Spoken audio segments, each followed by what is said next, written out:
No limits racing. No limits racing. No limits. Live from Snetterton. This is No Limits Racing. Hello and welcome to No Limits Racing in 2026. You join us live, myself, Ross McIntyre, Lewis Ray, alongside me here at Snetterton for the very first round here on No Limits Racing TV. But all 9 rounds this season will be broadcast to you live and free. We are so excited to get this year going. As you can see behind me, Friday practice already well underway here. But before we kickstart the weekend's action proper, we took a little bit of a walk around the paddock, spoke to some of the riders and got their thoughts and feelings as we head into a brand new season.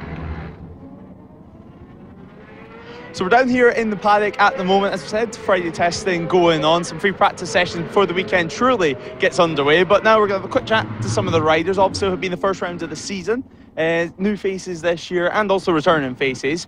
But as this is the first year live stream, we're going to put some faces to the names. And well, first of all, I want you to tell the viewers at home what your name is and what class you're racing in this year. Hi there, you're right. I'm Jamie Limazure, and I'm racing in the Super Series, or whatever it's called now, Super Series Sport Trophy this year. Yeah, that's pretty much playing on my Triumph over there.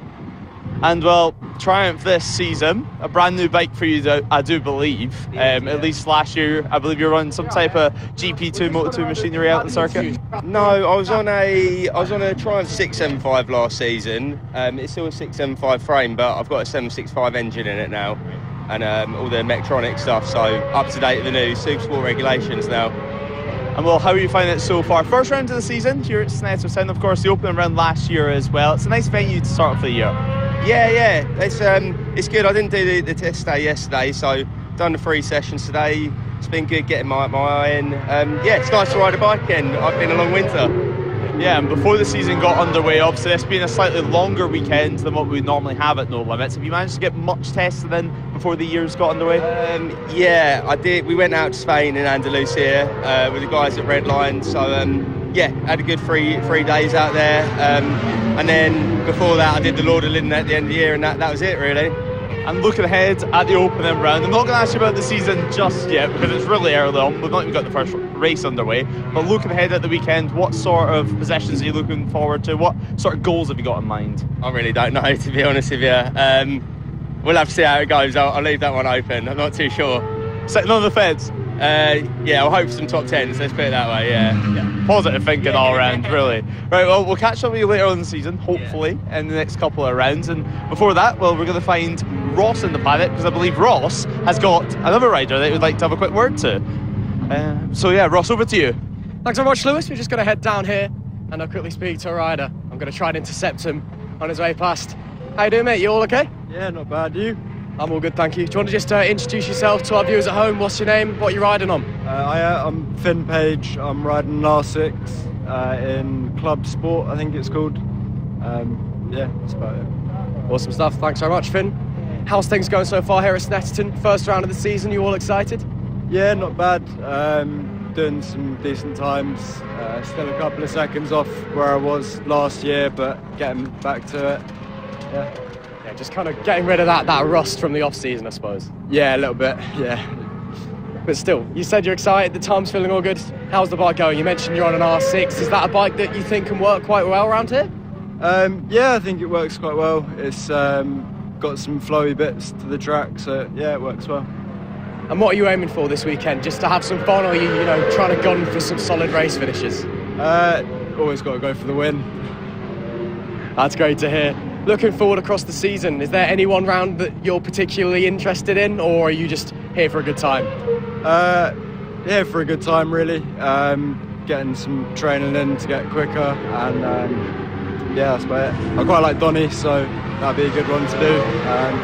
Yeah. Luckily we're going there twice as well, which I'm sure you'll appreciate. But still, as I said, first round, you all prepared, all ready to go?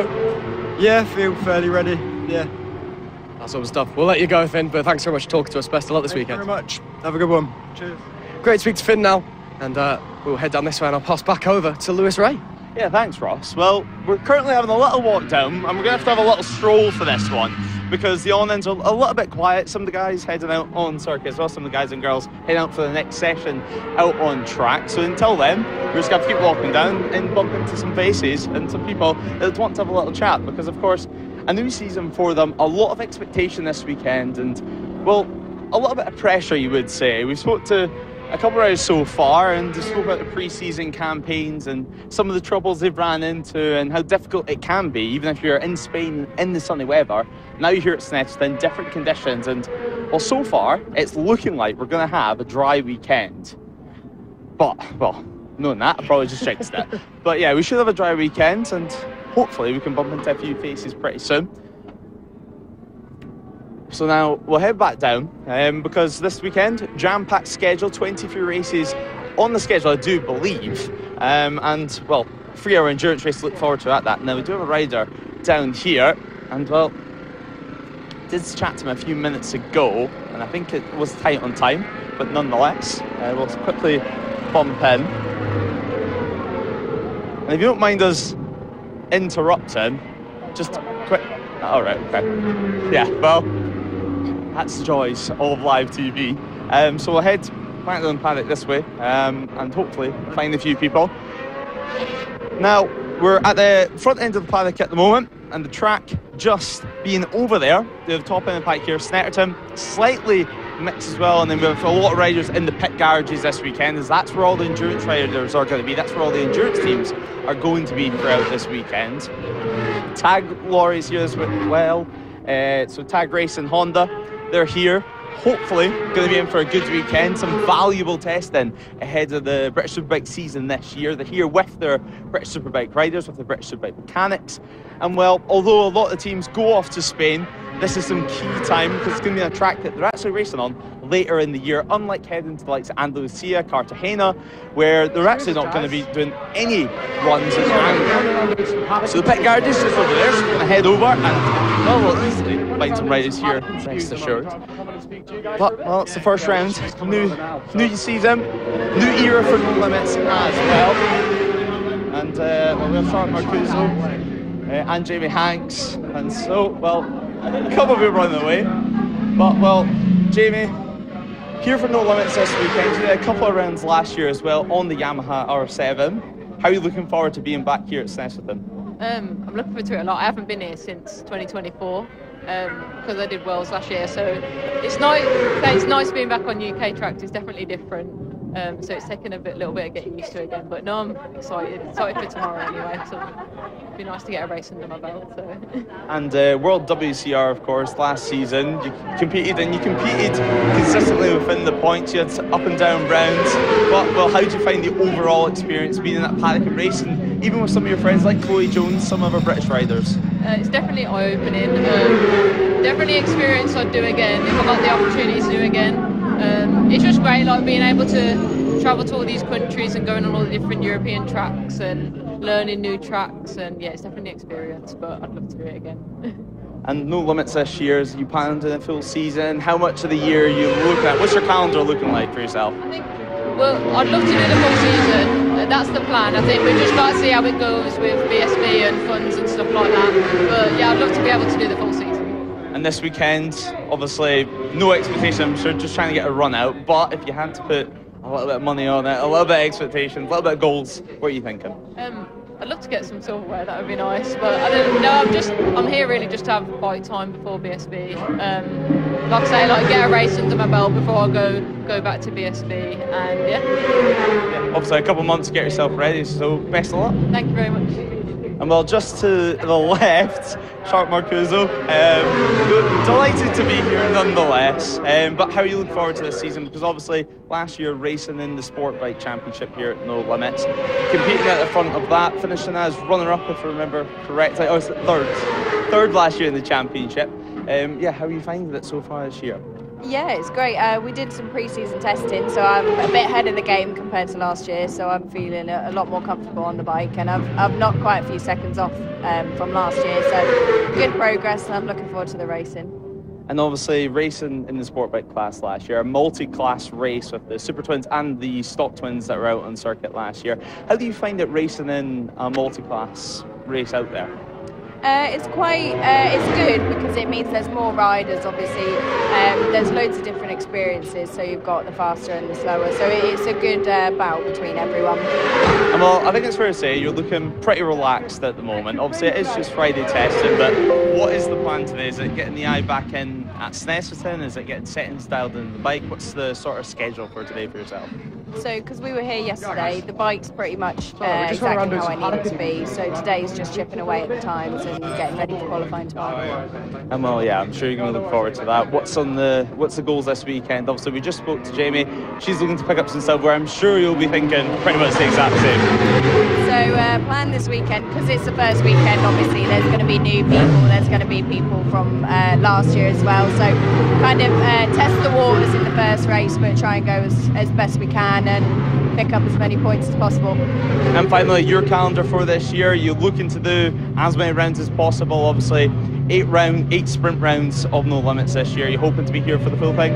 I plan on being at everyone. Great stuff. Well, we'll have a little look for Ross, who should be somewhere at the back of the garages, as he has ran off. And actually, speaking of the devil, he's hiding at the back of the garages. So we'll see what he's been up to while we've been busy actually working. So Ross, have you found anyone to chat to yet? Not quite. It seems we're just ended a session. It seems everybody in this area is kind of in the process of heading out, or is that interest? We could try and slide into this one maybe and see if we can grab a few words out of somebody.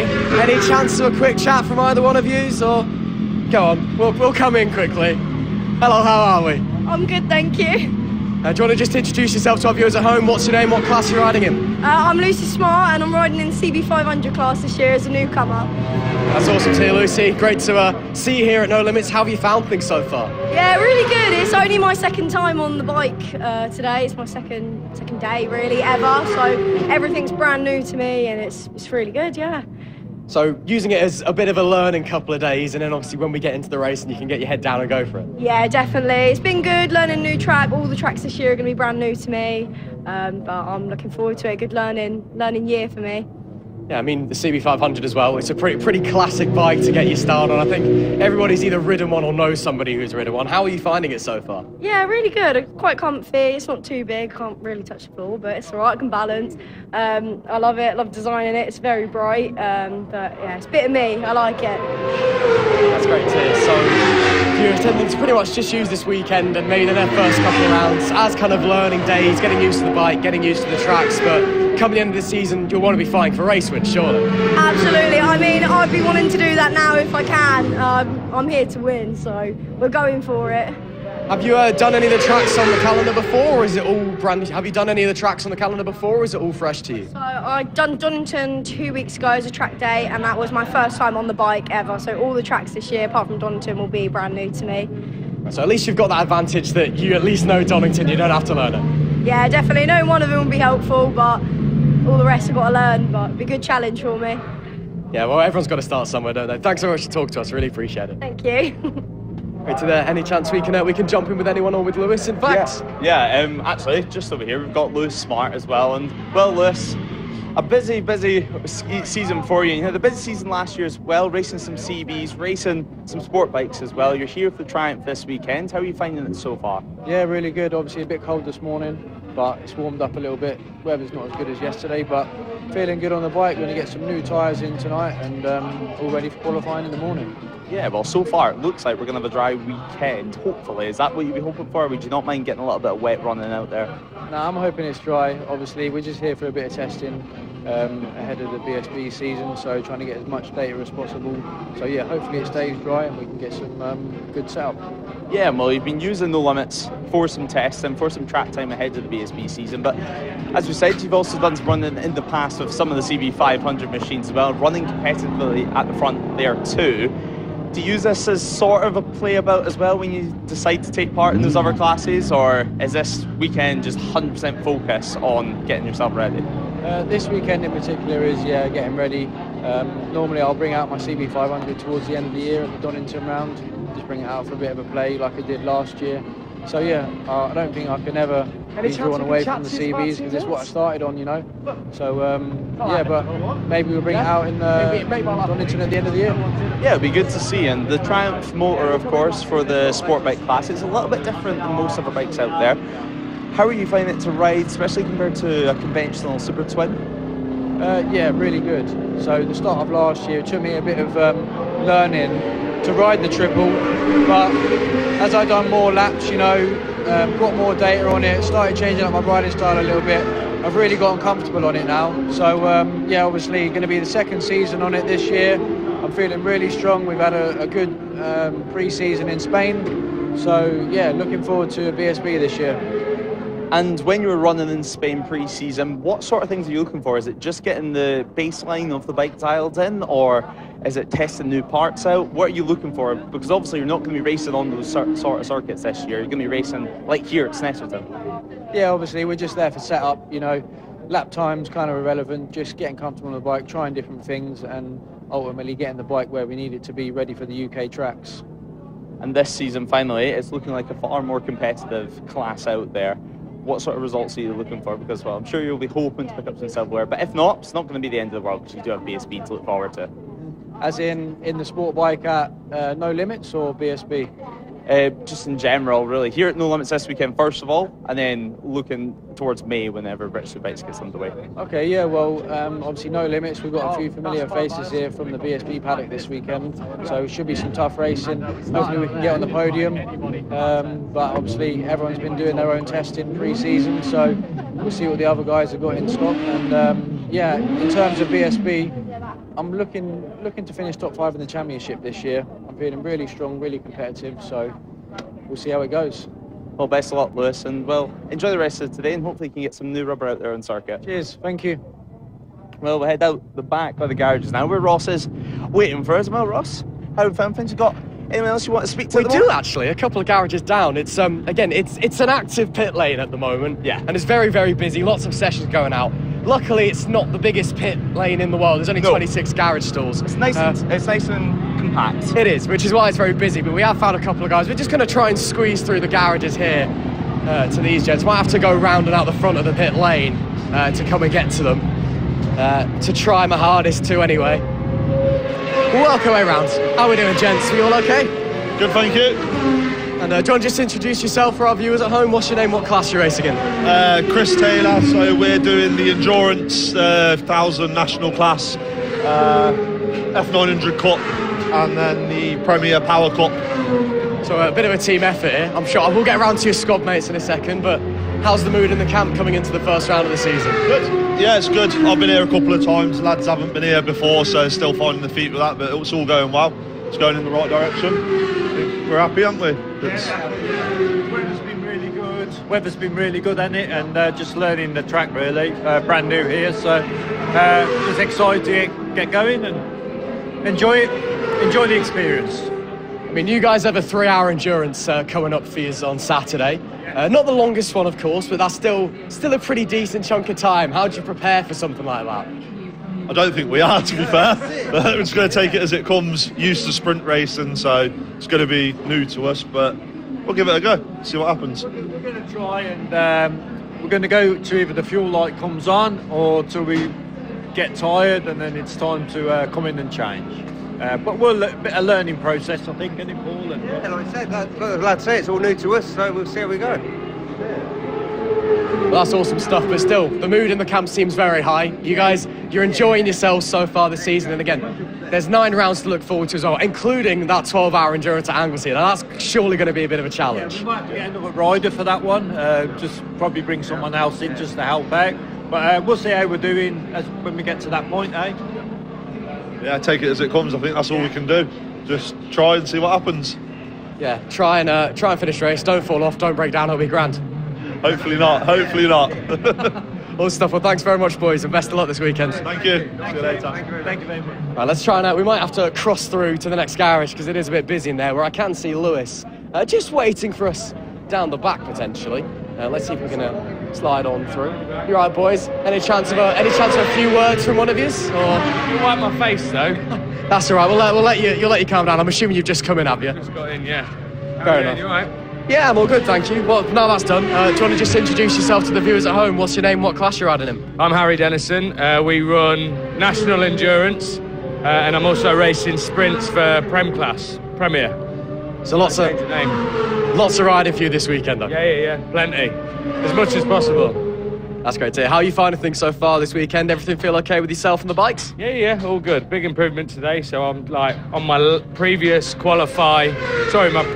year's fastest lap I've done on my training day. So I'm happy.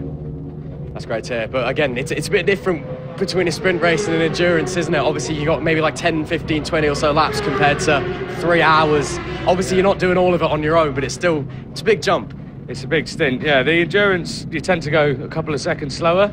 So it's not quite as challenging as the sprints, to be honest. The sprints, you're like obviously going at full pace for as much as possible. So yeah, I struggle more with the sprints than I do the endurance.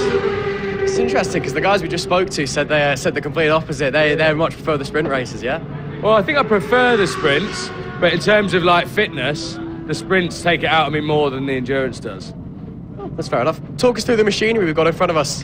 What you're riding on? How does it go? Is it fast? It's pretty quick, yeah. It's a new M1000 RR. It's just been built by PHR in Louth. Yeah, it's pretty quick. It's definitely a step up from my old one, which was a S1000 RR. So yeah, and it's brand new, so it tends to help with the gearbox and everything else. So when you say brand new, I mean, is this like first time you're running it at all, or have you done like a shakedown or something? I did 6 days in Spain, so yeah, it's been a bit of practice. But no issues in Spain, and I've had more issues in the last 2 days. So yeah. Well, fingers crossed you get this sorted. We'll leave you guys be and sort things out. Thanks very much. The chap in the pink there, Gavin, have you spoke to him? We haven't, but I think we might be about to. Gavin! We'll get him to speak to Lewis just there if you want, or we can get him to come in. Either or works. Gavin's the last year's Newcomer 1000 champion. So just say you're the Newcomer 1000 champion from last year. Sure. Say some few words with him. Hello, Gavin. The way he's done that, what a cheeky man. So he's doing my job for me, so it makes my life easier. I'm going to assume you're Gavin and you were last year's Newcomer 1000 champion. But for the viewers at home, what's your full name? What are you racing in this year? My name's Gavin Parry, and I'm racing in the Premier 1000. I think it's called Power something. Basically Premier 1000. So I've moved up straight from newcomer, basically, straight up to Pirelli Super Series and Prem. In Mono. So levels obviously jumping up a little bit, but you've got that championship behind you last year. I'm assuming a bit of work over the winter, so you should be ready to go. So yeah, I was in Spain for a month testing out there, which I felt unbelievable on the bike, and I've come back here and I've had a bit of a stinker of a start. Yesterday something's broke on the bike. Today, this morning, I took the front at the last corner and went on a slide through the grass, but that last session was loads better, so hopefully tomorrow, by qualifying, we've took our thumb out and smashing it.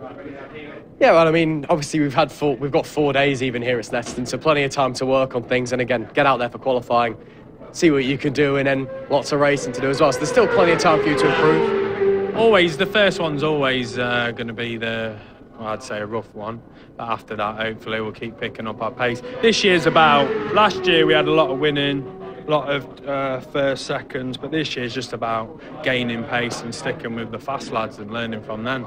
Because if you want to be the best, you've got to race with the best, haven't you? Of course, everyone's got to start somewhere, everyone's got to learn. Is there any track in particular this year, Theo, where you think you could be actually quite competitive maybe? Donny.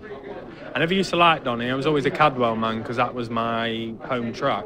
But Donny last year, I felt good. So hopefully this year, I want to be setting some good paces there. And just continuous paces, not like a quick, fast one lap. We want to be every lap fast. And yeah, so that's what we're aiming for this year.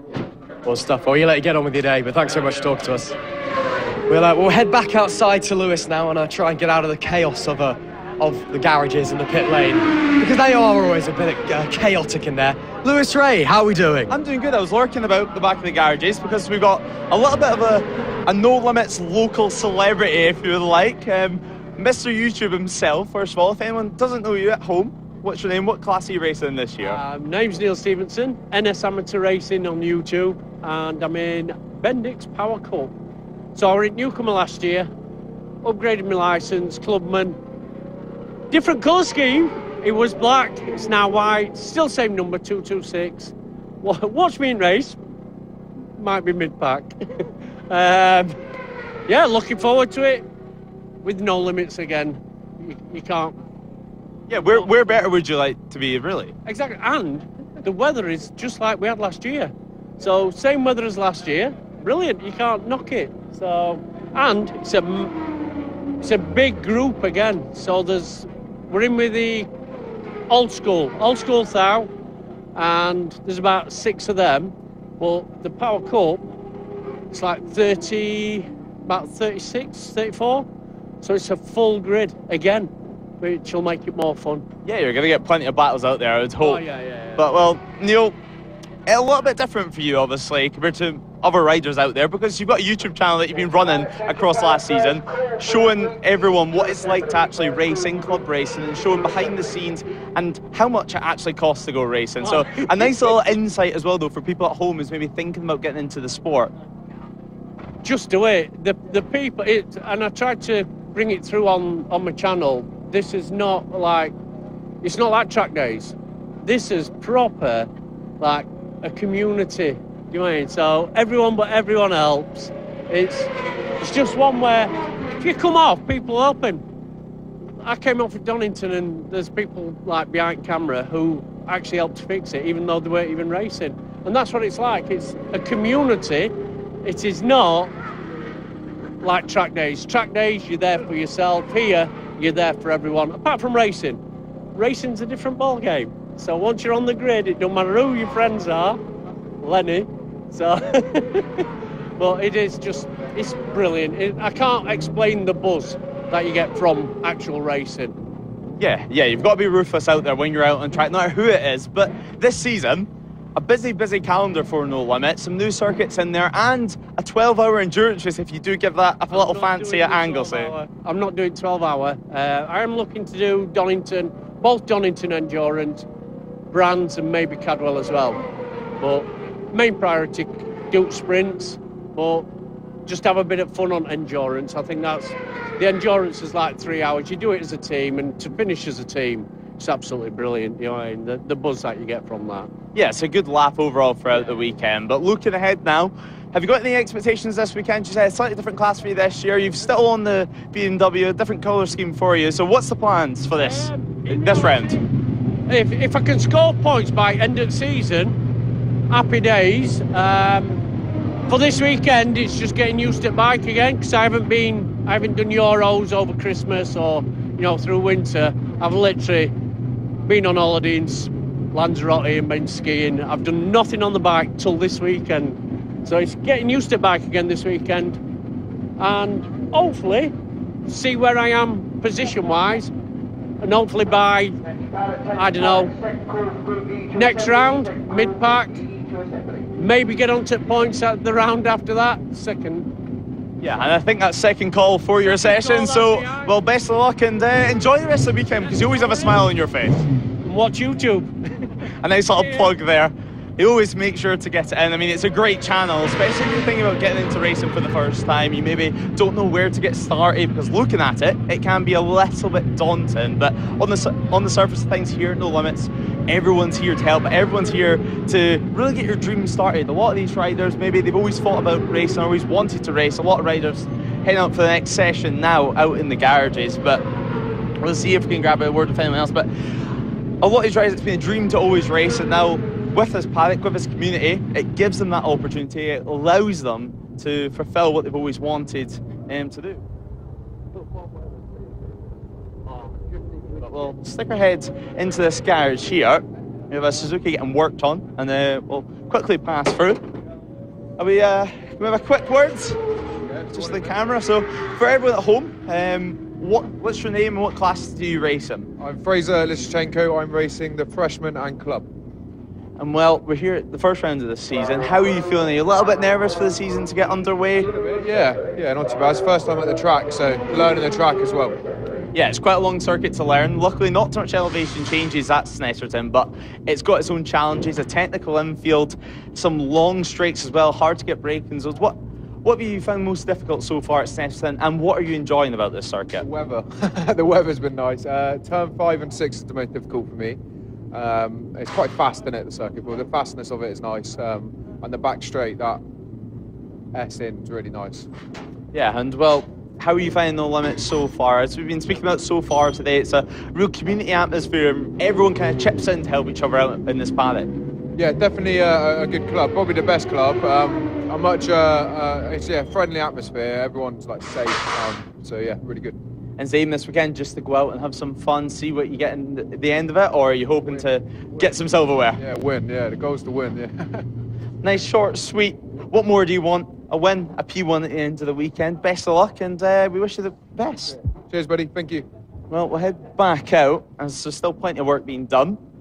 And try not to trip up on any cables, because obviously pit garage is extremely busy, especially on these Friday test days. And we'll pan back over to Ross, who's just behind us at the moment. And well, Ross, over to you.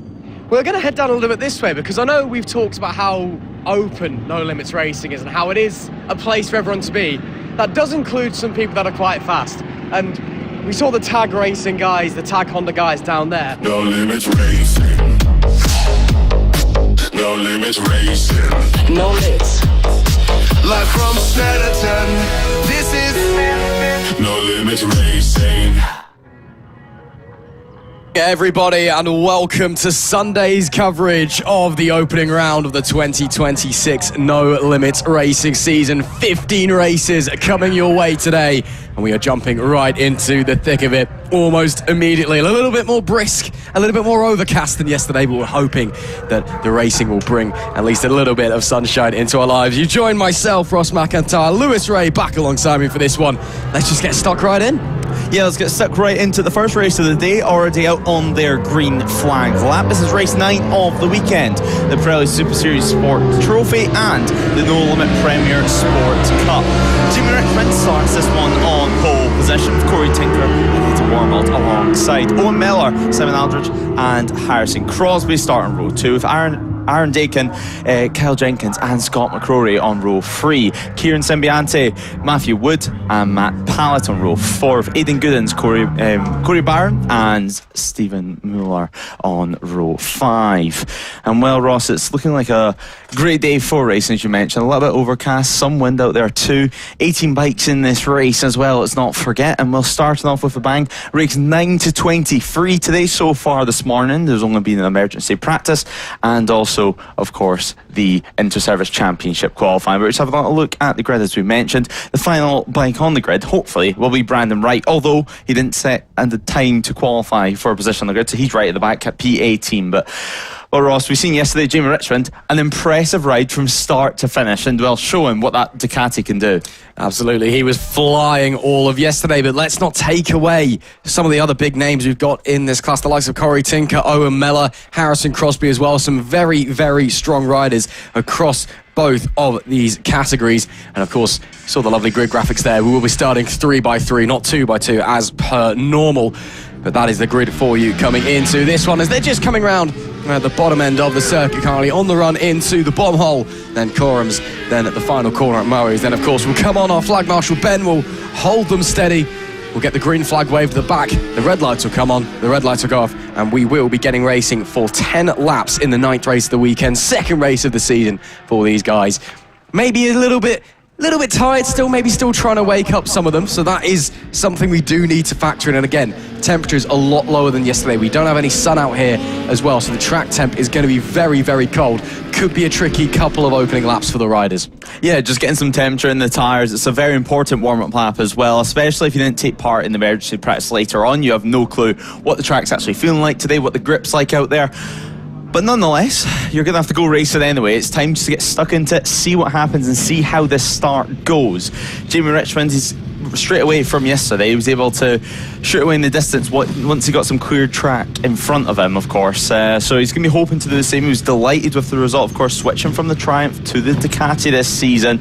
But Corey Tinker alongside, he had a big long stint in the endurance race yesterday on Saturday. 3 hours of action took place then, so plenty of bike time for him on board that Kawasaki, and well, now it's time to try and convert that into some sprint race pace. The green flag though does wave at the back of the field, meaning we're nearly ready to get going. The red lights will go on briefly, the reds will rise, and we can go racing for the first time on Sunday, and we are ready to go, and we are racing for race 9 of the weekend. The Pirelli Super Series Sport Trophy is underway, and already it's the race towards turn 1. Who's made the best start? Who's going to be bravest on the brakes? And well, it's Jamie Richmond who leads the field into turn 1. First, second and third all remaining in position. They all remain in place as straight away we head down towards turn 2. Heavy braking zone yet again, trying to get a tips in, trying not to make too much contact. Aidan Goodins running wide on the exit there, and well, luckily not too many positions lost for the Kawasaki rider. Of course, back on that ZX6 this season. He had a great year last year, did Aidan Goodins, but he's going to be hoping to try and pick up some further points here today. But now as we head down to Agostini's,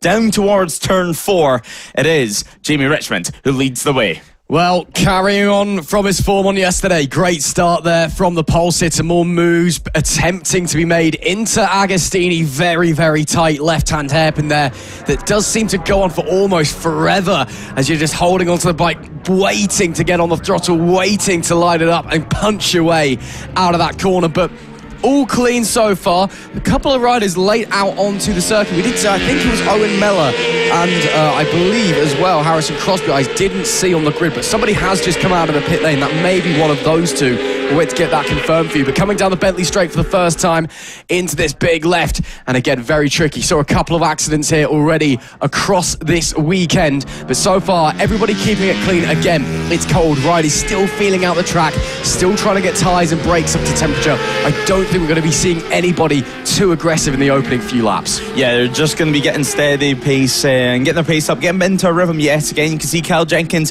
having a look there further back, and well, it looks like Eddie Wormald, he's lost one position this time around, and well, as we're seeing Cal Jenkins on the picture, Harrison Crosby chasing behind. So Crosby's going to have to get a move on if he wants to try and make a move, and he has indeed. A great drive out the final corner, and well, now we come off to complete the first lap of action. We break the beam yet again, and you can have a look at how things stand. It is Richmond from Tinker, and well, the 92 of Wormald getting ahead of Scott McRory on the run to turn 1 there. Good drive out the final corner on that Suzuki 750, and using all the grunt possible, and away he goes past the R6. So back into turn 2 yet again, and Kieran Sembiante trying to put some pressure on what looks like Aaron Dakin on board the Ducati. Of course, Aaron Dakin being the sole rider in the No Limits Premier Sport Cup so far this round, but having a good race so far, and well, pushing on the pace, sitting in P5, so some respectable results at that if we can get across the line. But the 92 of Wormald under pressure of a big group sitting behind. Yeah, lots of pressure being put on again. Still early doors, still trying to get the bike up to temp. It is a longer race than yesterday as well, 2 laps extra. So that is something we do have to be considering. I think it was Owen Mellor who came out of the pits lane. I was certain I did see somebody on the grid. So Harrison Crosby is in the race.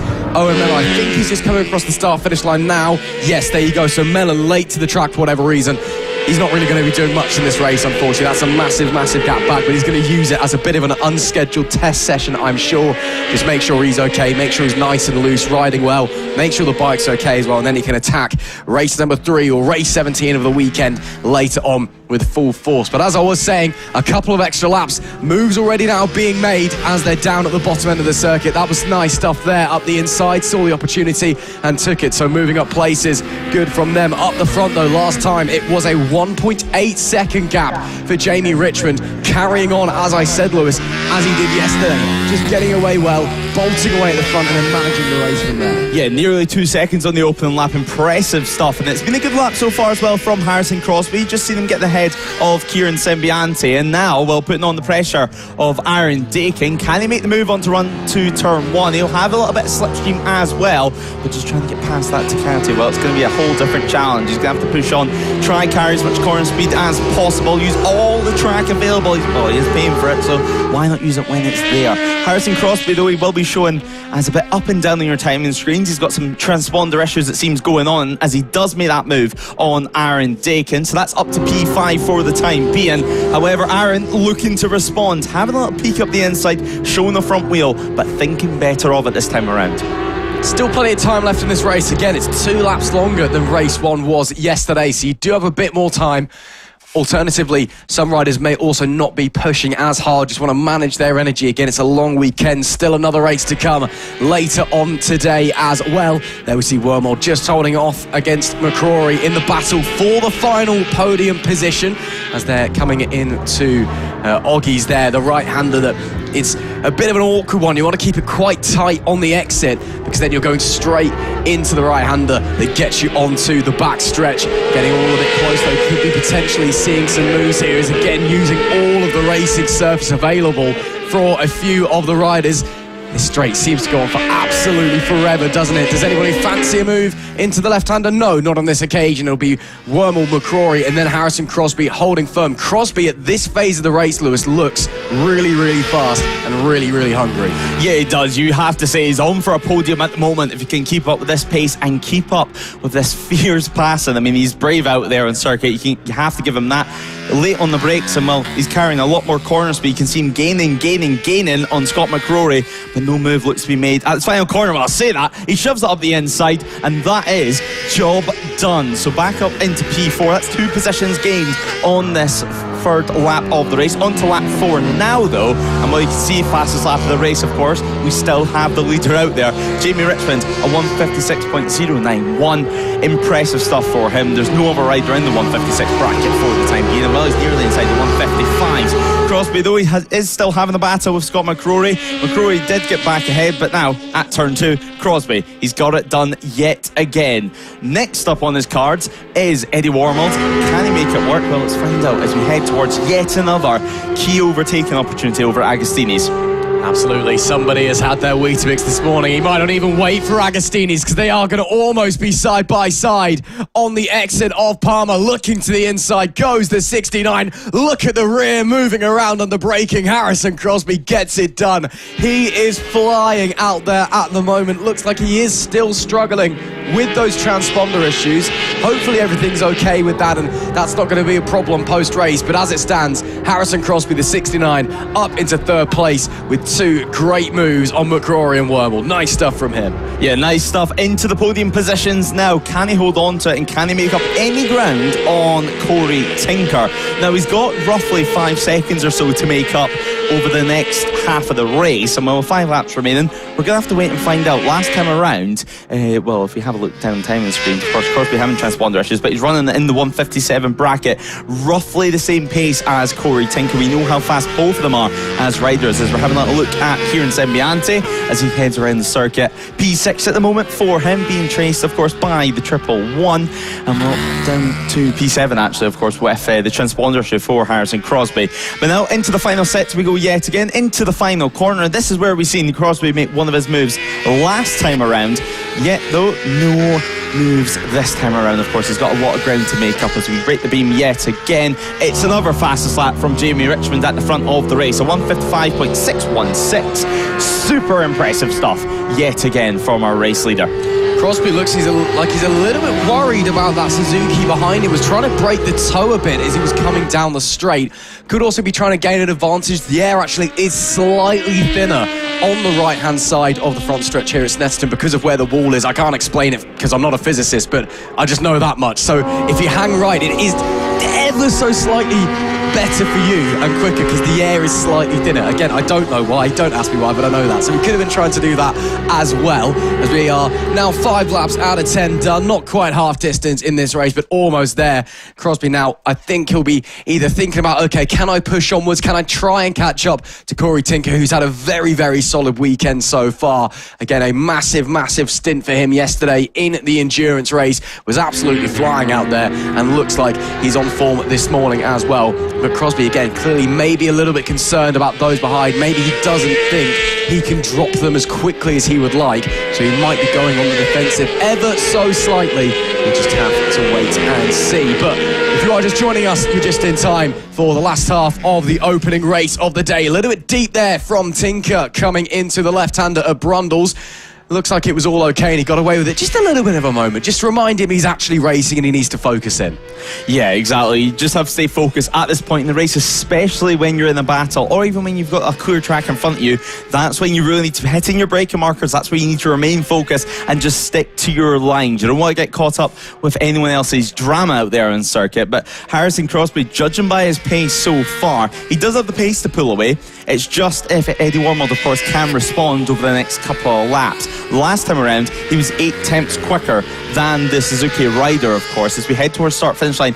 Yet again, obviously, we'll need to wait for that to update, with Crosby having a few transponder issues in this race. He will drop down, but we'll see him reappear in a few moments' time once the timekeepers get that all sorted. Byron Dakin having a little look at turn 1. No moves made, of course, is right down at the bottom of the field as well. Owen Miller still there in circuit, still completing laps, of course. He's changed to the Triumph as well from a Kawasaki, so a lot to learn, and although this is unscheduled test session basically for him this round, it's not exactly going to be a bad thing. The 3-cylinder, completely different from the inline 4 on board the Kawasaki, so still a lot to learn, still a lot to try and challenge with the front wheel. He mentioned yesterday, trying to keep the front wheel on the ground is so difficult on board that Triumph, and well, so far it seems like he's doing a decent job at it, although he was late out on track. Yeah, it's a tricky one trying to keep it down, especially here at Snetterton as well. You get a lot of dips and crests out of corners, even though the circuit, of course, it's Norfolk, it's quite flat in general. So it is very, very easy to pick the front wheel up if you're just a little bit too greedy on the throttle, and especially on things like that Triumph. But again, doing well and out there with his unscheduled test session, unfortunately for him. But again, it's invaluable track time, it's invaluable data. I'm sure that when he gets back in, he can sit there and go, okay, well, we can now look at what I was doing, we can have an analysis, and then when we go out for race 3, any other races later on, we can sort it out. We can maybe be fighting at the front. Is that a move attempting to be made? It was, I think, but didn't quite come into fruition on that occasion. So they're going to keep pushing onwards anyway, as they come there or make their way out of Nelson's, then into the bomb hole, one of the most iconic corners in British motorsport. So difficult through there on 2 wheels, just because of the way it compresses the bike. You've got to be really gentle on the way out. And then of course Corums, that huge 180-degree right-hand sweeper, it just goes on and on and on. Your tyres are screaming, you're getting tired trying to hang on to the bike. It's really difficult, and it's so crucial that to be fast here, you got to be good through there.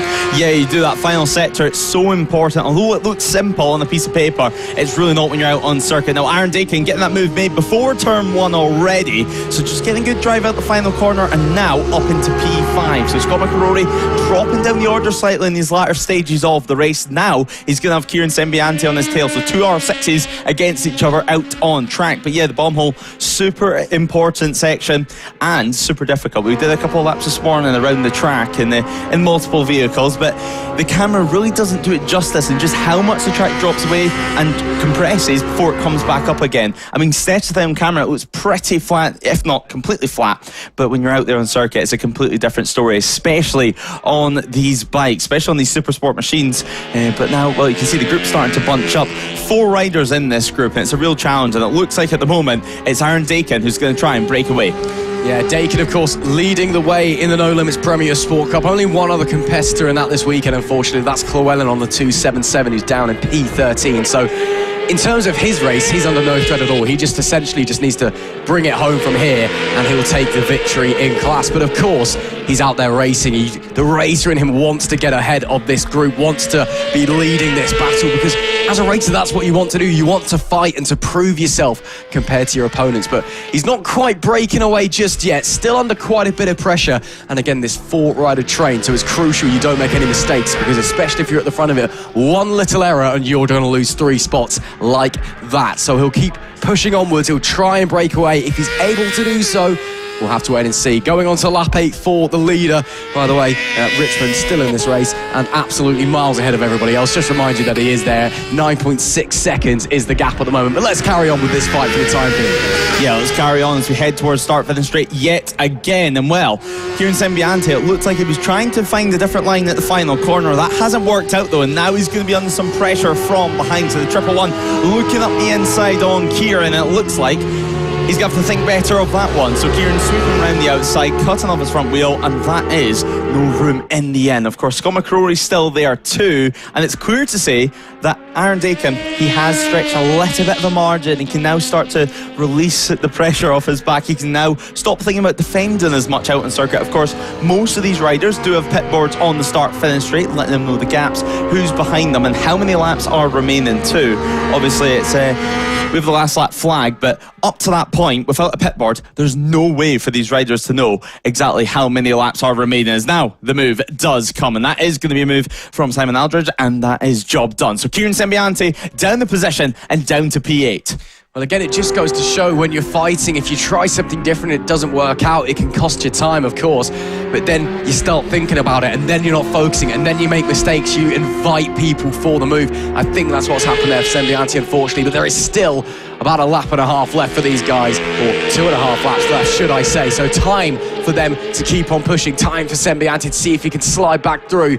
Does look like he's got a good toe on the run into Brundles. Is he going to try and stick one up the inside? He's certainly going to think about it, and they're going to go 2 by 2. That is a brilliant move by the number 12 machine. Sembiante goes up the inside at one of the trickiest corners on the circuit to retake that position. He's at his moment, he's got angry, he's calmed down, and then he's gone through. Brilliant stuff. Cool, calm and collected, I think it's fair to say. Well, Kieran, he's going to have to defend a few moments' time, and actually, he's already lost that position. Can he find anything at the final corner, though, or is he down to P8? It looks like Kieran Sembiante, he's going to have to wait a little bit longer to get that position back. He crossed the line last time around in P7, and Scott McCrory as well, ahead of this group, as Aaron Dakin has completely broken away. But Kieran Sembiante looking up the inside on the run to turn 1. Who's going to be bravest on the brakes? No move made this time around. We're on the penultimate lap of action now. Scott McCrory, he's not going to know any of this is happening behind, but he's going to know about this. It's down a position for him, down to P7, but Simon Aldridge runs wide, manages just to stay ahead of Kieran Sembiante. So Sembiante, that was an opportunity there. That was a chance, but just a little bit too far back as the 111 looks to make another move down at Agostini's. I'm amazed that Aldridge kept that position running that deep. He just completely missed his braking zone, but he knows it's the penultimate lap. He's really pushing now. This time keeps it more tucked in, and this time does confirm it. A little bit wide on exit, but I think he's done more than enough to get through, so that'll be up into P6 for Simon Aldridge on the 111 machine. Seen it's the penultimate lap of the race and decided time to turn the wick up and time to go. Nice stuff from him. Can Sembiante follow him through? Can McCrory respond over the latter course of the lap? We'll wait and see. Again, a little bit wider there from Aldridge. Is he maybe trying to set himself up for the straight? I'm not sure. And see if he gets a better run onto the straight. Has managed to bridge that gap though. But is that because McCrory's now thinking about defending against the number 12 machine that is behind him? Looks to the inside again. Sembiante doesn't quite find anything on that occasion. We saw him a lap ago. Got a move done, didn't get it confirmed, and they swap back round. Time's now ticking, time is running out if that number 12 wants to get through. Yeah, he's going to have to find something pretty special here on the final lap, and here is your race leader. Jamie Richmond out on circuit, an 11.1 second margin to Corey Tinker behind. Now, Corey Tinker, he's going to have to go back to the drawing board for race 3 later on this afternoon if he wants to try and cover that pace of the Ducati. A 155.5 was his fastest lap of the race, and actually consistently remaining in the 155 bracket. Jamie Richmond, it seems he's getting faster and faster as this weekend goes on. Down towards Agostini's yet again, and then of course we tip it into the left towards Hamilton, then the right of Algaze and Williams before the Bentley straight. So just half a lap remaining separates himself from glory. Of course, after this race we'll be able to hear from the number 5 and hear his thoughts of how he thinks his weekend's going, because so far he's been unstoppable in pretty much every single session. Now, a lot of these riders have been here since Thursday, completing free practice sessions, completing test sessions on the Thursday and Friday, and then of course qualifying qualifying on Saturday morning before one race yesterday, and some of the riders even taking part in the endurance race. As we mentioned, Corey Tinker, he might be a little bit stiff this morning after completing 3 hours of endurance racing yesterday. But into the final sector we go now, through Brundle and then through the right of Nelson's. Look how high the inside curb is here. You do not want to go too far on the inside. Before the bomb hole, it compresses, drops down and comes back up. A lovely shot there. You could just see the compression. Yet again though, the camera doesn't quite do it justice.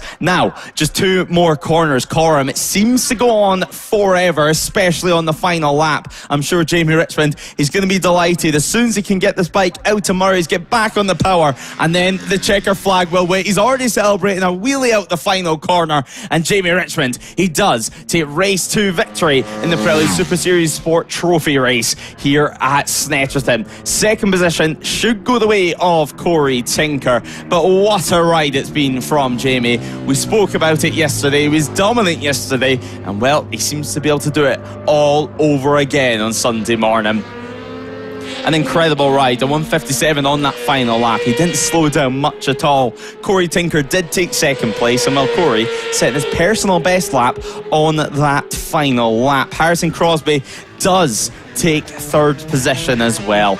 So Harrison Crosby, after starting and losing position at the start, he's managed to work his way through the order.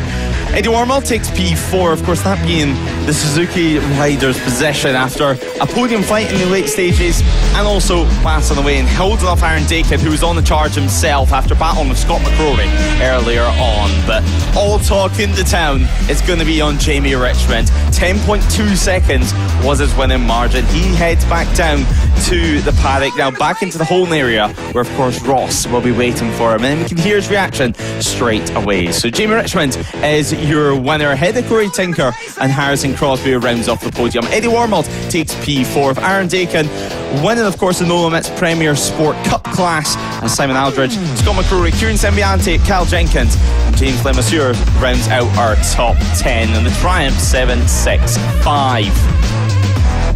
Matt Pallett, Corey Barron, Aidan Goodins rounds out the top 13. With James Malone rounding out the top 14, Stephen Miller in P15 and Owen Mellor in 16th place. So now, of course, we can cross down to the home area in just a few moments' time, where Ross will be waiting to hear from our race winner. It is, of course, Jamie Richmond. Another brilliant ride there from Jamie Richmond. Obviously just trying to cool the bike off, have a few words with the team, but we'll see if we can slide in for a few words. Jamie, you're making a better habit of just disappearing up the front here. What a brilliant race again. Yeah, it was brilliant. Yeah, a bit slippy though. It's really cold, and there's some water out on the track. I think Corey was saying then last turn, weren't it? It's a bit of water on the track, and it's just really greasy. But yeah, good race. Good race. Are you going for it in full push, or is it just you're just trying to build up that lead and then running your own race out there? Can't tell you them secrets, can I? But no, just running our own race, just ticking off the laps and getting as much data as we can, and learning the bikes. It's only our second time on it, so we're still trying to get the setup right and stuff, but we're getting there. Again, one more race to come then later on. I'm assuming you're going to want it to be the same story again. Be nice, wouldn't it? It would be nice. We'll try. Awesome stuff. Congratulations. Cheers, thank you.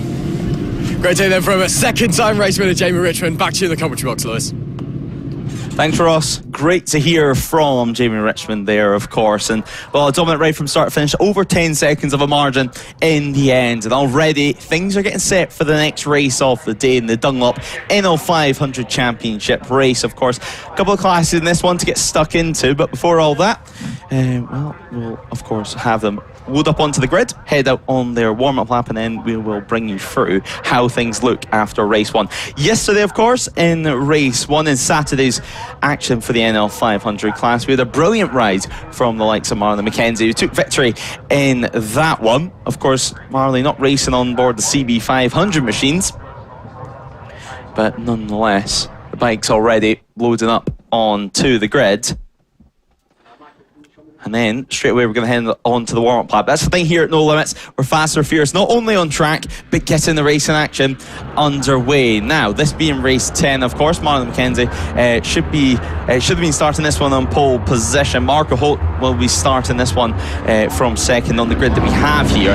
Max Bartol, the reigning champion of the CB500 yesterday, started Charles Perth and Carl Bayliss starting in P5 and P6. Ian Keeble, Ian Carter and George Bartle starting in 7th, 8th and 9th, with Rachel Stacey starting in P10 and P11, Felix Hearn, Gary Adorn, and of course Owen Wilson, Gary Wilson and Paul Beard taking up row 5. And in rostrum, Reese Hutchinson and Ben Newbury starting on row 6. Tim Patterson, Jack Seaman and Hamish Wayne starting on row 7. Rounding out the top 22, we do have Max Cawthon with Ryan Wilson and Adam Francis starting in P23 and P24. Danny Dawson does round out the top 25. And Will Ross, this being another huge grid. 39 riders going to be taking the start, hopefully, but quite a few of them didn't manage to get a lap on the board, so they're going to have to start quite a bit down the order. Of course, Rory Creef had issues of his own, although I do believe he should be on the grid today on Lucy Smart's bike. At least that's what I was hearing last night in the paddock. Is obviously Lucy sadly had a crash yesterday. She broke her thumb, and now she's gave her CB500 to Rory Creef after his mechanical issues at the start of the weekend, so he can continue to race on track. Yeah, it just shows the the almost family atmosphere we have here at No Limits. Unfortunately, Lucy out for the rest of the weekend. Of course, I'm sure that will heal up fine and she'll be back out racing as soon as possible.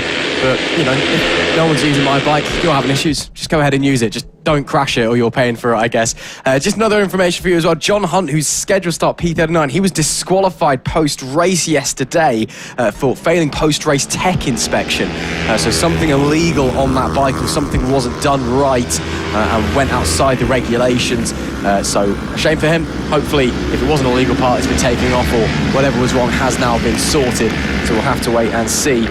See the riders making their way down through the bomb hole. Gary Wilson there starting P14 on that number 77 machine. Again, plenty of novices or novice riders out there in the bibs. Of course, we do have 3 classes. Your freshmen, your elites and your seniors. We need to keep an eye on every single one of those. Yes, we're probably expecting a similar story from Marley McKenzie and Marco Holt on those different bikes from yesterday to kind of just vanish up the front a little bit. But the race for the CB 500s should be really interesting. Again, you know how these Hondas go out there. It's really close. It's really exciting racing all the time. Yeah, it really is. And obviously, well, Marco Holt just taking up his position. It doesn't look like we're going to be getting Marley McKenzie for this start of the race. So potentially either a race change after yesterday's performance because he shot away at the front, there's nothing anyone can do, or perhaps a few issues for him. We'll get confirmation on that a little bit later on. But nonetheless, Marco Holt is effectively going to be starting in pole position.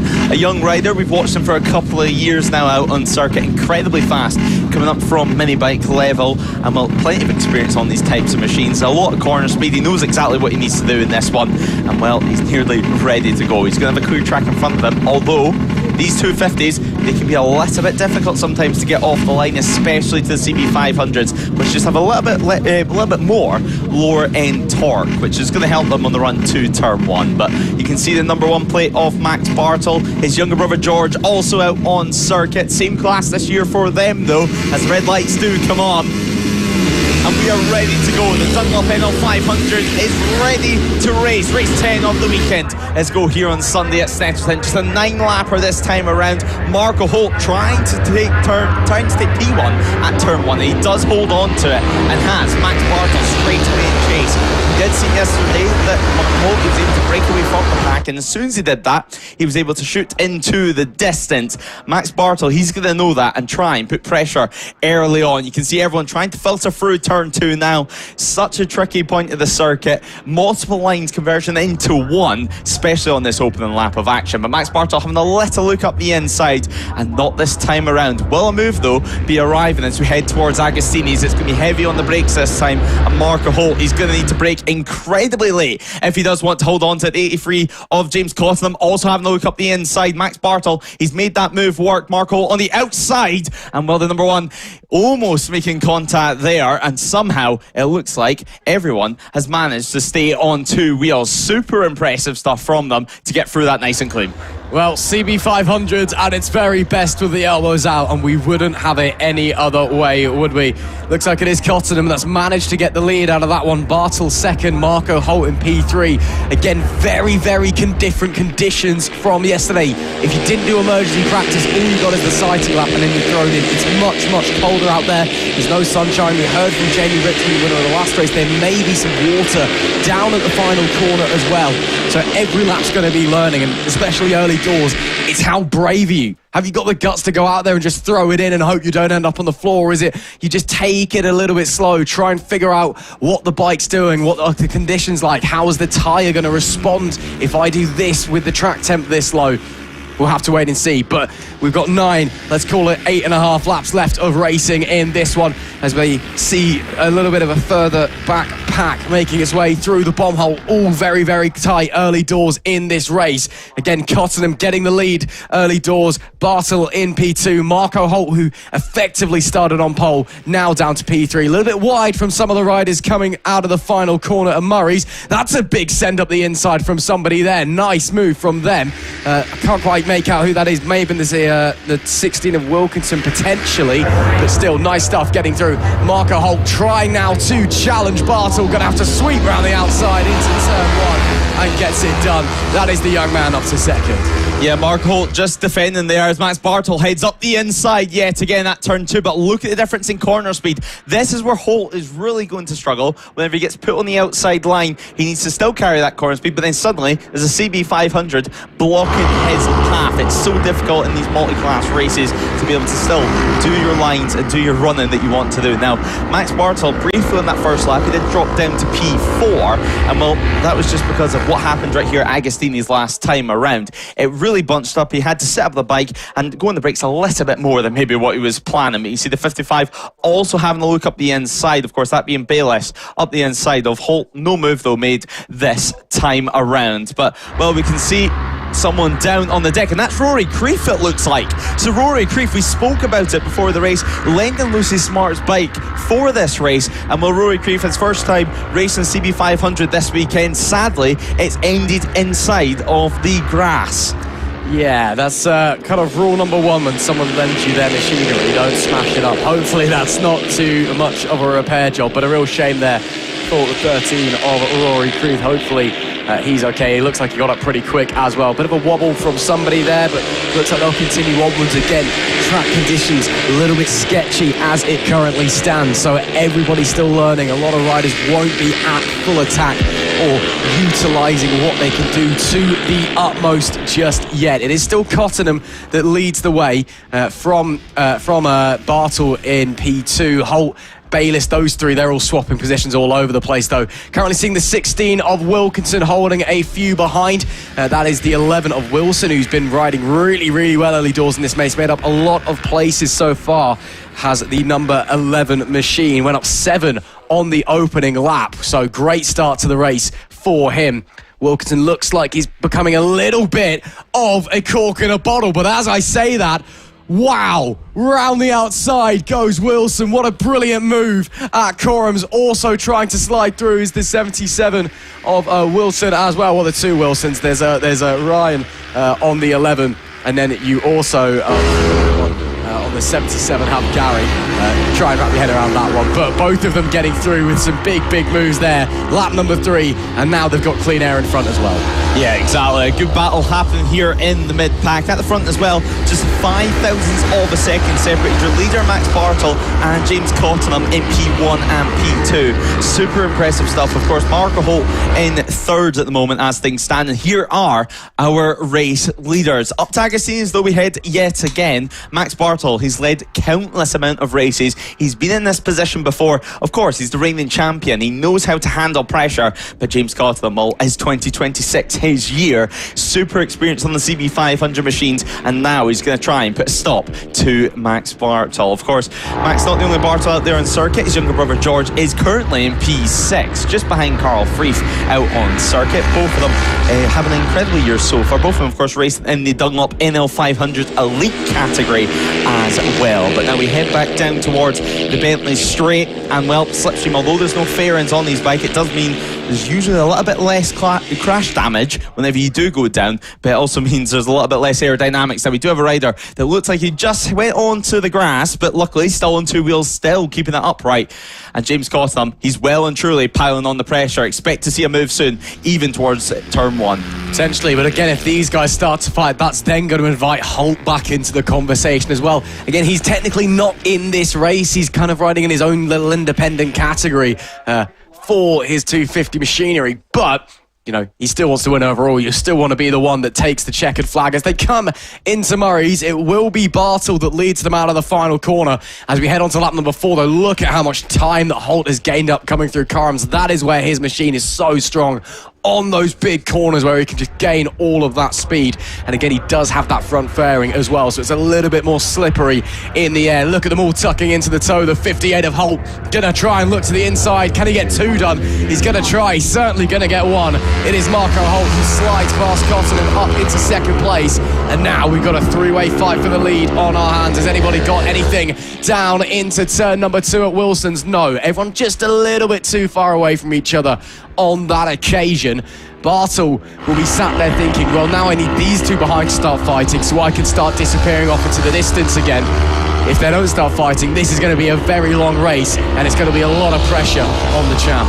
Yeah, freeway fight for the overall lead. What more can we ask for on a Sunday morning? James Cottenham looking to respond and looking to return the favour over at Agostini's. Thinking better of it though, because that's a lot of ground to make up in the brakes. Now, Marco Holt, this is going to be a good section for him. The next 3 corners are going to be absolutely key, either to get a move done, trying to upset the rhythm of Max Bartel, or to carry the speed onto the Bentley straight. Of course, it's a 500 against a 250, but the 250, it's built for racing, of course. Not too many of them in the UK. It's not like the Talent Cup bikes that we normally see out on circuit. The Beyond 250s more seen in Spain than the UK, but nonetheless, great to see one out on circuit. Of course, Holt racing in the HC class for this race.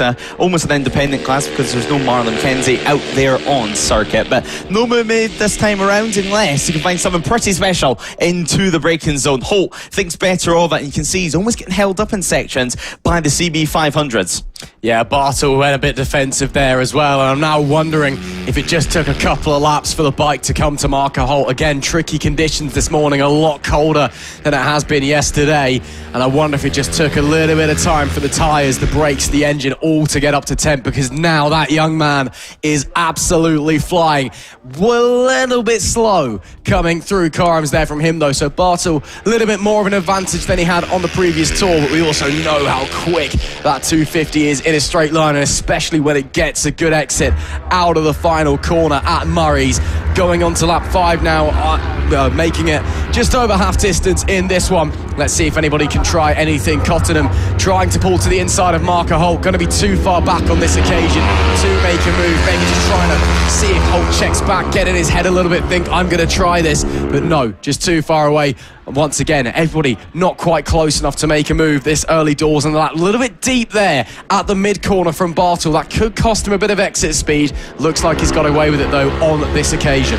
Yeah, he's got away with it so far. Now, lack of adhesion flag out on circuit over here at turn 3. That, of course, being the yellow and red flag you see out on circuit. Just to let riders know that there's either some debris down on circuit or perhaps some fluid in the marshals. Just want to let you know the track surface has changed since the last time you went there, so take a little bit of caution through there. Of course, that's where Rory Creef crashed earlier on, so perhaps just a little bit of debris from his incident. Now, Marco Holt, what can he do? He looks up the inside of Max Bartel, and well, that is a move to make if he was able to make it over at Hamilton's. Is he lining up a move now at Augie's? He does look up the inside. He's doing the doctor's dangle. Of course, clearly a MotoGP fan, say the very least, a new riding style, if you will, over the last couple of years. But Holt unable to make a move at Hamilton's, unable to make a move at Augie's, and now heading down the back straight after he's unable to make a move at Williams. He's in the slipstream, however, going down the Bentley straight as we look at the 42, launching the move down the inside, and of course the 77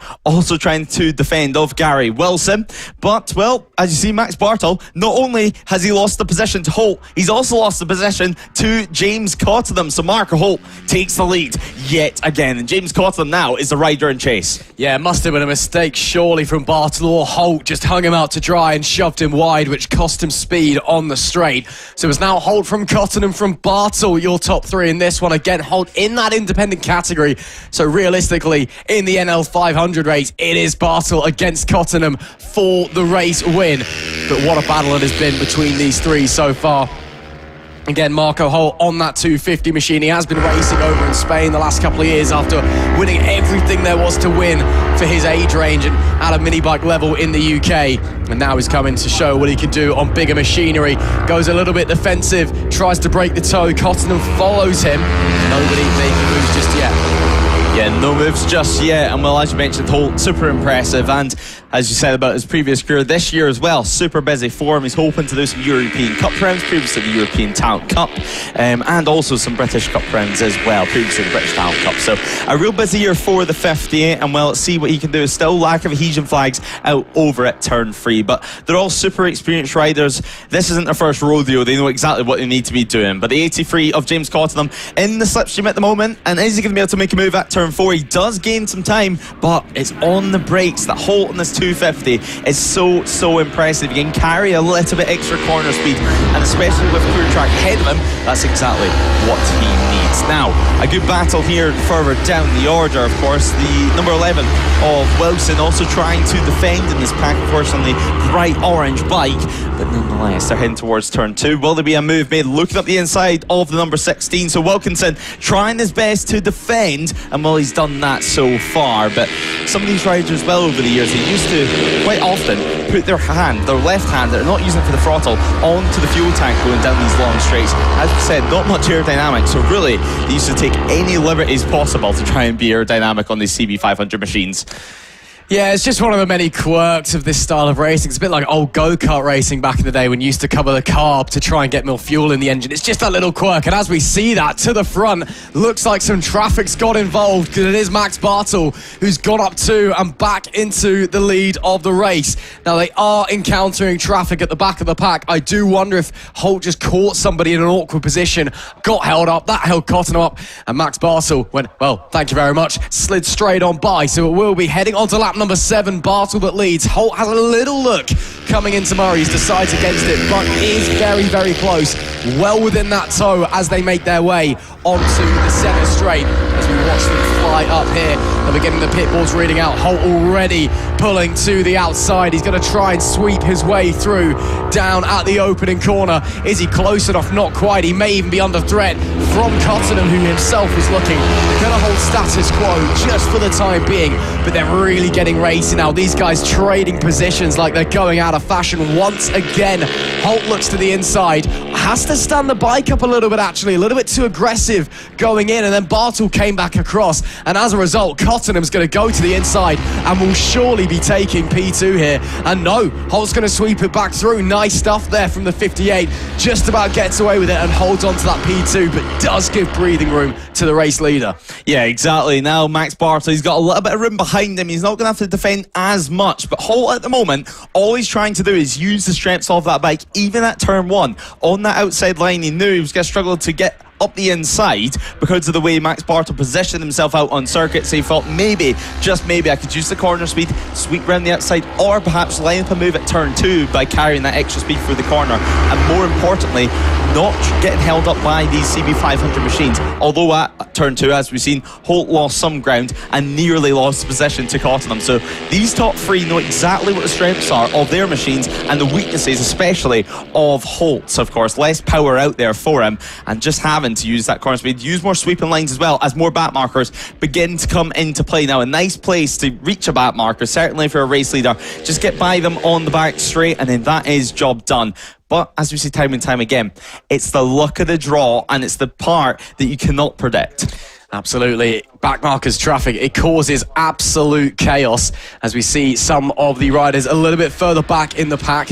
I can see, I believe that's the number 35. I want to say that I saw there, can't quite confirm it, but they're all making their way through. I can definitely see the 77 of Gary Wilson on that bright pink machine with the wheels that look like they're straight out of the 90s, to be quite honest, as they're spinning. But it is a great bike, very, very identifiable.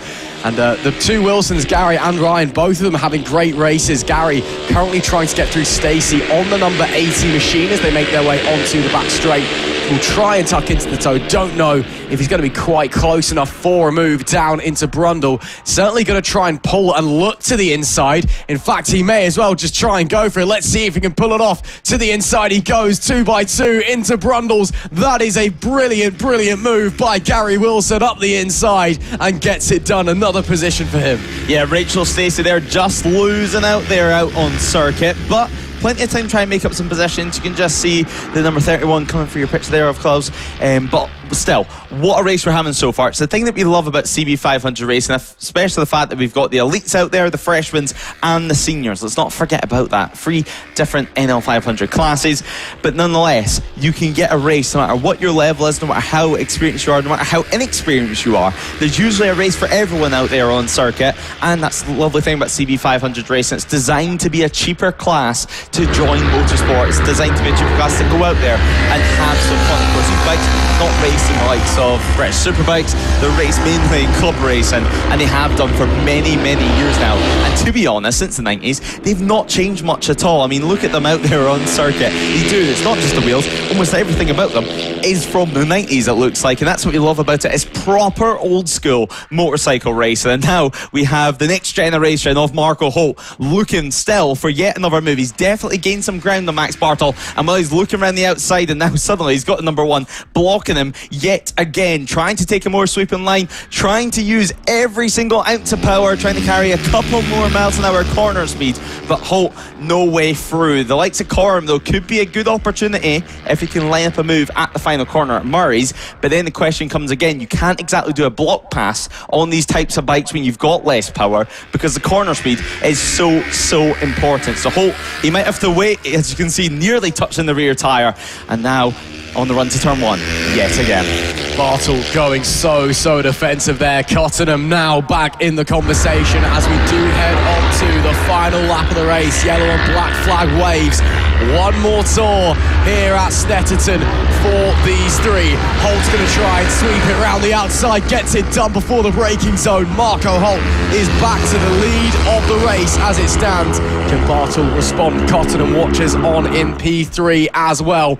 They're going to push on. They're going to try and see what they can do. Oh, very, very deep there from Cottenham. The 83 may have just blown it late in the day. Missed his braking zone on the run up into Wilson's, and now has lost a whole chunk of time. And Marco Holt as well has got the drive out of the exit and has gone back to the race lead. Yeah, Holt in the race lead for the time being. Plenty of back markers to get through at the moment. Heading towards Agostini's. This is where you need to use your head. And Holt, he's been held up. And now Max Bartel, he snatched the lead. He's about to lose another position. James Cottenham goes up the inside. In one corner, Marco Holt has went from first to third. And now Max Bartel, all his Christmases have came at once. This is going to be a gift, but a well-deserved one, because what a fight it's been from start to finish. And the real question is now, can Holt reclaim that second position, or will James Cottenham be able to hold on? Well, looks like Marco Holt may still have a couple of things to learn, but it's still been an impressive ride. But now Bartel has a huge amount of breathing room on that CB500 machine. What a race it has been. Holt is going to try and go round the outside of Cottenham on the run into Brundles, but it may be too little too late, because look at the gap that the reigning champ has now. Holt does try and sweep it through. Cottenham's going to defend, and Holt will have to settle for third place. Time running out if he wants to get back up one step on the podium. Bomb Holt, then Coram, then Murray's, then Checkered. Can Holt find anything? as they come through to the biggest corner on the circuit. This huge 180-degree sweeper that rises and then falls before the final flick to the left at Murray's. As they come through, I don't think that Marco Holt is going to be close enough. A silly mistake late in the day trying to get through the traffic has cost him this race, but it will go the way of the reigning champion. It's a return to winning ways. It's Max Bartel who takes the second flag in the second race of the weekend in the NL 500 class. It will be Cottenham who holds on to second place late in the day, and Marco Holt will be so frustrated with that P3 at the end, but still a mighty fine ride. One single little mistake cost him that victory, unfortunately, but it is the day of the man with the number 1 plate. Bartel, a phenomenal ride, had to fight tooth and nail for it with his competitors, but just about holds on. Yes, a little bit of luck went his way towards the end, but it is absolutely a well-deserved victory. It is Max Bartel that takes a fantastic win at the end of the second race of the CB 500s, the Dunlop NL 500 class. P2 goes the way of Cottenham, and it's Marco Holt who rounds out our podium places after this huge grid of riders still waiting for some of them to make their way across the line. So far ahead were these guys, but it's Bartel from Cottenham from Holt, your top 3, Bayliss in P4, then it is George Bartel, the brother of Max, in P5, Freak in P6, Carter 7th, Keeble in P8, and Simon Aldridge ended up P9. John Hunt rounds out our top 10 for you here in race number 2. Race number 10, of course, of the weekend, and you can see 10th place over a minute behind, shows the pace of those front runners. Then it's Gary Adoran in 11th place, Paul Beard 12th, followed by Gary Wilson. Tim Patterson takes the race win in his class. He's followed by Owen Wilkinson and Jack Seaman. Then it's Adam Francis Niall, Rachel Stacey, Ryan Wilson and Hamish Wayne rounding out our top 20 finishers for this one. Still got a couple of people left to cross the line a bit further down. But in 21st, Steve Clowes, 22nd was Rostron, followed by Dawson, Clawson, Wilson, Hines, Carpenter, Griffiths, Colley and Stearman in P30. Only one other finisher, which was Alexander Sons. Unfortunately, we lost George Hines, Felix Hearn and Rory Creeth, of course, who was on Lucy's bike today and had a little bit of an off, unfortunately for him, and maybe a little bit of damage to the bike of Lucy Smart. But let's have a little chat then with our race winner. Well, we're here in Parc Fermé and our race winner, Max Bartel, just having a quick conversation with James. And well, Max, what a ride that was. On the last lap, Pippin victory, of course, back markers coming into play. What do you have to say after that? Yeah, it was alright, yeah, can't say a lot more, yeah. And well, what was going through your mind on that final lap? Did you think back markers would come into play, or was it still just full on the track and thinking you had to make that move? I just wanted to get to the back markers first, that was all. And coming into this year, number 1 plate on your machine, does it change your approach at all? Is there extra pressure on your back? No, not really. No. Well, thanks so much anyway. Best of luck anyway for the rest of the weekend. Cheers, thank you. And well, quickly, I'm just going to have a quick word to Marco Holt, because obviously, Marco, it was a great race. You were battling with CB500s out there on a little 250, using corner speed to your advantage. Tell us, though, about that final lap. I made a stupid mistake avoiding the back markers, and I just got trapped in, so I had to try and put a quick last lap in, and then he was gone, so it was a tough last lap. And it's still fair to say it's positive all round for you. I mean, you're having a great ride out there. There wasn't many mistakes from you. Even yesterday, there wasn't many mistakes. Going ahead to race 3, you have to still be feeling happy overall, although disappointed to miss out on that one. Yeah, I know, yeah, not the best result we wanted, but we've got another race, so we'll see how we can do then.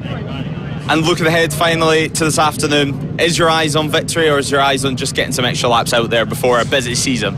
It's always on victory, but whatever I can learn is the most important thing while we're here for the British Talent Cup this year.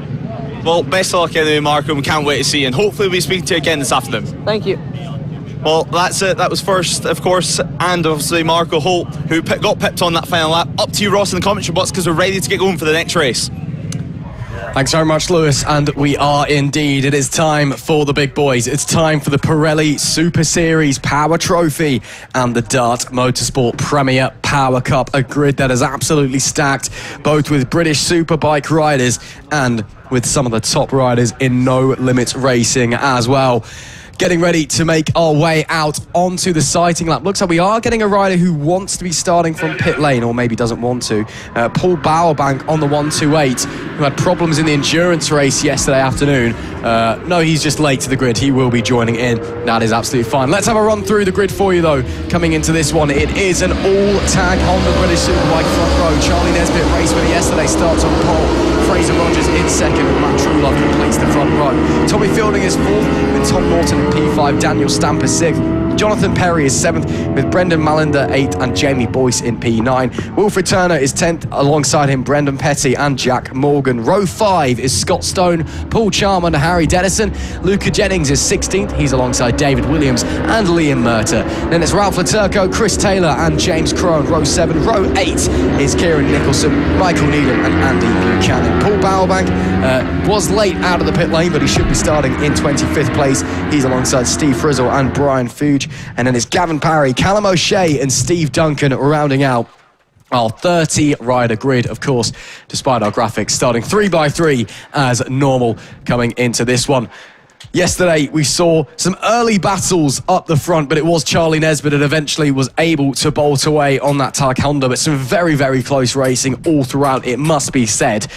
Nesbitt didn't get the best start yesterday, though. Fraser Rogers did inherit the lead early doors. This time, I'm sure that Rogers will be wanting to get one over the new boy at the team, seeing if he can reassert his dominance, go, I'm the number one here. Yeah, he's going to want to do that, exactly. And obviously, we spoke to Charlie Nesbitt about any differences or so, and, well, pretty much, it seems like he's feeling at home straight away. Obviously, moving from Hawk to Tag Honda, still on the Fireblade.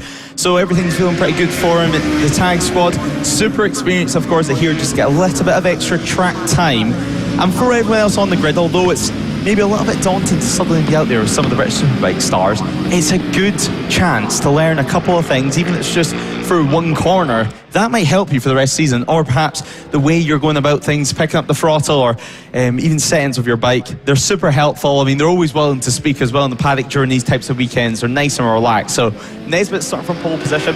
He's going to be wanting to shoot away at the front on this opening lap. But let's not forget as well, Tommy Fielding, Tom Norton, Daniel Stamper, they had a good battle yesterday as well. Super impressive ride from the likes of Tommy Fielding. Always nice to see Tom Norton on the Aprilia too. So nearly ready to get going. The riders now completing their warm-up lap, of course, then they'll take their grid slots, and then we can get racing. This time around it's going to be a 10-lap race. Sunday's action, each of the classes basically have an extra lap put on from yesterday, as we don't have an endurance here today. So race 11 of the weekend, it's going to be a good one, I think it's fair to say. You can see Matt Truelove having a little look behind him, just checking that the likes of Fraser Rogers and Charlie Nesbitt is going to show up, and well, Charlie Nesbitt takes his slot in P1, and Fraser Rogers not too far behind. So better late than never, I guess. So on to pole position we go, and we're nearly ready for the revs to rise and for the lights to come on, and then for us to go racing.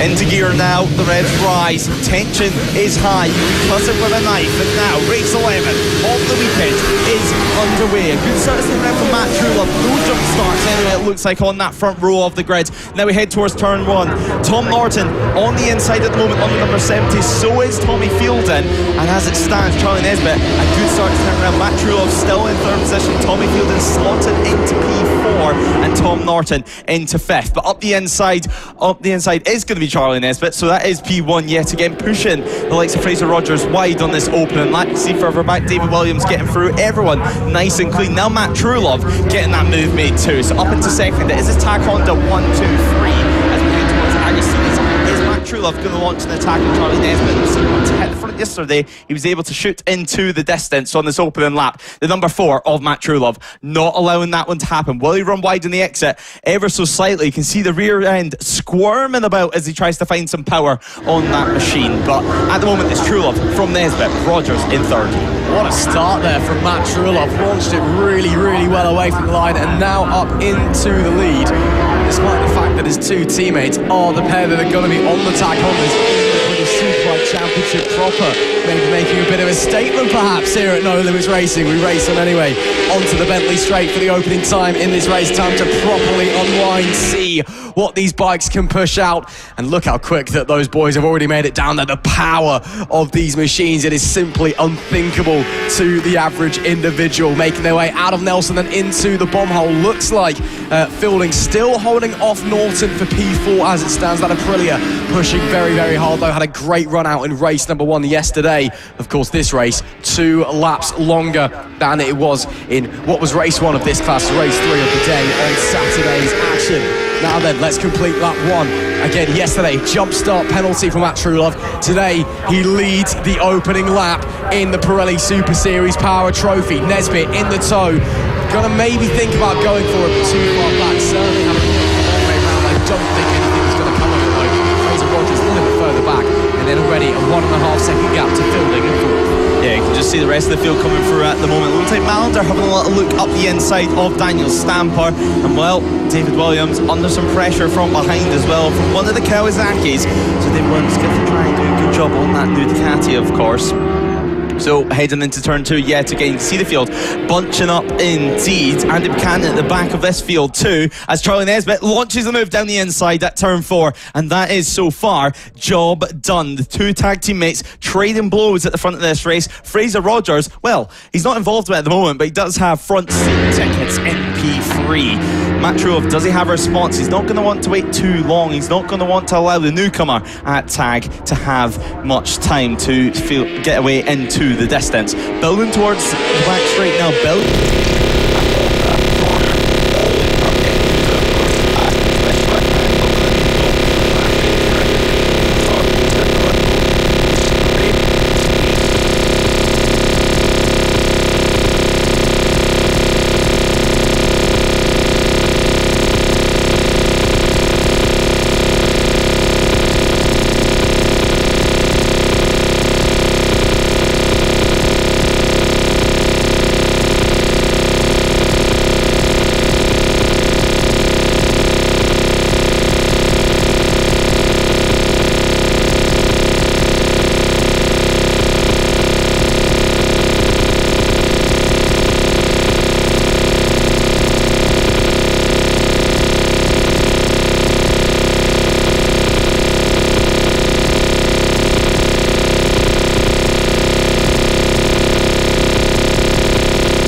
and separating them two on circuit at the moment.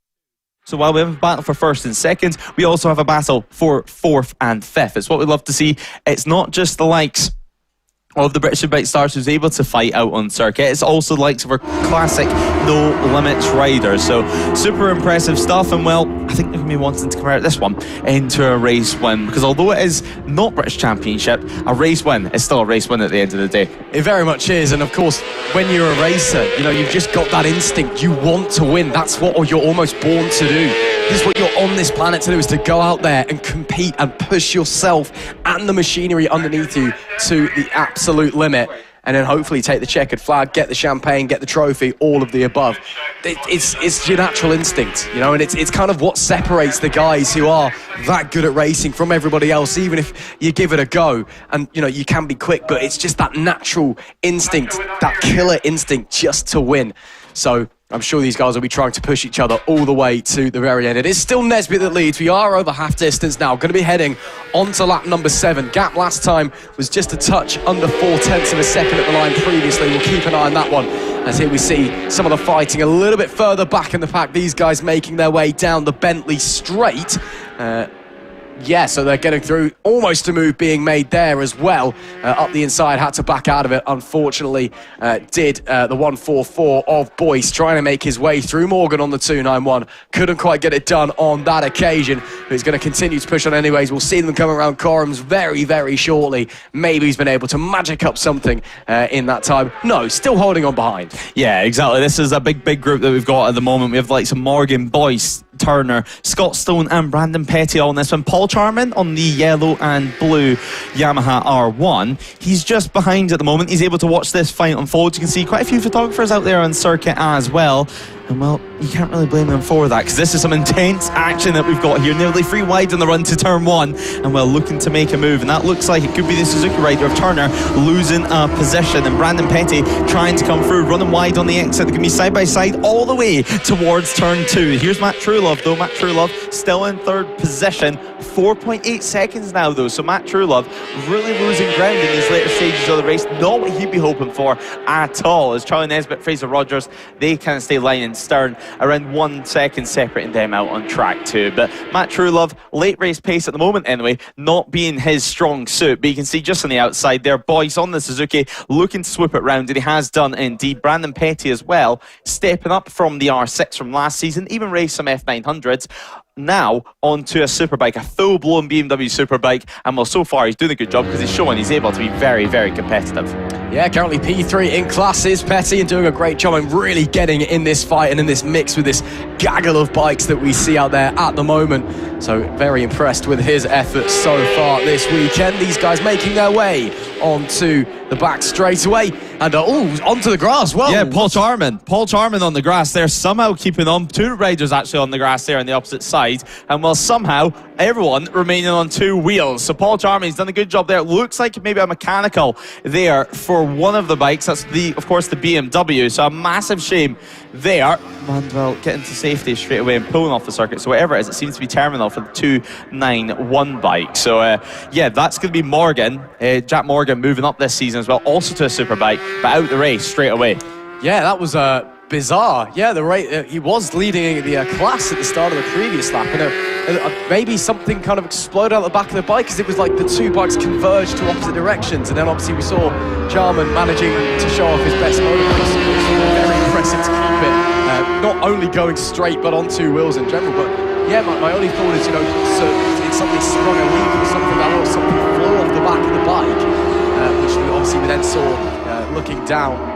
Was Morgan, and obviously just went straight off, pulled straight back into the paddock. So something clearly very broken there on the 291 machine. Real shame for him. That does mean that Boyce is going to inherit the lead in the Dart Motorsport Premier Power Cup. It's interesting to see there. And he is still fighting as well with Turner and Petty, second in class, not very far behind them either. So if they continue to fight over the last couple of laps, could get interesting for the race lead in that class. Meanwhile, up the front in the Pirelli Super Series Power Trophy, Nesbitt's lead now up to a second. Yeah, Nesbitt extending the lead at the front as well. Fred Turner tries to chase the Suzuki ahead. Of course, different classes, but still he's going to want to finish ahead of Boyce. Boyce, a little moment there on the exit, almost running onto the grass, but nonetheless, kept it cool, kept it calm, kept it collected, and away they'll head onto the back straight in just a few moments' time. Now, here's Harry Dennison having a good battle himself on board the BMW, and while he's chasing behind, it looks to be Luca Jennings just ahead of him. Luca Jennings raced in what was the newcomer 600 class last year,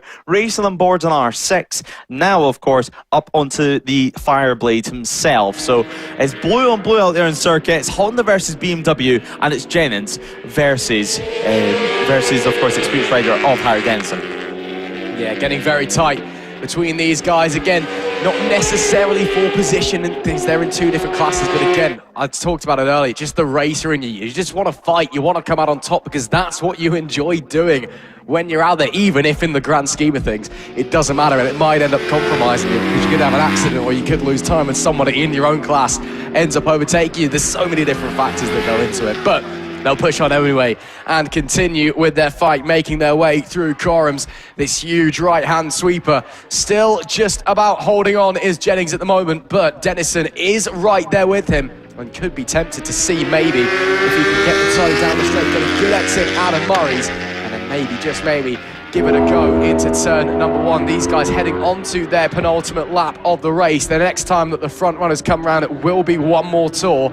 And you can see their changes being made, and change just behind them. We see Dennison look to the inside, but it was Williams and Murta who have swapped places in the background. But these two that we were watching moments ago, still the status quo for them at the moment. It is still Jennings ahead of Dennison. Yeah, exactly. The battle behind as well. Murta looking to try and get involved in this one on board the Kawasaki. His second season on that as well, as the leaders, they head on to the last lap of action, and then hopefully we can hear from the likes of Charlie Nesbitt. But David Williams now looking for a move. He is stretched clear after getting ahead of Murta, and well, super impressive stuff as he looks up the inside of Harry Dennison, looks to make that move, unable to make it work over at turn 4. Yeah, not quite, and these guys know they do still have yet another lap of racing left to go, so there's still time for them, but getting the elbows out now, really trying to make the move because they know they're running out of time to try and get it done. Dennison is now under a little bit of pressure from behind as well, so as we wait to see how we're going to go through that part of the racetrack, but it's getting really interesting for these guys out there, as there is, I believe that's Matt Truelove, who's dropped well down the order, actually. Yeah, Matt Truelove having some transponder issues, it seems. So, nonetheless, they'll carry on. Last lap flag is going to be shown on the start-finish straight. But Matt Truelove, and here is your race leader, actually, Charlie Nesbitt. So Charlie Nesbitt, P1 from basically start to finish. He has been put under some pressure. He had a quick fight with Matt Truelove out on track. So hopefully Truelove hasn't dropped away as much as what he showed in the time screens, and hopefully it is just a not working transponder, which we found out earlier on. So Nesbitt, a little bit of lap traffic to deal with into the final sector now. That looks to be the number 25 of Needham just ahead of him. So he should get through nice and clean. Of course, Nesbitt, super experienced and super respectful. He does a lot of track day training for some other riders as well, helping out fellow racers improve themselves. And well, he's not going to do anything silly, especially here with really nothing up for grabs for him, other than a nice little trophy to take home, and of course bragging rights over Fraser Rogers. Now, towards the start-finish line we go now. The checker flag will be waving, and it will be victory for Charlie Nesbitt. His second of the weekend. Second position does come Fraser Rogers, and yeah, that was Needham just behind them, of course, as the back marker. We wait to see who will claim third, but Nesbitt, what a ride. He's having a little look behind him to see what teammate it is that claimed second, and well, it looked like he enjoyed that one. A 1:48.3 being his fastest lap. Super impressive stuff. And well, third place, we're still awaiting now, which would suggest Matt Truelove has ran into issues. But Tommy Fielden, I mean, if he can claim a third place overall, he'll be absolutely delighted, and rightfully so at that. So the tag boys have a little conversation as Fielden does cross the line now. So P3 for him. Tom Norton will be getting fourth, but we'll get into the results pretty soon. Nesbitt, your winner, the fastest lap holder as well, consistently remaining in the 48-49 bracket. And there is Fraser Rogers. What can he do later on? Well, we're going to have to wait and find out, because 1 second was all that separated the pair. across the line. So back into the hole there, back into park firmly they go. They won't be able to touch their machines, only on stands. And then we can hear from them with Ross. But before all that, Charlie Nesbitt, your winner. Fraser Rogers in second, Tommy Field in third, Tom Norton in fourth. Jonathan Perry claims fifth place with Daniel Stamper in sixth. Matt Trullo does finish down in seventh, so some issues from him as Brendan Mallender claims eighth. Wilfred Turner should be finishing in P9 with Boyce in 10th as we head towards outside the top 10. Brandon Petty just misses out in P11, but of course that's still being second in class. Boyce winning the Dart Premier Power Cup, while Scott Stone takes 12th, Charman in 13th after his off-track excursion. Staying on though, ahead of Luca Jennings of Harry Denison, not being able to make that move work. David Williams in 16th, with Liam Murtagh taking 17th. James Crow in 18th position, Paul Bowerbank climbing up to 19th, and Annie Buchanan in 20th. Taking 21st is of course going to be Michael Needham, Steve Frizzle in 22nd, Chris Taylor in 23rd, and Jack Morgan of course. He had a great battle last year in the Newcomer 600 with the Newcomer 600s. He could be 24th ahead of Kieran Nicholson. Ralph Luturco run into issues. What a race that was. Now most importantly, we're going to be able to hear from our winners as Ross speaks to Charlie Nesbitt. Another fantastic performance there from Charlie Nesbitt. Just going to see if we can squeeze a few words out of our race winner, but just quickly let him debrief with the team first. Charlie, any chance we can grab a few words? Just let him just finish up talking with the team. Charlie, well, talk about impressing your new team. 2 from 2 so far this weekend. You're riding amazingly. Yeah, no, really enjoying it, to be fair. We've tried, like I say, yesterday we tried some bits, but now we're back on the old swinging arm and just trying to fine-tune that a little bit to how I'm comfortable. But yeah, really happy with that one, to be fair. Yeah, a little bit closer between the three of you as well, especially at the start. Saw some battles, saw Matt and Fraser getting through you a couple of times. Also been a lot of fun racing with those guys. Yeah, no, it's great fun, to be fair, but yeah. Talk about making me look bad on my new boy in the team, smoking me. Yeah, no, it's, this morning it was a bit cold and stuff, so the first couple of laps were a bit steady, but as soon as the temperature was in the tyres, we could get a bit of a move on, really. But yeah, it was great fun battling with these boys. Guess you're going to try and make it the hat-trick later on today, then? Hopefully, yeah. See what we can do. Awesome stuff. Thanks a lot, Charlie. Cheers. Great to hear from Charlie Nesbitt. They'll be back out later on this afternoon. Yeah, back on later this afternoon. Thanks, Ross. As well, the next grid is already ready on the dummy grid before we head out on our green flag lap. Next up, of course, the Metzeler Freshman Sport Challenge alongside the No Limits Pre-Injection 600 class. What a race we have in store. Alex Mullaney on pole position for this one, with Fraser Lachenko starting in second. Laurie Myers starting in third, with Steve Lester, Gareth Isles and Carl Vickers rounding out our top 6. A mix of machinery on the grid, of course, for this one, as Lewis Adams, Grant Taylor and Paul Beard round out our top 9. Ethan Hall starts from 10th alongside the likes of Matthew Round and Jake Griffiths, with Jake McHugh starting in 13th, Ryan Bullman starting 14th, and Joe Cullen round out our top 15. Cy Massey, though, he goes from 16th place with Adam Ross and Liam Hansen alongside in P17 and P18. Thomas Brand starts from 19th, with Jamie Cox starting in 20th position. Dwayne Sismore starts from 21st, with Gavin Hooper taking up 22nd place. Alex Nunn goes from 23rd, with Natalie Crowe on the 999 starting from P24. Alex Milner goes from 25th, with Matthew Smith starting in 26th. Ian Henderson starts from 27th as we head down all the way to row 10.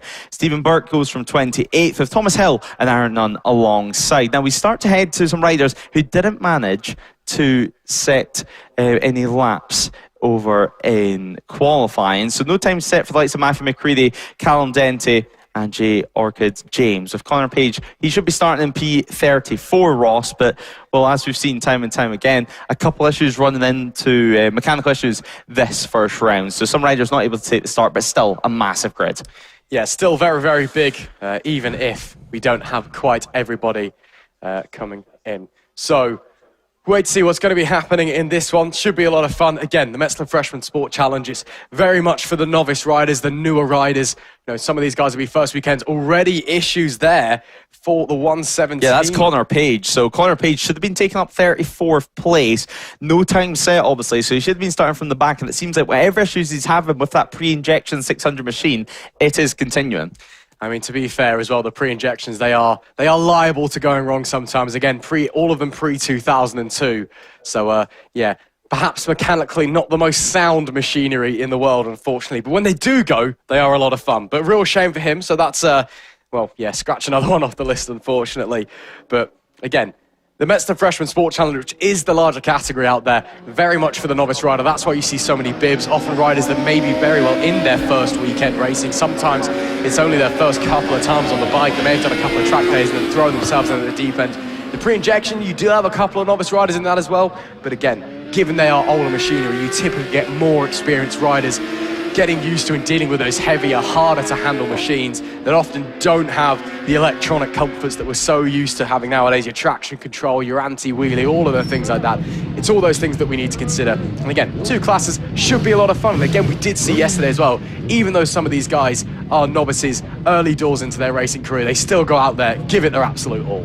Yeah, they certainly do. And well, conditions at the moment as well, completely different from yesterday. Yesterday we had pretty much sunshine from start to finish. Today, the sunshine was peeking out around half an hour ago. Now it's clouds all over, which is a new challenge as well for the newcomers. Every single time they head on circuit, it's slightly different track conditions.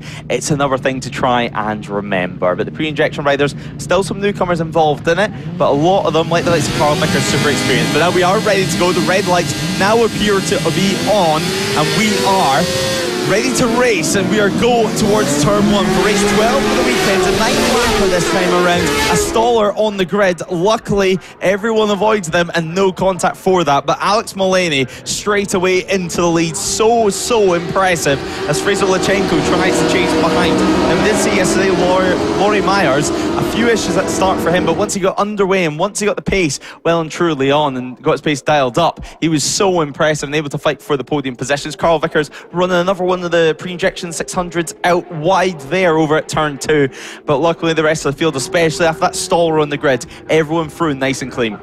Yeah, we saw a couple of guys getting the front wheels up as well, especially I want to say it was P6, Carl Vickers, saw the front of the bike just shoot up into the air. Amazed it didn't fall off the back of the thing, but he's managed to get going, keeping it going as well, which is good to see. Whoa, did you see the rear stepping out there on the inside? Didn't quite catch who that was.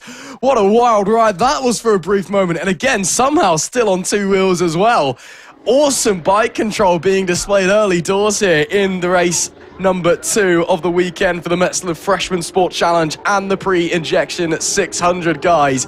They'll continue to make their way around though, coming through Oggies, Ada Williams and onto the Bentley Straight for the first time in this race. Still very close between a lot of the riders. Yeah, still very close in a short, snappy race yet again. Although it is longer than yesterday, still just a 9-lapper. Snetterton now being a long track, of course. When we come to circuits like Knockhill, it's going to be slightly longer races lap time wise. But nonetheless, you can see the number 13 of Laurie Myers. And we did speak about sometimes getting a bad start, not getting that start dialed up yet on the R6. And now he's battling all the way down with Carl Vickers. So still some ground to make up there to return to his starting position, which of course was on the front row starting P3. And now, well, he's got a lot of ground to make up, and this is where, although you're a newcomer, you need to remain level-headed, you need to remain calm, and just wait and see how this race pays out, because you don't want to be throwing it down the road and ruining the rest of your weekend. There's still another race to look forward to this afternoon, there's still another chance, and of course Carl Vickers, even if he finishes ahead of him, he's not going to be losing any more championship points, of course, with them being in different classes. Vickers racing inside the pre-injection 600 class, remaining second in that class for the time being, but Myers at the start, dropping down to P6, getting ahead of Carl Vickers before the start-finish line. So from 3rd to 6th, he's still got some ground to make up. Absolutely. Up the front, it is Mullaney that leads once again. Lizarchenko in 2nd place and Leicester on the 22 in 3rd, but leading in class for the pre-injection guys. Well, a big gap back to 2nd place. That is Vickers, as we just mentioned. And then Taylor behind, those guys all fighting with each other. So still an opportunity for lots of things to swap around. Again, it's still very early doors into this 9-lap affair here at Snetterton. Looking to the inside there, trying to make the move. Rear wheel picking up off the ground twice there for Myers as he gets up the inside. Probably don't want to be pulling stoppies during a race, to be honest, but he gave it a good go there. And I think he did get the move done as well. So fair play, amazing stuff from him. And yeah, gets it done. Brilliant. Yeah, and I'm enjoying what I'm seeing right now from Myers, of course. freshman to racing, getting used to what it's like on track, getting used to what it's like having to brake aggressively, get on the throttle aggressively as well. And when you're learning your braking markers, sometimes it's just a case of holding your breath, braking 20 metres deeper, and then stabbing the front brakes. And that's what it looked like there. It's better than taking multiple attempts of softly pressing your front brake. It's better just going, stabbing it, and then seeing what happens. And although the front back wheel did lift, you'll know for next time around either to rein it in a little, or that he's able to do it and keep control, or even brake even further. And that's just a part of the learning process when you're beginning to race motorcycles. I think I may have just seen on Mulaney just there. I think he's got fresh front tyre on, because I think I saw a sticker on it. We'll wait to see if he comes up round. It's either that or he's picked something up and it's got stuck to the heating up tyre, which would be a little bit unideal, but also if that was the case, you'd probably be seeing him on the floor by now, as we'll wait to see what's going on with that one. We'll continue to push onwards anyway. It's still Mulaney from Lizichenko from Leicester class leader, your top three, as we go on to lap number 3 out of 9 here at Snetterton, the first round of the 2026 No Limits Racing season, of course, broadcast to you live for the first time ever here on No Limits Racing TV. Move to the inside there. Nice stuff being made, gets it confirmed as well. So that'll be moving up a position. Let's see if they can continue to fight onwards and has enough of a breather back as well. So brilliant stuff. Again, even though these guys, a lot of them are novice riders, maybe intermediate novices, again, you can see a lot of them with the orange bibs. They're still going out there and giving us a hell of a display, getting the elbows out, showing proper racing form, and just knowing what they're doing. It's great to see. Yeah, they're going out there having a blast. And Lewis Adams at the moment, he was having a great race. As you see, the fastest lap of the race, a 1:59.3, of course, from Alex Mulaney. Myers, though, has been able to make that move work. So Lewis Adams now losing another position on board the Kawasaki, and Nunn is now up into P4. So Lewis Adams started the lap in 4th position. Now he's all the way down to P6. So a great battle from 4th to 6th at the moment, and another group forming just behind. Steve Lester, though, the leader in your pre-injection 600 class, he remains in 3rd, a little bit in no man's land for the time being, around 4.5 seconds behind the bike ahead, which of course being Fraser Lachenko, and Fraser Lachenko a further 4 or 5 seconds behind your race leader. But Myers, is this going to be another move yet again on Nunn? He does look up the inside but thinks better of it, and Nunn slightly better on the brakes. But I think that's more of the case of Myers wanting to return to his line, because you don't want to be running too wide here at Brundle, otherwise you can be suddenly on the inside and running so deep over at Nelson's. Absolutely. This, of course, fighting for the final podium place in class. Aaron Nunn holding on, or not quite for the final podium place in class, should I say, just off of the podium, 4th place. Aaron Nunn holding on to that on the 1-2-2 at the moment. Brother Alex down in P23 overall. Yes, there is 2 A Nuns on the screen. It's a little bit complicated to wrap your head around sometimes. Oh, look at the front wheel picking up there. Bit greedy on the throttle coming out of Murray's. That could compromise down the straight. Again, it's okay if the front wheel picks up a little bit. You may have to fight it. But again, you lose a little bit of that friction. Actually, aerodynamically, it's a little bit better as well. But when you're sticking up in the air like that, it does cost you time, and it does cost you positions as well. And that's why he's dropped backwards and is going to have to settle for losing a position. Yeah, exactly. As soon as that happens, you're either hoping it returns to normal, or you're stamping on that rear brake, just trying to get the front wheel back down onto the ground and then fully get the drive onto the out of the corner onto the main straight. Now then, currently lap 4 out of 9. We're ticking it by pretty fast here. Let's not forget Alex Mulaney. His performances yesterday were so remarkable, racing in 2 classes this weekend, winning both his races yesterday, and well, so far today, dominant at the front, 6.5 seconds, and well, Lachenko, Lester, Myers, Nunn, nobody able to show a real response at the moment. But now we're looking a little bit further down the order, and that does look like it's the other Nunn back there down in 23rd position. I think he's just got ahead of Natalie Crowe out on circuit as well.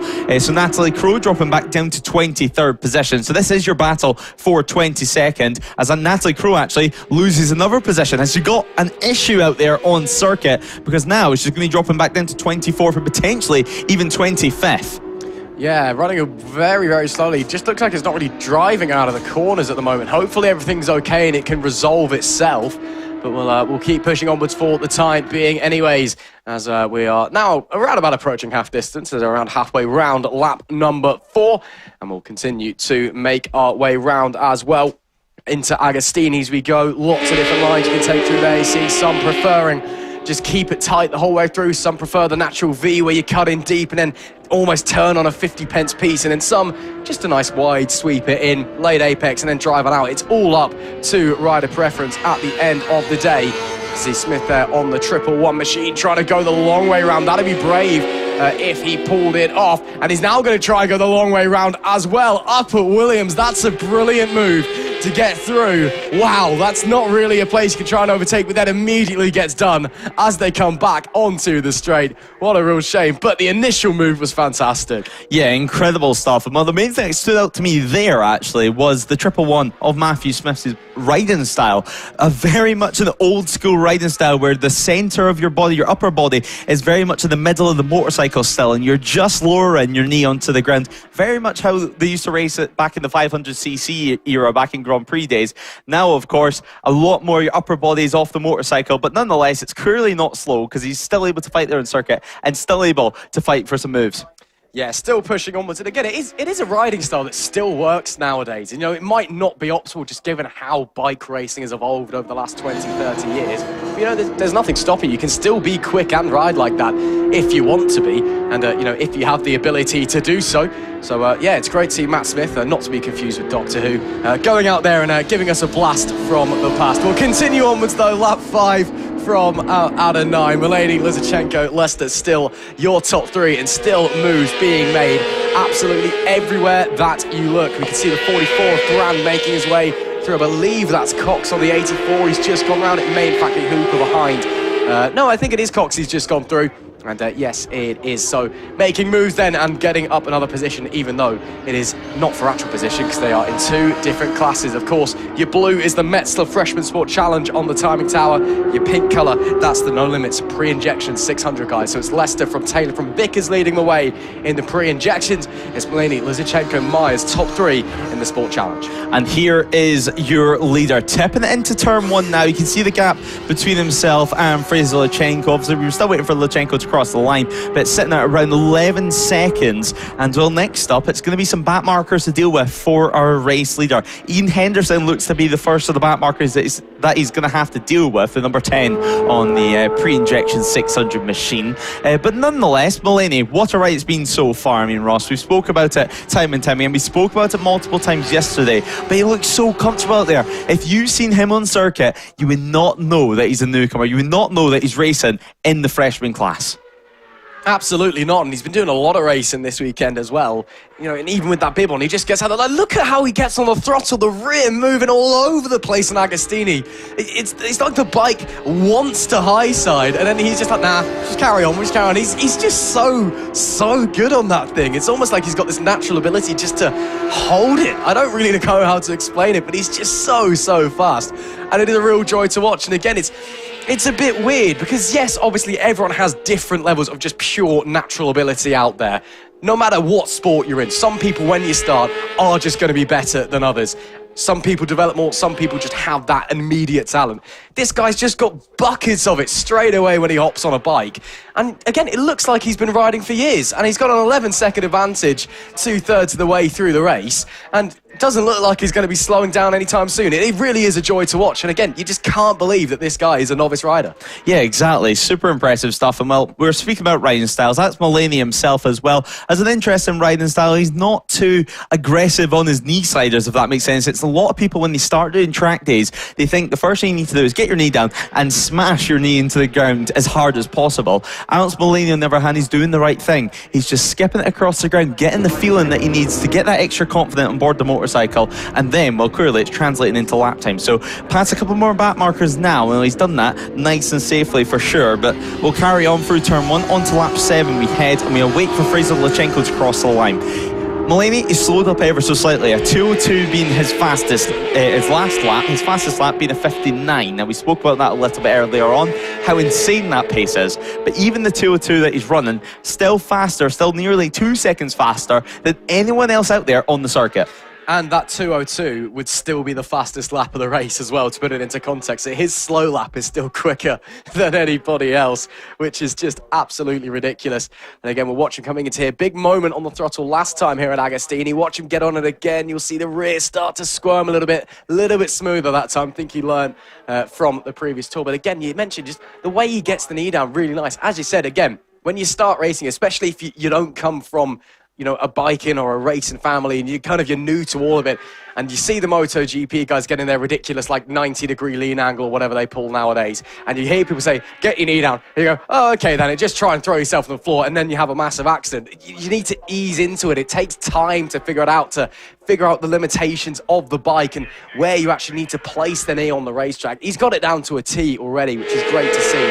Let's focus on some of the other guys. We can see Lizarchenko there, who's in second place, who himself is having a fantastic ride. And again, another rider that you're thinking, how on earth are you a novice? You've got buckets of ability already. Although, yes, 13 seconds off Mulaney, he himself has a 13-second gap back to Myers in P3, who has got through Leicester to make it a Freshman Sport Challenge 1, 2, 3 on the road as well. And Lizarchenko, again, great ride yesterday. He's been solidly consistent all weekend long and just been very impressive overall.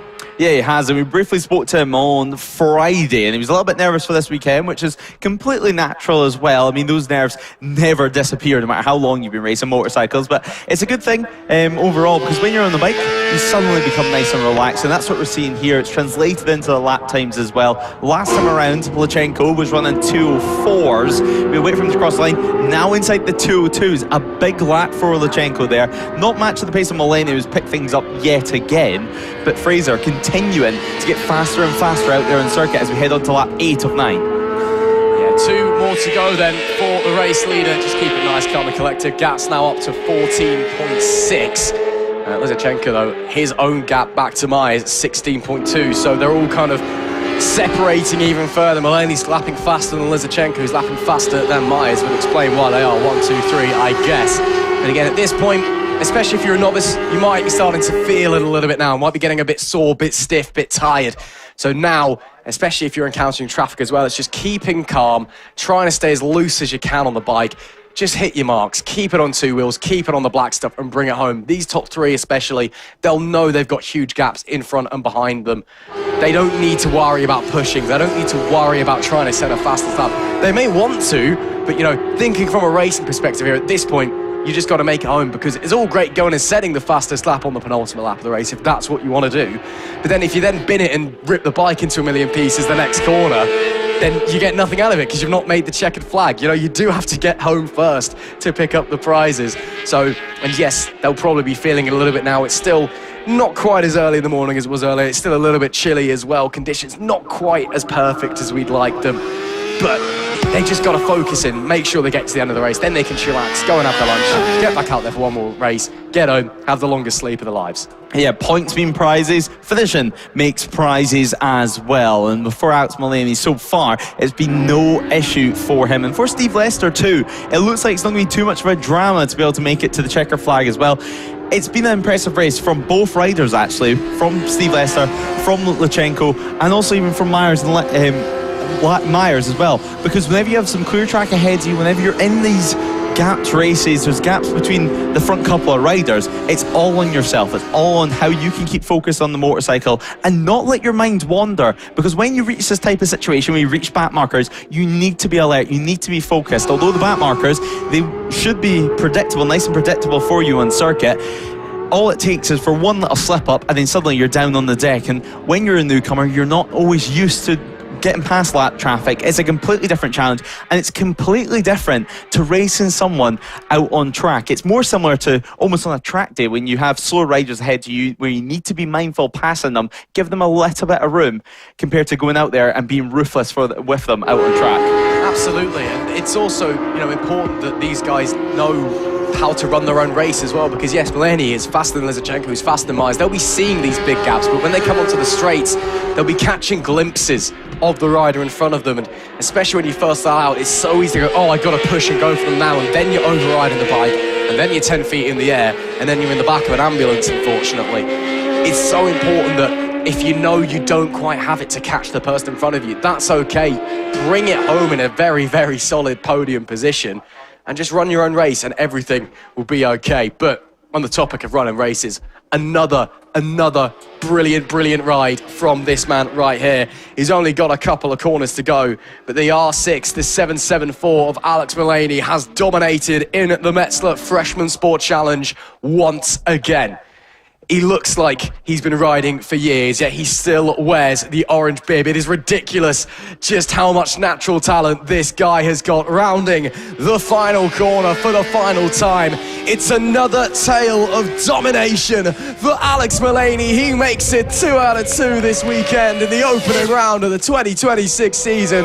And what a performance it is once again. A fastest lap that was 3 seconds quicker than anybody else, pushing the R6 to its absolute limits. And we still wait for Lizarchenko in second, who himself has had a phenomenal ride, to cross the line. He does so now, some 15 seconds behind. What a dominant performance it has been from Alex Mullaney, once again taking a second straight victory this season to kick things off. He will be a very, very happy boy and a very, very confident boy heading into race 3 as well. We knew he was a little bit nervous coming into this weekend. I'm sure he's feeling on top of the world right now. It is Mullaney from Lizarchenko, from Myers, your top 3. Then it was Leicester who finished 4th overall and does take the victory in the pre-injection 600 class. Then it's Lewis Adams 5th, Aaron Nunn in P6, Paul Bidd 7th. Then it's Grant Taylor and Carl Vickers P8 and 9. They round out the pre-injection podium. Gareth Isles in P10. Ethan Hall was 11th, followed by Joe Collier, Ryan Bullman, Matthew Round, Jake Griffiths, James McHugh, Adam Ross, Cy Massey, Thomas Brand, and Gavin Hooper brought it home in P20. And we got Jamie Cox, Alex Nunn, Matthew Smith, Alex Milner, Natalie Crow in 25th in the end, Dwayne Sismore, Liam Hansen, Ian Henderson, Stephen Burke and Thomas Hill. And then our final rider, Connor Page, only 31 entered that one, unfortunately. We were scheduled to have a few extras. Unfortunately, a couple not able to start the race due to mechanical issues. Let's head back down to Lewis, though, in the holding area and speak to our race winner. Well, we are here in Park Fermi, and we're going to grab a word quickly with Steve Lester, who's just at the back here. The bright pink levers, bright pink bike, nice and easy for us to see. So we'll quickly see if we can grab Steve, who's a little bit further away. But Steve, we're going to have a little chat with Carl Vickers as well, I'm sure. But Steve Lester, what a ride it was for you in the pre-injection 600 category. A win for you in class. Yeah, brilliant. Yeah, I knew I had to get a good start and just try and keep my head down. No, it was great. And, well, you're expecting a little bit more competition from Carl this time around? Neutral or 2, so I'll have to have a look at the bike before the next one. And looking ahead, Steve, at the next couple of races, what are you expecting? Are you expecting a hard battle between you and Carl? Yeah, definitely, yeah. I mean, this is my home circuit, so it was probably home favourite here anyway. But, yeah, I think we'll have a good season between the two of us. And finally, with it being your home track, is that a little bit more pressure for you? Yeah, a lot more fans here this weekend for me, so, yeah, a bit more pressure. Well, best of luck anyway, and congrats again. Cheers, thank you. Well, that was Steve Lester, and, well, Alex Mullaney has ran up him, so we're going to have to speak to him later on. Of course, he'll be racing 2 classes this weekend, but incredible stuff. Sadly, we didn't get to speak to Alex, but we have heard from Steve Lester, who is your pre-injection 600 winner. And yeah, I don't think we're too far away from heading for the next race of the day. So back to you, Ross, up inside the commentary box. Thank you very much, Lewis. Hope everybody is enjoying all of the action so far. And I hope you're enjoying. If you are watching trackside as well, of course, a bumper crowd, as always, here at No Limits Racing. Whether you're just a family member, a friend, a mechanic on the spanners, whatever. Watch the best club racing available in the UK.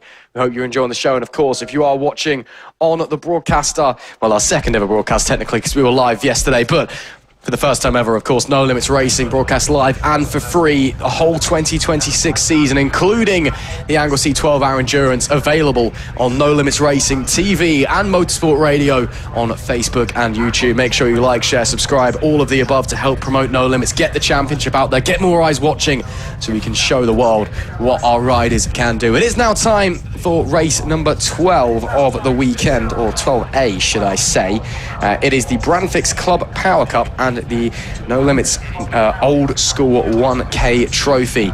So very similar kind of bikes to previously with the Old School 1K Trophy. Can be a little bit newer. It's just for bikes from essentially before the mid 2010s, but you do get some guys out there running 90s machinery on occasion. And then of course we have the Brandfixx Club Power Cup as well to enjoy, which is for a little bit more experienced of a rider than the Freshman Trophy.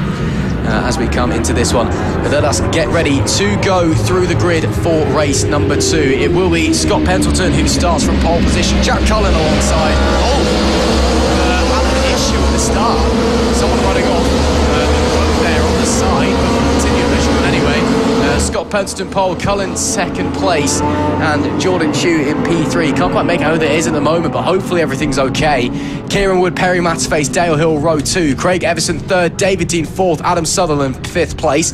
Matthew Whitney in 9th place, should I say. Matthew Whitney 10th, then Robert Pierce and Dean Turner. Daniel Mercer is 13th with Simon Franklin 14th and Jeremy Page 15th. Then it's Ed Alexander, Sam Foster and Andy Ashcroft. James Logan, Kieran Hatton and Alan Lane. Mario Giampaglia, Jamie Harris and Ian Toon in 24th. 25th is Lee Rawlings with Mitchell Baines in 26th. And 27th is Paul Spencer. 28th, Philip Whitby. 29th, Neil Stevenson and Piotr Gwalic rounds out our 30, or top 30, should I say. We've got a few more. We've got Ryan Marriott, Luke Coop, Ben Rainbow, Leonard Brookman, Martin McCletchy, Anthony Snowball, Craig Mackin, Vincent Gibbon and Nigel Wider. 39 rider grid scheduled to take part in this one. Couldn't quite identify who had that issue coming away from the grid. They are off the bike, and there are yellow flags down at turn 1. We may be having a little delay to the start here just to see what's going on, but again, we'll let you know what's going on. There is areas to get the bike out of the way there, so we'll figure it out, Lewis.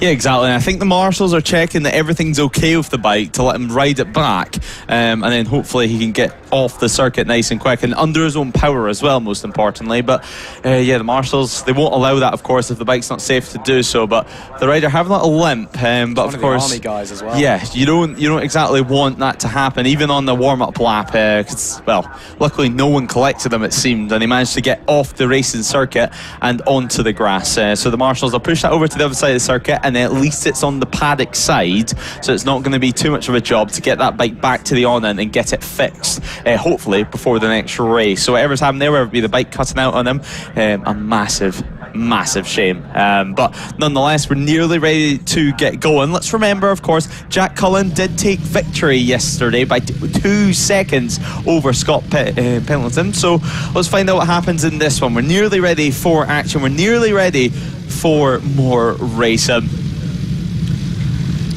Yeah, to my eyes, looks like it was Ed Alexander, I want to say, that came off there. We'll double check that, but it was one of the Army boys, definitely. Again, a real shame for them. We'll have a look and we'll get that confirmed for you as we come through. Just waiting for the last few riders, clearly taking some inspiration from the Tag Honda boys earlier and having the world's slowest run to the grids. And is that because there is a problem? In fact, it looks like there is. Yeah, I think we're going to have just a few moments figuring out what's going on. Yeah, so a few issues there in the starting grid, whether it be the bike cutting out or, well, the medical car now just heading out onto circuit too. So we'll wait and see for the start. If it needs to be delayed, it can, and it's not going to be too much of an issue. It might just be a case, if we're not expecting too long of a delay, where they can keep them onto the grid, or if not, then well, it's going to be a case that well, the riders will be told to head back to the paddock. But we'll have to wait and see what happens here. The officials do a great job, as do the medics and the marshals, keeping everyone safe all weekend long. And yeah, engines off on the grid now, and the riders just having a discussion between themselves over what the plan is for this start.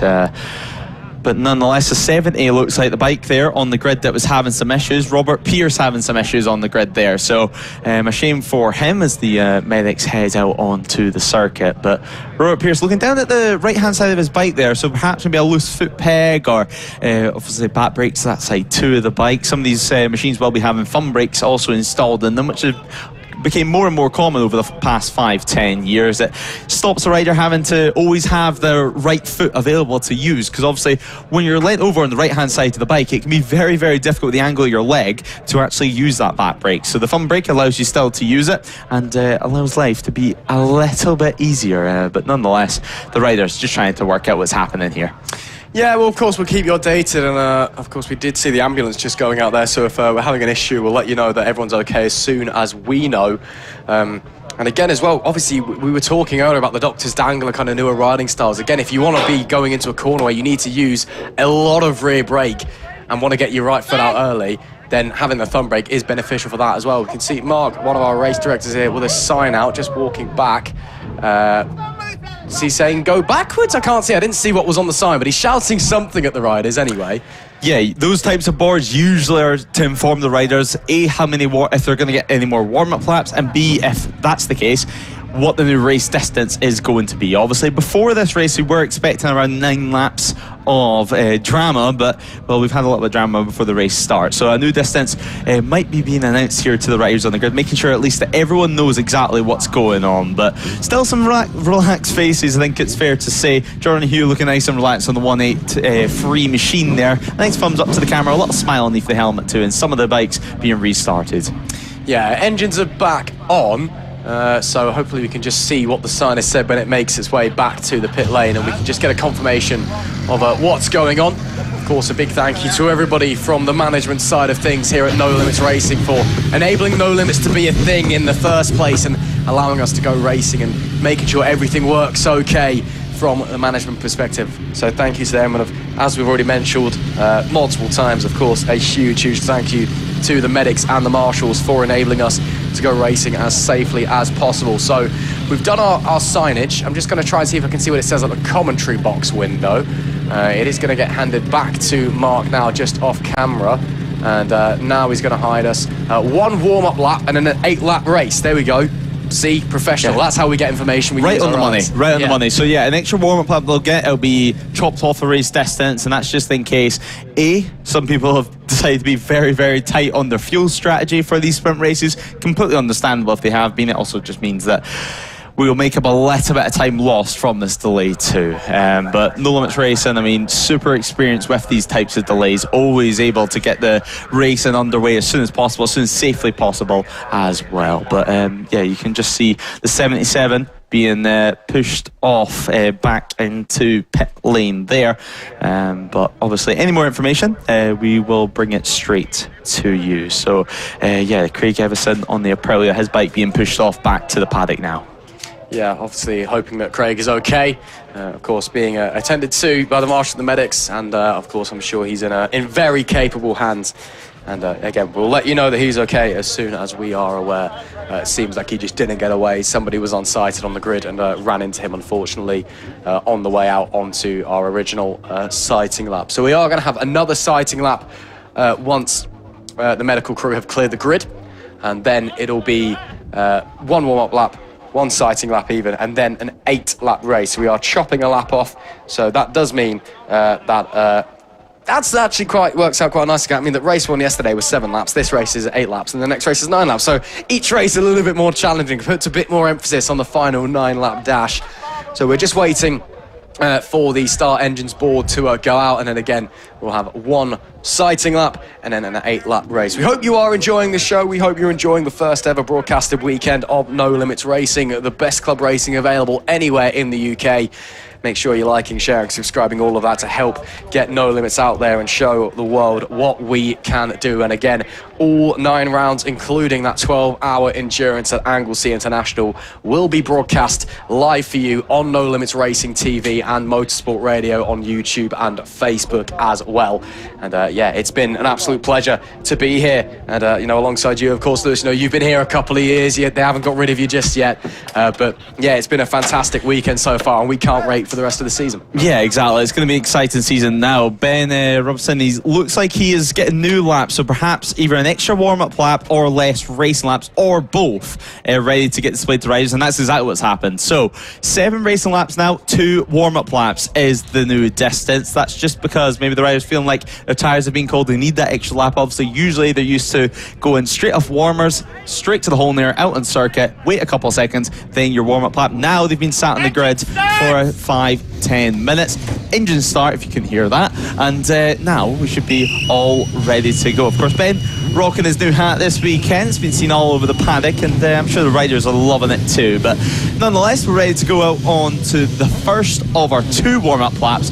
We're then, we're going to have plenty of time to build up the hype and also bring you through the grid all over again, of course. 2 laps now, 7 racing laps, and well, less time to make moves as well. So these opening couple of laps will be so important. Obviously, they're used to short races like yesterday, so it's not going to be anything new with the afternoon race also being longer. So not necessarily a new challenge for them, but still, they start as important.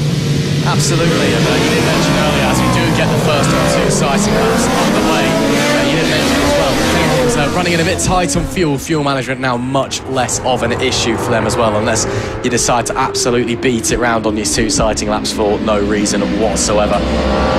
We do get going then on our sighting laps, 2 of these to come your way, so a little bit of time to, just get comfy, settle in, focus in, and get yourself excited for the Brandfixx Club Power Cup and the No Limits Old School 1K Trophy. Of course, 2 classes out there for this one. The Club Power Cup, you're looking at kind of an intermediate license level, kind of 1000cc bike kind of thing, and then the Old School 1K Trophy, bikes from roughly limited to pre-mid 2010s, but you do get some proper old school things out there. Dean Turner's on a really old Honda Fireblade, for example, that might possibly even be late 90s, I think.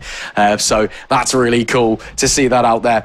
And again, you get to see that interesting new bike versus old bike dynamic, which is always fun to see. Yeah, it's always good to see the different machinery that we have out here. It's essentially, you're seeing the 2 Superbike eras. You're seeing one where it's all on the rest, there's less electronics out there, and then you're seeing the modern day bikes, which when something goes wrong with it, you need to basically plug in the computer and get that sorted, and certainly set your traction control, your anti-wheelie, everything needs to be set correctly. But great to see Dean Turner. Of course, he spoke to him yesterday as well after an incredible ride. So your Old School 1K Trophy winner, and hopefully we can speak to him today too. And well, if that's the case, that means he's done as good of a job. But yeah, so we're just heading out on this first warm-up lap. Of course, the riders should just head straight past the start-finish line this time around. Nobody should be stopping, and the green flag still should be waving rather than the yellow flags headed on to start-finish straight, which usually signifies riders just to slow it down as the starting grid is near. Now that looks like it's the 606 machine, that of course being Gotclick, and that being the RAF, one of the RAF bikes. Now the RAF teams, the Army teams, and of course the Navy, they'll be on track later on as well, and that'll be for their sole inter-service race of the weekend. We have it every single round at No Limits, pretty much every single round. I believe there was one round last year we didn't have them sadly on show, but it's a busy Sunday for them, and it usually means that on the Sunday they have qualifying in the morning and one race in the afternoon, plus the classes that they normally race throughout the day. Like Dean Turner as well, he's going to have that this afternoon. Absolutely. Should we run through the grid then for you once again as we get ready for the Brandfixx Club Power Cup and the No Limits Old School 1K Trophy? It is Scott Penselton that starts on pole position, Jack Collins second, and Jordan Hugh in P3. Row 2, Kieran Wood, Perry Mataface and Dale Hill. And it's Craig Everson, who was scheduled to be starting in P7 but was involved in that incident on the prior warm-up lap. David Dean is 8th, Adam Southall is in P9. It's Matthew Whitney, the BSB team owner, in P10, with Robert Pearce 11th and Dean Turner for the RAF starting in P12. Daniel Mercer is alongside Simon Franklin and Jeremy Page. Then it's Ed Alexander, who is the other rider caught up in that incident. Then it is Sam Foster, Andy Ashcroft completing that row. James Logan is next to Kieran Hatton and Alan Lane. Then it's Mario Giampaglia, Jamie Harris and Ian Tune. Lee Rawlings, Mitchell Baines and Paul Spencer behind them. Then it is Philip Whitby, Neil Stevenson and Piotr Kovalich. Ryan Marriott is 31st alongside Luke Coote and Ben Rainbow, followed by Leonard Bookman, Martin McClatchy and Anthony Snowball. And then we had a couple of other riders at the back of the grid who did not set times in qualifying for whatever reason that may be. It was Craig Macon, Vincent Gibbon and Nigel White. So scheduled 39 rider start. Again, sometimes it's a little bit lower on a Sunday morning due to mechanical issues that have cropped up overnight. And then again, we did see those two bikes getting caught up in that incident on the original Sun Lap. Just a little clash, but it looks like they both won't be starting this race. So we're expecting a probably 37 coming into this one. Should be interesting to see how it's going to unfold. Again, two different classes out there that we need to keep our eyes on as well. Should be very, very exciting. Yeah, it should be really good. Of course, Jack Cullen starting from second position. He took the race win yesterday. He's going to be aiming to try and take the lead on the run to turn 1. 2, Jordan alongside him, Jordan and Scott alongside him, of course, with Jack Cullen being in the middle of the front row. Kieran Wood. Now, Kieran Wood was super impressive last year, and it seems like this year he started it with a bang. P4 in the grid for him. Watch out for Kieran Wood and see what he can do. Of course, last year in full army colours, and always super good to see Simon Franklin as well taking the spot further back. The bright yellow Kawasaki.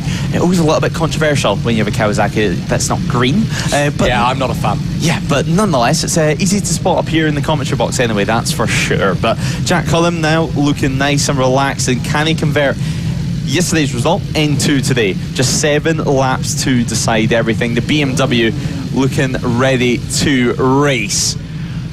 Now it looks like so far no pole sitter for this one. I've not seen Scott, of course. I believe he did have an incident yesterday in the endurance race which caused a red flag. So sadly it doesn't look like we're going to have our pole sitter on for this one. So what can Jordan Hugh do from third position? Can he stop Jack Cullen? The red lights now appear on. The red lights are off and we are ready to go. Was it a little creep there from Jack Cullen from second position? We're going to have to wait and find out, but race 12 well and truly underway. It was scheduled to be 9 laps, now just 7. It's the race towards turn 1. Jordan Hugh looking up the inside but really far back. He's not going to be able to make that one work at all. Robert Pierce as well having a good start, and we did see him looking down at his bike on the grid, but whatever it was, it must not be too big of an issue, because wow, what a start that is. Into third position straight away. Dean Turner as well fighting his way through the pack. It looks like already inside the top 10 of things, and that should usually be enough to have the old school 1k trophy lead, but we're going to have to wait and find out when they break the time in beams, because at the moment Jack Cullen, he's under some pressure from Jordan Hugh. We head towards turn 4 for the first time of asking. The 183 even looks up the inside at turn 4 over at Agostini's, unable to make it work though, and thinks better of it as the rest of the field bunch their way up, multiple lines on the entry, and just trying not to make any contact and get through nice and clean on this opening lap. Of course, they've had those 2 sighting laps after that delay, so the tyres would probably not be as up to temperature as they maybe would want them with the tyre warmers, but they're as close as they're going to be able to get them, so maybe just a bit tentative, waiting for the bike to fully be up to the standard it needs to be to push 100%. Cullen, of course, starting from de facto pole with Pendleton after that incident yesterday, not being able to race today, but under a lot of pressure, did of course take the victory in race 1 yesterday, and a very popular rider as well is Jack. So let's see if he can please his fans and make it 2 out of 2, making their way then out of Brundle and Nelson into the bomb hole for the first time, turning wheels in anger. And then of course Cara McMurray's to finish the lap. As they come on down, you can see the rest of the field sliding their way through. Again, they'll be making their way to the timing being very, very shortly. That's where we can really see where everyone is and get a real picture to understand how the race is unfolding. Yeah, exactly. It's going to be the first time we've crossed lines. It's going to be the first time that we get to see what the gaps look like. And well, I think the star of the show so far definitely has been Robert Pierce, number 70, but we're going to have to wait and see as they cross the line, and we'll look at the times for the first time of asking. It's a BMW from Yamaha, the Aprilia sitting in third as well. Perry Matterface picking up a few positions. He started in P5 and now, well, he's up into 4th. As we said, Dean Turner inside the top 10 straight away, up into P7 on board that RAF Honda. And well, that shape of Honda, my mind always springs to the likes of Wilson Craig Hondas from back in the day, although completely different colour scheme, same shape. But nonetheless, Dean Turner doing a cracking ride so far in 7th position, just ahead of Hill and Simon Franklin, and Mercer as well, his next rival inside the 1k trophy class, down in 10th. Yeah, so Dean Turner, great start for him and the RAF squad in this one. And he's got a lot of breathing room behind him in the form of 2 bikes separating him from his nearest rival in the old school 1K trophy class. So he can just breathe a sigh of relief early doors and really nailed the start. But it is Cullen that leads the way early doors from Hugh, from Pierce in P3. All 3 of them very close together at the line. Again, that Aprilia rocket ship of a start. 5 places made on that opening tour. So it seems to me that Pierce really feeling comfortable as it stands, and looking like he's feeling very racy in the early phase of this race as well. This race, of course, is shorter, or it's the same distance actually now as the race was yesterday, so things like fuel isn't going to be an issue. And as they're going through, and fatigue probably won't be that much of an issue as well as they get going. And there we go. We have a crash out on circuit, and a big shame. It's one of our Suzuki's down. It looks like Adam Southwell down on the deck. So the 307 of Adam Southwell, a massive shame for him. But nonetheless, we carry on out on circuit. So Southwell is having a good race so far, looking to score some points. And actually, he was running 13th position. So nearly inside the top 10 for him. He's going to have to pick that Suzuki off the ground. Hopefully not too much damage. Hopefully just some clip-ons, some handlebars that he has to fix.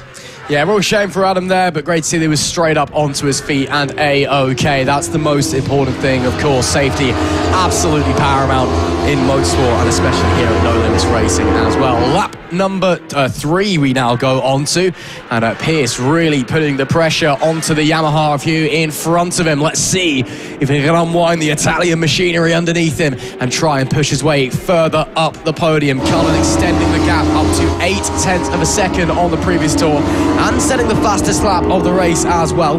Well, I mean, there's only been 2 laps to be fair, and one of them was from the start, but it's a 1:58.8 is the early benchmark from the number 97. So that's what everybody else needs to be running. Those behind Hugh Pierce running a 1:59.4, a 1:59.6. Yellow flag's still out. Yellow flag is still out, so that Suzuki hasn't been cleared just yet. But at least he's up on his feet, and I think it is pretty out the way as well. So it is a waved yellow, of course, no overtaking allowed in this section, as we do just see it there. It is in a little bit of a dangerous spot, but I don't think it's going to be too much of a risk. The riders, though, of course, will need to back off. Yeah, they will, and they'll use their head round there. You don't want to go down on the yellow flags, frankly. It's one of the first rules that you're told when you start motorcycle racing, but nonetheless, a massive shame for them. The race will continue on at the front, and, well, Cullen so far, he's not pulled away as much as what we initially thought, and that yellow now has been changed into a red flag. So that's going to be a halt to the race, lap 3 of 7 when the red flag came out. But nonetheless, race 12, it's been stopped for the time being. And, well, as soon as we have any more information, perhaps it could just be a case that they thought the bike was in too dangerous of an area for the rest of the field to come by. So Adam Southwell, he's pushing that bike with the aid of marshals. And, well, if race direction, race control decides it's too dangerous for the marshals to be out there in that area of the track, then they have to stop it. Absolutely. Early doors in that race. We're on lap 3 of 7, so we'll wait to see what the plan's going to be if we are going to restart that race. And if we do restart, if it's a full restart or restart from where we were, or if we're looking at the time, looking at the watch and the schedule, perhaps a bit nervously, given there is a red flag and how much we're trying to pack into one day's action, it may unfortunately be called there. We'll let you know as soon as we know. So we've not seen much racing from these guys at all, to be honest. They've done more sighting laps, I think, than complete race laps so far, due to the incidents that we've had so far. But it is a red flag. Cullen had an 8/10 advantage at the time that was thrown, with Hugh in P2, Pierce in P3 as your top 3 as it stood in the Brandfixx Club Power Cup. Then down in the old school 1K trophy, it was Dean Turner, who had just dropped down to 8th place overall, who did lead. Just behind him, though, only 1.2 away, was Mercer in 2nd place, and Ashcroft, who was P12 overall on the Kawasaki, he was in P3 in class. So we'll just wait to see what we're going to be doing. Doesn't look like the bike's in too bad, Nick. Yeah, just get the handlebars back right, sort the pegs out. I think that should probably be ready to get going once again. Yeah, it's not too bad. I was just about to say, actually, it's bounced quite well because, well, he's crashed just on the exit of Hamilton, it looks like. And obviously that being a left-hander, so the bike has dug into the grass and then flipped over. And, well, with that, it's not even too bad. His brake protector's still on, albeit I don't think any brake guard anymore. As we do see another rider actually pushing their bike, and that's going to be the 153. So Ben Rainbow pushing his bike from one side of the track to the other. That's going to be straight back to the paddock. Abbey doing a good job at helping the riders, of course, this weekend in the whole area, but loads of sponsors this season, and loads of great sponsors at that. Metzeler, of course, doing a great job at supporting us over at No Limits, and not to mention Brandfixx, who's going to be sponsoring this race right here. Obviously, we have the Pirelli on as well, helping us out this weekend, and plenty more class sponsors to get stuck into over the course of the weekend. Obviously, Pirelli has been a staple name here in the No Limits paddock for a while now. Unbeaten prices on tyres too, but the riders heading back towards the paddock at the moment, it seems. So we'll have to wait and see if this can be declared a result or if not, because we were only on lap 3. But the race distance already had to be chopped off before the start. It's almost a second delay for this race, albeit the first red flag. Yeah, absolutely. Again, it's a bit of a weird one when you have a not quite a red flag, but a delay before you go racing. But yeah, hopefully everybody's okay. We can see there that the riders are up on their feet. But yeah, bikes are heading back into the paddock. So we'll let you know what's going on. It may well be that with that red flag, we weren't far off the lunch break, so we may be throwing an early lunch just to get it out of the way and then jam pack as much as we can into the afternoon potentially. Again, we'll let you know as soon as we have heard from the guys and gals up in race control. But yeah, again, a big thank you for tuning in, of course, to the very first live broadcast weekend here at No Limits Racing, live from Snetterton. Of course, you can watch all of this season's action here on No Limits Racing TV or on Motorsport Radio on Facebook and YouTube. Of course, a big thank you to our partners here at No Limits. With our partners here at Limits, Pirelli, Metzeler, Dart Motorsport, the Bike Lawyers and Dunlop. It sounded like to me that Mark just said there that we are going to be rerunning that race later. So I don't know if we're going to be sending anybody out now. We'll wait and see. It might be a bit unscheduled, but yeah, that race is going to be redone later. Looks like there was just some issues. It was decided, let's just can this in, give it another go in a bit. Yeah, we will be. Third and final call has just been given actually for the Club Sport, the Street Bikes and the Next Gen Sport Bike category. So they're going to be heading on to circuit and heading into assembly now to make their way onto the grid. So yeah, we will be moving on for the time being and then heading straight to race 14 on our schedule. Of course, that being race 12A that we just completed, and now on to race 14. So yeah, of course, we'll let you know when that race gets put in. It's most likely going to be at the very end of the day after this, but nonetheless, we still get to look forward to some more racing action before lunch. Yeah, absolutely. We'll still push onwards, still try and get these two done before we get going. We're not awfully behind schedule as it currently stands. There was talk earlier of a shortened lunch break as well, just to keep you posted. Again, the lunch break scheduled to be around about an hour. But there was discussions early this morning about whether we cut that short, partly due to the cloud cover here. Obviously, it's a little bit darker than yesterday, and we were aiming to finish at roughly the same time as yesterday's action. So I believe that lunch has been shortened. I'm not entirely sure how long it's now going to be. I'd expect around half an hour, maybe 35, 40 or so minutes. But again, we'll get that confirmed for you. But just stay tuned. The easiest way you can figure that out, well, if you're trackside, you'll see the bikes start going around again. That's how you know lunch is over. If you're sat at home watching on, just stay tuned. When we come back live, that's how you know that lunch break has finished here. As you can see now, that's a setup up on the banking, isn't it? Deck chairs, blankets, food, the lot. I'm jealous of them. They look very comfortable. Yeah, they do. I mean, yeah, definitely. This is the moment where you can take a little bit of a chill and maybe get yourself a little picnic before the lunch break well and truly gets underway later on. And plus, I don't know about you, I'd rather be eating my lunch while watching some bike racing rather than sitting there for an empty track. But nonetheless, the Club Sport, Street Bikes and the Next Gen Sport Bikes are going to be next up on circuit. And well, what we seen yesterday was some great racing between them, and the Sport Bikes changing a slightly different dynamic this year. Of course, last year they were running with the likes of Stock Twins and Supertwins. This year, a new challenge for them, and we've seen some great racing actually across all classes yesterday, and some great racing across the multi-class races too. Lewis Smart, super impressive yesterday, having a great battle as well from start to finish with some of the Sim Series Motorsport guys, but nonetheless you can see them making their way to the grid. So finally we can begin to look towards our next race of the day. Absolutely. After a little bit of back and forth and trying to scratch our heads and figure out what's going on, we are going to get a race going. It is time for the No Limits Club Sport Cup and Next Gen Sport Bike as well. Really excited coming into this one.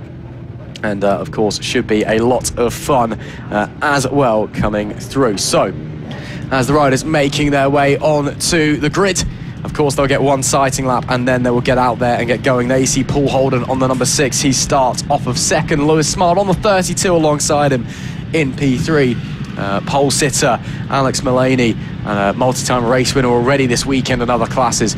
He is not out there just yet. He'll be working his way through. In fact, I can just see him coming through now, I believe. Not seeing Finley Page in there just yet.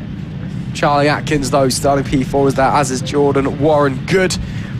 Again, very big grid coming into this one. Looking expected 33 riders out there for race 14.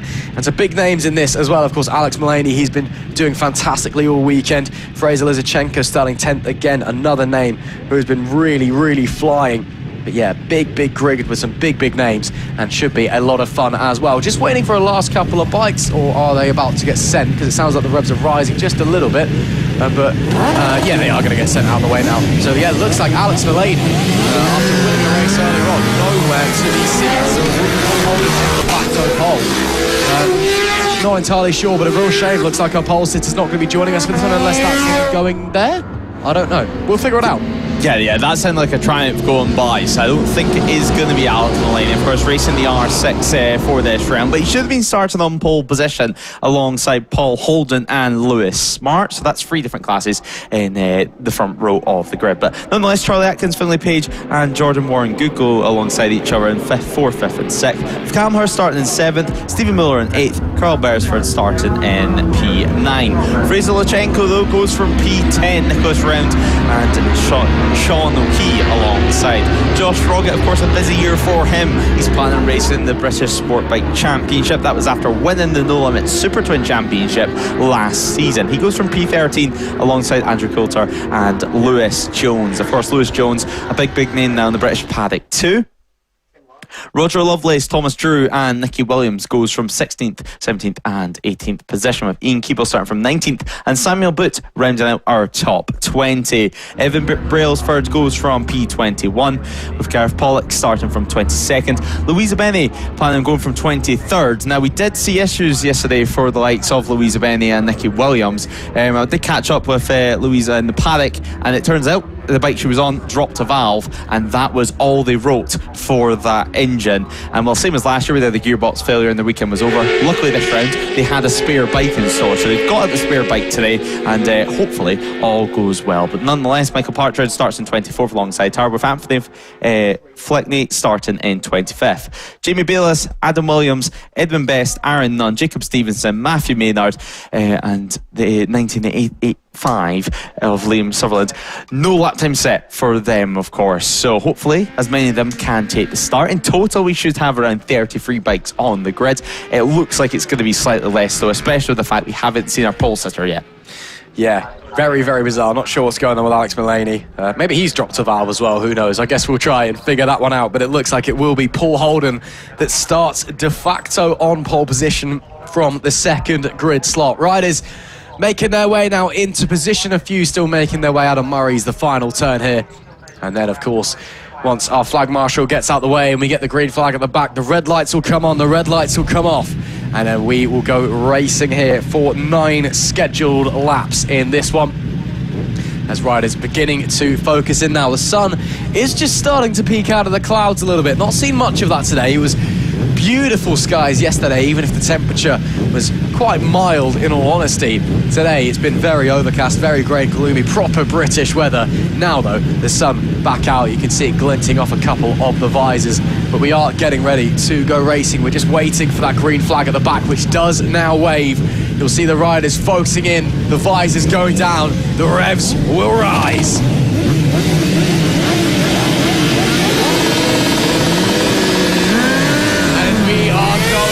Race number 2 of the weekend.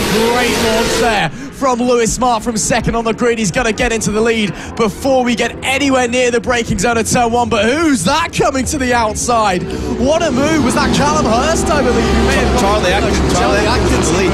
We've got a a great launch out and managed to slide on by. So Lewis Smart took the lead initially, but fourth on the grid, Charlie Atkins will slide on by on the number 56 machine. A few riders wanting ride at Wilson's Bend, just all squabbling for position.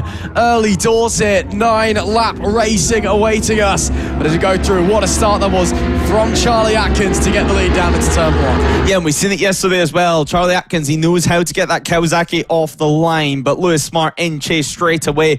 The rear end snaking away as it looks like. That's Fraser Lachenko up the inside, completely there over at turn 4. He's going to be struggling to make a move from there. But nonetheless, Paul Holden remaining in third position in the top 3, already beginning to break away ever so slightly. So edging away from P4 is in their own battle himself. That looks like it's Finlay Page in 4th position, but for how long, I'm not quite sure, because he did have a bike getting launched down the inside last time we seen him. But nonetheless, Charlie Atkins down the main straight we go, and Paul Holden using the power of that street bike, flying past them down the Bentley straight. But now this is going to be the tricky part. Into the braking zone we go now. Lewis Smart up the inside, but unable to make a move work. Charlie Atkins remaining in 2nd position. So it's Paul Holden who leads the way, edging towards the end of this first lap, and the number 30 Finlay Page dropping back down to 5th place. Yeah, so all changing all the time up at the front of the pack, and action everywhere you look out here early doors. It will be Holden that comes to the end of lap number 1 and will lead us onto our second tour of Snetterton. And we wait to see who's going to be confirmed elsewhere. Of course, they'll tick past the timing beam, and then we can finally figure out who's gone where and why early doors in this race. So it is Holden from Atkins from Smart, your top 3. Then it's Warren Good, Hurst, and then looks like Mulaney dropping down to, he says 5th on my timing screen, but we know he's not out there as they make their way through. No, he is out there. So why? Did he start from the back or something? Did he have a penalty? I don't know, but Alex Mulaney is out there, and he's up to 6th place now according to the timing screens. Bizarre stuff. He was supposed to be starting from pole position, must have started further back in the pack. Yeah, so he's continuing on his charge at the front end with the R6, now looming to say the very least. He's now looking to get past Finlay Page, and he's going to have quite a lot of ground to make up if he wants to make that one work. After Page, he's going to have to get through Warren Good, as well, number 6 of Holden well and truly broke the way at the heads of the field. Finlay Page now dropping another position as the R6. The 58 of Warren Good is now going to be his next victim out on circuit. But a 9-lap race this time around. Through Hamilton we go, and well, here is Charlie Atkins under a lot of pressure still from Lewis Smart as well. Is this going to be a launch up the inside? Yes, it is. Job done straight away. Mulaney now started this lap in P7 all the way up into P4. Is he going to still get an overall podium? Can he catch up to the likes of Holden? After NC, message from race control, no working transponder on the number 30 machine. That is Finlay Page, currently in P5 according to our timing screens. So we'll wait to see if that all gets sorted. Hopefully everything's okay there. They'll continue to fight up the front though. They'll continue to fight further back as well. Mulaney has made his way through a couple of guys now. And again, bizarre, he was supposed to be starting from pole position unless he got issued a very late last minute penalty. He didn't come out of the pit lane late. We would have seen him. We're right above pit lane here in the commentary box. So no idea what's going on there, to be honest with you. But what's important is that he is out on track. And once again, he's absolutely flying at the moment. Coming back now into the final corner at Murray's. We can see that some of the riders continuing to push onwards and head onto the 3rd lap of the race as they make their way round, coming down the front stretch. Let's see, does anybody fancy a move into turn number 1? Not on this occasion. They're going to just keep it nice, calm and collected and push onward. Smart holding on to that 2nd place as it stands. Holden is well and truly off. I mean, a 1:57 at the front of the race. Super impressive stuff. Meanwhile, Smart and Atkins running within the 2-minute bracket. Mulaney around 1 second quicker, doing 1:59. So Mulaney's reeling them in pretty fast now. We did see earlier on as well the likes of Edmund Best, Charlie Atkins' teammate, catch up to the likes of Warren Good. That's the fight for P5 overall, albeit different classes. Now, lap 3 out of 9. How long is it going to be until we see a move made here? It seems like once one move's made, the rest of the dominoes are going to fall on this one. Whether it's the case of Atkins getting through on Smart and then suddenly Mulaney getting through on both of them, time will tell. I mean, I'm still trying to wrap my head around about why he was so far back, but it doesn't matter because he's now fighting for the overall podium places is Alex Mulaney, and he's looking like he may be thinking about a move into Williams. He's certainly going to try and get a run onto the Bentley straight because look at him tucking in, getting to the inside, and they're going to go 3 wide down the backstretch into Brundle, but Mulaney's going to pull ahead before they get anywhere near the braking zone, and just like that, we didn't even think he was in the race, and now he's up to second. Unbelievable stuff. This guy is so brilliant to watch out there.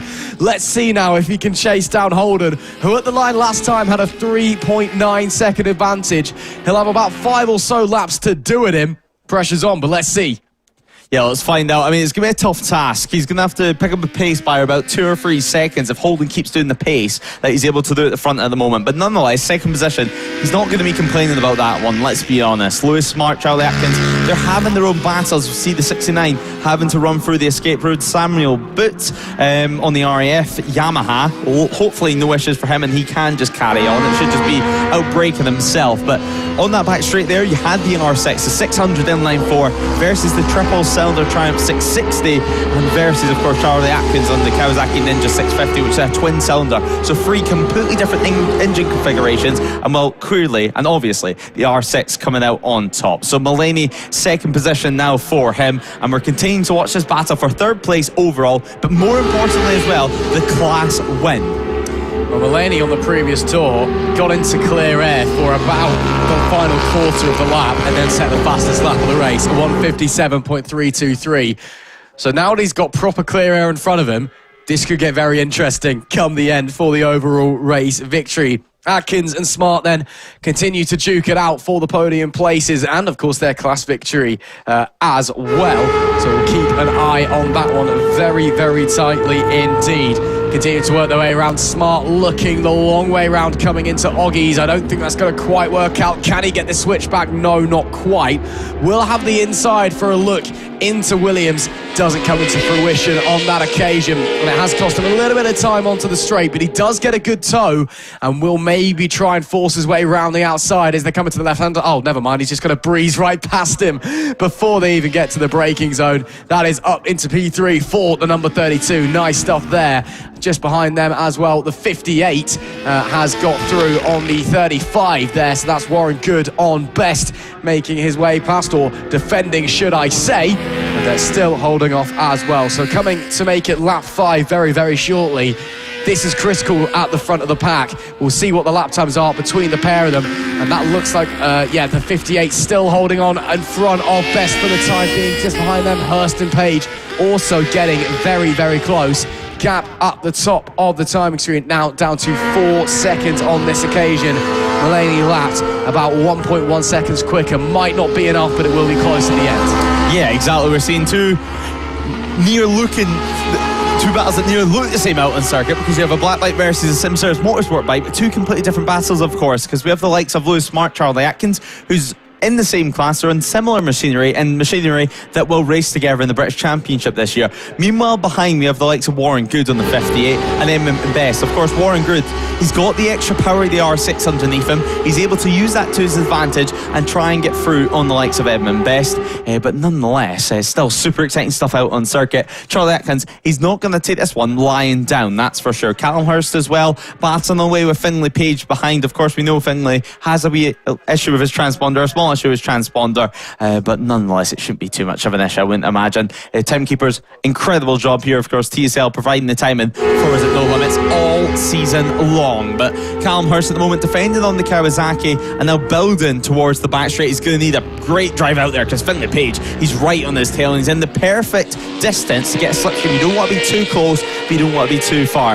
This is about where you want to be and try and line up a move towards the end of the Bentley Straight and towards Brundles now. Although he's a little bit far back, can he do anything now into the braking zone? Finlay Page looks up the inside but thinks better of it. Yeah, decides not just yet. Let's just hold back, maybe follow, maybe apply some pressure, see if we can force into a mistake. You don't want to throw yourself into a 50-50 move where you're not confident you can pull it off, because then you're either not going to pull it off or you're going to have an accident and your race is over. You need to be absolutely certain that you can at least try and draw alongside, and you can at least try and push. Maybe run it a bit wide and try deep into Murray's. That is laid on the brakes. That is brilliant, but the switchback from his opposition will get him surely on the straight as he ran deep through the final bend. Let's see how they're going to be as they draw down the front stretch. Smart still holding on to that final podium position in front. Looks like it is the best is in front of Warren Good as well. And it looks like the 30 of Page is going to get past Hurst. Has got that move confirmed. Nice stuff from him.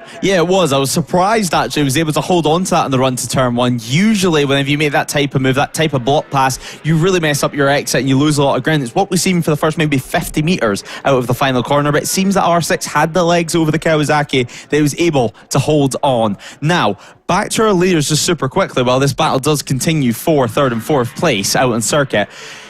The likes of Mullany is reeling in Holden at an extreme pace. 1.3 seconds last time around. He's in the 56s. Holden's dropped to 58s now. And through Sector 1 is where we're seeing big differences. For Sector 1 and 2, Sector 3, not too much difference over the last couple laps between them. But Sector 1 alone this time around, a number of 3 tenths has been gained for Mullany. So soon, we're going to be seeing a battle for the lead. Yeah, Sector 1's all pretty big corners as well. The only really slow turn is turn 2, Wilson's hairpin. But even then, you're heavy on the brakes and it's very fine margins on the exit. So Mullany clearly feeling more confident through faster sections as it stands. We'll focus on this battle once again for the final podium places. Smart still holding with Atkins. These two not giving each other an inch as they go through. Atkins, though, maybe playing a bit of the patient game, just watching, waiting, trying to analyse his opponent, see, okay, I'm better here, maybe I could try something here. He's not very good on the exit of this corner, just trying to process what his opponent is doing and what the other rider maybe is trying to do defensively. Little bit deep there from Smart on the exit. Shouldn't compromise him too much, but runs a little bit of curve. Don't want to do too much of that.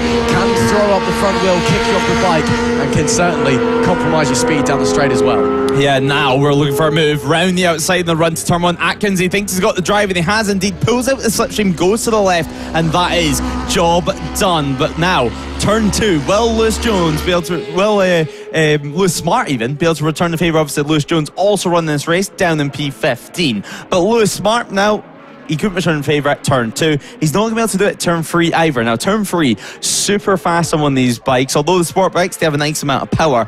One of the first things you realise, whether it's a stock twin, super twin, sport bike, you need to still be able to carry that corner speed whenever you're on track. It's not all about the grunt underneath you. It's not like they're slow bikes, but if you can carry that corner speed, that's where you get the lap time, and that's how you're able to fight for these top positions. Ibn Best as well, he's only 3 seconds behind if these guys start to squabble with each other, start to fight with each other. Also, quick update with Mullany, 1.6 seconds now. I think next lap we're going to be under 1 second. This battle for the lead is going to go all the way down to the wire through Sector 1 again, just 1/10 game. Holden, I think he's got the message from pit wall. He's going to have to pick things up. A great Sector 2 for Holden, personal best. Then Mullany, 6 tenths quicker. Best Sector 2 of the race. Mullany now looks to be less than a second behind our leader. Unbelievable stuff here from Alex Mullany. Of course, he's got a supermoto background. He's won multiple championships in supermoto, but that's so different from road racing, and especially racing like this, as it looks like there's been a trade there. And again, he's still a novice when it comes to road racing as well. He's able just to hop on this bike and be so fast. We've talked time and time again about how unbelievable it is. We'll have to wait and see as they come to the line. 0.2 of a second is the gap with 2 to go. Alex Mullany, wow, what a performance it's been. And now all of the pressure is on the number 6 of Holden, who has led this race from the start. Coming into Agostini, no look there from the 774. Holden will try to make his bike as wide as the racetrack as they go through. And again, Mullany looks to the outside, coming into Palmer. Again, nothing. Maybe trying to set a move up for Agostini. That's the next main overtaking point, or he could save it for the end of the Bentley Straight. He's going to have a look into Agostini. Certainly not close enough on that occasion. Maybe it's a case of got to the back of him, but it's one thing to catch a rider, it's another thing to overtake. Maybe just taking a bit of time to process and see where he thinks he can take the move. He still does have one final lap after this one. Yeah, he does, and well, we've seen Mullany make moves at his corner, but now still no room in the end over at Augie's. Mullany over at Agostini is there. He took another stab at the brakes there, so he was completely looking for a move, but last minute he realised it was a little bit too much. Pulled back in behind and really pressed on the brake lever. Now, Evan Best also has half that gap behind. It was 3 seconds. Now it's only 1.5. He's going to have an extra lap to try and close that gap, especially if the likes of Lewis Martin and Charlie Atkins does continue to fight. But wow, what amazing stuff we've seen from Alex Mullaney. He's already made that move work before we even get to the end of the braking marker over at the end of Bentley Straight, and that is job done, you would feel. What sort of response is Holden going to have? Because, well, he did at one point have a 5-6 second lead. That now has been completely eaten into. It was 2 tenths over the line last time around, and now that's been flipped on its head, and it looks like it's going to be 2, 3, maybe even 4 tenths at the line, but this time in the hands of Alex Mullaney. And a gap that we thought was slightly too big to conquer. Alex Mullaney now has the lead of the race as they head onto the final tour of race 14 of the weekend here at Snetterton. Can Holden at least try and challenge? It's just under half a second at the timing being that separates them. Out of turn 1 looks good from the pair of them. Mullaney still leads. Holden, can he find something magical out of the top draw late in the day? We'll just have to wait and see. Coming out of Wilson's and into Palmer once again, that gap looking anything slightly extending. And remember, we mentioned earlier, Sector 1 is where Alex is really, really strong as well. Yeah, he certainly is. Sector 1 and Sector 2. Sector 3, they're pretty much even, but even then, Mullaney was still able to gain a couple of attempts on the likes of Holden. But around half a lap is left, and half a lap separates Alex Mullaney from victory. And hopefully this time around, we can hear from them. We can hear from Ross, because of course, the lunch break isn't too far away now, so we'll have a little bit of time to chill, unlike in previous races. But Alex Mullaney, what a ride it's been. The final lap 9 out of 9. Until the final tour before he can claim some extra trophies and some extra silverware to take home, I'm sure, add to his ever-growing trophy cabinet. In fact, after this, he might need to take a little trip to IKEA to purchase a new one, because multiple race wins this weekend and no sign of slowing down. The 774 now, just a couple more corners around, through Nelson's he goes now and towards the bomb hole, but nonetheless, Edmund Best in P4 for the time being. Ed's going to be fighting with his teammate, a SimSeries Motorsport teammate, Charlie Atkins, out on circuit. So the 56 versus the 35. We're going to have to wait and see who comes out on top in that one. So Lewis Martin dropped to P5 and P3 in class. Nonetheless, though, all the headlines currently being made by Alex Mullaney. It is going to be victory. It's been a perfect final lap. And now he's going to take the checker flag. Race win of race 14 of the weekend goes the way of Alex Mullaney, unbeaten so far. Holden takes second overall and first in the Streetbike Cup class, of course, with support from Metzeler. Who's going to claim third, though? That's the real question as well. Charlie Atkins was leading across the line last time around in class. Third place overall, ahead of Edmund Best. But Edmund Best has been able to get him on this final lap. An impressive final half of the race. It was 3 seconds at one point. In fact, he was even behind Warren Good, who claims P6 now, a further 4.9 seconds behind. So Charlie Atkins, another impressive ride. I mean, we've seen 3 really, really great rides there. Mullaney, the comeback of the century, the comeback of the season so far anyway, that's for sure. And well, for the rest of the year, the other riders are going to have to do a big job to try and beat that. But Mullaney, your victor. 1.1 seconds at the line. Incredible stuff. The R6 on top yet again. Paul Holden takes second. Edmund Best, a late dash for the cash, and Mullaney comes out on top, third place overall.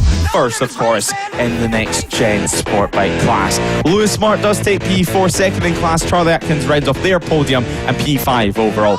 Jordan Warren Good claims P6, with Finlay Page, Callum Hurst and Stephen Miller round out the top 9. Fraser Lutsenko takes P10 in that one on board his Yamaha R6, while P11 does go the way of Carl Beresford on board the Triumph. Yet another year on board the three-cylinder machinery for him. Nicholas Round started racing last season on board the 29. He had a good result in P12 ahead of Josh Froggett, your reigning Supertwin champion.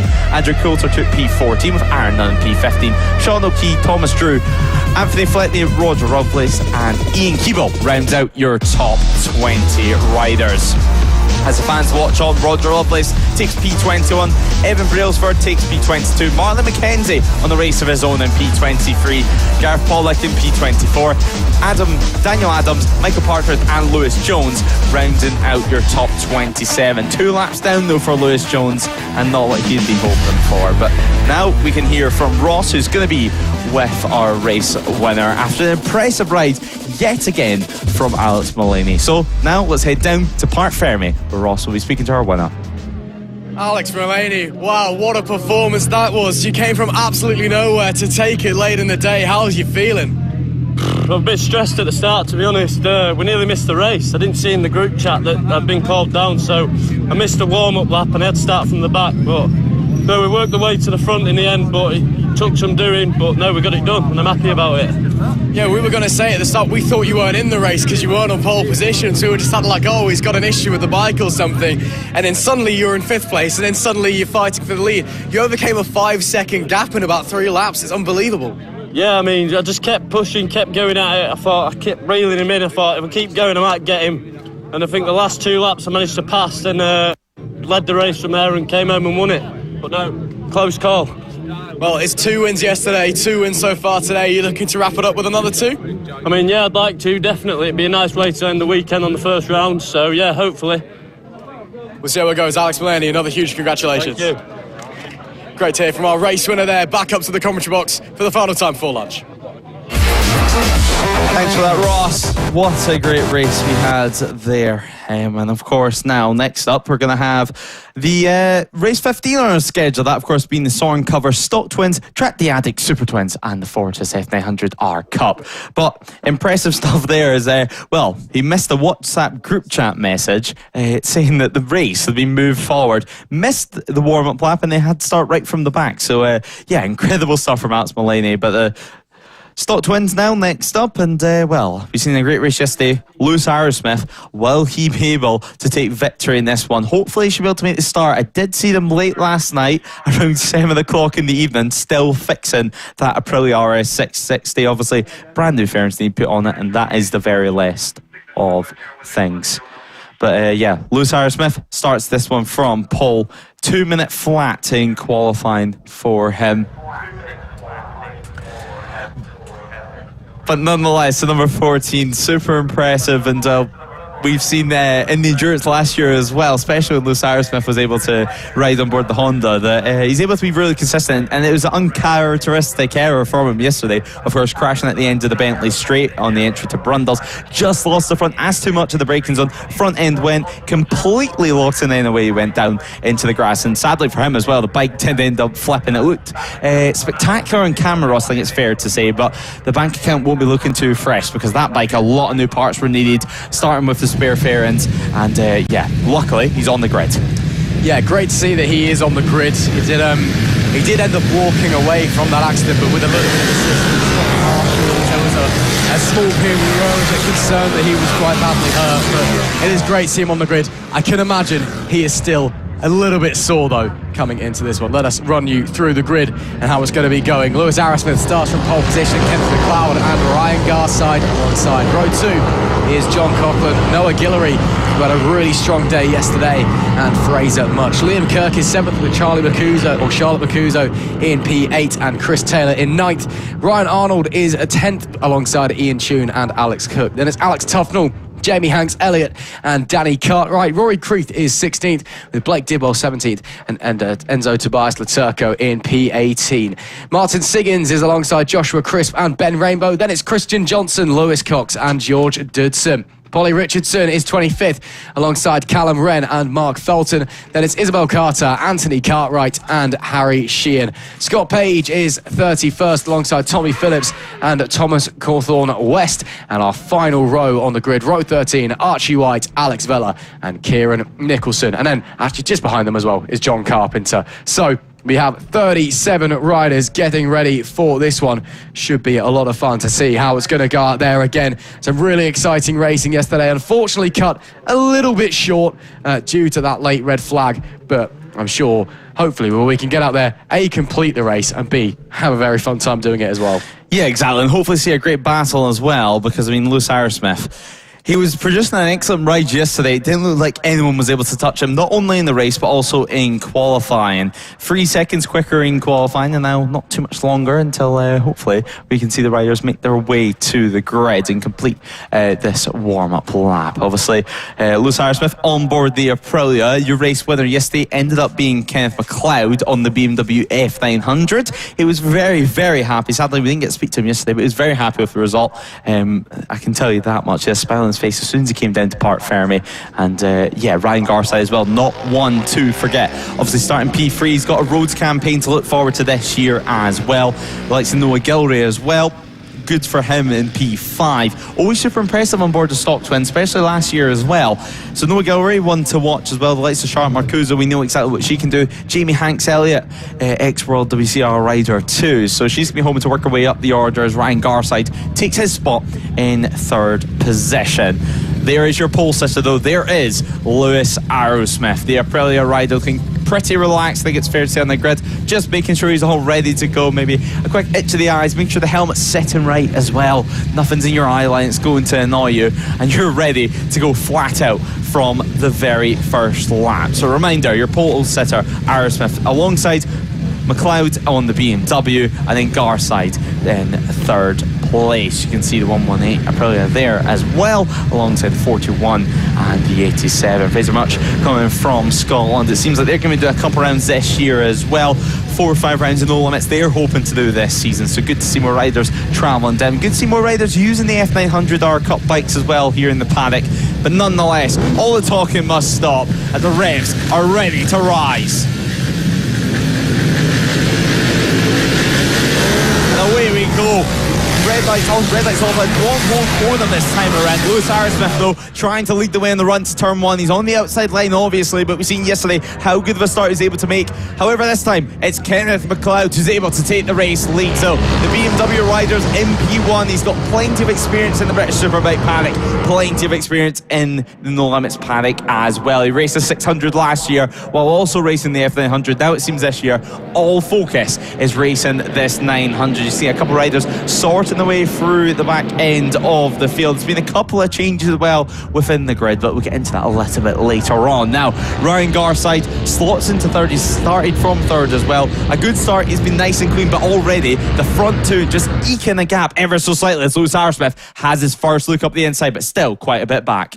Yeah, it was more just of a little taster, a little tester, a little look, rather than a serious attempt at a move there from Arrowsmith to try and get back into the race lead as they all filter their way through Agostini's. You can see the front pairing already starting to break away as well. Then we see the 21 at Garside and Cochran just behind.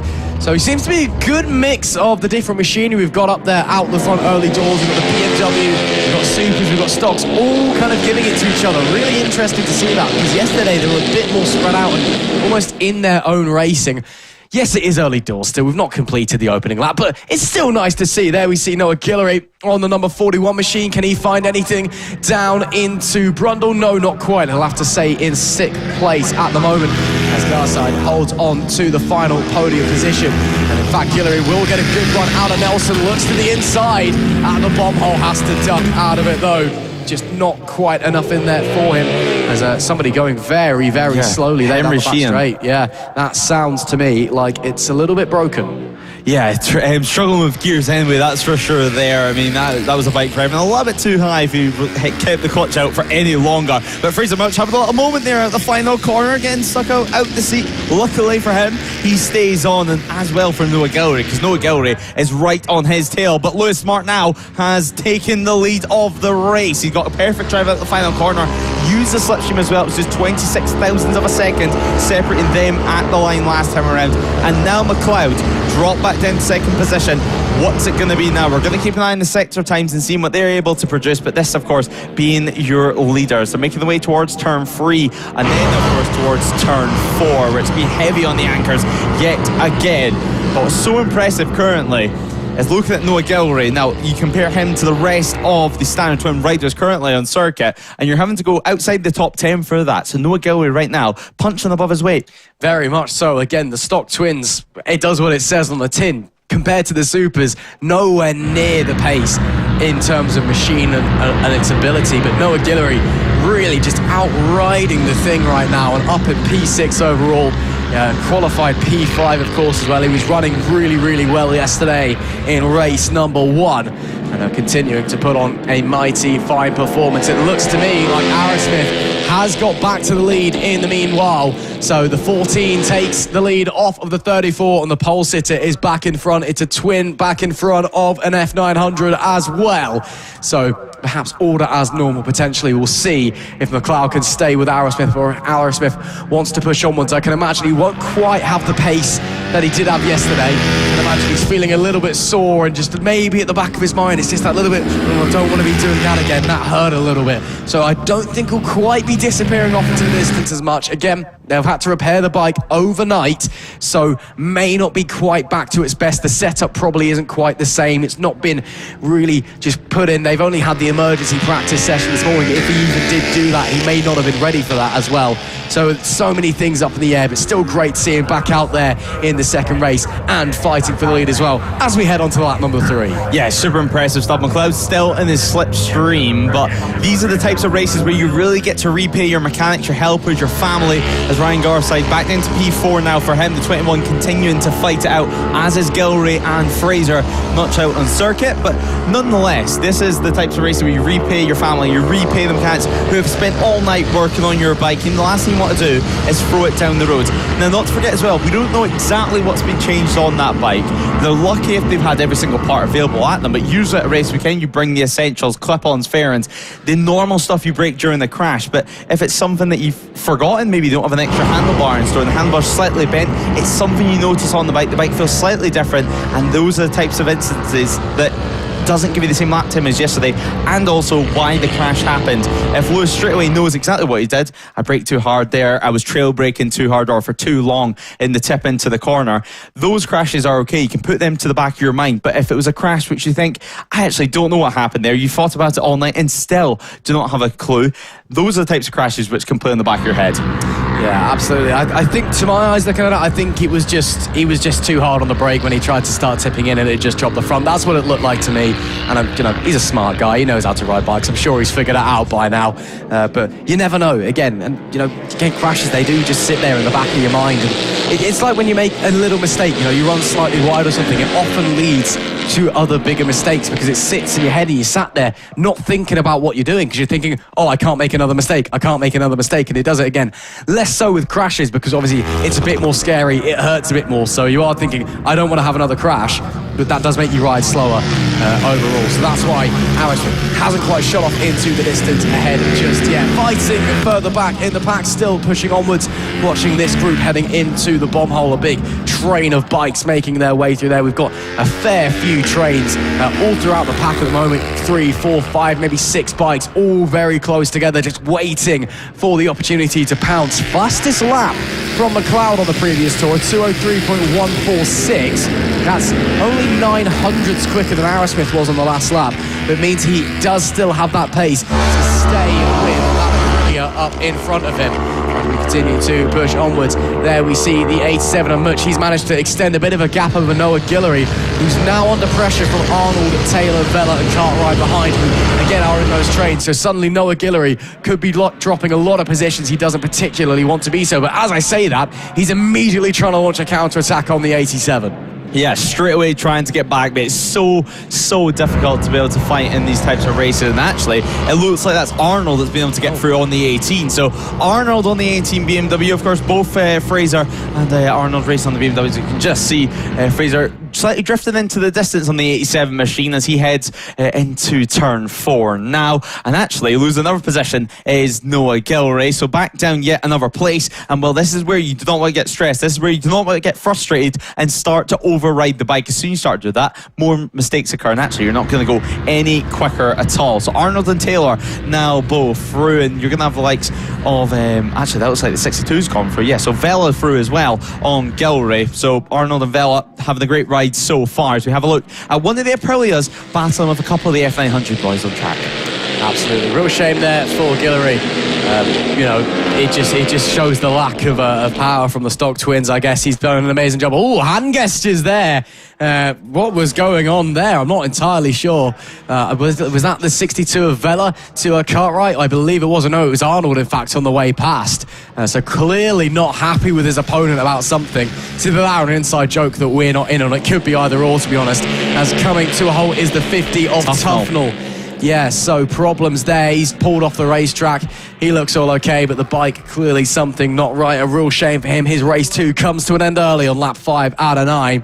And we race on. Meanwhile, Vela has started to already pull away from this little pack that we've got going on here. So this is now separating into 2 kind of trains. And just behind them, there's a bigger group, which is also looking like it might be wanting to get involved as well. As we do cut back to our leaders, still a half a second separating them. A beautiful riding style from Lewis Smart. I mean, it's so nice to see. Just keeping his body off the bike for as long as possible. Using his body to his advantage. Even though the bike's sat upright, he's still using his body weight to his advantage to get the bike turned. So great stuff from him as he tips it in over Agostini's yet again. Now we're on that 5 out of 9 for the time being. McLeod has drifted back ever so slightly, half a second. We did see that run where McLeod was setting fastest lap. He still is setting personal bests, but the issue is Aerosmith, he's also picked up the pace. A 202.482 being the fastest lap of the race so far. And I say so far because he's currently set the fastest sector 1 of the race, the 38 dead. So we're going to have to wait and see what Aerosmith can do in this one. Of course, if you can just keep getting faster and faster, that's going to bode things well for this afternoon. It does look that McLeod is slightly quicker in Sector 2, or has been on the previous couple of laps. We'll wait to see as they get to line. And no, on this occasion, Aerosmith does now set a purple Sector 2 as well. So, starting to turn the wick up as we approach the latter phases of this race. Can McLeod stay with him? Can the 34 find something? There's a bit of sparks actually there. I think, must have metal knee sliders on or something as he got down into the bomb hole. But as they push onwards, Aerosmith, just beginning to slowly creep away and extend that gap as they push onwards. It'll be lap 6 of 9 as they come out a little bit deep from McLeod as well into the final corner at Murray's. So that's going to compromise him a little bit down the straight. Not ideal for him, especially when you are fighting for the race. But of course, he is still technically going to be a winner. He's going to win his class. His nearest rival is Much, who's I think about 15-20 odd seconds away from him, and behind a couple of the Super Twins as well, and Coughlin and Garside. But again, we've been saying it all weekend, you want to be the one that crosses the finish line first, irrespective of class. Yeah, exactly. It's all about bargain rates. It's all about just getting that P1 no matter what and doing exactly what you have to do. But these F900s, they don't exactly look like normal race bikes out there on circuit. Of course, no front fairings. They're essentially a modern day CB500 out there on track. And with that, sometimes you can get those sparks from the likes of even some of the toe pegs that you have on your boots, or the foot pegs as well on the motorcycle. Obviously, metal knee sliders sadly no longer is used, although it looks great on camera, certainly, and great on photos anyway. Sadly, a lot of Trackday companies, a lot of racing series no longer allow them to be used due to safety concerns, of course, and safety being paramount. But nonetheless, lap 6 of 9 at the moment. Lewis Aerosmith, 8/10 of a second gap. That's a further 3/10 we see. Louisa Benny actually has been put in this race for today with her running on the stop bike, just going towards turn 1. As further battles happening behind. That looks like the 53 trying to hold on to position as well in the stock twin category. So George Dudson having a good battle further back, and he's looking to hold on to his place over the line. So this is just outside the top 20 that we're looking at the moment, and that's going to be another launch up the inside, with the 53 taking a place. So Battley, Paul Richardson also back there on the circuit inside the standard twin category. A lot of the standard twin runners running out here on track around these positions. This is a normal place. Of course, last year we had Blake Didwell and Callum Wren constantly battling every single round. Callum Wren currently done in 20th overall, while Blake Didwell, your reigning stock twin champion, he's in P15. So we see the 253s actually in the front fairings battling it away out on track. So the 153 and the 53, but can't quite see the one out there currently. But great battle so far, and of course this being for 22nd place.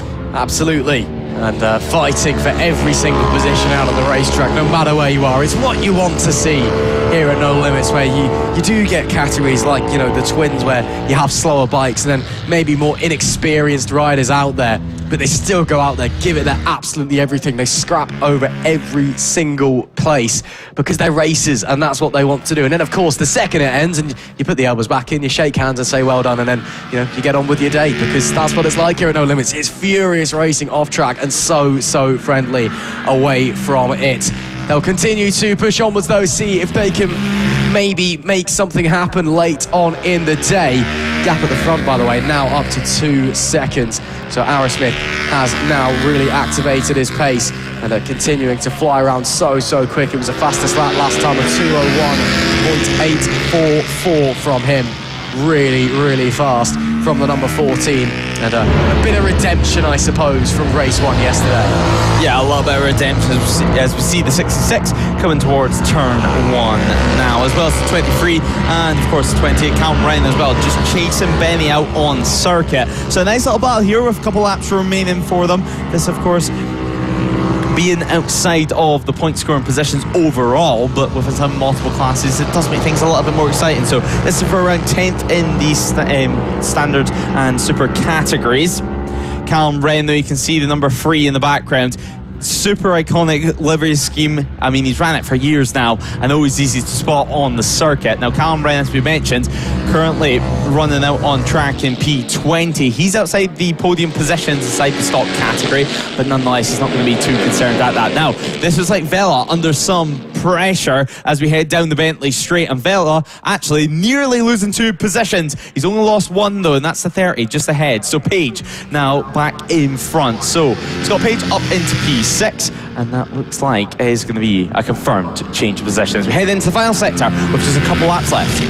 Absolutely, these guys pushing each other to the limit, even late in the day. Fatigue potentially setting in just a little bit, and the prospects of just coming off relaxing and having a nice relaxing half an hour with the break after this race maybe in their minds as they make their way out of the final corner, potentially the toe, potentially the run down into turn number 1. We wait and see, can anybody find anything? It doesn't look it initially, but it's a long old straight, anything can happen.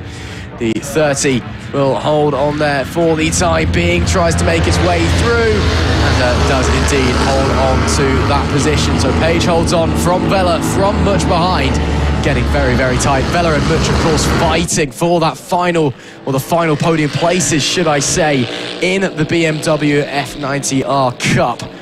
So yes, they're both on the podium currently, but you always want to be the one that's a little bit higher up, don't you? Do you want the one that has the number 2 on the bottom instead of the 3? Yeah, exactly, you do. And well, Lewis Aerosmith now, as we mentioned, he's still in P1 on the circuit, and 3.7 seconds of an advantage. We're about to head on to the final lap of action, and well, here is your race leader, number 14. Final section now, he tips it in to the right over at Nelson's, and then through the one more, well, we'll see the compression through here. A great shot for us just to see how the circuit actually looks and feels when you're on board the bike, but nonetheless, almost final lap time for us, and almost the final time, final circulation, and a little bit of back markers to deal with, it seems, for Lewis Aerosmith. And actually, it seems like we might have a red flag for this race. So, red flag, lap 8 of 9, and that looks like, with it being so far in, that should be called a result. But race control bringing the end to the action so far, and that might just bring us over to our lunch break. So, the red flag coming out. Yeah, not entirely sure what's happened there. We'll let you know as soon as we know what's going on. And if there's been an incident, and there has been quite a big one, riders up, which is the main thing. Extinguisher out though, so yeah, the marshals just need to get control of the situation there. You can see the smoke, but cannot quite see a number out there on circuit. Obviously, when we know, we'll let you know up here in the commentary box. But yeah, it does look like Noah Gilroy, in terms of the levers, he's able to walk away from the incident. Speaking to the marshal straight away, you can see the airbag has went off inside his suit, but luckily up on his feet, and that's the important thing. Obviously, we don't quite know if it's 1 bike or 2 bikes out there, but yeah, Noah Gilroy anyway, up on his feet. Yeah, I mean, especially if a fire extinguisher gets whipped out, that indicates it's probably been quite a heavy impact with the Armco down there. That's coming into turn 3 at Palmer, the medium speed left-hander. But he is walking away, and not seeing any medical cars leaving the pit lane or anything, which tells me it is probably just a single bike incident. Or, you know, if there was multi-bikes, everyone else was able to ride away from it. But Guillory, as it would appear to be involved in that one, walking away. So we'll wait and see. Again, with the red flags, the results, of course, are provisional. And we will let you know what the final results will be later on. Of course, they may be taken from before the red flag was flown, or at the moment as when the flag is flown. But that, of course, will be the end of that race, and a real shame at the end of that one as we see some celebrations from some of the riders. But it is good to see that Guillory straight up and okay, and yeah, of course, airbags going off in the suit, clearly quite a big impact with the barriers for him.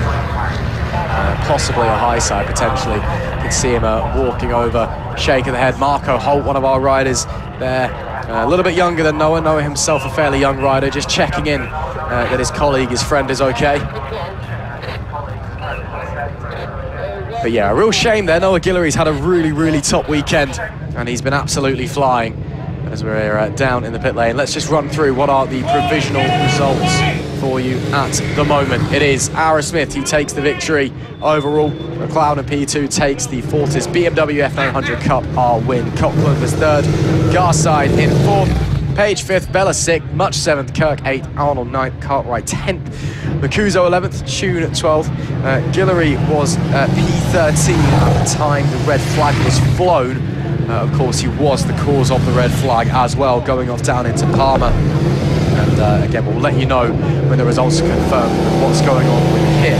But he is also provisionally the winner of the SORN Cover Stock Twin Trophy. Then 14th place, Hanks Elliott. Tobias Laturco in 15th, Didwell 16th, Crispin 17th, Cox 18th, Benny in 19th place. And then 20th place, Wren, then it's Carter, Dudson, Rainbow, Richardson, Johnson, Phillips, Felton, Taylor. We did unfortunately lose Tufnell, Cook and Sheehan from that one. But the main thing, of course, is that Noah Guillory is all okay. Again, as you can see, Marco Holt having a few words with them. And a brief wave to the camera there as well from those guys. I'm not sure if they're actually looking at us. It may just be that it's in our direction. But again, the main thing, Lewis, is that Guillory is all right, straight up on his feet. Again, it must have been a fairly big impact because the airbag has gone off inside the suit. But he's straight up walking around, no issues whatsoever. Yeah, no issues. It seems that airbag, of course, will deflate. Some of the airbag suits as well, they have multiple deployments in them, so he should still be able to use it later on if that's the case. If not, it might just be a case of changing the canister. But nonetheless, it's still great to see the marshals, obviously, doing a great job so far, and they have done all day, all weekend as well. It's been a long weekend for them, let's not forget. Thursday is when a lot of them arrived at the circuit, and since then, well, we've been continuing on all the way until Friday. Now, you can see some of the stranded riders, if you will. That's Tufnell outside the circuit, talking to the marshals. He got a free bottle of water out of it at the very least, but yeah, massive shame for him to have to end the race. So we will continue on, and it looks like we will be with the safety car heading out onto the circuit, and we should have a lunch break coming up fairly shortly, Ross, but we still have plenty to look forward to this afternoon. And of course, if it is your first time watching, thanks for joining us, of course. It will be the first time watching, to be fair, won't it? Yeah, it was yesterday as well, let's not forget. True. So, yeah, if you didn't join us for yesterday, you missed a cracking endurance race, let's not forget. Plenty of pit lane action as well for you to go back and watch there. And who knows, maybe some familiar faces to you as well there too. But yeah, yesterday we covered race 1 to race 8. And then from today, we started on race 9. And we have went on so far to race 15. Now, a little bit of news to give you just regarding the race earlier on with the Brandfixx Club Power, the old school 1K trophy. That, of course, being race 12A. That'll be run after race 23 later on, and it will be a 6-lap race. So another lap chopped off there for them, but hopefully, all things being well, they should be able to get the race run.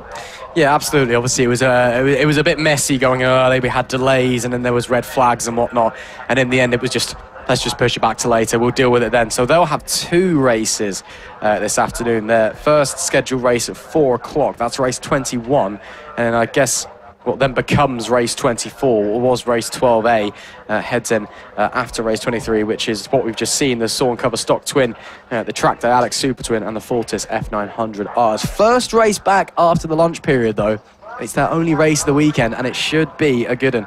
It is, of course, the UK Armed Forces Inter-Services Championship. The Navy, the Army, and the RAF going at it out on the track. We've seen some of them already across this weekend in different categories, but now they all get out there and all lay it down. And again, it gets very intense between these guys when they're out on track. Should be a lot of fun. So that's what we have to look forward to when we do come back from the lunch break. Yeah, we're going to have 8 laps for them, and then, of course, some 11 lappers, some 9 lappers too. Some extra laps put on today from yesterday's race, of course, because yesterday we had an endurance race to run. We don't have that today, sadly, but nonetheless, it does mean the sprint races get a few extra laps. But it's going to be not necessarily a long lunch break for some of these riders that have either crashed or had some issues out on circuit. It's going to be pretty much no lunch for the mechanics. They can eat their lunch while hopefully the rider is back on circuit.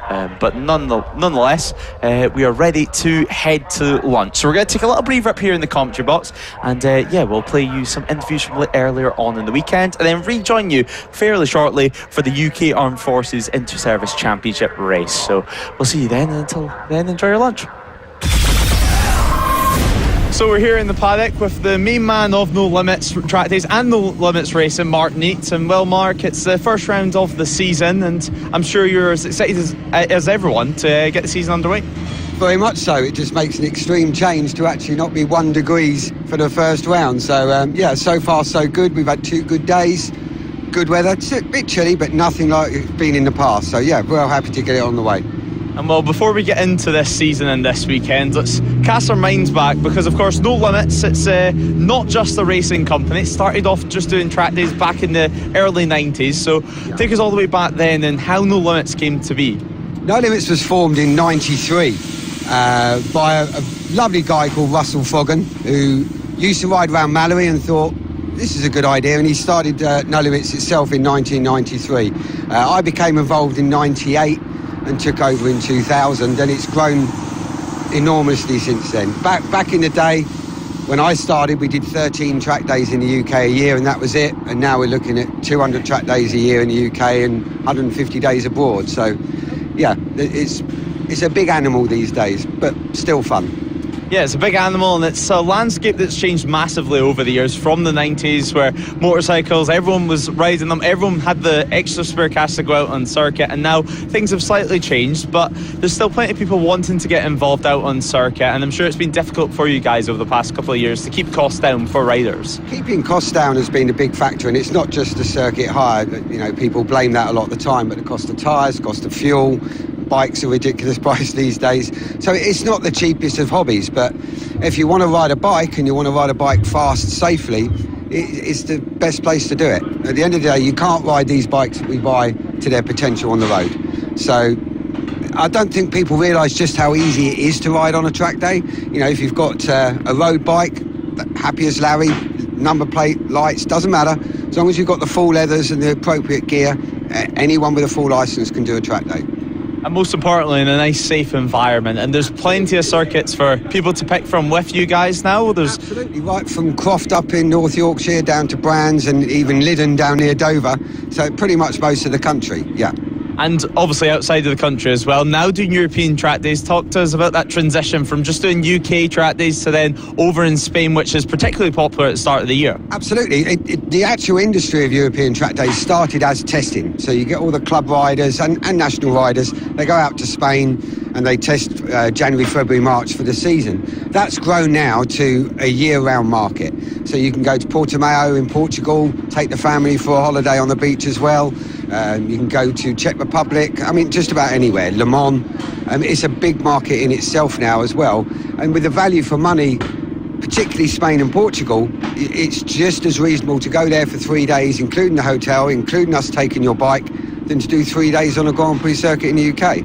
Yeah, and just speaking finally about the track days before we move on to the racing side of things, there's also some pretty epic experiences that you've been able to give people over the years, because you have in the past been to circuits like Phillip Island, like Laguna Seca, and those special trips, which you can occasionally offer as well. Yes, I mean, our next one of those, we're looking at going back to Laguna Seca November next year. We've done Malaysia as well, we did Sepang.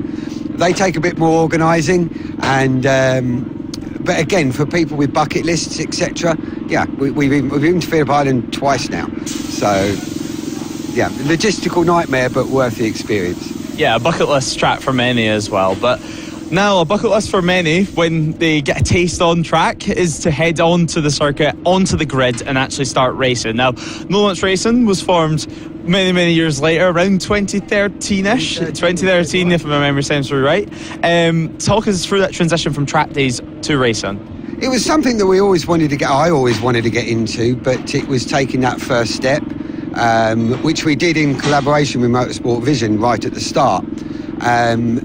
There's something about racing, you can't beat it, and it is a cliche expression, but it's not necessarily about winning. A lot of the people in this paddock have been in the paddock 12 years and have never won anything. It's just being part of the paddock, part of the family, and it's a fantastic weekend. Yeah, and it's a real professional setup that we've got here in the paddock. It's the best club racing series in the UK, and well, you can see why. Or some will say, yeah, we might be a little bit biased here, but you guys have obviously Pirelli on in here behind us. There's a dyno at every single round as well, some suspension experts as well to give you a hand throughout the weekend. Talk us through that extra support that you guys can offer riders that want to come and race here at No Limits. Pretty much whatever we can do for you. I mean, we've had a tie-up with Pirelli right from the start. You can't buy a Pirelli cheaper out there than what we can do it for you. They have special deals on Metzelers as well, etc. So we're trying to keep the cost down. In fact, a lot of our tyre prices have gone down this year rather than up. And that's thanks to Pirelli as well, because we're trying to keep it affordable for people. But we have full suspension set-up advice. You've got 100% suspension over there. They attend every round. So we're trying to make as much value for money as we can, because we do get that it's expensive. I mean, saying that, the endurance, we are the only club that does a full endurance series, and that's pretty good value for money. When you look at the cost per hour of racing, endurance is great. Plus, it's not quite so frantic as sprint racing, so if you want to dip your toe in racing, endurance is a good way to start. Get a couple of your mates together, form a team, and that's good fun. And obviously, starting in 2013, there's been a lot that's changed in the paddock, with motorcycles, with tyres. What's been the biggest standout point for you in these last 13 years or so in the paddock that's changed? The biggest thing that's changed? Not to put you on the spot or anything. Yeah, I'm trying to think of what I think has changed.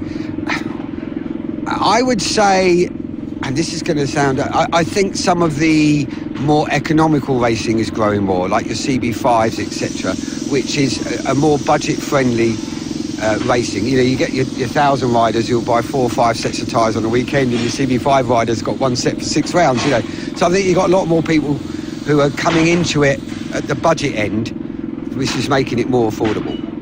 And finally, looking ahead at this year, an exciting season for No Limits. Not only live and free for everyone to watch from home, even if they can't be here at the circuit, but also a trip up to Scotland to Knockhill for the first time, and a 12-hour endurance race to look forward to. The 12-hour endurance is that we've got a stepping stone. We want to do a 24-hour race. So we've done 8, we've done 10, now 12. So that's going to be great. But I do want to do a 24-hour. So that'll be the next one, is a 24-hour race. But yeah, I'm looking forward to the trip to Scotland. We've never been before. I think Hot Tracks went once a few years ago. But it'd be good to go up there. I've been to Knockhill before, obviously. But it'd be good to go up there and give something new. And well, you stole my final question there. I was going to say, anything new, exciting in the pipeline to look forward to in the future? I think you might just gave it away a little bit there for the 24-hour. Yeah, and my other one that I want to do, and we got very close to doing it before COVID hit, was I want to run an endurance race at Le Mans. Obviously not on the full Le Mans circuit, just on the Bugatti circuit. And we were speaking to Le Mans about that before COVID, got all the way down the line, and then of course we had 2 or 3 years of chaos. That's another thing on my bucket list, is a 24-hour race, which we're well down the road with, and a race around Le Mans. So watch those space over the next couple of years. That'll be the ones we want to do. Yeah, I think that would be one that everyone would want to be a part of. But thank you so much for speaking to us, and well, just enjoy the weekend, because I'm sure you're loving to be back here in the paddock. Always. Thank you. Thank you. Well, there you go. You heard it here from Martini. An exciting season up ahead for No Limits, and an exciting future. A 24-hour race potentially on the cards, and a trip to Le Mans. Who knows? What we do know, though, is that racing here at Snetterton is truly underway. So let's continue on with our weekend of action. Well, while we're here and down at the Pirelli truck, we thought we'd speak to James from Race Support to kind of go over what services you can expect here at No Limits. First of all, James, Why is there a giant Pirelli truck here and a team of professionals all doing their job? This is the kind of thing you only really get at a top-level professional racing series. Yeah, very much so, mate, yeah. We're the only club in the country that have their own in-house tyre service. We've done that for about the last 10 years, and I've headed up with that with my lads, all of which are stood behind me working away as I'm doing this for you. But yeah, we represent Pirelli Metzeler here. We bring all their tyres that are ready for the weekend, ready for the lads and the ladies. We ask guys and girls to pre-order for us before they come. By doing that, we give them a discount. They save roughly about 9% a tyre. It's a big discount for them. And then, yeah, it's all ready to go. So we kind of start at one end, in at this end, bring us your wheels with your tyres on. We break everything down, move it all through, fit it all up, balance it, and make it ready the other end. And of course, we're all here for any help they might need with pressures or anything like that, you know. As well as the tyres, we have a little shop on the side as well. We've got the latest RST leathers, Alpine Star Supertech boots, we've got Capit tyre warmers, we've got clothing, we've got all sorts of bits and bobs really to help anybody out over the weekend. And again, give them fantastic discounts as well. So I guess if anyone's got a problem, just kind of turn up here and you probably have a solution to that. Yes, if we don't have the solution here, we might be able to point them to the other vendors that might be able to help. But yeah, very much so, yeah. And if anybody's new to No Limits Racing, this is their first round, or maybe they're looking at getting involved but not really sure and maybe a little bit nervous, what would you say to them? What would you say is the level of support they can get from you guys? I'd say it's the best in the country, you know. We've all worked at the highest level for Pirelli, and we're mimicking that in this community, you know. You won't go without. If you've got anything you need, we're going to be here to help you. Any questions that you need, just come and see us. We're open first thing in the morning, we're open till last thing at night. There's a team of 7 of us here to make sure that everything's done quickly and efficiently. And we're all here. We're all ex-racers as well, so we all know what everyone's going through, and we're all here to help out. And I'm assuming you guys are obviously really looking forward to the 2026 season as well. Yeah, massively. I hate the winter, to be honest. I hate being away from a race circuit. It was just great to be back here on whatever day we set up. We got here Tuesday night, we started setting up Wednesday, and when we were done Wednesday night and people were starting to come in, it was like, brilliant, we're back racing. You know, this is what we do, and we can't wait for the season ahead.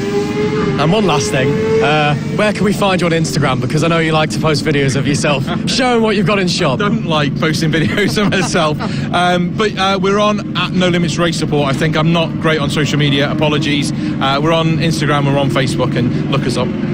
Awesome stuff. Thank you so much, James. We'll let you get back now. Thanks for your help. Cheers, mate. Thank you.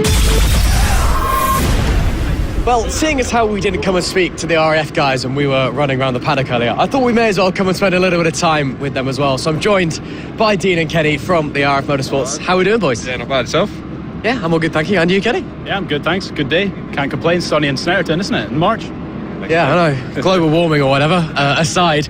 Talk to us a little about the operation here. Obviously, RAF Motorsports, pretty obvious you guys are in the Royal Air Force, but how does it actually work for you? Oh, Lord. Well, people from all different jobs. There's engineers, medics, we've got some regiment lads and that. Anyone who wants to get involved, don't have to ride, you can come and support. We've got loads of lads that just do tyre warmers, help on the spanners, bits and pieces like that. Everyone runs different classes. We've got twins, we've got thousands, 600s, got some BSP superstars. And then on Sunday we have an inter-service race, which is open grids, RAF Army and Navy. It's a bit of a Mario Kart session, really. It's a bit of a free-for-all. So that's the basic gist of the weekend, really. We've got a couple of lads that do endurance as well, so that becomes a complete team effort. Everyone down there helping out, pit board, tyre changes, bits and pieces, refuels, yeah. It's good, all-round good team effort. Yeah.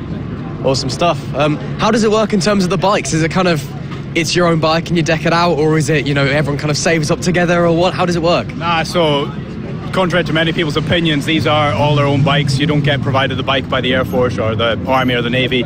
All the inter-service personnel will own their own bikes, and what the military does offer is gives us all the time off, gives us the time off to travel down. You can now get MT transport, which is military transport. They'll hire you a van if you need a van to get from where you're based down to the race circuit and stuff. Or if you take your own, they'll cover the fuel cost and that. So little things like that help. And like I say, getting the time off work is good, but no, they're all their own bikes, maintain themselves like in their own time, and yeah. We've got a couple of team bikes. We have got two. Yeah, we have got a couple of entry-level CB500s.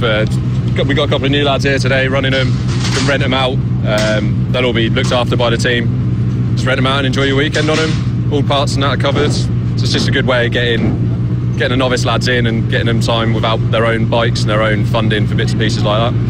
It's good crack. How do you? What's your thoughts on the Army and the Navy guys who you'll be racing against this weekend and this season? I think I would say over the last couple of years, it's definitely got a better relationship between the three services, and that having things like this military village that No Limits put on definitely help out. Keeps us all in close proximity and that, and it just then the usual military banter can kind of go on between us and stuff. But as much as your rivals on track, we're on quite well off track anyway, so it's quite good. Don't know what Dean says on that. Yeah, I think we get on better with the Navy than the Army. It's more similar to the Navy, aren't we? Yeah, I think so. We're a bit more chilled out. The Army treat it a bit more like work, as we treat it a bit more like leisure, I suppose. But no, it's good. That's Warrant Officer Gav Watts, by the way. He's a bit of a regimental yes sir, no sir. So. But no, as a whole, it's good. It gets us all. I've met a lot of people from the Army and the Navy, and a lot more friendships come from it. Whereas my day-to-day job, I don't really have much to do with the other services. So it's good to mesh the three services together, especially in this environment.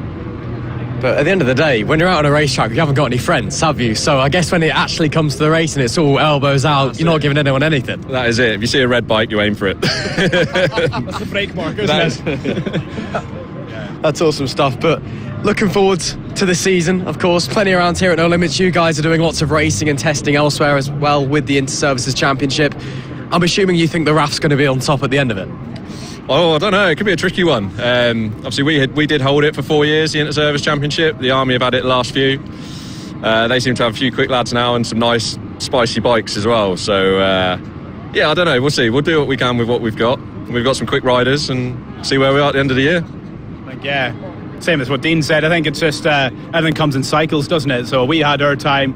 At the moment, over the last 2 years, we've had a huge influx of new guys coming into the team, and a lot of our older boys have now moved on, retired, left the service, just stopped racing, whatever they may be. And yeah, Army especially, I've definitely picked up. Navy's still slacking behind, but what can you expect when they're on a boat for 9-10 months of the year?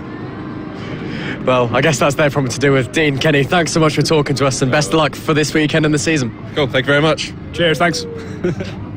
Well, great to hear from the RAF guys there. Of course, you can catch all of the Inter-Service Championship action across this season. But Sunday afternoon, round number 1, coming your way here at No Limits. Now, with our Endurance Championship kicking off this weekend, we know it can be a little bit complicated to any newcomers to motorsport. So we thought we'd draft in an expert to help us understand. Lewis Ray, great to have you with us here this weekend at No Limits. First things first, let's go through the classes for endurance racing. Obviously, it's typically a multi-class sport, but that can be a little bit confusing to wrap your head around. Yeah, it certainly can be. And, well, across this weekend, we have some new classes this year. Obviously, we have our ACU classes returning again, the ACU National 1000s and the ACU National 600s. Pretty much in the name for those two. 600s, 1000s, typically, although teams can use multiple CCs, different CCs across the same team, but nonetheless we have the ACU classes, and then we have the team trophy classes, and those are new for this season, and with them it allows the ability of some twin cylinder machines to be used out on circuit, so something a little bit different. And actually, as we said, multi-class racing and endurance this season, it should be as multi-class as ever, and it's another new challenge that riders need to wrap their head around on the bike, that not always on track is the rider in front, is the team in front, the bike that you're actually racing. And in general, it could be a pit stop is the difference between gaining a position or losing a position, compared to going out there and trying to break the latest and try and break the deepest in the first 5 minutes of the race. Let's talk a little bit about the team structures. How does that work? Do you have teams with multiple bikes, or are they teammates, or are they still fighting? Yeah, so they're teammates, and you can choose almost to run the team how you want. So you can have 2 riders, you can have 3 riders, you can even have 4 riders in a team. The bikes, though, that's up to you. You can either have 1 bike for all the riders to share, and that's like proper classic endurance, like we see in the EWC, or you can have almost a relay style race, a tag race, where they have different bikes, and whenever they come into the pit stop, it's almost as easy as just changing the transponder over and then heading out back onto track. Now, in terms of team structure, it's more than just the riders that, of course, are in the team. You have a team manager, if you would like. Now, the team manager has a very important role, because, well, when the stewards have to make any decisions or give any information to a specific team, they're the person that they come to. They're the people that are in charge of entering the team and also are held responsible to communicating to the officials. So the team manager, they'll be appointed by the riders in the team, and they hold a very important role as well. You mentioned tag teams earlier and like relay style teams with multiple different bikes, even though they're all part of the same squad. How does that work with pit stops then? Well, pit stops, although it's slightly different between having one bike or multiple bikes, on the surface of things it might seem like maybe it could be a little bit unfair to have one bike, because instead of coming to the pit stop and changing a transponder, you're then suddenly having to go into the pits and just change wheels, having to refuel, having to do everything. But nonetheless, it still makes it fair here at No Limit. So you have the relay style race where you have to go in, change transponder. Now, what happens is we have a pit stop intervention time here at No Limits, and that pit stop intervention time is the time taken at each track to go down the pit lane fully at 60 kilometers an hour plus 20 seconds. Now, that's the important part. The plus 20 seconds makes it fair. So it essentially gives teams, even if they're just changing transponder, 20 seconds to do that, or it gives the teams on a single bike 20 seconds extra to change a wheel, to refuel, and to get the rider out on circuit. So although you can use one bike or you can use three or four bikes, it still makes it fair for everyone out there on circuits, and having one bike, it still keeps that exciting element of endurance out there. Obviously, with this 3-hour race that we've got this weekend to kick off the season, as much as we'd all like to pretend we could, nobody can race out there for 3 hours in one go. It's impossible to do so. So what do we do in terms of riding times? Is there a maximum and a minimum limit? Yeah, so the maximum and minimum limit is decided on percentages, so it goes all the way down from 20-30% for minimum, all the way up to 60% of a maximum ride time. Now, if you go over that, then you're ever going to receive penalty or disqualification for that, and it's something that teams need to keep aware of. So it means that it's fair out there on circuit. So if you have a faster rider, potentially some of the riders that are coming from the British Superbike paddock going out there just to do some fun, doing some fast lap, it means you cannot have them out there for the entire session.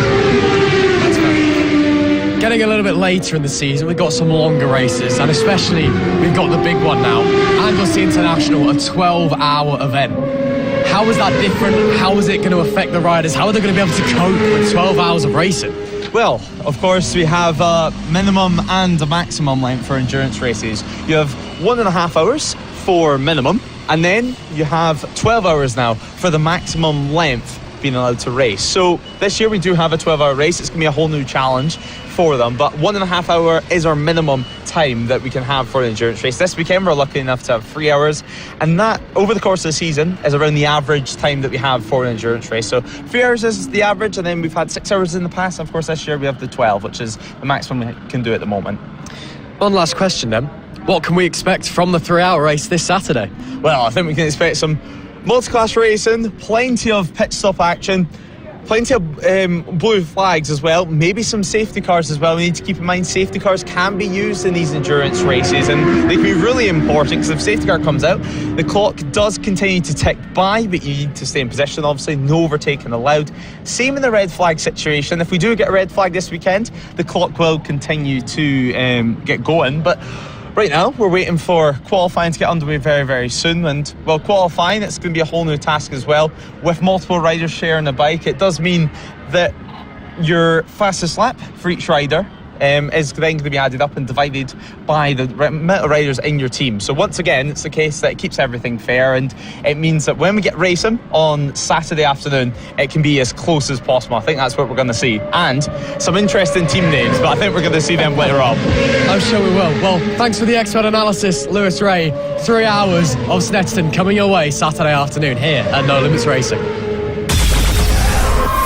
So we're here with Dunlop MOTORSPORT, the people that you'll see at every single No Limits round running the dyno service for riders. Well, first of all, just for anyone who doesn't know at home, it's their first time maybe at a racetrack or hearing the word dyno. What is a dyno, and what benefit does it have to the racers here at Snetterton? So we're here with a dyno truck, and the dyno is basically, it gives us data of the power output of the engine. We can look at fueling, and we can use that sort of data to be able to map bikes and map engines. We're here for No Limits to be able to test bikes for compliance. So there's a certain few kind of grids and classes that have a power limit to them, and we can then verify that no one's cheating and that everything's even in that grid, to create hopefully some fair racing. And well, you mentioned there, it's a good chance for, first of all, the organisers to have fair racing, and it's also a good chance for the riders to make sure their bikes are running correctly. But what other kind of bespoke services do you offer riders? Obviously, it's the first round of the season, a lot of new engines in machines. So what other services do you offer the riders out here at circuits? Yeah, so going from, for the personal riders, like you say, we've had a few that have come along today for like compliance runs, so that they can confidently go into the weekend knowing that they're not overpowered for their class. And then we can do things like checking the fueling. So if we're checking the fueling at part throttle, at full throttle, making sure that the engine's reliable and safe on track. And then we also do some like diagnostics. So yesterday we had some fuel pump issues. On another bike this morning we had some fuel pump issues. So we can sort of see the fueling data and correct that. Later this afternoon we had engine running in service. So they've just put a brand new engine in, or maybe they're having some teething issues with a new engine that they're running now this year. So we can sort all of that out. Power commander maps, and full woolage maps as well. And with it being the first round, with your experiences, does it tend to be a little bit busy at this time of year? Obviously, a lot of new parts, a lot of new engines, new electronics, or does it seem to get quieter as the year goes on? I don't think there's any rhyme or reason to it. We can sometimes have an absolutely manic day. Today's been relatively busy. Yeah, I guess we see a change from sort of like those teething issues at the start of the season to then it kind of eases off throughout the season, I'd say. Hopefully people have got their kind of bikes all sorted by that point, but then later on in the season it becomes a bit more sort of diagnostics, and if they have a quick shifter issue or like a fuel pump can fail at any time. So those sorts of things can just be round by round. Dart Motorsport, it's a name which is almost linked with No Limits for years and years now. Why No Limits Racing, and why have you guys chosen to come to this paddock and help out these racers? We do sort of support all sorts of different paddocks, and we just want to support any rider looking to race in any paddock. But No Limits specifically, we wanted to team up with them. We like the way they run their events. We just believe in the kind of the business model, if you like, that they have moving forward.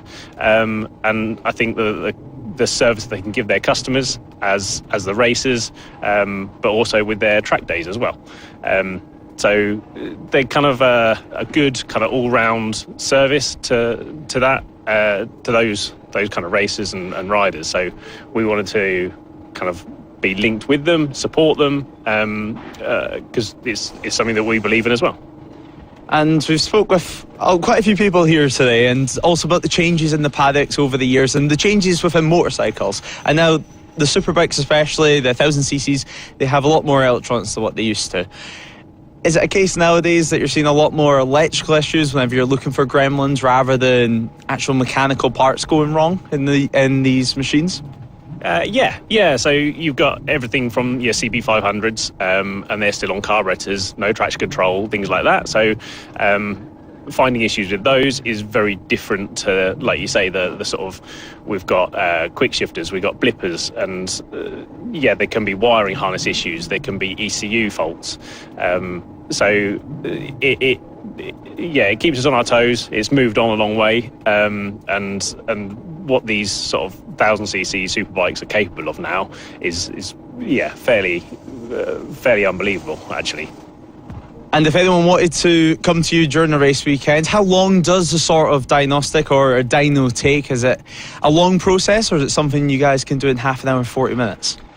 Again, that's a how long's a piece of string type idea. We've got it could be as something as simple as I roll it onto the dyno, start the bike, drive to pull away, and we've found the issue straight away. Other times it can be a bit back and forth, trying different bits and pieces out, and it can take a couple of hours. But we try and work with the sort of race's schedule and making sure that they can get their warmers on before their next hour on track. And quickly, just anyone who hasn't heard of Dart Motorsport before, what is the history of the company and how did you guys get to this point of being here in the racing paddocks and being... No limits racing. No limits racing. No limits. Live from Snetterton. This is No Limits Racing.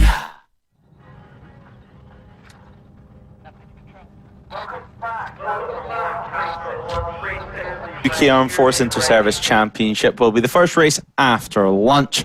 Of course, we're running a little bit ahead of schedule now if you are looking at the timetable. This race should have got underway around 1:30, but instead, it's 1:10 and we're ready to go racing. That's just to try and avoid some issues that we ran into yesterday during the endurance where we ran out of light. Now, let's get stuck into things because the UK Armed Forces Inter-Service Championship is next up. The sole race of the weekend for this class. A lot for stake, and of course, the Sunday morning qualifying took place for us, and well, it was a fast and furious session, and Jack Morgan, he's going from pole position on this one. He is indeed, but most of these guys have been out racing in other classes as well. You don't just have to turn up and be with the squad out there, but most of them a little bit of track time at least. But this is what I've really been looking forward to again, the sole race of this weekend. And well, we know what these guys all think of each other, a real rivalry between the services in this championship. Let's see who's going to be on top. The RAF guys saying the Army guys looking quick at the moment, but it will be Jack Morgan from pole position, Kenneth McLeod, who just won the BMW F900R race in second, Jordan Warren Good in P3. Row 2, Dean Turner, Ed Alexander and Samuel Boot. Then it's Brad Byrne, Peter Dugan and Alan Sharp. Michael Russell is 10th alongside Ethan Hall and Gareth Isles. Then it's Anthony Fleckney, Michael Parknidge and Sam Foster. Then it's Ben Rainbow, Brian Fudge and Piotr Gvalich, Joe Collier, Jake Griffiths and Cy Massey. 22nd is Dan Cobb next to Mark Felton and Natalie Crow. Then it's Adam Francis Mile, Liam Hansen and Hamish Wayne. Seb Evenden is 28th. Then it's Ian Henderson and Philip Stearman. Then Stephen Burke, Alexander Sons and Thomas Hill. And then we had a few riders, 5 in total, who did not set a lap time in qualifying but should be lining up at the back of the grid. We've got Kieran Wood, Liam Sutherland, Matthew McCready, Matthew Maynard and Callum Dempsey, our 38th and final rider on the grid coming into this one. Well, should be very interesting. For those that are unaware, obviously there's plenty of Army sport goes on. They all have, or services sport shall I say, they all have teams in basically any sport you can think of, and then they compete obviously against each of the military services, but also against things like the police service, the fire service, the ambulance service. Here at No Limits and in the Inter-Services Championship, it is just the military services that take part. And let's just say their motorsport squads aren't the biggest fans of each other. I've got a friend who's on the spanners for the Navy go-kart team when he's not on a submarine. And I asked him one time what he thinks of the Army go-kart team, and he said a word that is unrepeatable on the broadcast, so we'll just leave it at that. But yeah, these guys, although they say that the relationship is better off track nowadays, when the racing gets going, it is brutal. Yeah, exactly. And well, looking at the grid, as we mentioned, it's going to be an Army rider in pole position with Kenneth McLeod being the top RAF rider in second, and then finishing off with Jordan Warren Good for the Army team in third. So 2 Army riders, 1 RAF rider on the front row. For your top Navy rider, you're going to have to go down to 17th on the grid. But it is important to note, Ross, there are less Navy riders obviously on the grid than what there are the Army team. The Army team, you usually see them in the likes of the endurance race most rounds, and also taking part, and also with the RAF squad, of course, with the RAF Dambusters on track yesterday during the 3-hour endurance, and 1 Army team. Usually there's slightly more Army team riders taking part in the endurance, but it is the opening round of the season, so we're going to let them off, of course. Maybe a few bike issues obviously to run, or perhaps not many of them being able to make this opening round championship. Nonetheless, we're ready to go racing. 35 riders took part in qualifying. In fact, 2 riders not setting a lap time, including Kieran Wood and Liam Sutherland. Hopefully they can make the grid this time around. We're going to have to wait and see, but we're not going to be too far away, actually, as the grid does get formed. The yellow flags will be waving from pit wall at the moment, just until everything's ready to go. Then, of course, the yellow flags will be removed by our start marshals, and then at the back the green flag will appear. So the red flag that you'll see at the back of the grid will turn green, and that means we are officially ready to go racing. Now, you can see your pole sitter right there, and Jack Morgan, of course, racing what should be a BMW. That's definitely a Honda CBR 600 if I've ever seen one, with the undertail exhaust, of course. So a brand new CBR 600 now for Jack Morgan. He raced 600s last year. What can he do this time around? The red lights will come on in just a few moments' time, and we are go.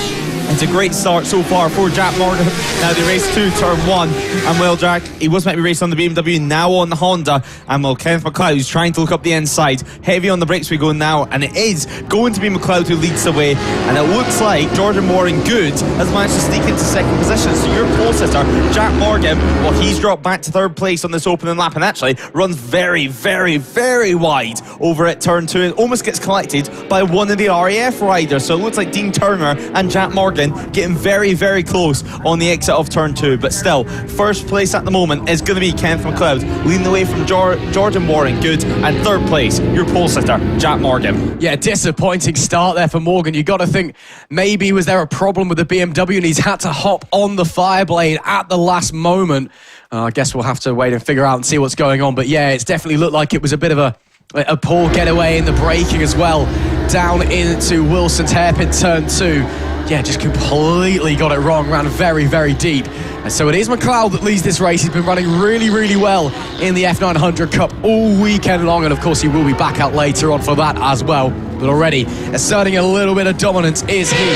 Let's see if he can pull away at the front of this pack. We're all clean so far as it stands. We will have to wait for them to cross the timing beam to figure out where everybody is, but it looks like we do have a rider who has gone down or stopped. They're up and on their feet, helmet is off, which is a sign that they're A-OK, but shame to see whoever that is. We'll let you know who that is when they do cross the timing beam and we can figure it out, but we'll continue onwards into the bomb hole, and it is currently the McLeod on the 34 RAF BMW that leads this race. Of course, don't forget as well, the Royal Navy team, they are a combined team also with the Royal Marines. So there are a couple of Marines out there as well in this one. They all compete under the same umbrella. As we come to the end of lap number 1 though, looks like there has been a little bit of a change at the front when they come to the timing beam. Another one of the Army bikes going very slowly, so a fair few mechanical issues already, but it's now Jordan Warren Good on the 58 that leads this race. Yeah, exactly. It's a great start for Jordan. Hopefully he can keep at it.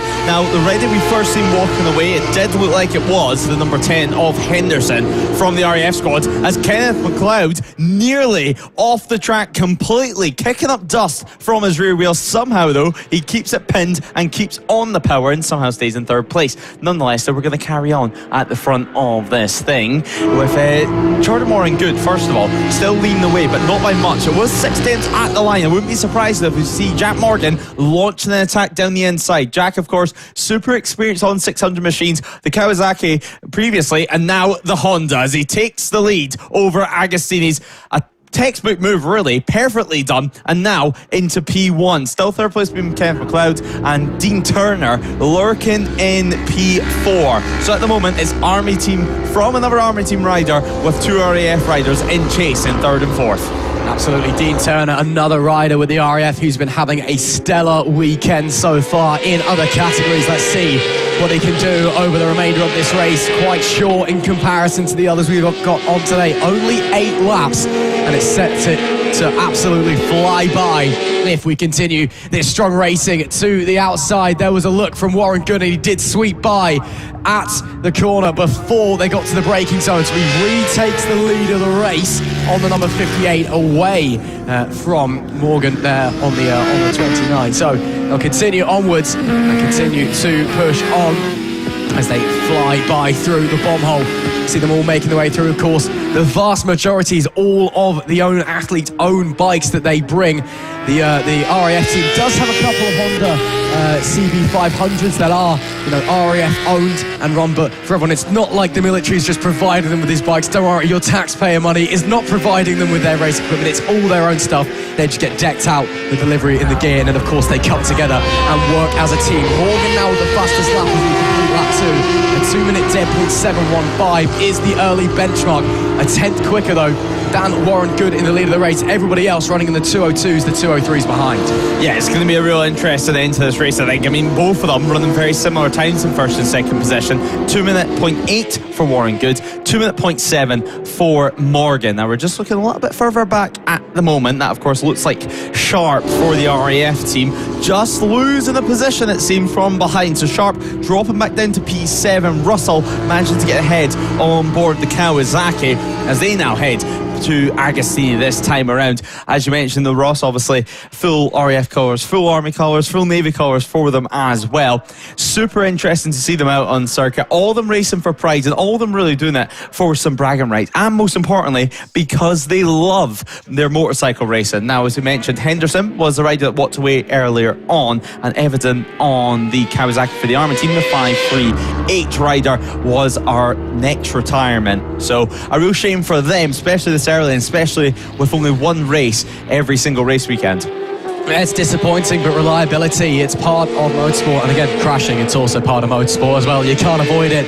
Lady Luck is going to come and bite you, and the racing gods are going to frown at you every once in a while, and it's a shame that their day has come to a very, very early end. We'll push onwards though. We've got two of the RAF guys fighting it out here for position on the run in through Brundles down the bottom end of the circuit. A little bit of a wobble there for the leading rider out of this pair, but they'll push onwards regardless and continue to make way. I believe that's Sharp and Russell in P6 and 7 as they now head into Corums, of course, the biggest corner at this circuit that rises up and drops away and goes on forever before the quick flick back to the left coming into the final corner at Murray's, which is very tricky, tightens up a lot on the exit, and there's that big sausage curb on the inside that you have to avoid, else that's 10 feet in the air.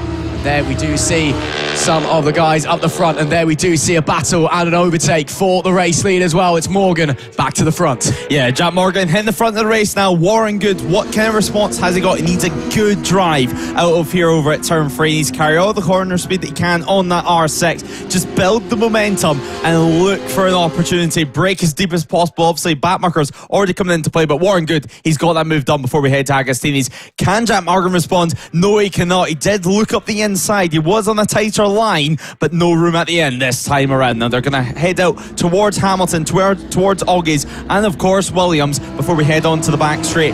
Will the back marker come into play? Obviously, I'm sure they're going to do a good job of getting by nice and clean. They have indeed. Morgan looking for the wider line. He's ran wide at that though, and that's going to be some time lost. So Warren Good has been given some breathing space, and now he needs to use it to his advantage. Already encountering some lap traffic as well. Very early doors in this race shows how fast these guys at the front are flying as it currently stands. That could cause a bit of problems. If you catch traffic in the wrong place in the racetrack, it can really hold you up, like we see there with Morgan having to go the long way around at Brundles. That's then going to compromise his entry into Nelson and cost him more and more time. So Warren Good being handed an advantage as we quickly approach half distance. The rest of them having to fight their way through as well. Somebody else getting big time held up was that Dean Turner potentially on the 123 RAF bike, and then again having to go the long way around at Corums is Morgan in P2. So really big time getting held up now by some of those guys, but they'll push onwards anyway. It's going to be lap 5 of 8 halfway through this race. It's Jordan Warren Good who leads. How big is the gap after we saw Morgan being held up on the previous tour? Actually still very, very close. So Morgan himself must have been, or Warren Good should I say, must have been held up as well somewhere that we didn't catch.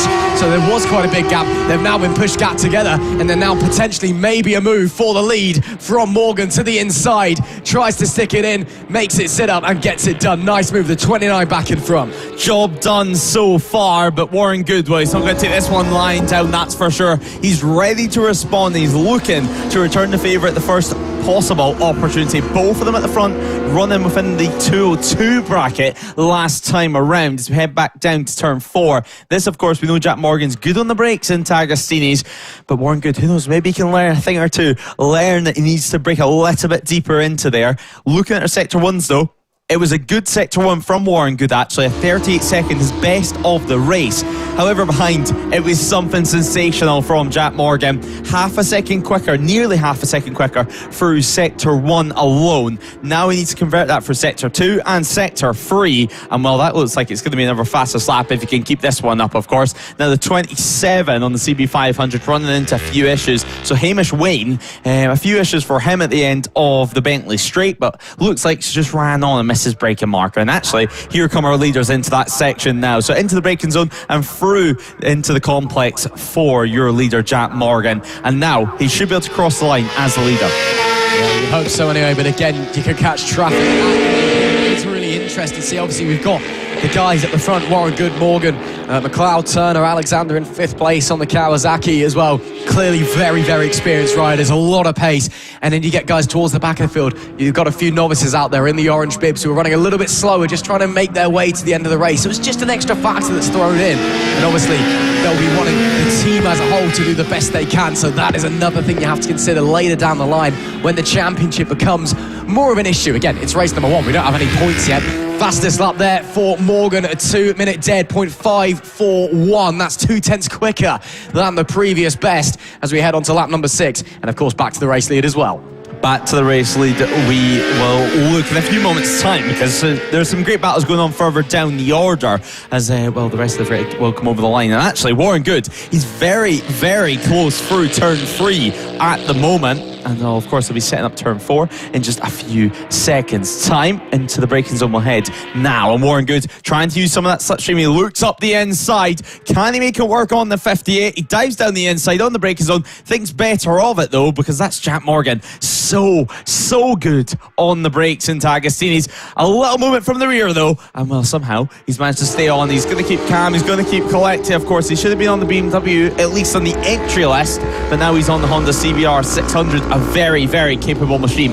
Now, of course, we did see a few moments ago Hamish Wayne having that moment at the end of the back straight. That's our leaders just lapping him now. Obviously, he's lost quite a lot of time from that moment as we prepare to head back down the back straight yet again. Who's going to come out on top this time around as they head into the braking zone over at Brundles? It's Morgan who leads Warren Good, and now Warren Good swooping round the outside. He's already made that move work before they head into the braking zone, head into the tip-in point. Incredible from Warren Good, and now yet again another lead change. These guys are trading the lead like it's a heavyweight title bout out there. The two army boys up the front giving each other nothing. Morgan, then Warren Good, Morgan, then Warren Good. It's going to be one of these boys winning this race, but there can only be one as we round the final corner to head on to the penultimate lap of this race. And once again, changing, trading places, a bit more traffic up in front of them to contend with on this lap. With half a second advantage as they cross the line this time. Too far back to make it. Looks like Dean Turner's got in front of McLeod as well to take 3rd place. So the RAF boys are in P3 and 4, also swapping around a little bit. Of course, McLeod on that BMW F900. Turner running a Honda Fireblade in this one. So up the front, we'll keep our eyes peeled. Once again, presuming, or pending, should I say, a disaster, it is going to be one of the Army bikes that's winning this race. It's just which one is it? Yeah, exactly. It looks like the Silverware's coming home to the Army squad unless any issues or anything happens between the two of them. And then suddenly it's going to be the likes of Kenneth McLeod or Dean Turner is going to pick up the pieces. Actually, McLeod has just lost a position to Dean Turner, so he's going to drop to P4. Dean Turner up to 3rd, as now we see the battle with Sharp, Byrne and Samuel Boots for 8th, 9th and 10th position out on circuit. And actually it looks like well, the two Yamahas are definitely trading blows. Samuel Boot now losing another position. He briefly managed to get ahead of Brad Byrne, but now it looks like he's going to return the favour over at turn 4. Into the braking zone we're going to head in a few moments time. Sam Foster just ahead of this lot in 7th position as well, but at 69 down the inside, Samuel Boot, that is job done. Yeah, nice stuff from these guys, enjoying their fights out there for these places. Again, they may be part of the same RAF squad, but you don't really have a teammate during a race, do you? Even though, yes, you'll all be, in the same accommodation, you'll be all working together, trying to improve together. The second the red lights go out, it's you versus the world out there. So these guys really pushing each other to the absolute limit. Maybe potentially a move coming in, being set up for the run into Brundle as they head down the Bentley Straight, the penultimate time for this group here. And is there maybe an opportunity looking to the inside? That is brave if he gets it done. Looks there, tries to get it done, can't quite get it done, unfortunately, but very, very deep there from Byrne. He's got to compromise his entry and therefore his exit out of Nelson. But I think he's just about got away with it on that occasion. Final lap of the race, and Jordan Warren Good now 6/10 to the good. Yeah, incredible stuff at the moment. I mean, McLeod as well, by the way, dropping down the order yet again. So I wonder if he's got a few issues with that BMW out on circuit. Down to P6 as well now for him. But Warren Good, he currently leads the race 6/10 of a second at the line last time around. But it's all going to be in this middle part of the circuit, and obviously the run down the Bentley Straight. Jack Morgan, what can he do? I mean, we've seen high pressure situations last year in what was the newcomer 600 category. He knows how to race on these final laps. He had some great battles last year with Luca Jennings in some of the other races last year, and now of course switched it up for this season, but remaining in the Inter-Service Championship. He's got quite a bit of distance to gain on this lap through this final half a lap at that, but some of the newcomers could come into play. Some of the back markers could come into play as we see Warren Good going round the outside and Jack Morgan getting held up ever so slightly. Is that going to be the race deciding moment? We're on the final lap of action. 8 of 8, and now we head down the Bentley Straight towards Brundle for the final time, and then building things up towards Nelson's, Bombhole, and of course Coram before a final corner showdown over at Murray's. The gap certainly has grown, but well, this is motorsport, anything can happen. One small mistake through Coram and it's Jack Morgan's win for the taking. Now, we're going to have to wait and see what's happened. Some back markers coming through. It doesn't look like they're going to be much of an issue, but there is a faller further back. It's one of the Army riders. None of our key contenders at this, but nonetheless, we head towards the line for the final time of action. The last lap flag will be replaced with a checkered flag, and Jordan Warren Good should take victory. It is good, and well, it's even more than good at that. 8/10 of a second at the line. Jack Morgan, P2, and third place should go the way of Dean Turner, and it does indeed. 6.8 seconds behind. We'll wait to see who's going to claim fourth. Russell and Kenneth McLeod does cross the line in P5 in the finish up. So the BMW rider salvaging some extra points at the line, but nonetheless, what a ride it was for Jordan Warren Good. I mean, the 58, he's racing in multiple classes this weekend, and he's shown why. The extra bike time has clearly helped, a 1:59.750. Only 2 riders in the race within the 59, the other one being Dean Turner. Jack Morgan, no response on that final lap, losing a further 0.2 of a second. And well, the ground on that final lap was made up in sector 2. In fact, Warren Good gaining an extra 0.5 of a second. But this is how things look. Jordan Warren Good is your winner. Second position is Jack Morgan, a Honda, not a BMW, unlike the entry list, but nonetheless, still a great race. Dean Turner, third position for him, top RAF rider, with Michael Russell and Kenneth McLeod taking 4th and 5th. Sam Foster, Alan Sharp, Brad Byrne round out the top 8, with Samuel Boots claiming 9th, losing some positions on board the R6 at the closing laps, with Ed Alexander rounding out the top 10. Anthony Fleckney does take P11 with Ethan Hall in P12, Gareth Isles in P13, Golich in P14 with Partridge rounding out our top 15 runners. Ryan Fudge does take 16th position with Ed Alexander in 17th, Joe Collar in 18th position with Dan Cobb and Cy Massey rounding out our top 20 runners. Jake Griffiths, Ben Rainbow, Mark Felton, Natalie Crowe and Adam Francis Myhill does round out our top 25, with Hamish Wayne, Alexander Sons and Philip Sterman taking P28. Stephen Burke and Thomas Hill does round out our top 30 runners. However, well, we get into our final couple of runners with Seb Evident and Ian Henderson. They didn't make the finish line, of course, separate incidents for them. We did see Seb pull into the Paddock, and well, while for the number 10 of Henderson, we've seen him walk away after what looked like a crash. But nonetheless, we can head down to Park Fermi to hear from Jordan Warren Good, who's with Ross.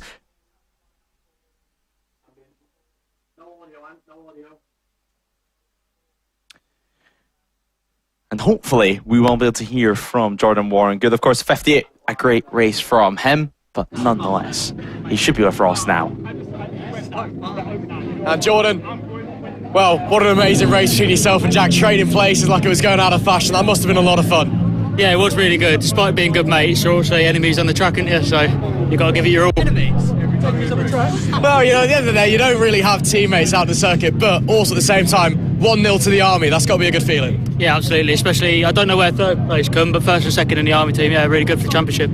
Yeah, I believe it was Dean for the RAF in third place at the end of that one. But still, you guys also absolutely miles ahead of anybody else, the class of the field out there. So that's got to be feeling good heading forward to the rest of the season. Yeah, it was really good. Looking forward to the next one. Awesome. Thanks a lot. Congratulations. No worries. Thank you very much. Great to hear from that, guys. An amazing race there. They'll be back, of course, at the next round. Let's head back to the commentary box. Thanks, Ross. Good to hear there from our race winners. We see actually the 55 just getting dragged off the side of the circuit. A real shame for them. Actually, that looks like it is going to be Alexander who's ran into a few issues out there actually. But nonetheless, hopefully they can get that bike fixed ahead of the next round. I mean, hopefully there's not too much damage on board that Kawasaki ZX-10R. Now, of course, only one race each weekend for the UK Armed Forces Inter-Service Championship, meaning we can now soon turn our attention to the next race of today, race 17 of the weekend. We're really flying through things in the afternoon. Of course, if you have got a programme, don't look at the schedule too much, or don't look at the times on the schedule, because things have been moved forward. But, well, you can see Phil with the white van of doom, if you will, loading up the bike, and they'll bring it back to the paddock.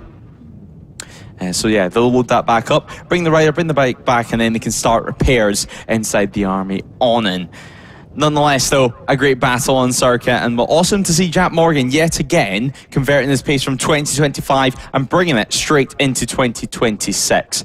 So bike now loaded up inside the van, meaning we shouldn't be too far to wait until the Pirelli Super Series Sport and the No Limits Premier Sport Cup head out on circuit for their next race of the weekend. That, of course, should be their final race of the entire weekend, meaning they can start to get things packed up, start to head home, and then watch the rest of the action from track side. So the recovery van will come in now. We'll turn attention to race 17, and jobs are good in. I mean, what great weather we're having this afternoon, Ross. It's starting to heat up a little bit after what was a very, very dull, gloomy, and a little bit cold morning. I mean, it's March. What's going on? It's March in Norfolk, and we've got weather like this. A beautiful day to go bike racing, and just a beautiful day in general. Hope you're all enjoying the show. If you're sat at home, make sure that you're liking, sharing, subscribing, all of the above, whether you are watching on No Limits Racing TV or on Motorsport Radio on YouTube or Facebook. It is time, though, to move on to race 17, and it is time for the Pirelli Super Series Sport Trophy and the No Limits Premier Sport Cup. Set to be a really interesting race. Jamie Richmond from pole once again. He has been absolutely dominant all weekend long as they get going for their sighting lap. Let's have a run through our 17-rider grid. We've got a stall at the back there. Hopefully everything's okay. Yep, they have managed to get going again. But let's run through again, this time properly, hopefully. It is Jamie Richmond once again from pole position. Corey Tinker alongside Harrison Crosby in P3. Eddie Warwald is P4 with Simon Aldridge 5th. And Aaron Dakin in P6. He is the leading No Limits Premier Sport Cup rider. Then it is Kieran Sembian in P7. Scott McGrory in 8th. Kyle Jenkins P9. P10 is Owen Miller with James Lemessurier and Matt Pallett rounding out row number 4. Aidan Goodings is 13th, with Corey Bannon 14th and James Llewellyn in 15th place. He is our only other Premier Sport Cup rider. Then our final row of the grid, only 2 riders. It's Stephen Muller and Matthew Wood. So a 17-rider grid. If things go as planned and predicted, Jamie Richmond is going to vanish off into the distance up the front. But we still had some great racing on behind. And you never know, something could go wrong. He might be slow in this race. You know, racing, anything can happen. Yeah, exactly. It is the first round. All it takes is a few little tweaks that you don't feel comfortable with, that you don't think feels as good underneath you. And then the likes of Corey Tinker, the likes of Harrison Crosby, who of course are both starting from the front row, can come into play.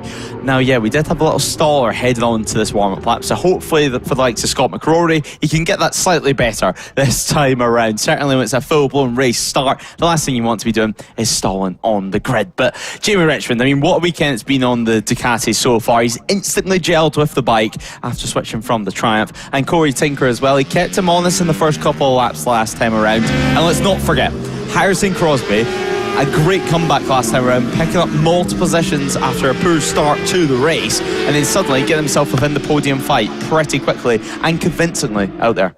Absolutely. It was a great run out last time from Crosby, and again, a rider who's been very steadily improving across the course of the weekend. Of course, it's first round of the season. Some riders haven't had that time in Spain that some will have done, for whatever reason, time, commitment, financial, whatever. But when you're coming into this one, you've got to shake off that rust. You've got to figure out, okay, what do we do with the bike? Again, racing in Spain in December is very different from racing in Norfolk in March as well. So you got to take your time, just tinkering, getting back that confidence, getting back up to speed, making the bike comfortable, making the bike fast as well, because sometimes you do have to sacrifice your own comfort for the speed of the machinery as well. So we'll have to wait and see. But again, Jamie Richmond has been absolutely dominant so far this weekend. He's 2 out of 2 and looking to make it a hat-trick of victories, a clean sweep, if you will. Of course, though, got to nail the start first. All our riders are in position on the grid as we wait for the flag marshal to get out of the way. The green flag at the back comes on and the red lights will come on.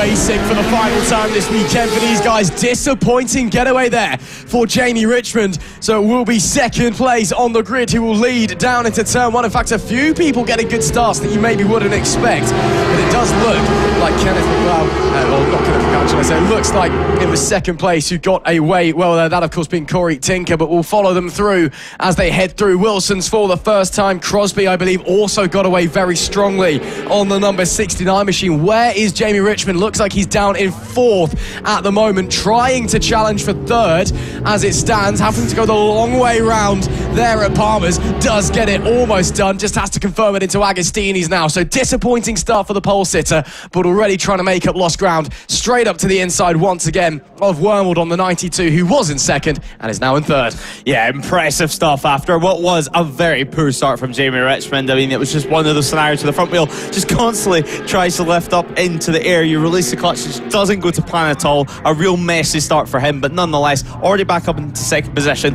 And now Harrison Crosby past Eddie Warm, also pushing the Suzuki 750 back down into P4. We've seen Kyle Jenkins back there also battling through our picture. Stephen Miller as well, some pressure behind, and a little bit of a gap back to the likes of Aidan Goodens on the number 18 machine. Now 11 laps are running in this one, of course, with Corey Tinker. He's got a little bit of work to do in this opening lap. So Corey Tinker now back in 2nd position, a new leader at the front, Jamie Richmond. No surprise there at all, Ross, but nonetheless, this is probably the most important part of the race, certainly for Corey Tinker. Absolutely. Yeah, that was kind of easy to recover from that one, wasn't it, for Richmond on that brand new V4 that he's got. But Tinker still holding with him for the time being on that Kawasaki.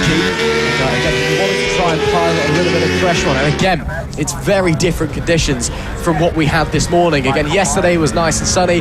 This morning, overcast, a little bit grim. There was actually a little bit of standing water in a few places on the track due to some, I'm assuming, some frost or condensation that are coming across the night. And then now, boiling. The sun is out, shining, there's no wind, which is again a bit weird for Snetterton. It's normally quite a windy circuit. Track temperature will be constantly on the rise now as well. So lots of things to consider as we apparently escape the matrix. On lap number 2 of 11, we'll push onwards regardless. So Richmond, his lead at the line last time was just a touch over half a second, 0.6 between himself and Tinker at the timing beam. You'd expect that to maybe visually be a little bit more now. It's Crosby in P3 ahead of Wormald, and Dakin up to 5th place now as well. Of course, Dakin, one of only 2 Premier Sport Cup riders that we have with us, the other being Llewellyn on the 277, who is currently last on the road, unfortunately. Yeah, Dakin doing a good job, as he did this morning as well, running very confidently inside the Pirelli Sport class. Although not racing in it, he was still able to compete with the riders within it. So 5th overall, 1st in category. He's going to be happy with that one. Now, right now, we're watching the battle with Kieran Sembiante. Now, he's P8 on circuit at the moment. Maybe not where we'd be hoping for. We did see him higher up. Even last year, we've seen him higher up. As there is Aaron Dakin heading down the back straight. So that's P5 currently out on track. just being chased by Simon Aldridge, who of course, as we know, loves a triumph and has been racing them for many moons now. But Kieran Sembiante's got that move done as well, a few places behind, a big moment for Kyle Jenkins. He definitely would have got a wake up with that one as well. Not to mention Owen Miller, we've seen this morning, he had to start from pit lane, it was not exactly his race at all. Now he's finally out there in circuit, and now he can finally have a nice little battle at the front. So Baron now potentially going to lose a position as Kyle Jenkins launches the move down the inside at the last corner. Super impressive from Jenkins, muscling his way alongside around the outside of the and then just getting the inside into Murray's and not compromising himself too much with his speed. So that was really nicely done. As you mentioned, Owen Miller now up into 8th place again. He will have had to start from the back of the grid because that's where he finished in the last race for him, unfortunately. Due to that pit lane start, it was all just a bit of a kerfuffle. Couldn't get the bike out in time and then had that unscheduled test session. But we know how fast he is. They've obviously used that experience, used that data, and now he's able to go on and push. As we do have, looks like, was that Sembian, I want to say, that may have gone down. It looks like the 170 of Baron, of course. That's the Suzuki out there on circuit. So a massive shame from him. He was running P10, not too far behind the likes of Kieran Sembiante and Owen Miller. But nonetheless, a real disappointing end to his race. So the Suzuki is going to have to watch the rest of this race from sidelines, unless it's just a case of running on where he can carry on. Yeah, fingers crossed anyway. Hopefully it wasn't too big of a tumble and the bike is A-OK. As we follow this group now coming into Oggies. And then get a lovely picture of the front stretch afterwards. There is race leader Richmond at the line last time, a 1 second gap. Of course, he would have had the fastest lap of the race. There's only been 2 laps, and one of those was the opening. A 155.1 is the initial benchmark, though. Tinker's lap last time, a 155.5. We'll see what the gap's doing, what the times are saying when they come to start lap number 4 out of 11 here at Snetterton. But making his way through Corums, keeping it nice and tight to the inside on the exit, so you've got all the room in the world to flick back to the left for Murray's and then get on the throttle on the way out. The gap doesn't look horrendously massive. Does look like it's grown just a little bit though as they come to the line. Let's have a look at the lap times. It's a 155.148 and a 155.666. So extending by about 0.6 of a second, or 0.5 of a second, should I say, on that tour. Now up to 1.6 between the leaders.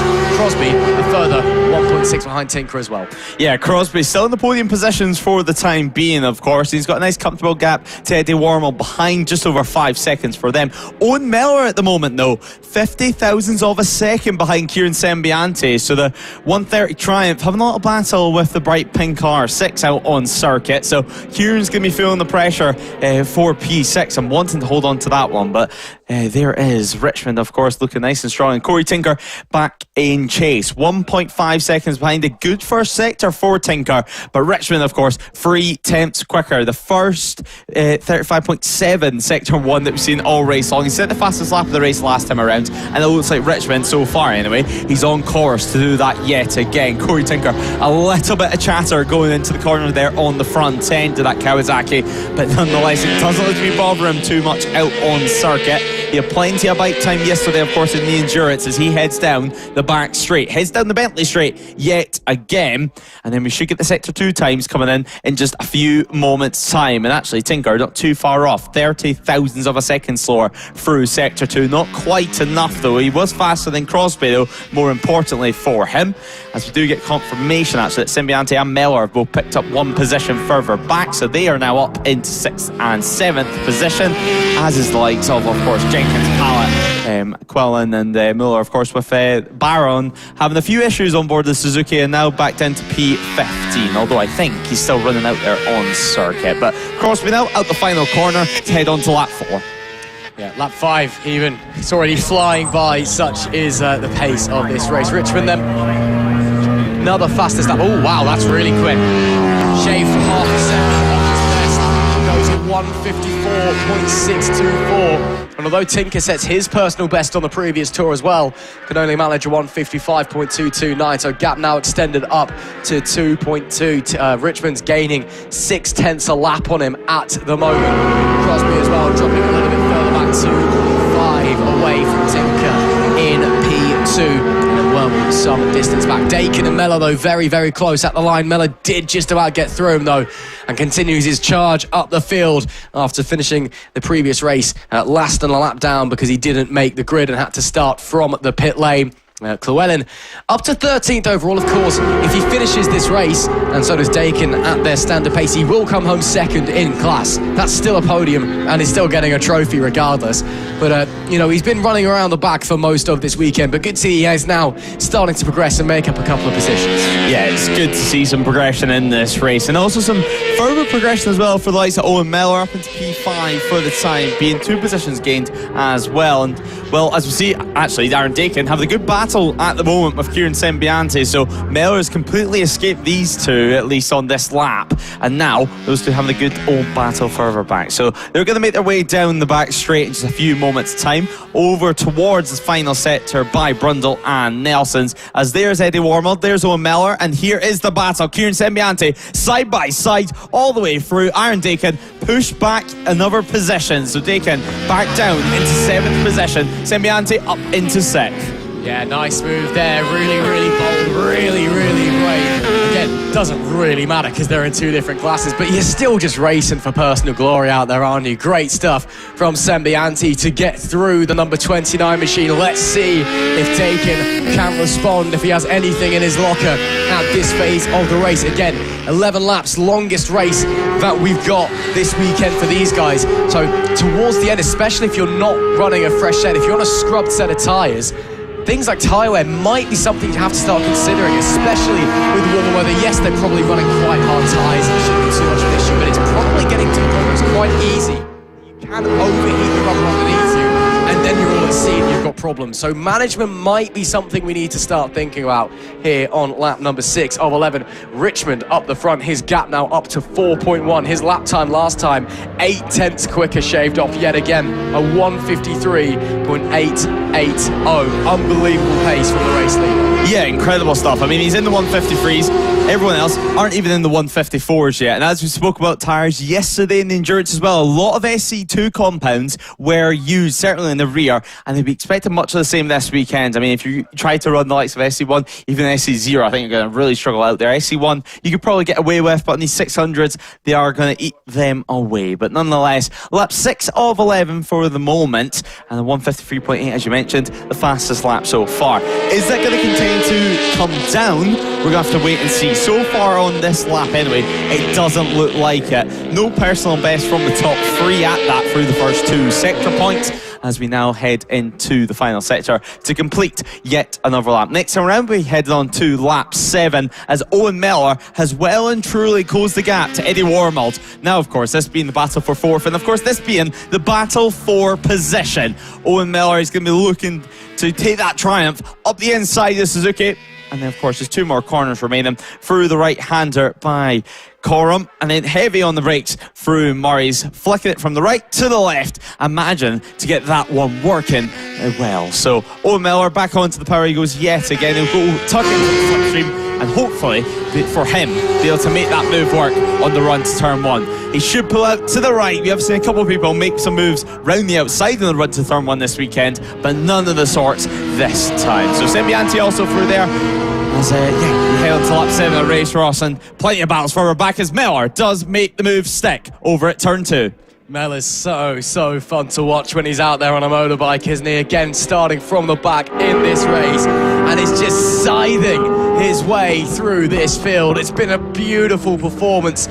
Yes, disappointing circumstances to be starting from the rear, but he's showing us what he's worth and showing us what he can do, proving he can fight with others, fight his way through a pack, and that he has pace as well. It is now a fairly sizable gap to Crosby in front, but still, there's still time. He can at least try and crop it down, cut it down, see if he can maybe just slide onto the podium. I think it's a little bit too late too, and I think that Crosby himself just possesses too much pace for Mellor to try and catch, but we can watch and see what happens. Yeah, it's going to be a lot of work to do for Owen over these next couple of laps, and really he's going to need to be hoping for Harrison Crosby to make one or two mistakes, but as we have seen in the past, Harrison Crosby, so experienced, so fast, he's not the type of rider to make too many mistakes. I mean, we did see a couple of issues last year, but that was mainly mechanical issues for him whenever they did a couple one-offs like at Brands Hatch last season. But here is Kieran Sembianti coming through as we await to see Aaron Dakin. So Aaron Dakin now into the final sector. He goes through the bomb hole. Will he be able to catch and make up any time on Kieran? 2.5 seconds to make up a much more manageable gap to be able to close over these next couple of laps if the pace is good enough. We'll have to wait and see.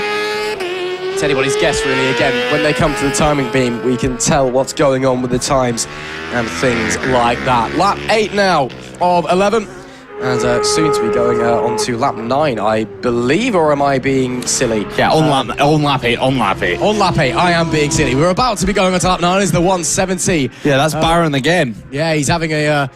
problems this race, unfortunately, for Barron. We saw him going slow early on. Now he's had a trip into the grass. Looks like he has stayed on 2 wheels, which is good. Oh, it's Owen Mellor down the final corner. Owen Mellor has crashed out. What a good race it was up to this point. And now, disappointment showing straight away. The 130, it looked like he was pushing towards the podium places. It was so much work to do. And now, well, clearly, it's proved to be too much. He's going to have to watch the rest of this race from the sidelines. The Triumph rider is down on the deck. And now, of course, that's going to promote Eddie Wormald, Kieran Sembianti and Aaron Dakin, everyone else up 1 position. Yeah, you can tell he's devastated by that, and I know exactly what's happened. He's just overridden into the corner, hasn't he? Pushing too hard. He was so desperate to get onto that podium to prove something, and just giving it a little bit too much, whether he jumped on the throttle early or just was going too quick into the corner and the front end just gave away underneath him. But his race is done, and you can tell he knows he's made the mistake. You can tell he's devastated, but unfortunately, there's nothing you can really do. When you go down on the deck, you can't really stop it. A real shame for him. It was an amazing, amazing ride, and it's all come to naught from the back of the grid. Owen Mellor becomes our second retirement from this race, as Aaron Goodings looks like he's actually come into the pit lane to retire just beforehand with that one. So Goodings also looks like he is down and out with a handful of laps left to go. Looks like the time now continuing to grow out the front of the pack between Richmond and Tinker. 7.2 at the line as they've just gone across it, and the lap times, Richmond he's backing off now. He's well into a management phase of the race. His best lap is a second quicker than what he's currently lapping. He knows he's got a big lead. He'll have seen that Owen Mellor's gone down as well, which is maybe something to think about. He's going, I don't need to push. I've got a very healthy gap behind me. I know I've got the pace to maintain this gap. Let's just bring it home. Take all 3 wins. Go home a very happy boy. Yeah, very happy. The bike all in one piece as well at that. But a 154, as you mentioned last time around, not as fast as what he has been, but still faster than anyone else out on circuit. So super impressive. And, well, as you say as well, super disappointing for Aidan Goodins, who's going to have to watch the rest of this race from the pit lane. So we're still watching a couple of battles out on circuit that's unfolding, and that looks like the triple one of Simon Aldridge out on track, and he's going to have to keep defending from behind from Pallet. So Pallet, what can he do as we head towards Agostini's yet again? Turn 4, Aaron Dakin just a few places ahead of them, and then just behind that, of course, we have the battle going on between Kyle Jenkins, who's currently in chase on the 167 to the number 67. So 9 out of 11 laps have now been completed, and this race 17 of the weekend is well and truly building for an absolute spectacular finish, certainly for the final couple of positions inside of the top 10, although we haven't had the battle for the lead that maybe we would hope for. Jimmy Richmond has proved to be unstoppable. It's still great to see the likes of Kyle Jenkins looking to make a move here and trying to muscle his way up into P9. Yeah, still trying to put on a show for us at least. I'm sure these guys all grinning underneath the helmets as well, even if up the front it's a bit of a done deal and a bit of a confirmed story. But we'll continue to watch this battle. Let's see if anybody can make anything happen late on in the day. Race 17, of course, out of 23. Reminder that race 12A rescheduled to technically be race 24 at the end of the day, albeit only a 5-lap sprint. Looking to the outside, trying to sweep through. This will be bold if he pulls it off as the front moves underneath him. Surely overshoots the corner. Does get it done, but yes, the switchback, no. I think he may have got away with it. They're going to be neck and neck down the straight, almost running over each other. Let's see who's going to be on top coming out of this one as they come to the line. Very, very tight racing between the pair of them. It looks like it will be status quo as they come back around. Yeah, Simon did a great job there at defending. I mean, they were banging elbows down the main straight. Both of them wanted that piece of tarmac as we're head towards turn 2 yet again. The laps, of course, well and truly ticking down now. And if Matt Howard wants to do anything, he needs to invent something pretty special. And I think either that was his opportunity to invent something, or a nice little trial run to see if he could hold on to that advantage all the way to the checker flag. Of course, this is going to be the penultimate lap of action now. So he's going to have another opportunity if he wants to do a quick dress rehearsal before the full-on show on the final lap of action. Of course, just ahead of these guys, we do have Aaron Dakin a little bit in no man's land for the time being, but Kyle Jenkins as well continuing to chase. He's like a dog with a bone. He just will not give up no matter what number 67 tries to do. So James did a great job at holding off Kyle from behind. So the battle on 9th and 10th well and truly raging on. 7th and 8th as well, as the last lap flag is going to be waiting for Jamie Richmond. And well, what else can you say? What a weekend it's been on board the Ducati. We've seen the Ducati now in World Championship Supersport and of course in British Supersport for a couple of years now, and even at the TT.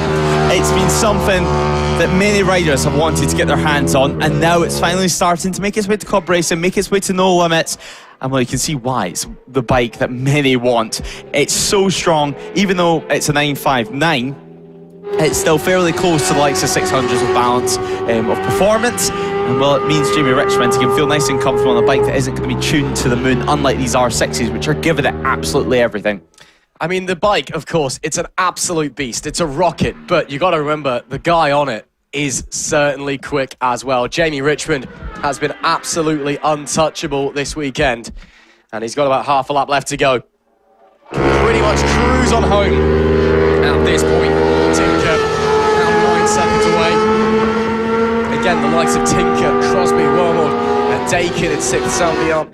They've all had great runs. They've all had great races. They've all had great weekends. When you're going to walk away with 3 winners' trophies, it just goes to show how good you can be. And yes, of course, the machinery has helped, as he's already waving to the crowd, waving to the cameras. Of course, it's a sport, it's motorsport. It's a sport where machinery does matter, the equipment you have does matter. But you've got to be able to use that equipment to the absolute utmost of your ability. And that is what this man has accomplished this weekend as he comes round Corums for the very final time. Jamie Richmond, untouchable, unassailable here at Snetterton. And as he rounds Murray's, it's home free.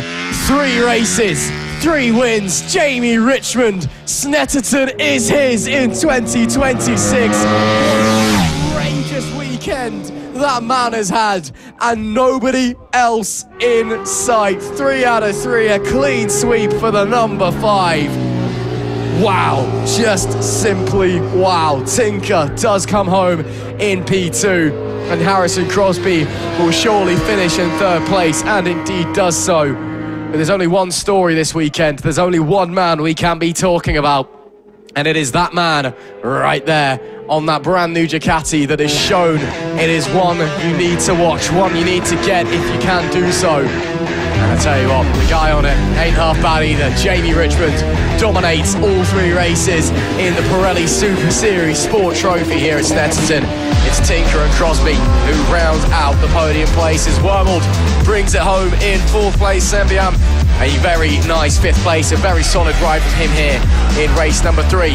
Dakin takes P6 and takes the victory as well in the No Limits Premier Sport Cup.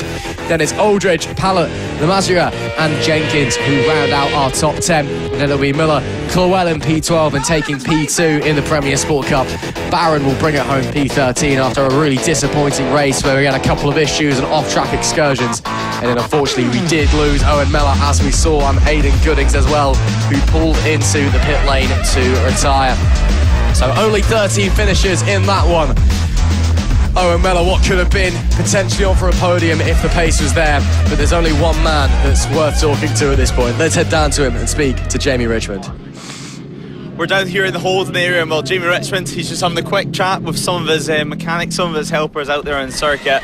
And well, they'll keep the bike cool, but Jamie Richmond, what a ride that was yet again. The start didn't go to plan, I think it's fair to say. You messed up ever so slightly, but what a ride. Yeah, brilliant, over the moon, fantastic weekend. Can't thank the team and Sam enough. Everything's just gone really well. Yeah, dream weekend really, dream weekend.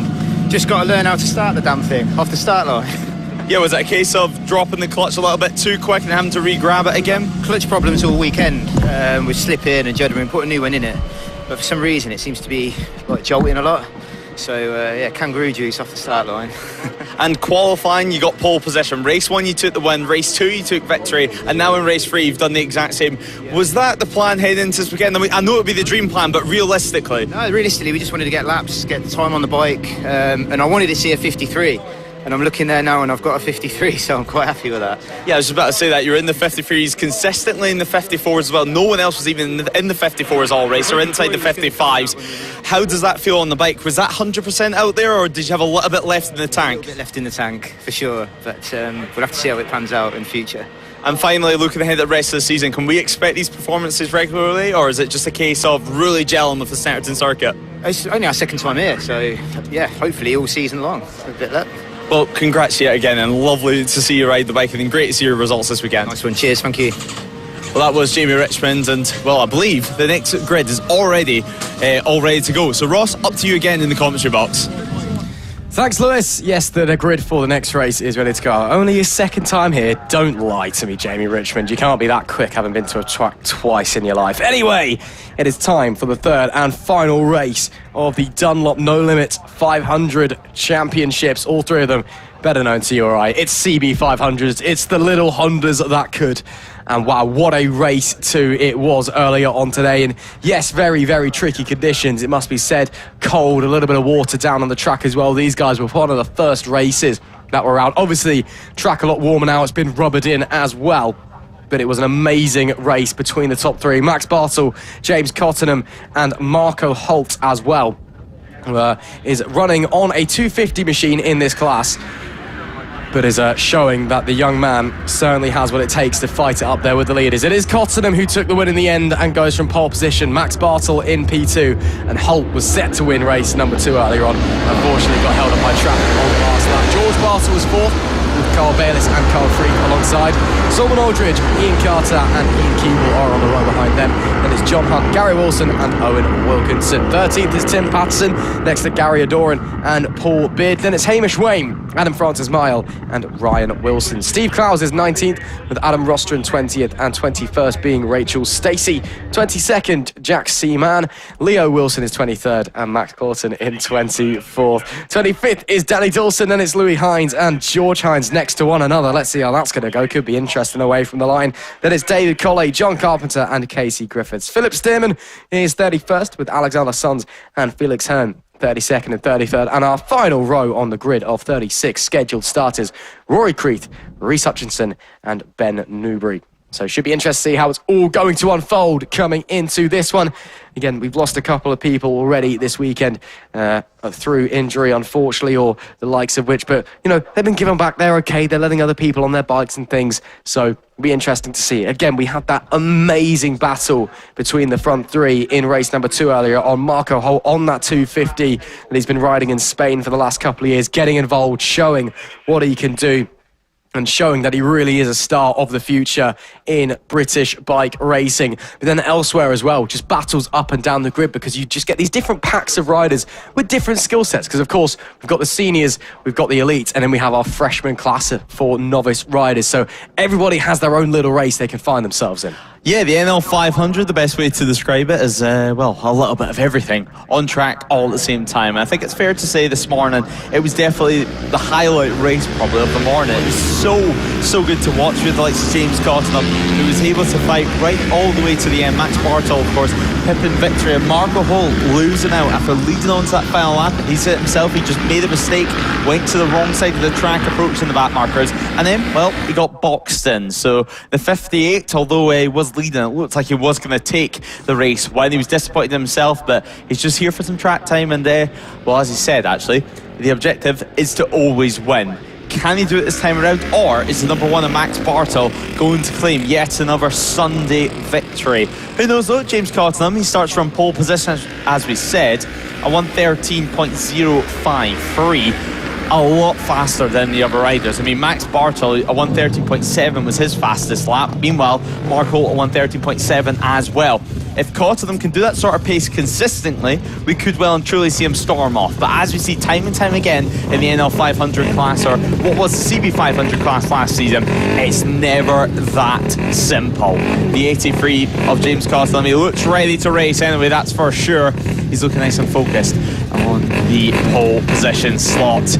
Max Bartel, he'll appear alongside him in just a few moments' time, and there is the number 1, all ready to race. Mark Holt, of course, on the 250, keep in mind. It's going to be all about corner speed for them.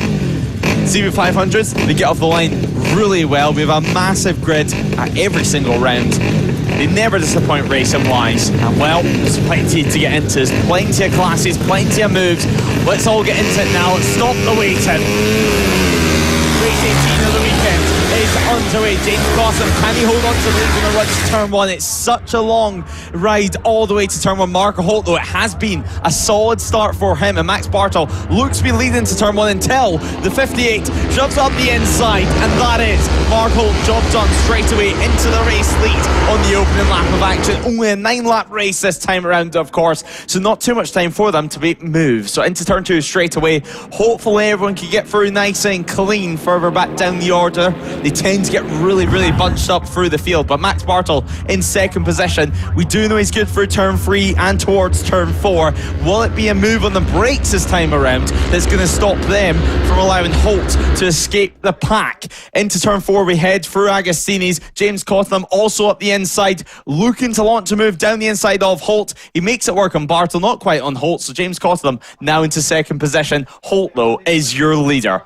Yeah, great start there from Marco Holt. It looked originally like it was Bartel that got the best launch, the best getaway at the lights, but then Holt able just to slide up the inside. Maybe a bit of redemption. Maybe he's got a point to prove after that mistake last time. He was battling the entire race long for the lead. It looked like it was in his hands, and then, like you said, Lewis, he admits it. He made a mistake going the wrong way, trying to get around the lap traffic, getting boxed in. So maybe this time he's thinking, I should have won last race, so I'm going to prove that I deserve to win it. I should have won it by vanishing off into the distance. Well, it's not quite that easy when you've got riders like Cottenham, like Max Bartel along with you for the ride out there. And is that a move up the inside from Cottenham? Yes, it is. Nice stuff up the inside at Brundle to get back up into second place. So Max Bartel now drops down to P3.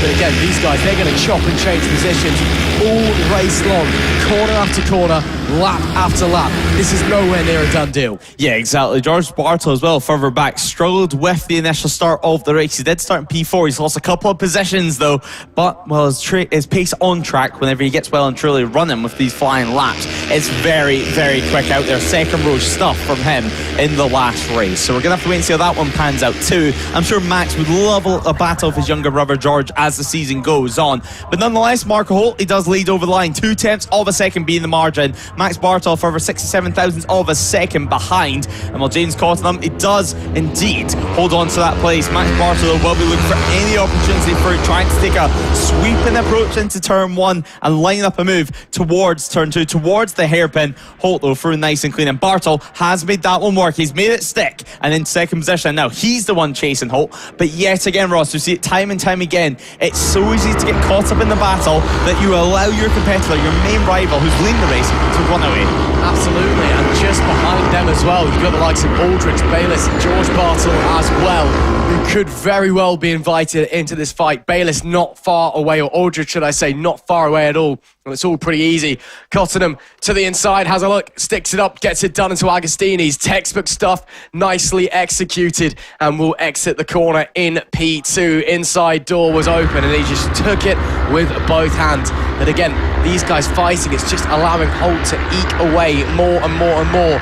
It was just under a quarter of a second was the gap at the line when they crossed it at the end of the opening lap. You can tell visually it's already much more as these two squabble over second place. Again, Holt is on a 250. He is technically not in the same race as these guys. These guys fighting for the lead of their respective CB500 races, but you want to be the one that crosses the line first. You want to be the overall winner, because at the end of the day, that's all the people, when they're not thinking about the championship, really remember. As to the inside, once again, Bartel, where he got the move done last time at Brundle, gets it done once again on lap number 2. And they continue to fight on and on, Bartel and Cottenham, and continually allowing Holt to grow more and more away. That gap when they get to the line this time is going to be much, much bigger. Yeah, I'm expecting a fastest lap of the race this time around, obviously, from Mark Holt. But I mean, looking at his sector times, he was about 6 tenths quicker through sector 1 than his competitors, and sector 2 another 2 tenths. So gaining a lot of time. This gap could be well and truly over a second or close to a second by the time we reach the start-finish line. So the field continuing to fight it out further back down the order. That does look like number 80 going round the final sector now. So Rachel Stacey having a good battle so far in the mid-pack, as that gap is over a second now. 1.3 seconds nearly between Holt and Bartels. That's the 36 stopped at the side of the circuit. So disappointing for Louis Hines. So Louis Hines, he's going to have to watch the rest of this race from the side of the lines, and that's not what you want to be doing this early on. Yeah, real shame for him. Weekend comes to an end in disappointment for Hines. Again, that looked to me like something going bang on the machinery underneath him. So a real shame, but you know, at least he gets to watch some top quality CB500 racing, even though I'm sure he'd prefer to be doing the top quality CB500 racing. Change of position there on the run into Palmer Corner as we're continuing to follow this battle. And now the run into Agostini. We can see Bartel still holding on to that second place. So Bayliss, George Bartel and Freeth all very, very close together. Up the inside there goes Bayliss, that is. It was Freeth actually in front of him at that moment, it looked like, but he gets it done anyway. Again, textbook stuff. Up the inside of Agostini, keep it nice and tight around the corner, get on the throttle nice and early, and just punch your way out with that 500cc engine underneath you. So nice stuff there from Bayliss to move back up into 5th place. Yeah, Carl Bayliss having a good battle at the moment. Of course, George Bartel, he did only start really racing last year. That's why he was in the CB500 newcomer class, is what it was called last year. Now, of course, it's the Dunlop NL 500 freshman class. So a revamp this year to the class names, but Holt, what a ride it's been so far. The gap has somewhat stabilised over this next run round Snetterton, but nonetheless, it's time to control the pace. I mean, looking at the sector times yet again, impressive stuff for sector 1, 2 tenths quicker nearly, and through sector 2, nearly identical to Max Bartel. In fact, 0.03 of a second separated their sector 2 time, so things really, really close out there, and showing this 250 can well and truly compete with the CB500 machines. Another fastest lap well and truly on the cards, I think it's fair to say, unless Marco Holt's made a right old mess of that final sector. But towards the start finish line we go yet again. We're going to head on to lap 4 out of 9 now, and well, it has been the fastest lap, it briefly for Holt, but Max Bartel, it's been a phenomenal final sector, 2 tenths quicker through sector 3, and now he sets a 2:13.333. That was a second quicker than Cottenham through the final sector, and the gap's now got up to 1.7. Where on earth did that come from, Max Bartel? He must have just absolutely nailed it round there. Unbelievable stuff. And if he's found that extra gear, maybe he's trying to reel in the race leader on the 58 as well. This battle a bit further back continues. Up the inside of Bartel goes Bayliss. Bartel will fight back on the corner exit. Not quite sure if he's going to have it. He does have the inside into Palmer's though, as they are still side by side. They're sweeping through. It is Bayliss that confirms the move back up into 5th place, but these guys are just swapping places all over the shop. It is allowing Aldridge to just sort of drift away in front of them and continue on his merry way in that 4th place no man's land. Back up the inside goes George Bartel, gets it done once again inside of Agostini. Textbook stuff. And all this while you've got Freeth behind, who's leading his own respective class. He's getting a front row seat to a fantastic battle, but he's probably just sat there thinking, is there any way I can get involved? Is there any way I can try and look? He has a little bit of a look there on the run into Oggies, but nothing does come of it. I think he's just waiting for the right opportunity to present itself. Yeah, Carl Freeth, he's going to be licking his lips at this, you would imagine. I mean, look at this prospect, picking up a couple of positions. Even if it's not for class, it's still going to be for overall positions. And well, down the back straight we head yet again, down the Bentley straight.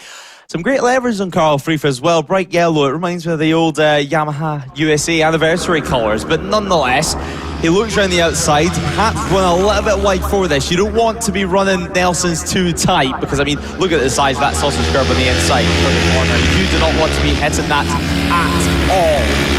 Mark Holt, though, that gap has stabilised. 1.2 seconds for them, a further 1.6 back to Cottam. Simon Aldridge, a further 3 seconds back. And then, of course, we come on to the likes of Bayliss, Bartel and Carl Freeth. Just 4/10 separate in these 3 bikes in our screen. George Bartel, though, leads them out of the final corner. And, well, that's going to be running for P5. Max Bartel, though, looking for a move at Marco Holt at turn 1.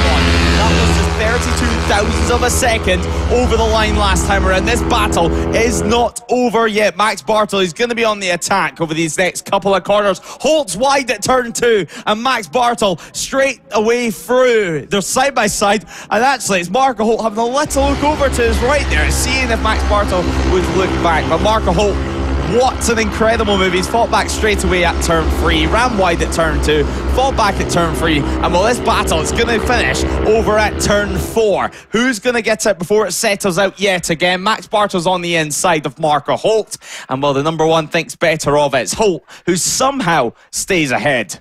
I mean, it wasn't a spectacularly quick lap from Bartel on the previous tour. It's just that Holt made an absolute mess of Sector 2. It was a second off of his normal time through there. So he must have made a mistake somewhere. We saw that mistake at turn 2 a few moments ago as well. So maybe fatigue setting in, maybe just losing a bit of focus. Again, he almost looked a bit surprised that when he looked over and Bartel was right there with him. So potentially Holt now having to just lock back in, get that focus back, push onwards, see if he can extend that gap back up again. Down the straight, again, obviously the 250 doesn't quite have the waft of that CB500, but Holt as well, very young rider, very, very smaller frame, shall we say, than the riders around him. So he does have the mass advantage on his side. So he can get away with it down the straight a little bit. And yeah, I think he's realised he needs to turn it up a little bit. He needs to push on a little bit. But then again, if these guys start battling, suddenly that's going to allow Cottenham straight back out. Or straight back into the battle as well. So we're keeping our eyes peeled on what's happening with the 83. But right now it's the 58 that leads the way from the number 1, the reigning champ, Max Bartel, out there doing his utmost to try and work his way through as we are about to go on to lap number 6. And it will still be Marco Holt leading the way. We wait to see the gaps as we see a big battle further back as well. In fact, Bartel and Holt are going to trade positions down into turn 1. We've got lots of people slipping and sliding all over each other well down the order as well. And these guys a little bit further back in the pack, but Bartel looks like he has got past Holt, and yes, he has.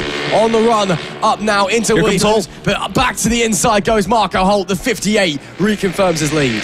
Yeah, great stuff there from Holt, just releasing the brake and shoving up the inside of Max Bartel, but nonetheless Bartel, he's not going to take this one lying down. I mean, we've seen earlier on as well the battle further down the order with the likes of Ryan Wilson having a good scrap just outside the top 15 overall, but we're on lap 6 out of 9, and Max Bartel is going to have to get pretty inventive, it seems. This 250, of course, it's not just a normal low power 250 that you'd see on the road. These things can produce all the way up to 45 horsepower, which when you have someone that weighs practically nothing on board it, you're able to get this sort of performances. And let's not forget how skilled Marco Holt is. I mean, he's going to be racing in Europe, he's going to be racing in the British Championship this year for a reason, and this is why. He can handle these high pressure situations, especially with a rider like Max Bartel, who's so experienced. Yeah, absolutely. Holt, he's on his side at all, but experience in this sport is key and is everything. But it is right now Marco Holt that still just about leads the way and still pushes onwards. Bartel too far back to try anything into Brundles on this occasion. Lap 6 of 9, soon to be 7. Bartel, I think, maybe just hanging back a moment. Just needs to sit back, rest, recuperate, recover before he launches another attack. There is still time, but it is running out.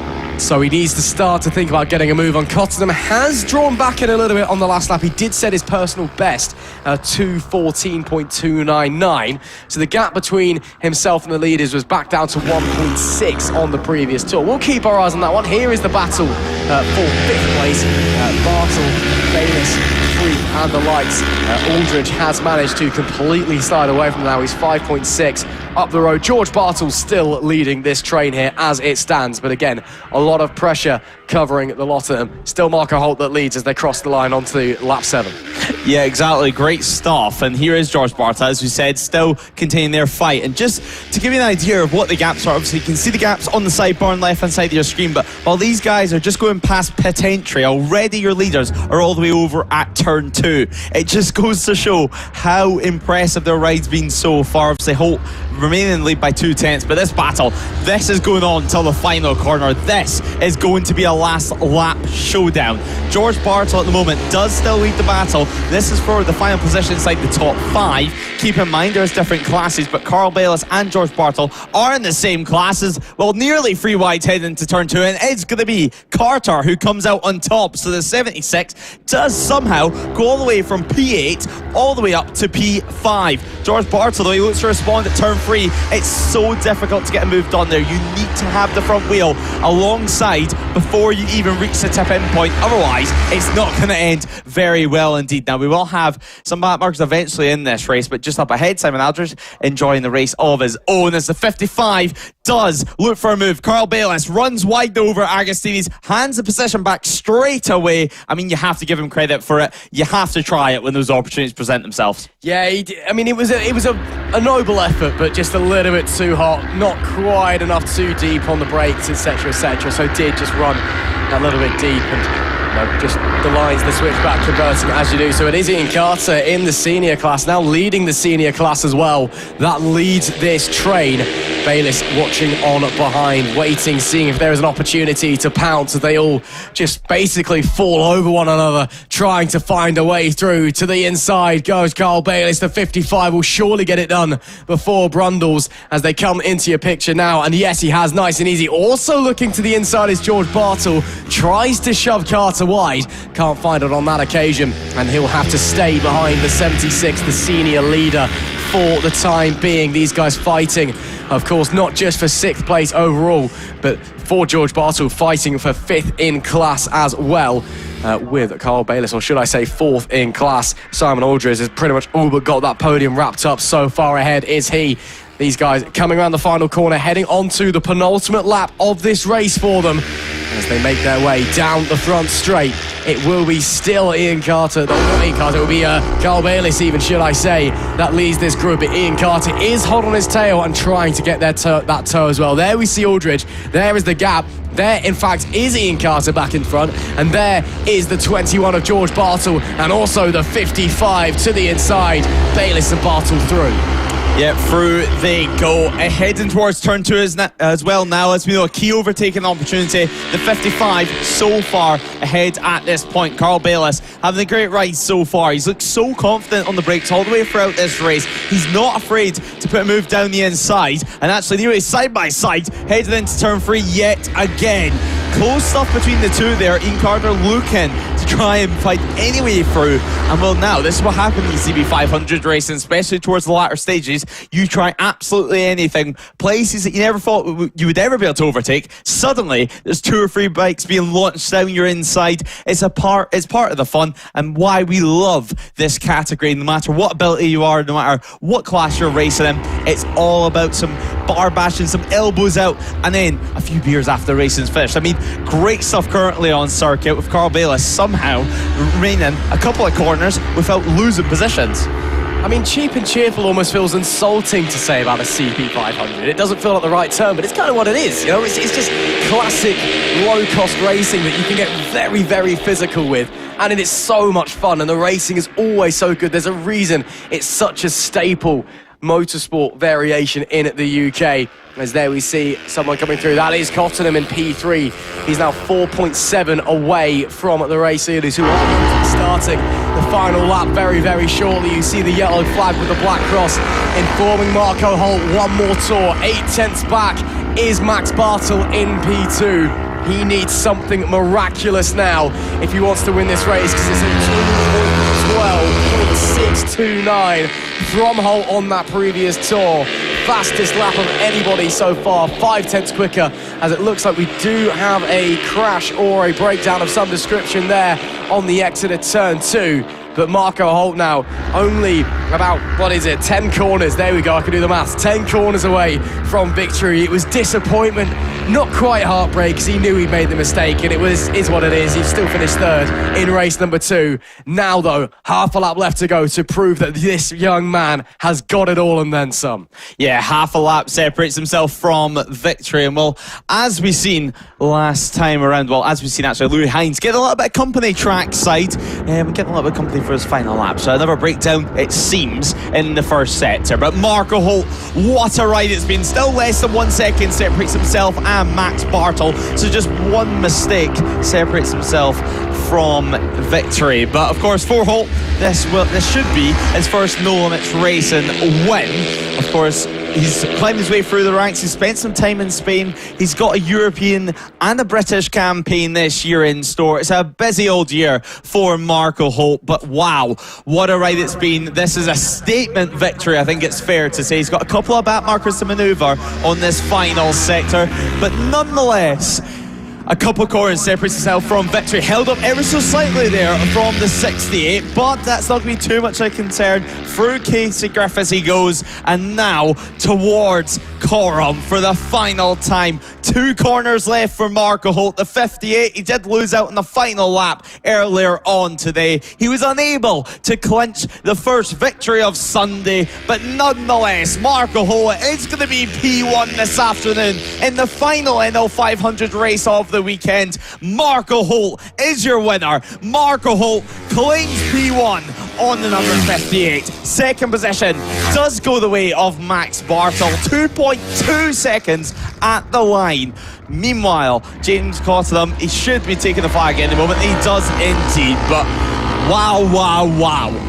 All the stories, all the headlines will be on Marco Holt. I'm sure he's going to be happy with this one. He's absolutely delighted after his mistake earlier on. His dad gave him some advice and he knew exactly what he did himself. And now, well, it's all paid off. He'll celebrate. A thumbs up to Max Bartel. I'm sure Max will be bewildered by that. He'll be buzzing for Marco as well. Let's look down at the bike though, so hopefully nothing too wrong. But wow, what a ride it was from Marco from start to finish. Show him what the 250 can do and show him what he can do as well. A lot of people might not know his name just yet, but just give it a few extra years, will you? Back into the paddock you'll come, and then of course we can hear from Marco Holt. He'll be speaking to Ross down in the paddock, down in the Parc Fermé. But nonetheless, Marco is your winner. 2.1 seconds officially at the line. Max Bartel second position. James Cottenham does claim third. Simon Aldridge claims P4 with Carl Freeth in fifth. George Bartel, Carl Bayliss and Ian Keeble rounds out the top 8. Ian Carter and John Hunt does take P9 and 10, with Gary Adorn taking P11, Paul Beard in P12, Rory Creef in 13th, with Rachel Stacey and Gary Wilson also rounding out the top 15. Adam Francis Myhill in 16th. Jack Seaman in 17th position, with Adam Rostrom in 18th. Danny Dawson and Hamish Wayne rounds out our top 20. Brian Wilson in P21, with Steve Close in P22. Matt Cotton in P23, with Tim Patterson and Owen Wilkinson rounding out the top 25.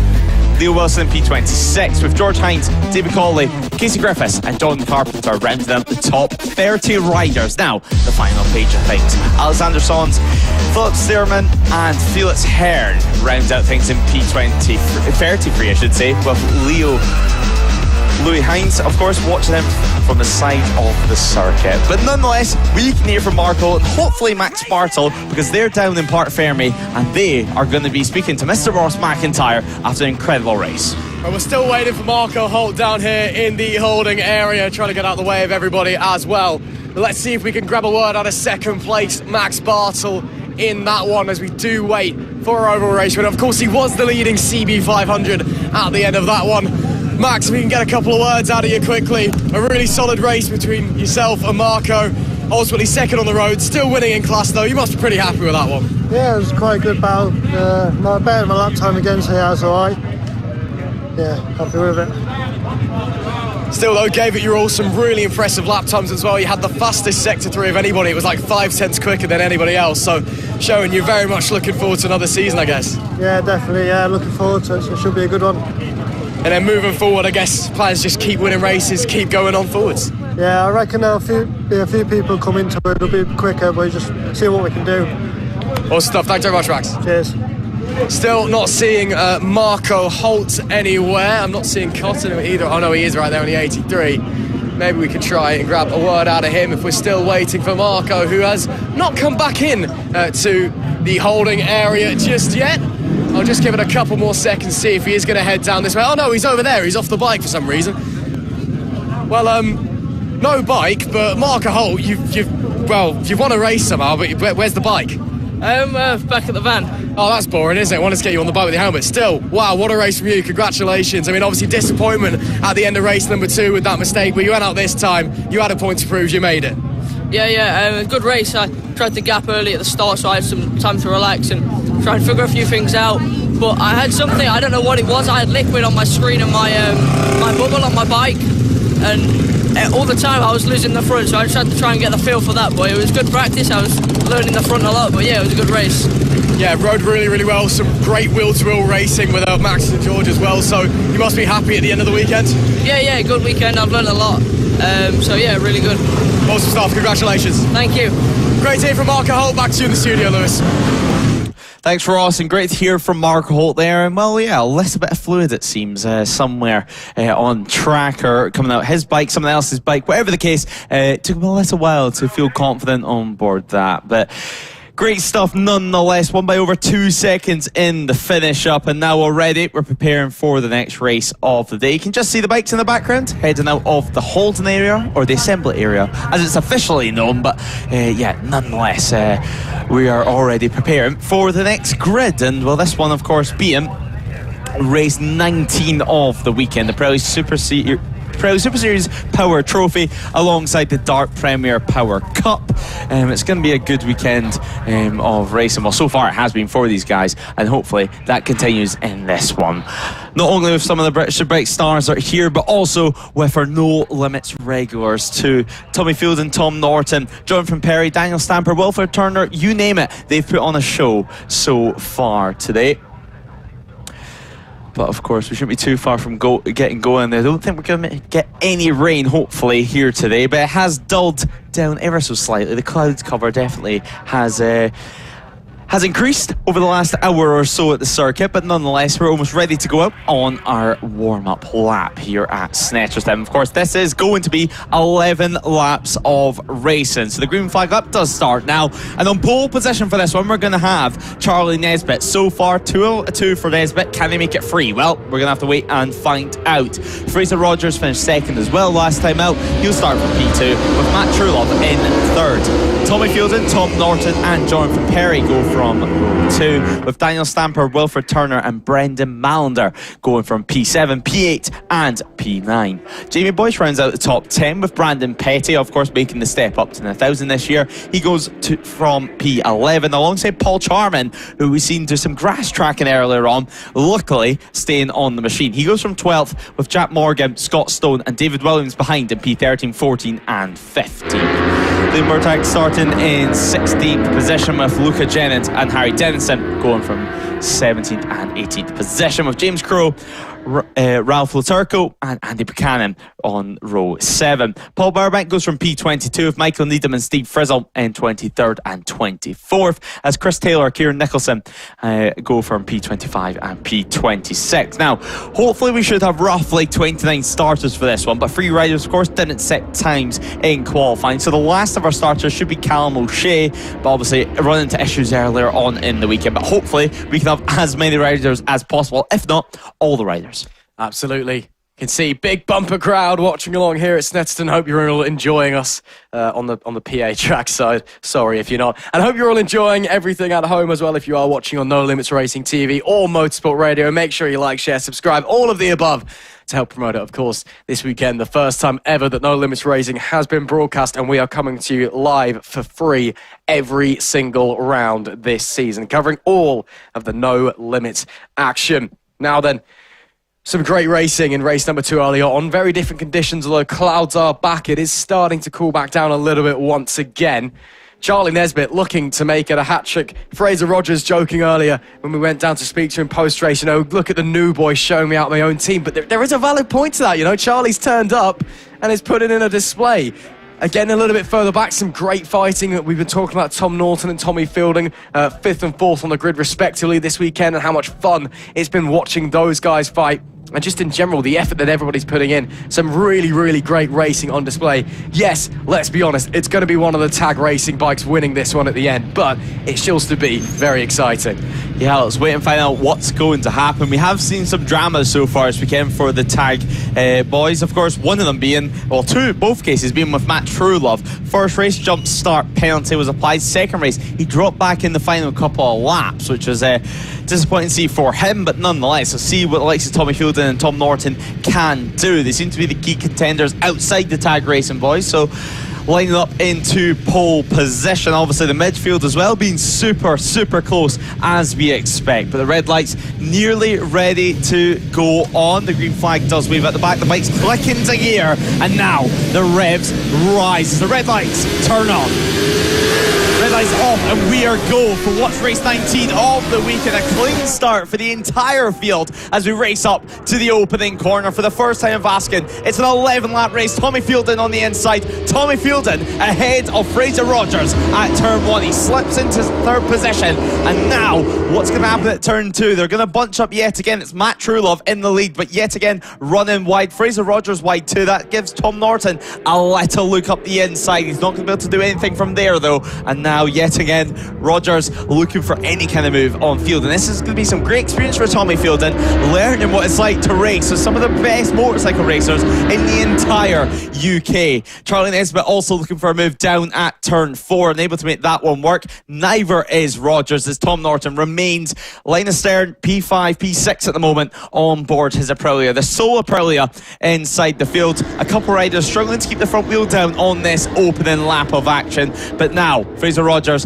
ahead of Tommy Fielding. He makes that one work. Can he make it stick? Yes, he can. So up into 3rd once again, it's a tag Honda 1-2-3 with Matt Truelove in P1. Wow, really strong move there by Fraser Rogers. Clearly got bored of being stuck behind Fielding, stuck it up the inside, coming through Oggies. Brave stuff, and back into 3rd. Tommy Fielding though, that's going to feel pretty special, doing a BSB rider off the line. I'm sure he'll be delighted with that one, although I think he is now coming under a little bit of pressure.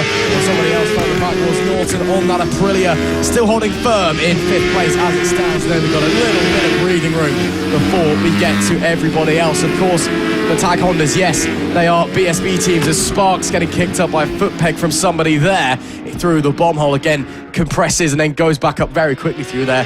As I was going to say though, yes, the tag Honda guys, you've got British Superbike riders on the bikes, you've got custom built race bikes that are being tuned by mechanics and engineers, they've got loads and loads of tyres, of course they're checking everything over as a professional racing outfit. You know they are going to be the class of the field, but it's the fact that Fielding and Norton, with their own things that they've brought and worked on by themselves, are able to keep with them. It is fantastic to see, and shows that they are two very strong riders. As we go into the second lap though, it is Truelove who once again a good jump in this race. Saw him a great jump in race 2 earlier on today. Charlie Nesbitt got away well. Fraser Rogers, disappointing getaway, did drop down to 4th as we saw, but then bullied his way back past Tommy Fielding and is back now into 3rd place, right on the tail of his teammates. Then we've got Fielding and Norton, then a little bit of a gap back to Perry, Melinda, then Stamper, and then Betty is leading the way in our Dart Motorsport Premier Power Cup race as it stands down in P9.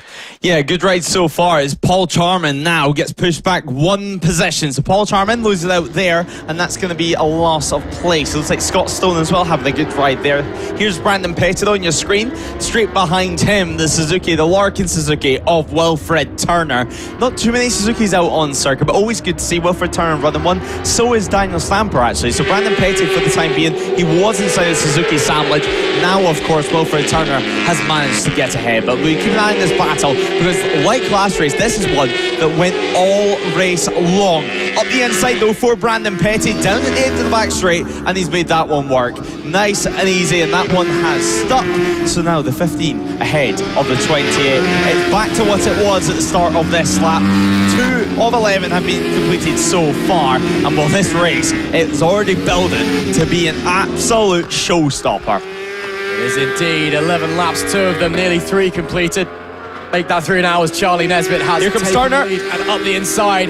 Late move there by Turner on the 28. It's going to compromise his exit speed. Surely we'll have to wait and see if the 15 can come back through. It's Nesbitt from Rogers from True Love. Now your top 3, no other changes. But Turner looks like will have to stay put. Yes, he will. Petty back through to the inside. Looks the 291 of Morgan. Gets it done as well. Late move there into turn number 1. But nice stuff from Morgan to slide on by. Now second.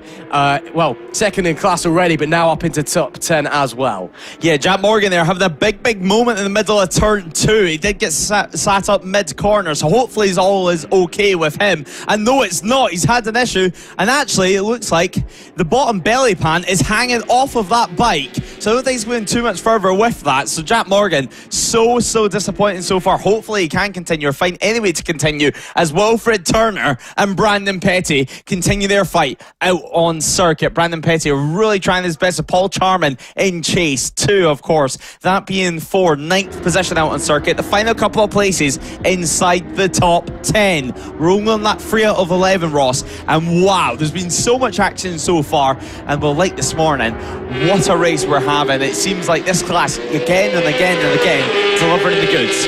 Well, I mean, these are the fast bikes with the fast guys on them, so it's always intriguing from that perspective. But it's been such great action all weekend long. Lots of fighting, people really getting the elbows out and leaving it all out on the racetrack as well. No matter where you're looking, which class you're in, whether you are in the Pirelli Super Series Trophy or if you are in the Dart Motorsport Premier Power Cup.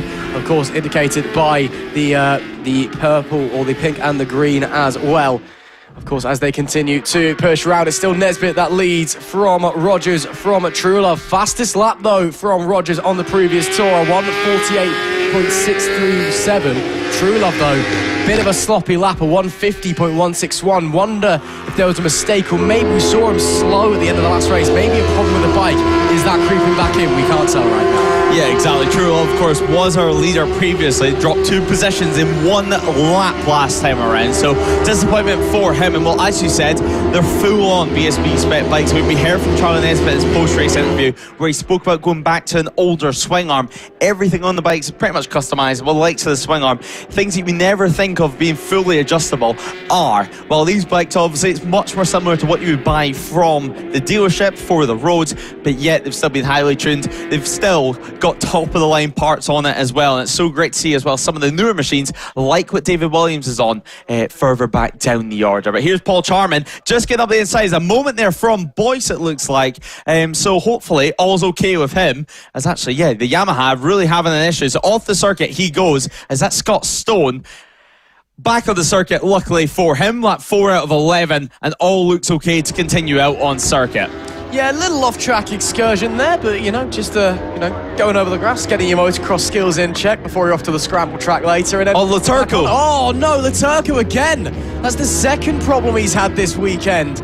And is that mechanical or is that going off? Everybody running off. I don't think there's any fluid down or anything. I'm not seeing any red and yellow stripe flags, but yeah, we're seeing a few people making trips off into the grass in this final race of the weekend for these guys. And bizarre stuff. Hopefully everyone's okay and can continue, or if there are problems, there are things that can sort themselves out. But yeah, crazy scenes. Yeah, 2 riders as well that's had an issue in this race so far, Jack Morgan and Scott Stone. Jack Morgan's bike just throwing up some sparks. We did see a lot of sparks on the open lap. I almost wonder if not only the foot pegs, but maybe some of the lower exhausts are also just clipping on the ground. Because that first lap, I mean, wow, it looks like a firework display out on circuit. But nonetheless, we're going to carry on out on track. Scott Stone leading this group at the moment. Jack Morgan really struggling to keep the front wheel down on that BMW. Obviously, they do have wings to try and help that, as we see Luca Jennings heading towards turn 1. And also under some pressure, once again, is Harry Dennison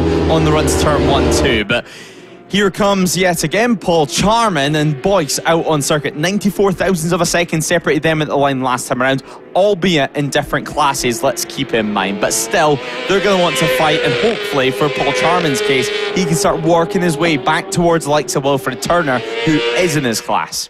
Absolutely. Again, Charman 12th overall, but is 10th in his own race. But again, the two riders that he's currently battling with, the two riders in front of him, one of whom he is battling with in the Dart Motorsport Premier Power Cup, they are Betty and Boyce, of course, P1 and P2 in that respective category. Third place in that, Harry Dennison on the 321, currently down in 15th place on that BMW.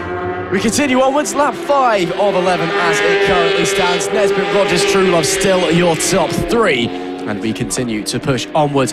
Everything seems to have just calmed down. We had a pretty chaotic previous lap. Sparks flying everywhere. We had about half the field running off the road, trying out their motocross skills. Now we can just take a breather, sit back, let everyone regroup before we all start pushing and causing some chaos once again. Now onto lap 6 for the leaders. No real improvement anywhere. Actually, fastest sector 1 from Nesbitt on the last lap. But only extends the gap ever so slightly. Watching this group coming through, Corum's then the penultimate corner. Again, that big right-hander before you flick back over to the left and get it down in for Murray's, which tightens up so quickly on the corner. Can run the curb there if you do want to, but ideally you just want to be right on the edge of the white line before you bring it across down for the front straight away. As we will continue to push onwards now. Waiting to see if anybody's coming through. There is the battle that we are following. That is, of course, Perry on the 42 in P6, Stamper on the 80 in P7. Very tight between the pair of them. Has been all race long.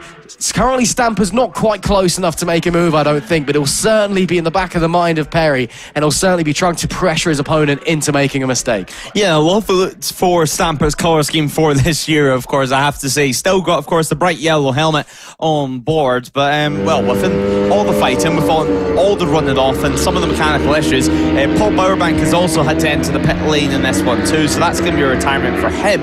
And we did speak to him yesterday during the endurance, and he did have some bike issues with the battery suddenly no longer wanting to power the bike just switching itself off. So sadly for Bowerbank, that doesn't look like he's going to go any further in this one. Hopefully they can get that rectified for the next round, but until then we can continue to watch in this battle with the likes of Dan Stamper. Dan Stamper, of course, Perry just ahead of him for the time being. He's only 2 tenths behind, let's keep in mind, on circuit last time around. It's definitely closer than that, and once you start to get in this range, it really doesn't matter what gap. I mean, Perry is going to be hearing Stamper's bike behind him. He's going to be hearing the roar of the inline 4 of that Suzuki, and now he's going to be feeling a little bit more pressure. He's going to be a little bit more tense on that motorcycle as they head on to start what is going to be lap 7 of 11 for them. Have to see if Stamper can try and launch something up into turn 1. Looks like the Fireblade will be enough ahead though as they come into the opening corner. Maybe trying something into Wilson's, or maybe try set it up for Agostini. That of course is the primary overtaking point on the brakes. A little bit deep there from Perry now. He'll get away with it on that occasion, but I think just not quite nailed it on the brakes into that one, but he was fine. Nothing too concerning to worry about. Now, here Dan Stamper wants to be setting up the move for the run into Agostini. He needs to nail the exit, get into that slipstream as much as he possibly can, and then jolt out to the inside. Is he close enough? Not quite on this occasion, but they are still very tight on one another.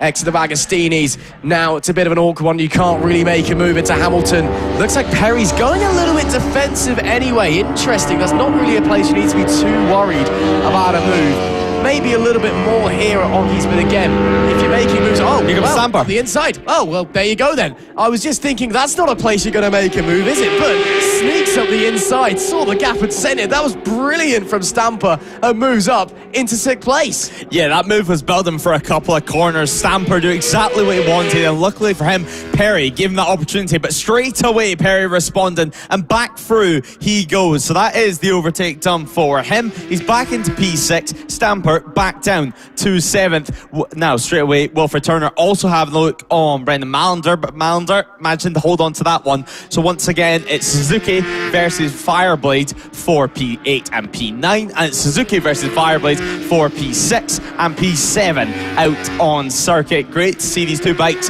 having a scrap out there on circuit. And Wilfred Turner, well, he's building for a move at the final corner here. He's going to take a more sweeping line, but is he too far back? Yes, he is. And it's all going to be on the run to turn 1 yet again. Trying to keep that front wheel down as they crank up the gears, they flick up the gearbox, and well, you can see that gap, obviously, between himself and Charlie Nesbitt. Nesbitt, fastest lap of the race for him, a 1:47.756. So solid stuff there for Charlie Nesbitt, who has a 3.1 second advantage over his teammate Fraser Rogers. But Wilfred Turner down to turn 2, he's got that one done already. So Maunder pushed back down 1 position. This battle is well and truly on for 8th.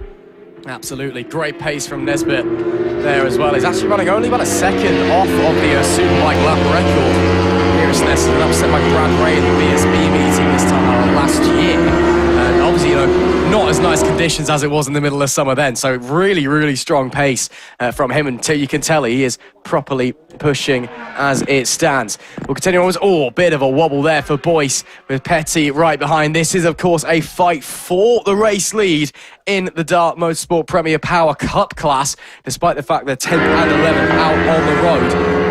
Really starting to push each other. Petty is right there with the 144 of Boyce. And Boyce, well, maybe starting to feel a little bit of pressure coming from that BMW. We'll have to wait and see how they go. But they'll continue to push onwards anyway, as we see some of the other riders a little bit further or elsewhere in the field, should I say, making their way through Oggies. That looks to be Jennings, Williams, Murtaugh, 13th, 14th, 15th on the road as it stands. That is 11th or 10th, 11th, 12th in class. We'll get there in the end, but they're out there racing each other, and it's pretty close, basically. Yeah, David Williams looking for a move up the inside here at the end of the back straight, unable to make that one work though. Murtaugh, he's able just to watch this one unfold for the time being. Obviously, Honda versus Ducati versus Kawasaki out there on circuit. Actually, Murtaugh, same as last year, he runs very, very similar colours to what they do in the World Superbikes. So yeah, very distinctive colours for him. David Williams, of course, no surprise there that he's run the nitrous competition livery on board his Ducati, of course, team owner of the BSB squad. But look at Jennings, he's under some pressure now, I think it's fair to say, and Jennings has adapted so well, as does his rival from last season of Jack Morgan. So down the main straight we go yet again. They're going to head on to lap 9 of this one, tick by yet another lap, as Wilfred Turner and Maunder, they continue their fight as well. It's Turner still ahead of Maunder, 1.3 seconds though being the advantage now between them two, so the gap has well and truly swung in the way of Wilfred. So he's away, and now this fight is well and truly on. Dave Williams still looking for a way past, however, still a few more laps to do it. Yeah, still time for him to make the move, make an attempt at least anyway. Even though we are ticking towards the end of the race, it's getting to crunch time, but it's not quite there yet. You can still, well, poke a nose to the outside, I guess. That's a brave attempt, but interesting. Wasn't quite sure that's the place he tried to go for it. And again, I was just trying to say there's still time, but he's clearly got bored of that, and he's trying to go now. Won't get it done coming into Agostini, though. And we'll just have to stay put for the time being on that 43 Ducati. Pushing outwards now through the left-hander at Hamilton's and into Oggy's big right-hander. Now, we did see a change, some big moves here earlier on. Looks like Williams unable to copy that on this occasion. Leaders have started the penultimate lap of the race, so when these guys get to the start-finish line, it'll be 2 to go. Look at the drive the Ducati gets coming down the straight. This is surely going to be done by the time they get to Brundles. Up the inside goes, no, I don't think he quite got it done actually, as we cut elsewhere. No, he didn't. So David Williams looks like he's going to have to stay P14 for the time being. What else does he need to do to get through? Yeah, he's going to have to give it everything on this final lap. You have to say that was somewhat of a dress rehearsal, having a little look here and there, seeing where the moves could possibly be made, because now he's only got one more opportunity left, one more chance over this next lap, unless there's a little look up the inside on this final lap. Here is Charlie Nesbitt though, heading on to make it, head on to start lap 11 of the action. Through the bomb hole he goes at the moment. What a ride it's been so far. Kieran Nicholson as well has entered the pit lane, so that looks like it's going to be a retirement for him too, so disappointment there from the 32 rider. But Charlie Nesbitt into the final corner yet again to start the final tour around Snetterton and his final tour of the weekend. Let's keep in mind this is the final race for the Pirelli Super Series Power Trophy and as well as the Dart Premier Power Cup. Good to see as well Luterco continuing out there. So Ralph Luterco, who Nesbitt's just about to come up to after that issue earlier on where he ran on into the grass, he's been able to keep it up on 2 wheels, and now, well, he's about to be shown yet another masterclass by the 86 of Charlie Nesbitt.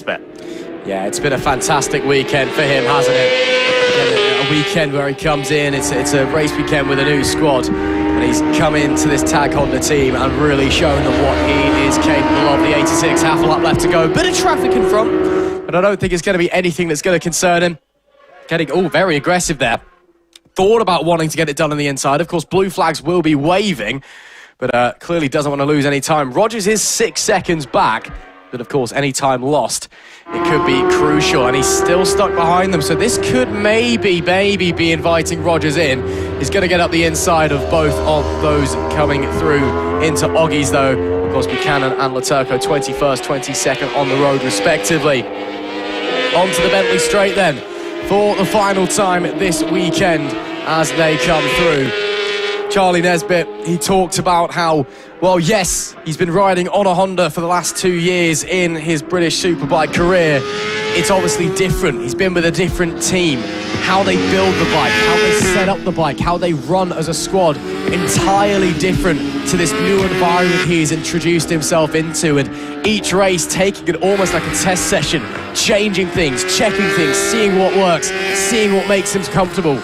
And yet at the end of all of it, he's going to walk away with a hat-trick, a clean sweep of race wins. Charlie Nesbitt looks right at home at Tag Racing, because it is 3 from 3 as he wins the race. A brilliant performance there as he comes across the line. Fantastic stuff. The 86 on top here in No Limits Racing and the Pirelli Super Series Power Trophy. And Charlie Nesbitt, well, again, he talked about just getting himself settled in. He looks more than settled. He looks ready for the 2026 British Superbikes campaign with Tag Honda. Rogers did finish in second, and Matt Truelove did finish in P3, 15.9 seconds away from Rogers in second place, I want to say that is, as we are still waiting. The fielding in P4 to cross the line does so now, some 20 seconds back. But it's Charlie Nesbitt once again on top in this one. A fantastic performance out there. As we just wait for everybody else to come in, basically, because there is a fair few riders yet to cross the line so far. So there's BSB boys. It's Charlie Nesbitt who wins from Rogers in second. Matt Truelove completes the Tag on the 1, 2, 3. Tommy Fielding is fourth with Tom Norton in P5. Jonathan Perry is sixth. Dan Stamper seventh. Wilfred Turner in eighth. Brendan Melinda is P9. And Jamie Boyce is P10 and also takes the victory in the Dart Motorsport Premier Power Cup. Petty is P11 and takes second place in the Premier Power Cup, with Charman 12th, Luca Jennings 13th, David Williams 14th. Couldn't get through Jennings in the end, unfortunately.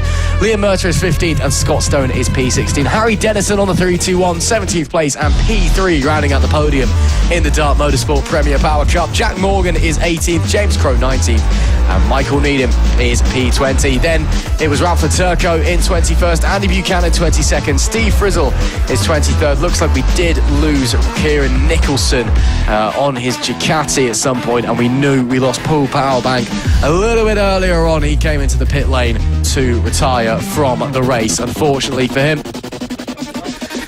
But wow, what a weekend it has been in the Pirelli category. Of course, the Pirelli Super Series Power Trophy. That'll be what happened, I guess, for Nicholson, as he's pushing the bike back behind the barrier. But still, what a weekend it's been in the Pirelli Super Series Power Trophy and the Dart Motorsport Premier Power Trophy. Let's speak to Charlie Nesbitt for the third time this weekend. So we're down here in Park Fermi, of course, with our winner here over at Tag Honda. He's having a quick conversation with his mechanics, but obviously we're running slightly out of time, so we'll see if we can quickly butt in. But Charlie Nesbitt, incredible weekend, yet another win. How do you feel, and how is it being here at No Limits? Yeah, it's been fantastic being here at No Limits, to be fair.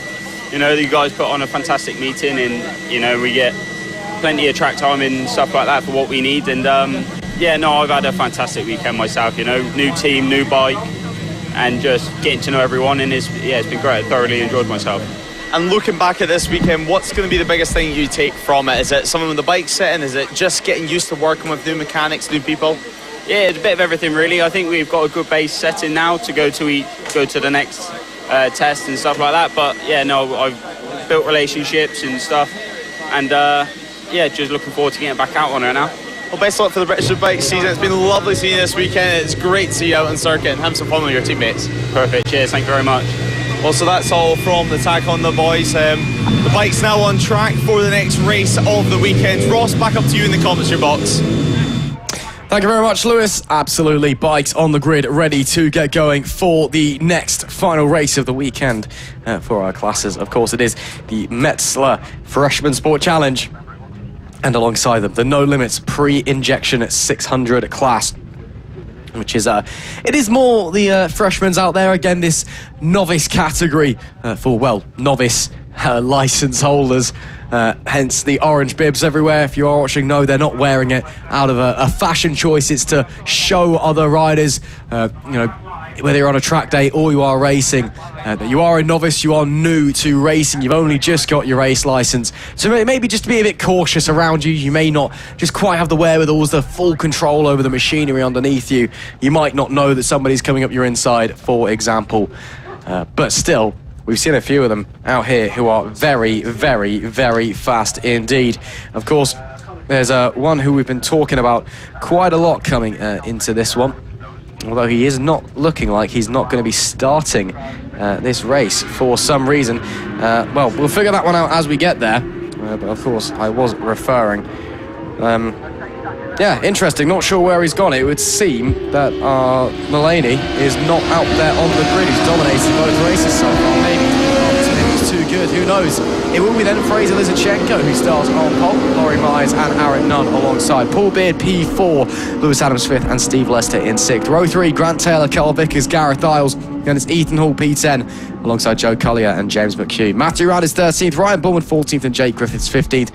Adam Ross is 16th, Simon Massey 17th, Thomas Brand in 18th place. Alex Milner 19th, Gavin Hooper 20th and Jamie Cox in 21st. Then it's Alex Dunn, Matthew Smith, not to be confused with Doctor Who, I'm making that gag again, with Natalie Crowe in P24. Dwayne Sismore is 25th alongside Liam Hansen and Ian Henderson. Then row number 10, Stephen Burke, Thomas Hill and Connor Page.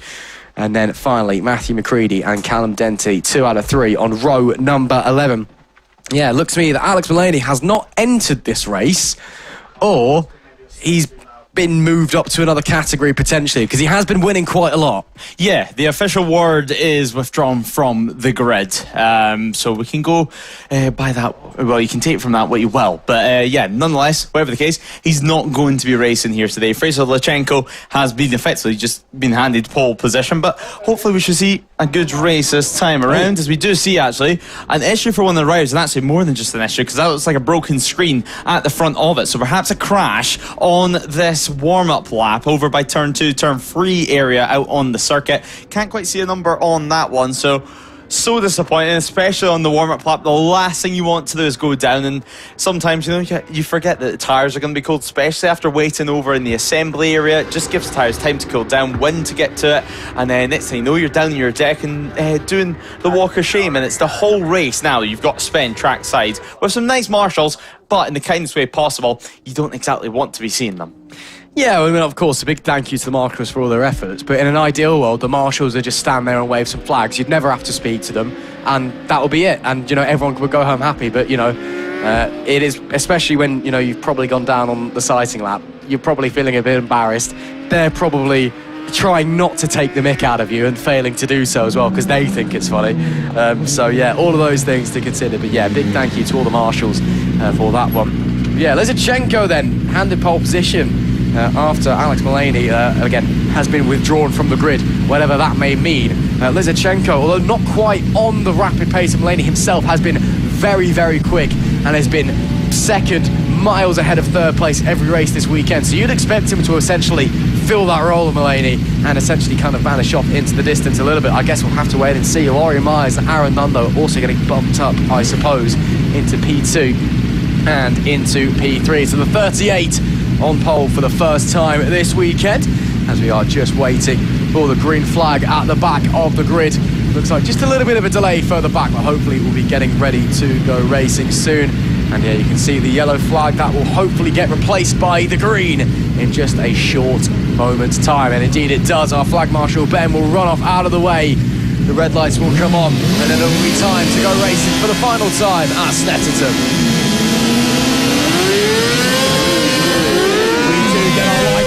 Really disappointing getaway from Laurie Myers there, just completely mistimed the jump and will plummet down the order. Great launch from the pole sitter of Lizichenko though, but actually has been swamped on the run down into turn number 1, so will not have the lead of the race just yet. Gonna have to try and fight to get that one back. But Laurie Myers, wow, that was a really, really poor start from them. Up the inside goes Lizichenko though, 38, back to the lead of the race as they all file their way through Wilson's hairpin for the first time in this race. A few riders taking it very cautiously there at the back of the pack. Thing Myers has recovered just about to third by my eye, so managed to just about get away with that one. Now bombing down to Agostini. Anybody fancying it? Anybody brave enough to make a move? They're certainly going to try. Looking to the inside, that's the 22 of Steve Lester, I want to say. That's currently fighting in second place. No, it's not. It's Aaron Nunn on the 1-2-2, should I say. Had a look, didn't quite get it done though. The inside of Agostini will have to settle for that second place position at the moment.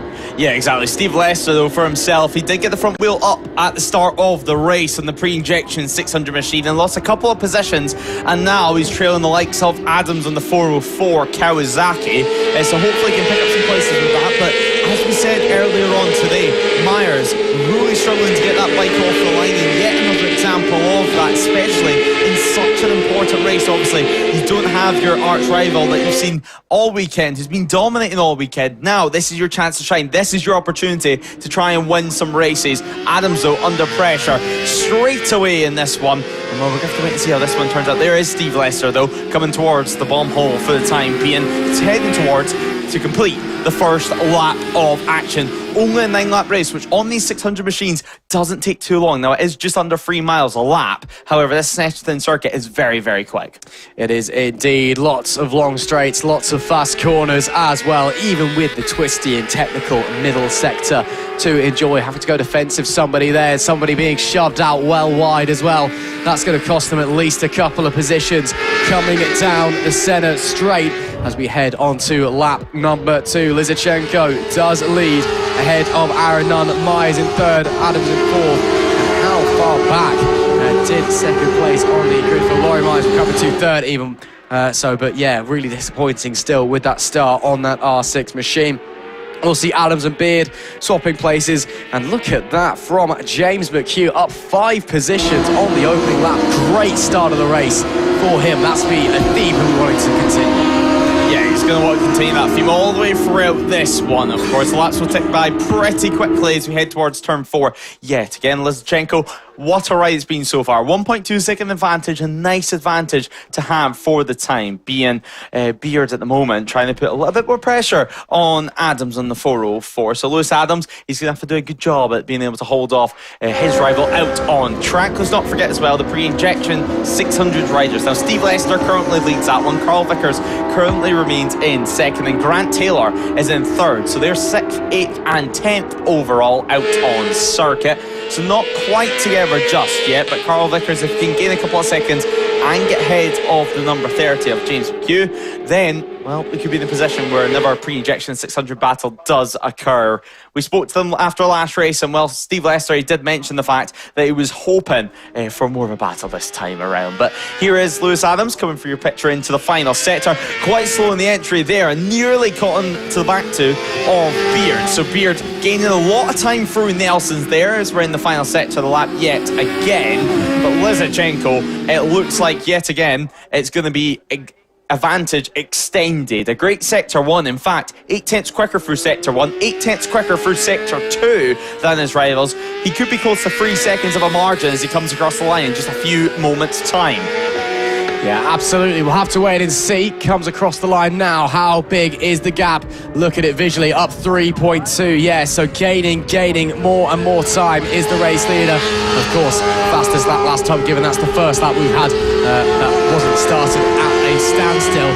That lap, though, 2 seconds quicker than anybody else as it stands at 2:03.7 is the marker to beat. So Lizichenko already, I mean, we've seen it already. It's just been, we've been so spellbound by how much quicker Alex Mullaney was, is that we've got how fast Lizichenko has been in their own right, because they themselves have had a 20-second advantage back to P3 at the end of races. So again, I'm expecting this one to be a pretty runaway dominant win, it must be said. But we'll keep pushing onwards anyway, and I'm sure there'll be plenty more action to watch. And of course, it's racing. Anything can happen, and it normally does, as the saying goes.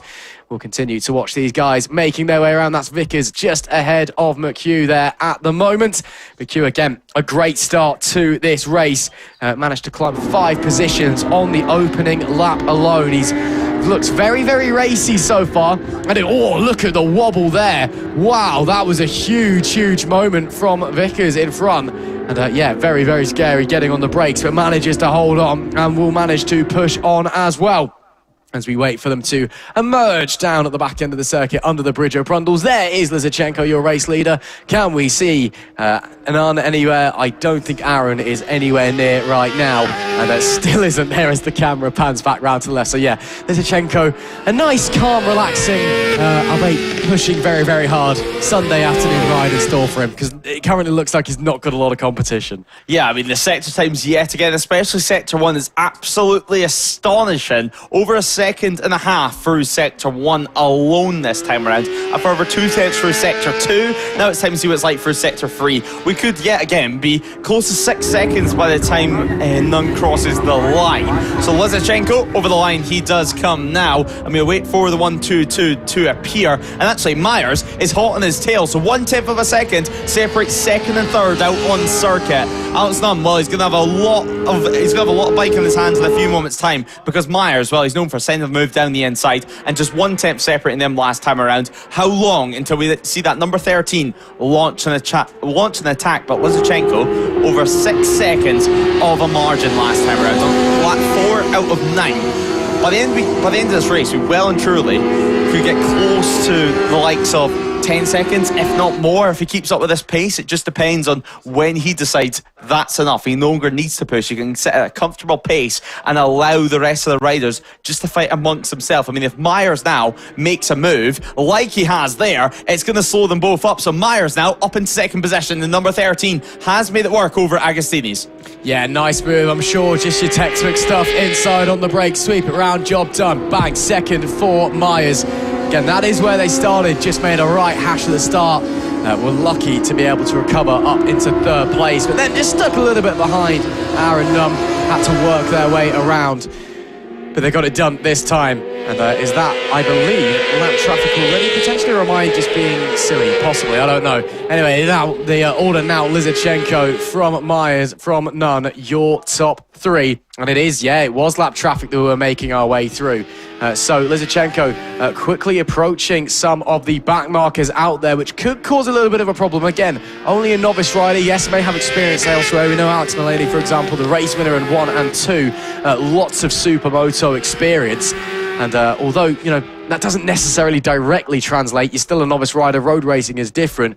Obviously, you've had time on a bike before, but he is still a novice rider, might not quite have the wherewithals to figure out how to get around traffic as efficiently as possible. I guess we'll have to wait and see, and also wait and see what the gaps are going to be like at the end of this lap as well. As we cross the line, it'll be lap number 5. So there is Lizichenko. Myers, 6.8 at the moment is the advantage. Aaron Nunn right behind second place though, so still keeping it really, really tight between the pair of them. Yeah, Aaron Nunn actually losing quite a bit of time on that last lap, and already it looks like he's going to be under threat from the likes of Beard just behind on the 178 machine. So Paul Beard's now looking for a move, looking for any opportunity, and I don't think it's going to be too much longer until we see Paul Beard make that move. Now, heading towards some back markers as well. Will any of them be held up? All 3 of them through nice and clean. albeit maybe Myers held up ever so slightly, but nothing to fret about, nothing to stress about just yet. We are only on lap 5 out of 9. Looking up the inside though is Paul Beard. Can he make it work on Alex Nunn? And yes, he can. Aaron Dunn, sorry. It does now drop back 1 position. Back down to P4 this time around, and yet another back marker to get through in a few moments' time, it will seem. But great ride so far. Myers at the moment in front of your picture. Just behind him, of course, we have Paul Beard, and then it's going to be what was 3rd position at the start of this lap, Aaron Nunn. So Aaron Nunn dropping a few positions, now he needs to remain focused. He doesn't want to allow these riders to go away into the distance, and suddenly he's in a land of his own. He wants to stay onto the back, use the slipstream like he is at the moment, and pull alongside and make that move work. Aaron Nunn alongside Paul Beard down the back straight. Who's going to get it? It looks like that move will be done before we even arrive at the braking zone. Yes, it will. He tips in, chops off the front wheel, and that is Aaron Nunn. Position made back up, and again, Myers has been brought back into it. Yeah, absolutely. Suddenly a 3-way fight as we've got a big one. We've got a big accident, and we wait to see what's going to happen, but we'll continue onwards for the time being. Still green flag conditions at the moment. This battle rages on. It is still Myers that holds on to that 2nd place position under lots of pressure from Nunn and Beard behind. Oh, Nunn runs in a little bit wide. Beard is going to take the opportunity, sneak it up the inside and go on by as these guys head on to lap number 6 of 9. And again, going to be a bit of a drag race as they come down the front stretch. Still green flag conditions, so I'm assuming that everybody is A-OK at the moment as they come through. So the order now Myers, Beard, and then Nunn in this fight for the final 2 podium places. Well, who's going to be in that 2nd spot? Who's going to be in that 3rd spot? It's anybody's guess, because these guys changing position like it is going out of fashion. It's currently Myers who does have that advantage and has stayed pretty solid in 2nd place as it stands. Big pick up at the front wheel there out of Wilson's for Beard. Cost them a little bit of time, but Beard and Nunn, they've been fighting but been able to stay with Myers for the time being, which is really interesting. Yeah, it's only a local wave jello, so I'm going to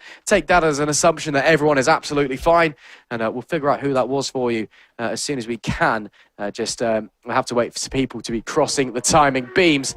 Meanwhile, Lizarchenko, his advantage nearly up to 6 seconds at the front of the pack, but this battle for 2nd absolutely raging at the moment. Yeah, Paul Beard at the moment is wrestling away with that bike, and well, it's been a good ride so far. Hopefully he can keep on the pressure on Myers. Now, dropping down the order, we do have the number 9 of Matthew Round. So Matthew Round dropping down the order over 10 positions. So a real shame to see him go out in this race. It looks like that could have been the crash that we've seen earlier on. But nonetheless, we will continue on at the front of this race. Paul Beard side by side with Aaron Nunn. Who's going to come out on top? It is going to be Aaron Nunn. So the 1-2-2 does take the position. Is this finally going to be an opportunity where we see a front wheel put on Myers? Because Myers at the moment, it's been a pretty safe race for him. He's sat there in position. He's been put under a lot of pressure in this race, but not a lot of moves has been done on him. However, it looks like Aaron Nunn is building towards one. Will it be his final corner? He's going to need to be a lot closer than that to even have any hope of it working out. Yeah, he certainly needs to maybe spend a bit of time just, well, ideally watching his opponents, seeing what they're doing, where they're fast, where they're weak, where you can challenge. But then on the flip side, you've also got Beard right behind you, trying to do the exact same to you and not really giving you an inch. So it's a bit of a damned if you do, damned if you don't situation for Aaron Nunn. But yeah, Myers has just been sat there pretty since they got back into that 2nd place position. Of course, a bit of a messy start for them, saw them dropping backwards.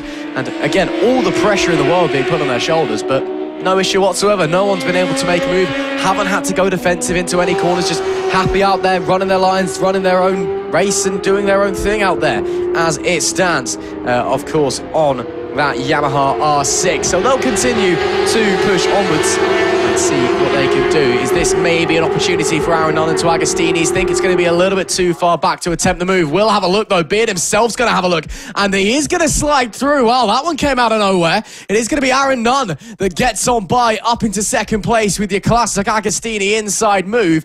Beard tried the same thing and got left completely hung out to dry. He was too close to the inside, and now he's dropped back. He's got to regroup and go again. Yeah, he does, and actually, if anything, he was the real loser out of that situation. It wasn't wasn't Myers who lost the position. It was, in fact, Paul Beard who completely lost ground and now needs to try and get himself reattached to this group, because like to Myers, they're still going to have a strong amount of slipstream to catch back up to Aaron Nunn, and by the time they get to the end of the straight, he's going to be within striking distance or very, very close to that. So number 13, a tighter line for him. He does manage to get the bike round in one piece as Aaron Nunn back in the power of that R6. Of course, so good to see so many R6s. Seems to be a good beginner bike for you to step into motorcycle race, especially if you're experienced with track days and a little bit more power. A lot of people picking the 600s, as here is Steve Lester, this being your leader in the pre-injection 600 category, running P6 overall and 10 seconds adrift is McHugh behind, but even then not in the same class, so another half a second back being Carl Vickers. So P8 is second in category for him, but Steve Lester at the moment having to run a race of his own to get this pre-injection 600 win. Yeah, it's just kind of going out there. It's a bit of no man's land. It's quite boring when it does happen. It's very easy to lose focus, as daft as that sounds when you are, racing a bike in Snetterton. But when you're just out there on your own, there's nothing going on. You're under no pressure whatsoever from your nearest in-class rival. You're not near anybody on track. You do find your mind just starts to wander a little bit. It starts to drift, and that's actually really, really difficult. You need to keep your focus. You need to keep telling yourself, no, you need to get to the end of this race, because if your mind starts to wander, you are going to be on the floor before you even know what's gone wrong. But Lester, it must be said, he's been having a great weekend. Once again, running a really good race as well. No pressure whatsoever from McHugh behind or from Vickers behind him, who of course is second in class. And yeah, he's just out there running his own race, doing a great job. Again, might be a bit bored, but he can't complain. He's about to pick up another trophy. Yeah, exactly. He's just got to remain focused at this point, keep calm, and we'll make it to the checker flag. I don't think he'll necessarily be bored on board the machine, but nonetheless, it's difficult to stay focused, as you mentioned, when you're in these types of conditions. It's certainly not going to be a race that's going to stick in his memory for a long time. And, well, I think ideally he would have loved to battle his good friend Carl Vickers. I mean, every single time they finish a race, they're straight up next to each other in Parc Fermé, having a chat about what happened and having a chat about what could happen in the next race. Now, Aaron Nunn and Myers continue to battle out on circuit. Nunn still holding the fastest lap of this race. Steve Lester at the moment doing 2:08 on the circuit, his fastest lap being a 2:06, so slightly off the pace, but let's keep in mind this is a pre-injection machine. As the name might suggest, it's pre-fuel injected, therefore it's run by carburetors. And honestly, the engine's pretty bulletproof on these. However, it's getting the right carb setting in there, especially when weather conditions are constantly changing. It depends how sensitive your bike actually is to condition changes and temperature changes out there. But Fraser Lachenko, what a ride it has been from start to finish. A 2:05.6 last time around, slightly slower than the likes of Aaron Nunn, but it doesn't matter too much, let's be honest. 8.2 seconds separating himself and the 1:22 last time around, whenever they broke the beam. So not too much longer for the 38 to see the checker flag. Yeah, and I feel like it's a long way to checker flag. That is a huge off. Down at turn 1, Ryder looks to be getting up and is okay, but wow, that's a big one. Coming down into the opening corner, the bike absolutely destroyed. It'll be waved yellow flags into that part of the racetrack. Look at the wreckage of that thing. That must have tumbled through the grass and the gravel. Yeah, it's definitely took a tumble. It looks like a pre-injection machine that's down there in the opening sector. Hopefully we should see who that is pretty soon. I think the rider just needs a little breather after that, as the 111 now goes off this circuit just in front of your race leader. That could have been a race change moment, and now the 178 is down on the deck. That's Paul Beard that's crashed out of the race. So 4th position he was running, and the visors came off his helmet. That's down at turn 4, Agostini's, but still Lachenko running out front on circuit. Now, hopefully no more dramas do occur as we get into the final couple of stages. Hansen, he's not broken the first sector beam for the time being, so hopefully all's okay down there at turn 1. We did see him up on his feet as Lachenko now a few more back markers to get through. It looks like Alex Nunn being the first of those aboard Kawasaki. So Fraser Lachenko, well, it was a dramatic end to the race, but so far for the 38, there's been no real dramas. He's led at the front from start to finish. An incredible sector 1 on this final lap, slowed down Slowed down at sector 2 for certain reasons, well, as we've seen the 111 going off right in front of him, and now just one more corner to manoeuvre before he sees the checkered flag. What a ride, what a victory, the first of the season, the first of his career here at No Limits. Fraser Lachenko does take victory, takes the checkered flag and win, and he's going to be absolutely delighted. We spoke with him on Friday and he's got a little bit nervous ahead of this weekend, and what a way to end it in race 3 in the final race of his weekend. Fraser Lachenko, the 38, he is P1, Aaron Nunn's P2, and well, Myers does claim third in the finish up. Paul Beard, he's not going to see the checker flag, sadly for him, after a last lap incident as well.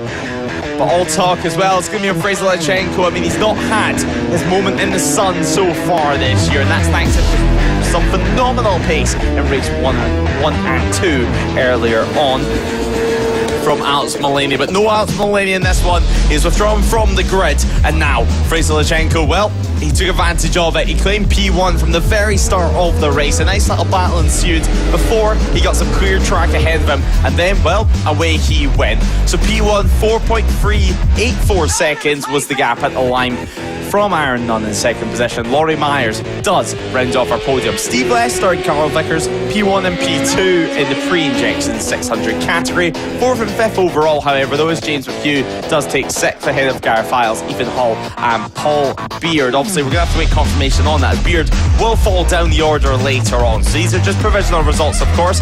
Lewis Adams in 10th, Jake Griffiths in 11th, Joe Culler in P12 as well.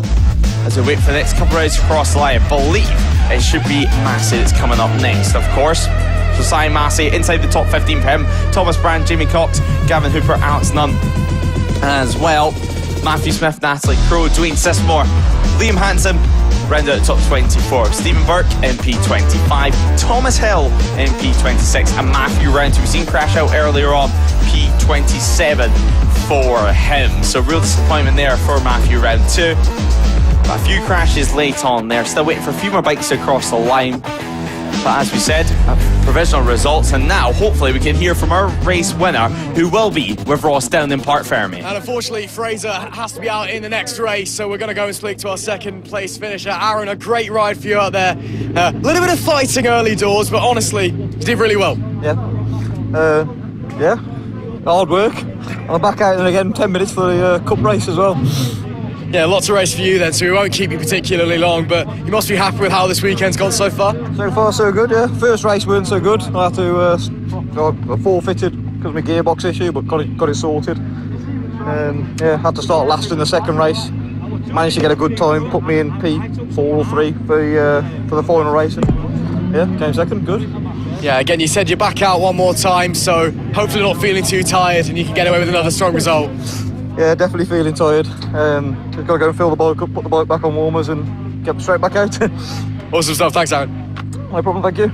Great to hear there from second place finisher. Let's head back to the commentary box. Thanks, Ross. And well, we're not going to hear from Steve Lester this time, but a great ride from Fraser Lachenko, and of course second place finisher Aaron Nunn, who's got a pretty busy afternoon, I think it's fair to say. As well, we prepare for our next race of the day already, the Brandfixx Club Sport Power and the No Limits Old School 1K Trophy. Incredible stuff so far here today. Race 21 coming up in a few moments' time. So great stuff so far. Of course, an exciting race 2 did take place, but sadly that race 2 was pushed back till later on in the day. So we will get that ran in the afternoon. It won't be their last race of the day just yet, but we will have a full grid, 39 riders hopefully taking the start to this one. Scott Pendleton should be taking pole position, however we did see him not take part in the race to start due to a crash in this endurance race yesterday. Jack Cullen was race 1 winner earlier on, but now Jack Cullen on the number 97 will be effectively in pole position. He should be Jordan Hugh in P3. But we're just waiting for the bikes to make their way from the assembly area to the grid, and then we should be able to get going. So hello and welcome if you're just joining us. Of course, our first round ever live streamed here at No Limits. My name is Lewis Ray, and alongside me for this weekend is Ross McIntyre. Of course, make sure you tune in on NLR TV, or if you're here at the Paddock and here watching Trackside, you can watch back all the action on demand on YouTube as well. We'll be covering all 9 rounds of the season, including the 12-hour race at Anglesey in July. So from our trip to Knockhill, from the longest endurance race we've ever done, Ross, it's looking like an action-packed season, to say the very least. It certainly is. It's been an action-packed day and indeed weekend at Snetterton as well. And we've still got a few races left to go before we pack things up here. Up next, we do have the Brandfixx Club Power Cup and the No Limits Old School 1K Trophy. Race number 3. Now, this is where it gets confusing. I've seen a few people asking about this as well, watching along. So, obviously, race number 2, we tried to run it. There was a delay, then there was a red flag. Ultimately, it's been pushed back. So, race number 2, which was race 12A earlier, that is being shifted to after the final scheduled race, which is race 23, the Stock Twins, the Super Twins, and the F900Rs. So it'll be race 23, then it'll be race 12A in the programme, which is race 2 for these guys. It'll be 5 laps long, nice and short, and it'll be going again. I'm assuming we're just having a little bit of a delay while we're cleaning up after all the chaos from the last lap. But that's what's happening with that race. So this is technically the 3rd race of the weekend for these guys, even though they'll be back out later on for race number 2. Yeah. Bit confusing, we're working on it, but it has been a fantastic day of racing nonetheless in all of our classes and categories, and yeah, it's been a great way to kickstart the live broadcast era of No Limits Racing. Of course, if you are watching on No Limits Racing TV or indeed on Motorsport Radio, be that YouTube or Facebook, we hope you're enjoying. Make sure you like, share, subscribe, all of the above, to help get the best club racing available in the UK out there. And if you are watching Trackside, we hope you're enjoying just as much as we are here as well. So yeah, just clearing up the remains. Yeah, that's yeah, not looking great. Not a happy looking motorcycle, I think it's fair to say. And well, it's also the likes of Phil, who's going to be kept very, very busy. And, well, you can see James. There's a triple James Marshall post this weekend here at No Limits, helping them push that bike back into the van. And, well, yeah, you can see plenty of people watching on the stream this weekend, watching back the action. Soon, if they keep their phone out for a couple more seconds, they would see themselves on camera. But now, they'll never know. But, Ross, it's been a great weekend so far, and the Marshalls, they do a great job as always. They were kept really busy in that last race, especially in the last 2 or 3 laps, and now, well, this is the cause of that. A small little break, a small breather as well for us up here in the commentary box, because there's been some real exciting racing here today and some real stars of the show as the Start Marshals prepare to get things ready. We shouldn't be too far away, I would imagine, from having the bikes go from the assembly area to the grid. I can start to hear some engines fire up in the paddock. So yeah, let's just have a little wait. Of course, when they come to the grid, it will just be the start of a dummy grid almost before they head out on their green flag lap, where then we'll bring you through the grid, and then next time we return to the grid, it will be red lights on, red lights off, and away we go. This should hopefully be a 9-lap race. Now, we spoke about race 2A, well, race 2, which was race 12A earlier on, which when it officially goes ahead will be reduced to a 6-lap race. So a little podium presentation going on at the moment with the likes of Steve Lester, Carl Vickers receiving their trophies. Of course, the top 3 right there in the pre-injection 600 category in that last race. So that's some silverware to take home. That's some silverware to add to the trophy cabinets. And well, if they keep the season going as it is for the moment, they're going to need to buy a new trophy cabinet from IKEA before the end of the season. Obviously, other Scandinavian furniture shops are available, but yeah, it's yeah, those guys had a fantastic weekend, and yeah, picking up lots and lots of awards so far. Still just waiting for the last of the chaos to be cleared up and the debris and all that, of course. Just want to make sure that Snetterton and the surrounding grassy patches are in the perfectly safe conditions that enables us to go racing with as little danger as possible and with as little risk to the riders as possible as well. Looks like our recovery van is making the slow trundle away to hopefully everything fixed, of course. The recovery van doing a stellar job recovering things. And of course, a big thank you to everyone here at No Limits who's helping out, assisting, whether you be on the marshalling side, on the race management and admin side, if you're in the race support side, of course, thank you for helping us run No Limits. Thank you for helping us be here and go racing and have a great time and enjoy ourselves as well.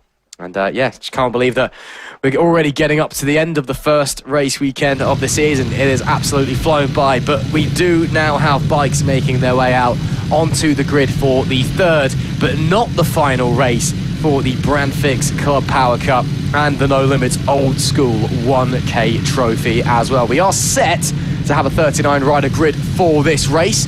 Hopefully, we're able to get it started a little bit better than last time. It doesn't look like we've got a lot of bikes out there at the moment, though. That is the thing. A lot of people either unable to make this one or maybe have already packed up and gone home. Yeah, it was a busy race. It was a busy race too, but sadly we still have to run. But something about roads that are looking a little bit depleted for the time being. But the green flag lap now well and truly underway, and it should have been Scott Pendleton starting on pole position. Sadly, that's not going to be the case. He's not on the grid. Jack Cullen will effectively inherit that alongside Jordan Hugh. Kieran Wood, Perry Matchface and Dale Hill start in 4th, 5th and 6th, with Craig Everson starting in P7, David Dean in P8 and Adam Southwell. We seen him have a crash earlier on too. Hopefully he can get that Suzuki fixed in 9th. Matthew Whitney starting P10 alongside Robert Pierce and Dean Turner on the 1-2-3 machine. He goes from P12. Daniel Mercer starts from P13 on the number 13, with Simon Franklin and Jeremy Page rounding out our top 15. Ed Alexander, Sam Foster and Andy Ashcroft start in 16th, 17th and 18th position, with James Logan and Kieran Hatton rounding out our top 20. Alan Lane starts from P21. With Mario Gampali starting from P22, Jamie Harris starting from P23 and Ian Chun rounding out our top 24 runners. Lee Rollins starts from P25 with Mitchell Baines in 26th position, and 666 of Paul Spencer goes from 27th on the grid. Philip Whitby goes from P28 with Neil Stevenson and Pierre Galoch starting in P30. Now in total we should have roughly 39 runners in this one.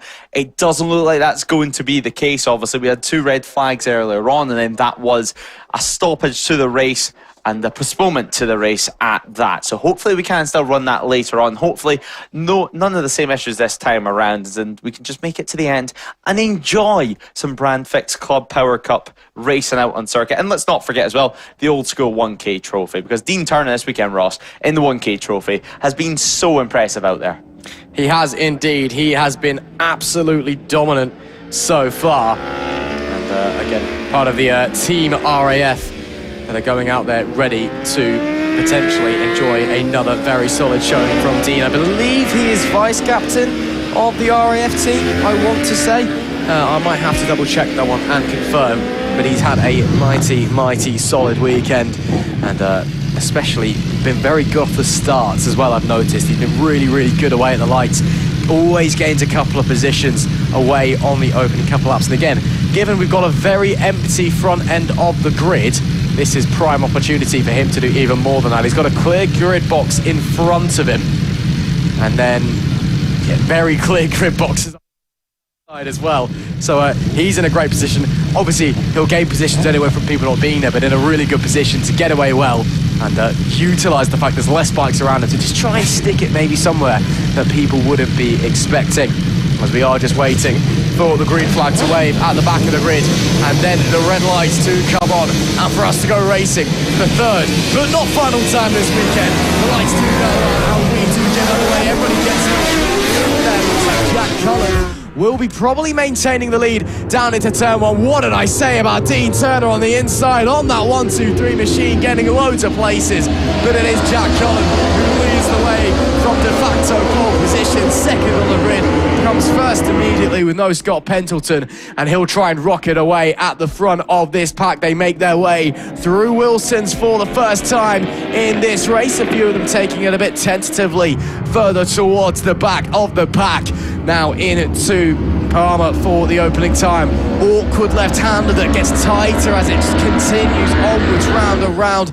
Little bit of elevation change on the exit. Cullen maybe thinking about going defensive, but he knows that the 183 of Jordan Hugh, absolutely no threat from behind. Once again, the ever-popular Jack Cullen leads this race on lap 1. Yeah, leads the way at the moment. Under pressure, though. He's not exactly got away with things on this opening lap. He's going to be kept honest all the way throughout. So Jordan Hugh on the 183 Yamaha R1 looking to catch up on this one. Now, another great start as well from David Dean on board the 51 Kawasaki. He's already up into 4th position. Now, David started all the way down in P8, so already in his first couple of corners, made up 4 positions, and now edging towards the podium positions. Here he is right here on screen at the moment, fighting away with Robert Pierce, who as well on the number 70. He's made a great start and now through into another position, so back up into P4 from him. He's came all the way from P11 on the grid. Behind them is of course Dean Turner.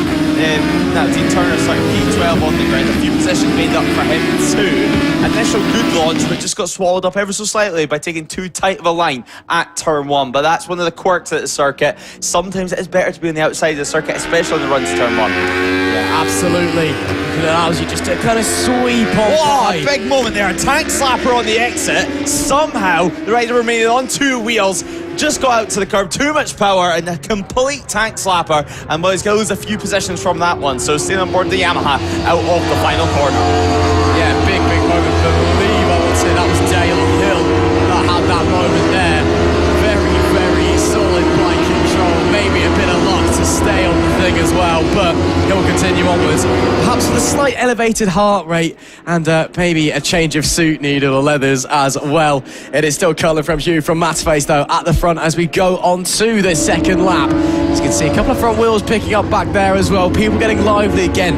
It's starting to get late in the weekend. I'm expecting fatigue starting to creep in a little bit for people. Mistakes starting to creep in. You get on the throttle a bit too early. We see moments like we've just seen with that big tank slapper. Maybe you just haven't got a hold of the bike properly because you can't quite physically do it anymore. So many different things could be the answer. But we'll keep pushing on regardless as we watch some of these guys rocket their way out of Agostini, then down into Hamilton, then Oggies, then Williams, then of course onto the Bentley back straight away. And just continuing to make their way around there. Hopefully no issues onto the back straight for anybody this time, but maybe could be trying to line up a move there. As we see, just pushing onwards, trying a look to the inside. Can he make anything happen? I think he is going to try and get up the inside of Mercer. Yes, he will be surely to the inside. The number 13 bike is going to try and hold firm on the outside of Franklin. Can't quite do anything though, and it will be Franklin that moves up another place. Yeah, almost a retro PSP livery on board that Honda there for the Castrol on the belly pan as well. But yeah, last time around it was indeed Hill who had that moment, who had that massive tank slapper. So Dale Hill on the 122 just at this corner here. Hopefully no sort of the issues this time around on the McCams looking Yamaha. Out the corner a little bit more tentative, less curb used as well this time around. But Simon Franklin is in chase, and well, let's not forget further behind them we of course have Adam Southwell, and Adam Southwell, he had that moment earlier on, caused one of our red flag incidents, and well, luckily he's back on circuit. He's managed to get that Suzuki fixed, although it didn't look too bad at the time. You just never know with these type of things. We've seen their fastest lap of the race, obviously first flying lap, but already into the 158 bracket. Yeah, pushing quick, and that is currently 1.8 seconds quicker than anybody else, which is why the gap's already up to 2.1, back to second place as it stands. Cullen looking to continue a very, very solid weekend with yet another win to the number 97's name. There we see the 183 of Hugh, who's holding off Matterface for second place as it stands. No, not really under any real pressure at the moment, but again, you never know when someone's going to launch a surprise move. We've seen it before into Oggies, for example, and now Hugh does go defensive there, so now willing to compromise a bit of momentum, a bit of speed to try and just cover that inside line, try and make Matterface sit back and wait as well. Continuing out on circuit, lap 3 on 9 at the moment, and well, 3 tenths of a second between Matterface, as you mentioned, and Hugh out on circuit. 2 Yamahas against each other as well. We speak about the differences of the bikes quite a lot out on circuit, but 2 R1s against each other. They're both going to be riding in a very similar way, trying to carry a little bit more corner speed than what you would, for example, on a V4 like a Ducati out on track, where it's much more point and shoot. You try V the corners even more than what you do on board the Yamahas. So the R1 is known for being a little bit more user friendly, also having a tiny bit less grunt. I mean, none of these bikes are slow. Let's make that true and fair. But the wings obviously over the years has helped, as we see one of the BMWs, the number 3, pulling off the track. So Jeremy Page, that is going to be the end to his weekend, unless they can hopefully get that fixed for the race later on. But nonetheless, number 30 of Matterface looking up the inside of the run to turn 1, and that is job done. Hopefully it doesn't run too wide on the exit, because, well, perfect dive bomb opportunity coming straight back up for Hugh, but nice gap straight away. Yeah, nicely executed move there, just on the inside, on the brakes, keeps it nice and simple, and then slides on by. Nice job, and gets up and confirms that position from the number 30 machine. And in fact, he was actually slightly alongside him as they did across the timing beam. What am I talking about? Sorry, I'm getting my numbers mixed up. It was all fine. He was just alongside as they crossed the timing beam. Then he was finally able to work his way through on the brakes on the inside. But it is now nearly a 5-second gap to the race leader. Does Matterface have the pace over the remaining 5, let's call it 4.5 laps? Or is there nothing we can do? Cullen is miles ahead already on that BMW. We'll just have to wait and see what the Yamaha rider has in his back pocket. Elsewhere, we see Turner leading the way in the old school 1K trophy. Not a massive surprise there. The RAF 123 rider doing a great job as always. Daniel Mercer, he's P9 overall and 2nd in class. And Foster, the number 14, is P12 overall, 3rd in the old school 1K trophy currently. Yeah, Dean Turner continuing to lead that 1K trophy. And at the moment, actually, P6 overall. Now, we speak about this time and time again, how impressive it is that he seems to be one of the few riders that can consistently run inside the top 10. Obviously, Mercer are doing a great job at the moment, as we do see number 13 run on. And, well, as we were just speaking about him on comms, Mercer having issues of his own, running wide, running deep, and now losing a lot of ground. That should allow Foster through, so that's going to be dropping position in class as well. Of course, yellow flag's out. He's just trying to find a safe point of the circuit to join. And, well, he's missed the gear there, clicked it in neutral by accident. Even more time lost. Yeah, he just saw the chain have a bit of a moment. The revs go up way too high. The little look down going, oh, whoops, that was embarrassing. And then carry on. So we'll wait to see if Foster has got through. But again, you'd expect that he would have done. Might have even lost out to Ashcroft as well, who's P4 in class, down in 19th. We'll have to wait and see when they come to the time. I don't think he will have done, but it is very possible that he did. So yeah, there goes Foster. We watch Mercer drop and drop and drop. Then it's a big gap back to Whitby. I think he'll probably have slotted into that 15th place. Yes, he has, but it's very, very tight behind him. 3-bike buffer to him being off the podium place, and they're all within around about 6-7 tenths of each other. That could get very interesting in the fight for the final podium place in the 1K trophy. We're having a quick look now at Simon Franklin, who at the moment is trying to chase down Hill just ahead of him. Of course, the 1-2-2 of Hill. We see him have a tank slap earlier on. He managed to stay on board, and well, I think he's going to be counting all of his luck tonight, that's for sure. You can see the gap there, 8 tenths of a second last time at the line. And well, just a few more laps to go until let's start to see the Czechoslovakians can start to build towards the final couple of laps of their race. 3, of course, still the race 2 for earlier on in the day to run, so hopefully they'll stick around for that. With it being the first race of the year, if you're planning on doing a full season, you're not going to want to go anywhere. You're going to want to take any championship points that you physically can. Now, this is on the exit of Agostini's before, of course, you head around Hamilton, then Augies, and then Williams. Such a tricky point in the circuit. Now towards Brundle and Nelson's. A real fast entry to this section of the course.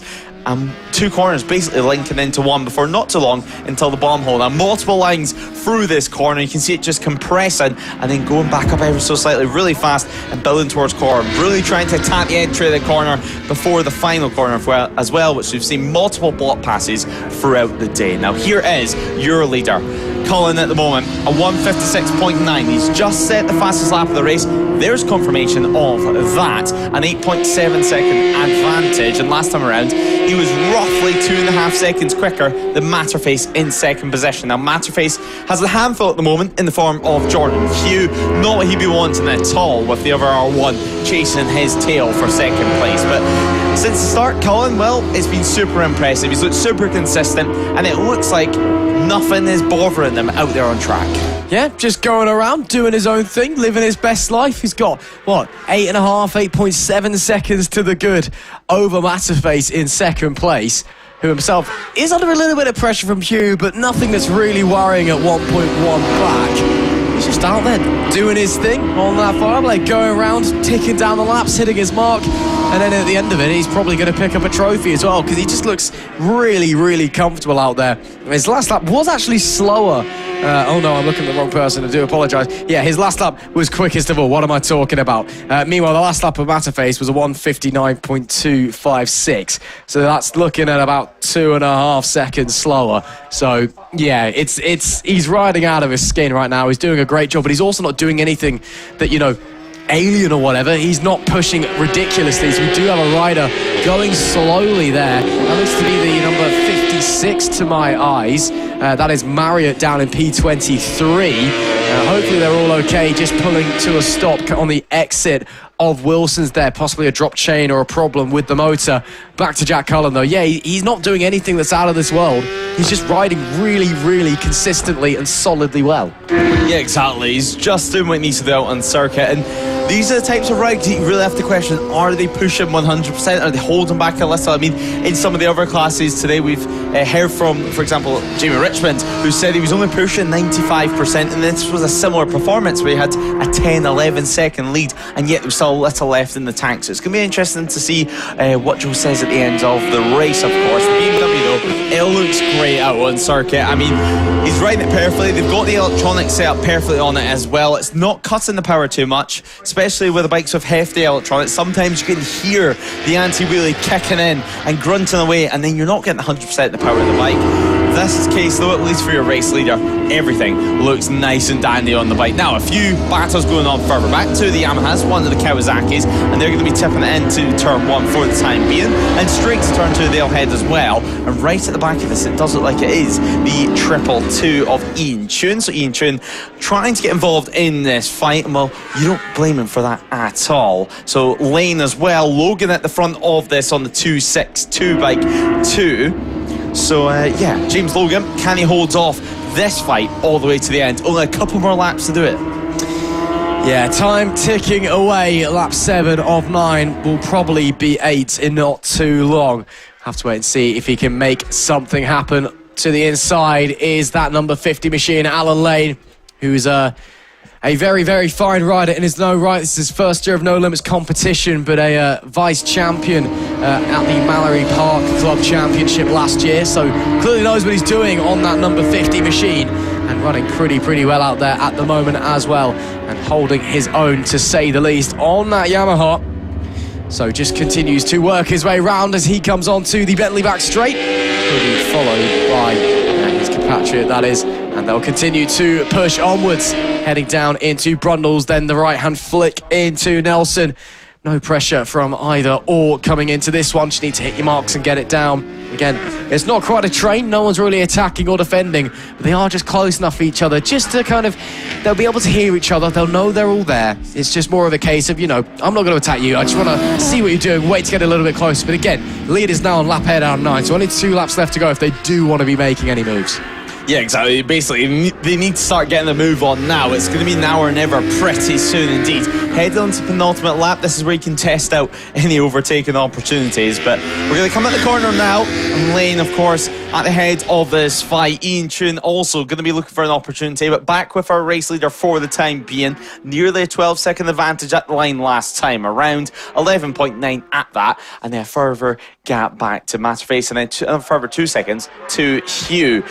Now, Dean Turner at the moment out on, Dean at the moment out on circuit number 51 of David Dean is getting a good fight at the moment with Hill out on circuit, or the 1-2-2. So 5th and 6th also continuing their fight out on track. A few more battles well further down the order with the likes of Andy Ashcroft, who we've seen racing multiple classes this weekend. He's fighting for 18th position. A nice little group, but your race leader. One more tour around this circuit is left that separates himself from victory. Well, 11.9, almost 12 was the gap of the line last time. Still running very consistent laps, although dropping back into the 57s a little bit later into the race.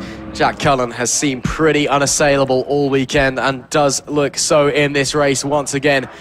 Through Corum's, then down to Murray's, and then it's one more time for Jack Cullen, who I know has plenty of fans watching along today, cheering him on, either trackside or at home, watching along on the live broadcast.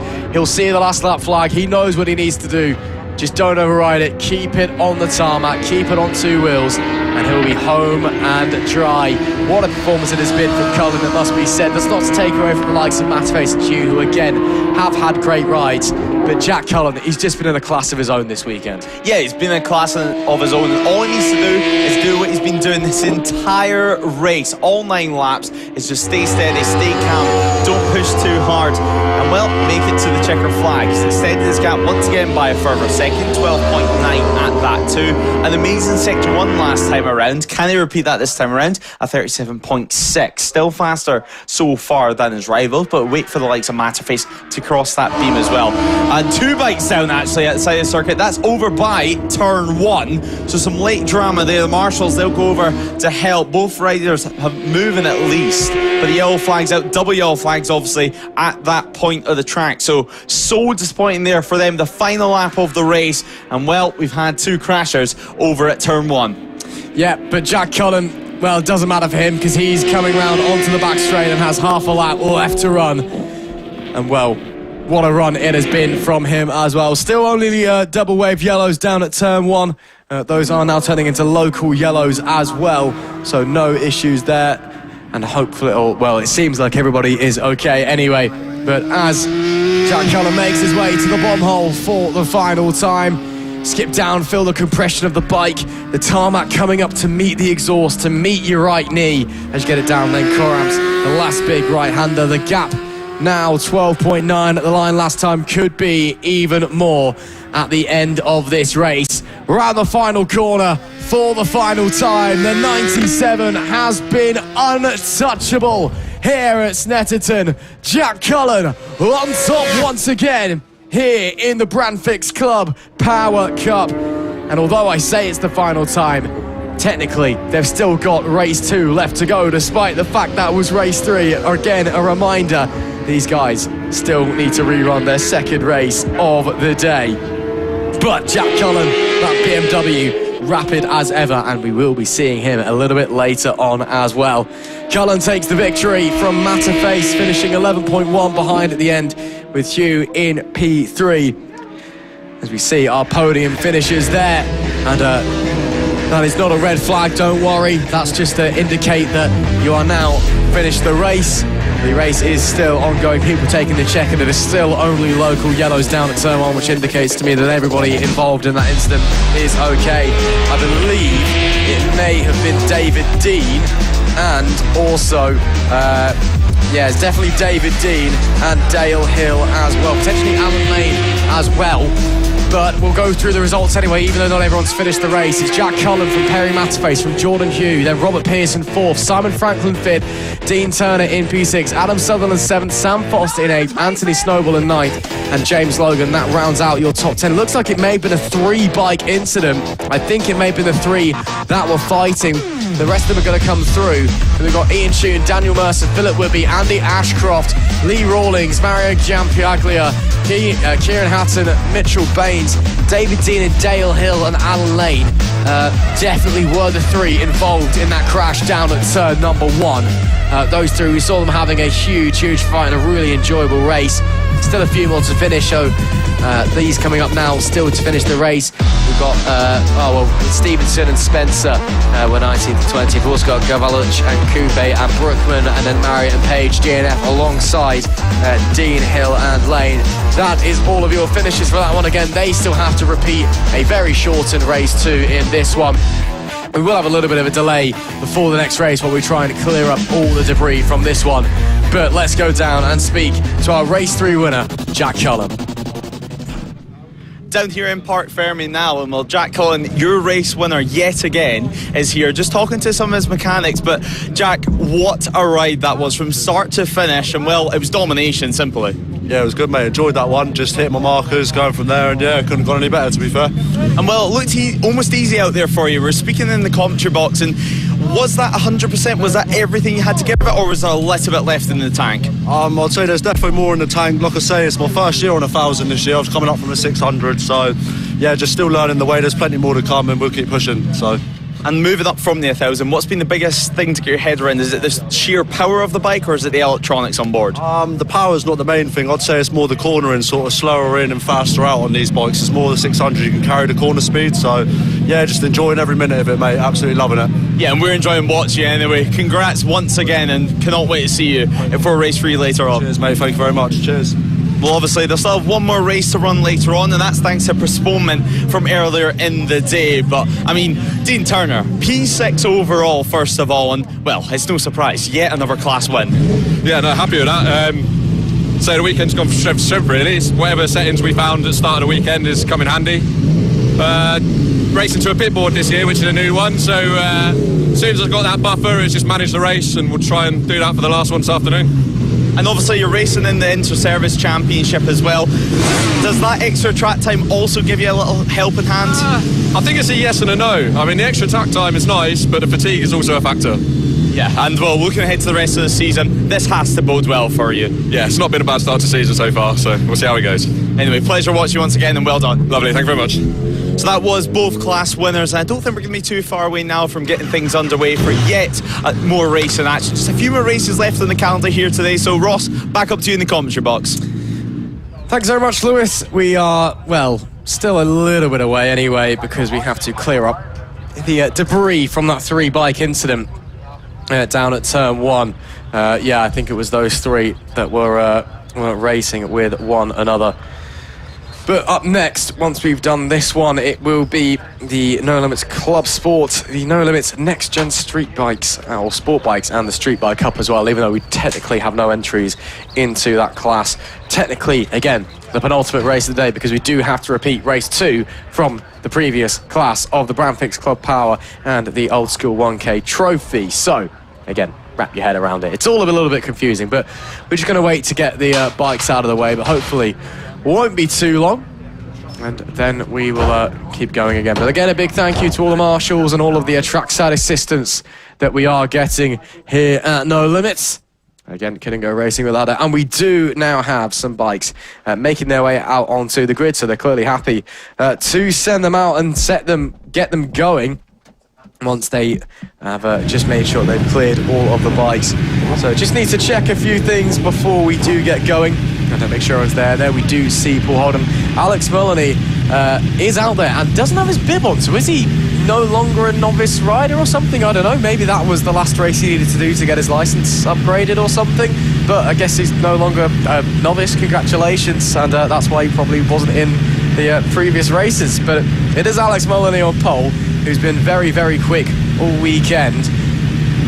And yeah, Paul Holden, that being said though, is going to give him a big fight. That number 6 bike been very fast, again going off of 2nd place. Some very strong riders in this race in general. So of course Emma Best going from 3rd, Lewis Smart off of 4th place, and Charlie Atkins 5th, Jordan Warren Good in P6. And some very, very strong riders indeed. Let's have a little run through the grid. It's Mullany on pole, Paul Holden in 2nd, and Evan Best in P3. Lewis Smart, Charlie Atkins, and Jordan Warren Good round out the 2nd row. Finley Page is 7th with Callum Hurst 8th, and Fraser Lizachenko in P9. Nicholas Round is 10th. He's joined by Carl Beresford and Stephen Muller.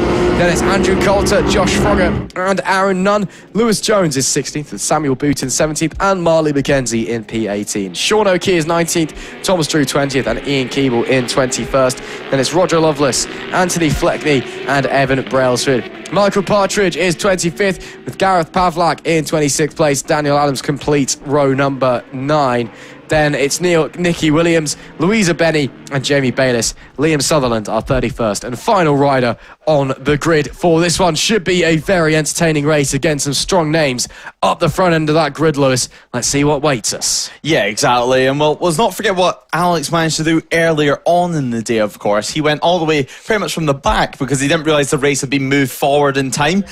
So he fought from the back all the way to the front of the field and then still managed to win it. Of course, Paul Holden, he was leading in the early stages of the race and he will start this one from the front row. Edwin Best does go from third as well, not to mention the Simsers Motorsport teammate in P5 of Charlie Atkins. Now, Charlie Atkins and Lewis Smart had an incredible battle early on in the Sportbike category. Edwin Best as well, half to 3 second gap in just a few laps and then suddenly managed to pip his rival all the way at the line.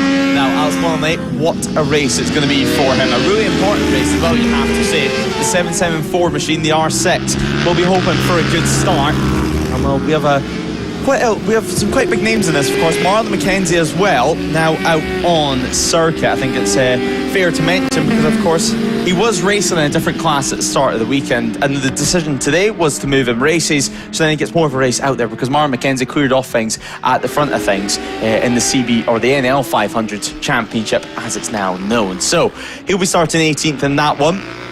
And running very competitive times at that. A 2:05 was his best lap last time around. But a 1:56 set in the last race gave Alex Molyneux pole position. Paul Holden, though, what can he do? We know that Streetbike has some pace, of course. The Triumph rider will be hoping to convert that second position into a win finally. What more does he have to do? Edmund Best, keep an eye for him, and Charlie Atkins, so quick off the line, at least last time around. Charlie Atkins knows how to get that bike launched. Are we expecting a freeway scrap in the Sportbike this time around from start to very finish? I wouldn't be shocked if that was the case, but not too much longer to go now. We're on the grid. The revs will rise in a few moments' time once all the checks are done on the starting grid, and then the red lights, of course, going on and off. You can hear the bikes clicking into gear.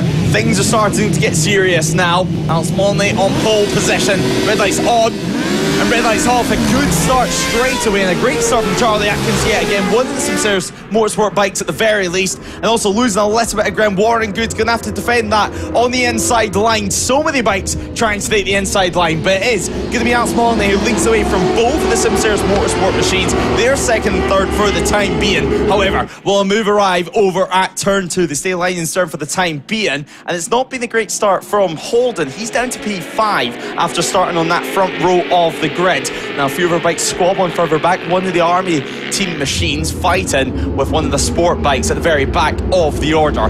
Now Holden, he's defending his line now, up into fourth and pushing the likes of Lewis Smart back down to P5. Now Lewis Smart, we know how fast he can be out on circuit as more moves are being made over at Agassinis, and Holden has just went from P4 to P1 in a single corner. Well, that's how you recover from a poor start, Paul Holden. He didn't get away in the second phase at all from the lights, and it has just sent the mother of all dive bombs down to Agostini. And Best, Atkins and Holden will be sat there going, where did that one come from? The number 6 has gone to the race lead, and now it is game on. He hasn't won this race yet across either of the races we've had. Alex Molyneux has had all, or both of them should I say, and wants to complete the clean sweep, wants all three. Holden will be desperate to walk away with at least a win to his name on that Triumph. And that was grit, that was determination, that was showing, yeah, I'm here and I'm taking this one. Yeah, as we have Carl Beresford running on there at the end of the back straight, so trying to get the Triumph back onto the circuit, nice and safe. So 74 now looking for a safe point to rejoin. But what a start that was. I mean, that's how you do it. Now Holden continuing to lead the way. Finlay Page as well, further down the order. And, well, the real loser that first lap as well, Warren Good. You've seen how competitive he was last race, but really he's on the latter stages of the top 10. And we'll see in a few moments' time exactly where he is as he breaks the timing beam for the first time. So it's Holden from Mullaney, from Best, from Aitkins. Charlie Atkins, of course, up to P4. Lewis Smart down to 5th. Finlay Page is 2nd. Lizchenko, of course, see a super great morning for him, a super great afternoon as well, up to 7th position. And Warren Good, after starting from P6, down to 10th. Yeah, so it's all change, all chaotic up the front as it stands. And if anyone's going to be most annoyed, definitely agreeing with Warren Good, obviously in very high spirits after a brilliant Inter-Services Championship race win earlier on where he was trading places with Jack Morgan and having a really good scrap, but just doesn't quite seem that he's got it nailed. Maybe not quite in the zone for this one, as having a little look there was the 32 of Lewis Smart on the inside of Atkins, that was, but just couldn't quite put it off. Smart, though, really pushing the 56 under a lot of pressure at the moment. He was running in the top 3 at the end of the, at the start of the opening lap, should I say, and now looking like he may be dropping down to 5th place. Still in the podium places in class, of course, but we'll have to wait and see if Smart has what it takes to try and get through another rider who's been having a very solidly consistent weekend. An issue there from Charlie Atkins. A hand up in the air going down the back straight. And that's it. That's going to be race over, it looks like. Oh, what a shame. And I wonder maybe if that was what was causing, if he was dropping backwards. And it's an issue that's slowly built and built. And now finally something's gone bang. He's going to try and crawl his way around, see if he can continue. He could have cut straight back into the paddock, but I think he wants to try and make it back to the pit lane, see if he can get it sorted. But he's definitely, of course, taking it easy as well, letting people through. But yeah, something definitely not right. Can't see anything identifiable hanging off, and it is still going round. So I wonder if maybe something wrong with the motor, or maybe something's come up on the dash telling him there's a problem. I guess we'll have to wait and see if he comes into the pit lane and then rejoins the race. Yeah, of course. I mean, they've got a full British Championship season to look forward to this year. This isn't their main focus. So if there's a warning on the dash, this is the time to pull into pit lane. It's not worth destroying the motor here whenever you've got a full season still to pay for and still to race in as well. But now, a launch down the inside for Mullany, and he does take the lead yet again. So Paul Holden, he's dropped back down second on the opening 2 laps. It looked like a completely different Paul Holden to what we'd seen pretty much the entire weekend. Now, however, Mullany has control of the race. We get to see what this number 6 can do. We know how fast he can be into turn 4, and we know how brave he is on the brakes. Will it be a repeat of lap 1? The answer to that is a big resounding no. Well, fastest lap of the race last time for Mullany, quicker than anybody else by a second, and he's just gone purple in sector 1 again by 4/10 over Holden. So already trying to bridge a bit of a gap, trying to bolt away. He's seen what Paul Holden's got. He saw that move and go, okay, my turn. Now it's my turn to show you what I'm made of. He's won 2 out of the 3 races of this. He took both of the race wins that he entered in the freshman category earlier on. Didn't even enter the 3rd race because we're assuming that he wasn't allowed because he was winning too much. And now he's looking to take a 5th race win of the opening weekend of 2026 here at No Limits. Keeps it nice and smooth, coming through Brundles to flick it back over to Nelson. Look at Mullany, a little bit more willing to hang off the bike in terms of riding style, a little bit more aggressive. At the end of the day, riding style each to their own, but Mullany, or Holden should I say, doing that, but Mullany, he's just super buttery, silky smooth, just tips it in, no messing around, and it just works so well for him. Yeah, it seems to work pretty much every single time he's been on this Snetterton 300 circuit. The full layout, of course, just under 3 miles in distance, as we see Finlay Page holding off this group behind. So this is going to be for the battle for the final spot inside the top 5. Lysychenko just a few places behind as well. Was running 6th last time around, so we see heading into the braking zone. Edmund Best. Quite a significant gap between himself and Lewis Smart. We were expecting a little bit closer between the Sportbike duels this time around. Sadly, not the case for them. 4 seconds of a margin between 3rd and 4th. Yeah, a bit of a gap building there, shall we say. But still, opportunity knocks. Bear in mind, in that class as well, 3rd place is Jones on the 33, down in 13th overall as well. So a bit of a stretch back, shall we say. He's smart. He's got clear air in front of him. He's got a decent enough gap back to Page behind him. It does offer him the opportunity just to get his head down, focus, see if he can close that gap. But of course, Best, a very quick rider in his own right. There's a reason he's leading in class at the moment on lap 4 of 9. As we see that moves attempted to be being made. That's Page 2nd place in class, 5th place overall. We saw Hurst having a look to the inside there. Aaron Nunn just behind them as well. So very strong battle going on here for the final podium places in class. And Hurst really wants to get through, really wants to get a move on. He's going to have a look to the inside at Oggies. This is a big move if he does pull it off and does get the drive and does get it done. Brilliant stuff on the exit of Oggies and into Williams. That is Hurst on the 14, up to 5th overall, 2nd in class as we come down the Bentley backstretch though. Does Page have a response? I don't think it's going to be close enough to go into Brundle, and that is the move, and second place in class confirmed. Yeah, we need some heroics on the brakes for that to be able to be pulled off. But Aaron Nunn, he'll be licking his lips out for the time being. He knows that Finlay Page, this is where he's going to be under pressure. This is where he's going to be running a little bit tight, a little bit annoyed, and just focusing on Callum Hurst ahead. So if there's any chance for a dive bomb, it's going to be around now. This is a phenomenal battle. It seems like the likes of Aaron Nunn always seems to find himself in these real dogfights, in these group fights as well, as Lysychenko dives down the inside of Warren Good. Warren Good, he hands that straight back in his face, and through he goes. He gets the undercut and back through on the start-finish straight. Lewis Smart ahead of this picture, but all eyes are on behind him. Callum Hurst now leading this battle. Finlay Page sitting in second place in this group, sixth place overall, and third in category. Aaron Nunn, of course, Warren Good in a different class as well from them. So 3 classes out on circuit here today. So super interesting stuff for people watching trackside too.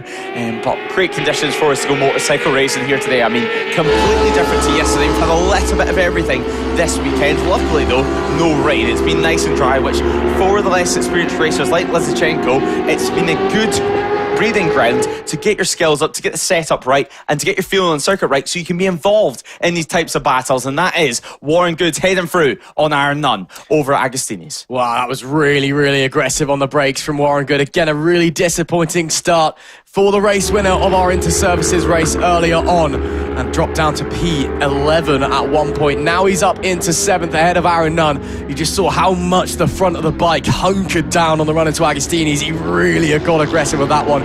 He knows that he got it wrong at the start. He needs to progress forward. He needs to make it up. And now he's just trying to fight his way through the pack. Really nice move there. Now he can set his sights ahead on Page and Hurst, who Hurst actually starting to build up a little bit of a gap now on Page. Page maybe just trying to slowly build up to the back of him, but now we're introducing that 58 into the conversation, and suddenly Page may need to start thinking about backwards instead of forwards.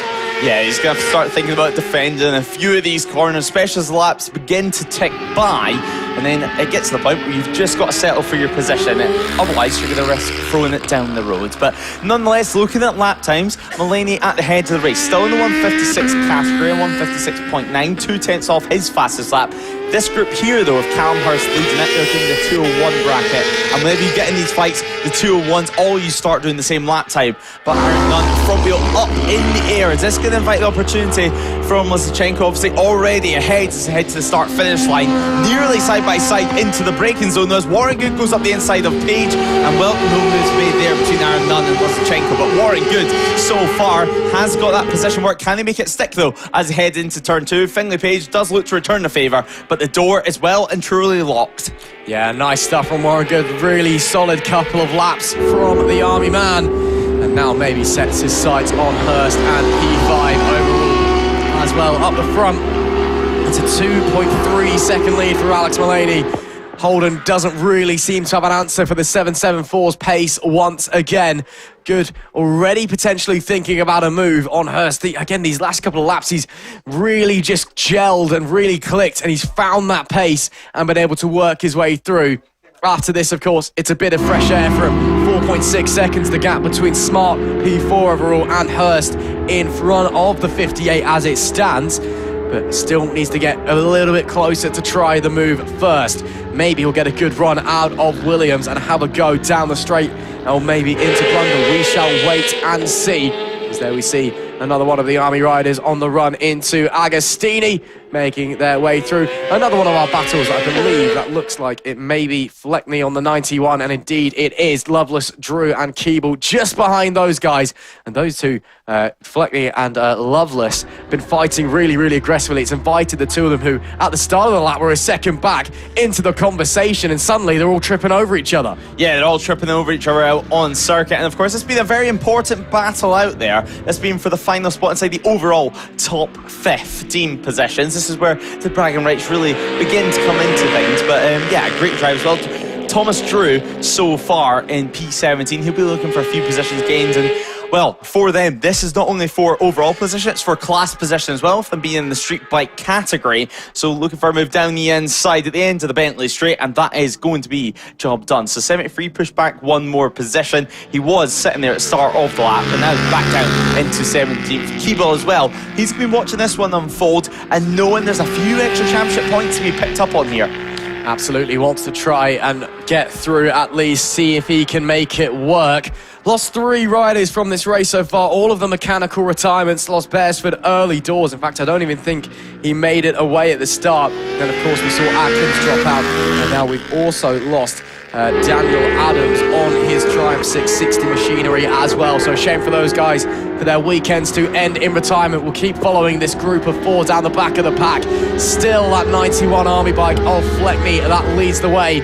And still Lovelace holding on to P16 ahead of Drew and Keeble, who just can't quite seem to find a way past the 48 at the moment, who's not really actively defending. He's just holding his own line, but doing a good enough of a job to keep them behind him. It's really great to see that, you know, even though he's not actively defending, he's just got that ability to keep them there. Defending, of course, you know, it's sometimes called the lost art form of racing. I disagree, you know, that you still get the odd rider who's fantastic at defending. It seems that Lovelace is one of those guys who's just got that magical force field behind him to keep them there. As we wait to see somebody else coming through. That'll be Best in P3 on that Kawasaki, making his way through on the number 35 and leading in class as well in the next gen Sportbike category even. And doing a very good job at the moment. And again, one of those riders that's in a bit of no man's land. His nearest competitor, Lewis Smart, on the 32. Well far behind. He's lapping quicker than him, but up in front, Paul Holden. 6.6 seconds is the gap. Not much he can really do here to the end of the race, apart from just hit his marks and bring it home. Yeah, you've just got to bring it home at this point. 4 seconds of a margin. I mean, you need some big errors from Mulaney to be able to try and make that up with the next 2 laps. But nonetheless, it's still been a great ride. And as you're mentioning about the defending, it's when you get into those situations that you're pushing as hard as you can, and yet it seems like rider ahead is doing exactly what you're doing, and you cannot push that front any harder if you tried without going into the gravel trap. And it's those types of races, it's those types of laps that you just need to screw on your head and make it to the finish line and hope that you can force them into a mistake. I mean, let's be honest, the likes of Fleckney, it's not like the riders are too far behind. You'll be able to hear that they're there. Some corners, you'll be able to sense that they're there. And when we get to the sort of hairpin corners, it just catches the corner of your eye. Another bike coming into picture, and you start thinking, you start questioning, especially when you see that last lap flag. You need to forget that it's there. You need to forget that it exists sometimes. But Eben Best, I mean, he's in a completely different situation. He's got 10 seconds to Lewis Smart behind. He's got 6 seconds up front towards Paul Holden. He is just having to hit his own marks. He's just having to keep cool. He's just having to keep calm and nice and collected, because, well, next time around, he's going to be seeing that yellow flag with the black cross indicating it's one more lap of the weekend for him. A little bit of a check back there as well. I think he just wants to see what the gap is. I'm sure he's praying to the racing gods as well that the 2 bikes in front of him magically have their motors explode everywhere and he can just inherit the easiest race win of his life. But as the race leader comes to the line, he'll take the last lap flag. One more tour of Snetterton. But Alex Mulaney and Paul Holden as well, you can see there in the background, still with an eyesight, but too far back. 4.7 seconds is the gap. Unless Mulaney has an issue or makes a major mistake, he has got this one in the bag. It has been pretty much the perfect start to the season for the 774, and the guy has been such a joy to watch. He's clearly loving life out there on that Yamaha R6 and here at Snetterton as well. And as he makes his way down through that left-hander and then down into Agostini, he's almost home and dry. Yeah, he's almost home and dry. Half a lap remaining for this one. The final lap of Proceedings Mulaney, of course, 4.6 seconds. It's been a perfect weekend for him so far. Every single race that he's took part in, it seems like it's been P1 written on the cards. Paul Holden, though, he did try his best at the start of the race. He makes a move over at turn 4 on the opening lap of the action. From 4th all the way to 1st, he held that for a few laps, and then, well, the 774 returned to form and returned to P1, which seems to be his home for this weekend at Snetterton. Then to head down the back straight yet again. This will be his final tour around, just a few more corners, into Brundle he goes now, tipping it to the left before setting up Nelson's to the right. There's no need to be able to push too hard for here. Actually, looking at his sector times, Paul Holden, who's trying to do a last lap push for the fastest lap and to try and put some extra pressure on Mullany in the lead. A purple sector 1 for Holden and a green sector 2. Meanwhile, Mullany slightly slower, 4/10 slower for sector 1, but he's not going to be too bothered about that one, let's be honest. He's going to be bothered about who comes home with that P1 overall trophy, and obviously, no surprise, P1 in the Club Sport Cup class. Alex Mullany, he'll see the checker flag flying, and it will be P1 for 774. What a ride it is. Paul Holden comes home in second, and of course, with the Streetbike Cup win in association with Metzeler. But there is your overall winner. We await to see your next gen Sportbike winner, which should be Edmund Best. But what a ride we've had so far, from start to finish for him. Obviously, he spoke about earlier on nearly missing the start of the race. No such dramas this time around, and actually still managed to win it earlier on too. And actually, it seems like Edmund Best is dropping down the timing monitor at the moment, so that is going to hand Lewis Smart victory. So Lewis Smart, third place overall. That's going to be next gen sport bike win. He's not shown us entered the pits or anything like that, and just having a look at the track, and he's not yet came through sector 3, so, or sector 2 at that, so somewhere on the back straight potentially, but we'll wait and see. Hopefully we can have an update on that later on. But nonetheless, looking at the overall results, it is going to be Alex Mullany who does take victory. 3.1 seconds was his winning margin, and no surprise here, the fastest lap of the race. Paul Holden does come home in second place, taking the Streetbike Cup win with him back home. So, personal best lap in the end for Holden, as well as Lewis Smart does take the next gen Sportbike victory after a drama for best on the final lap. Warren Good and Page round out the top 5 as Fraser Lizachenko takes P6. Aaron Nunn does take P7, with Round in 8th and Muller taking 9th. Jones does finish in 10th, with Coulter claiming P11. Boots, Fleckney, Drew and Keeble round out our top 15, with Lovelace, Partridge, and just the way I see it, seems like Best isn't going to be crossing the line. He's not going to be taking the checker flag in this one.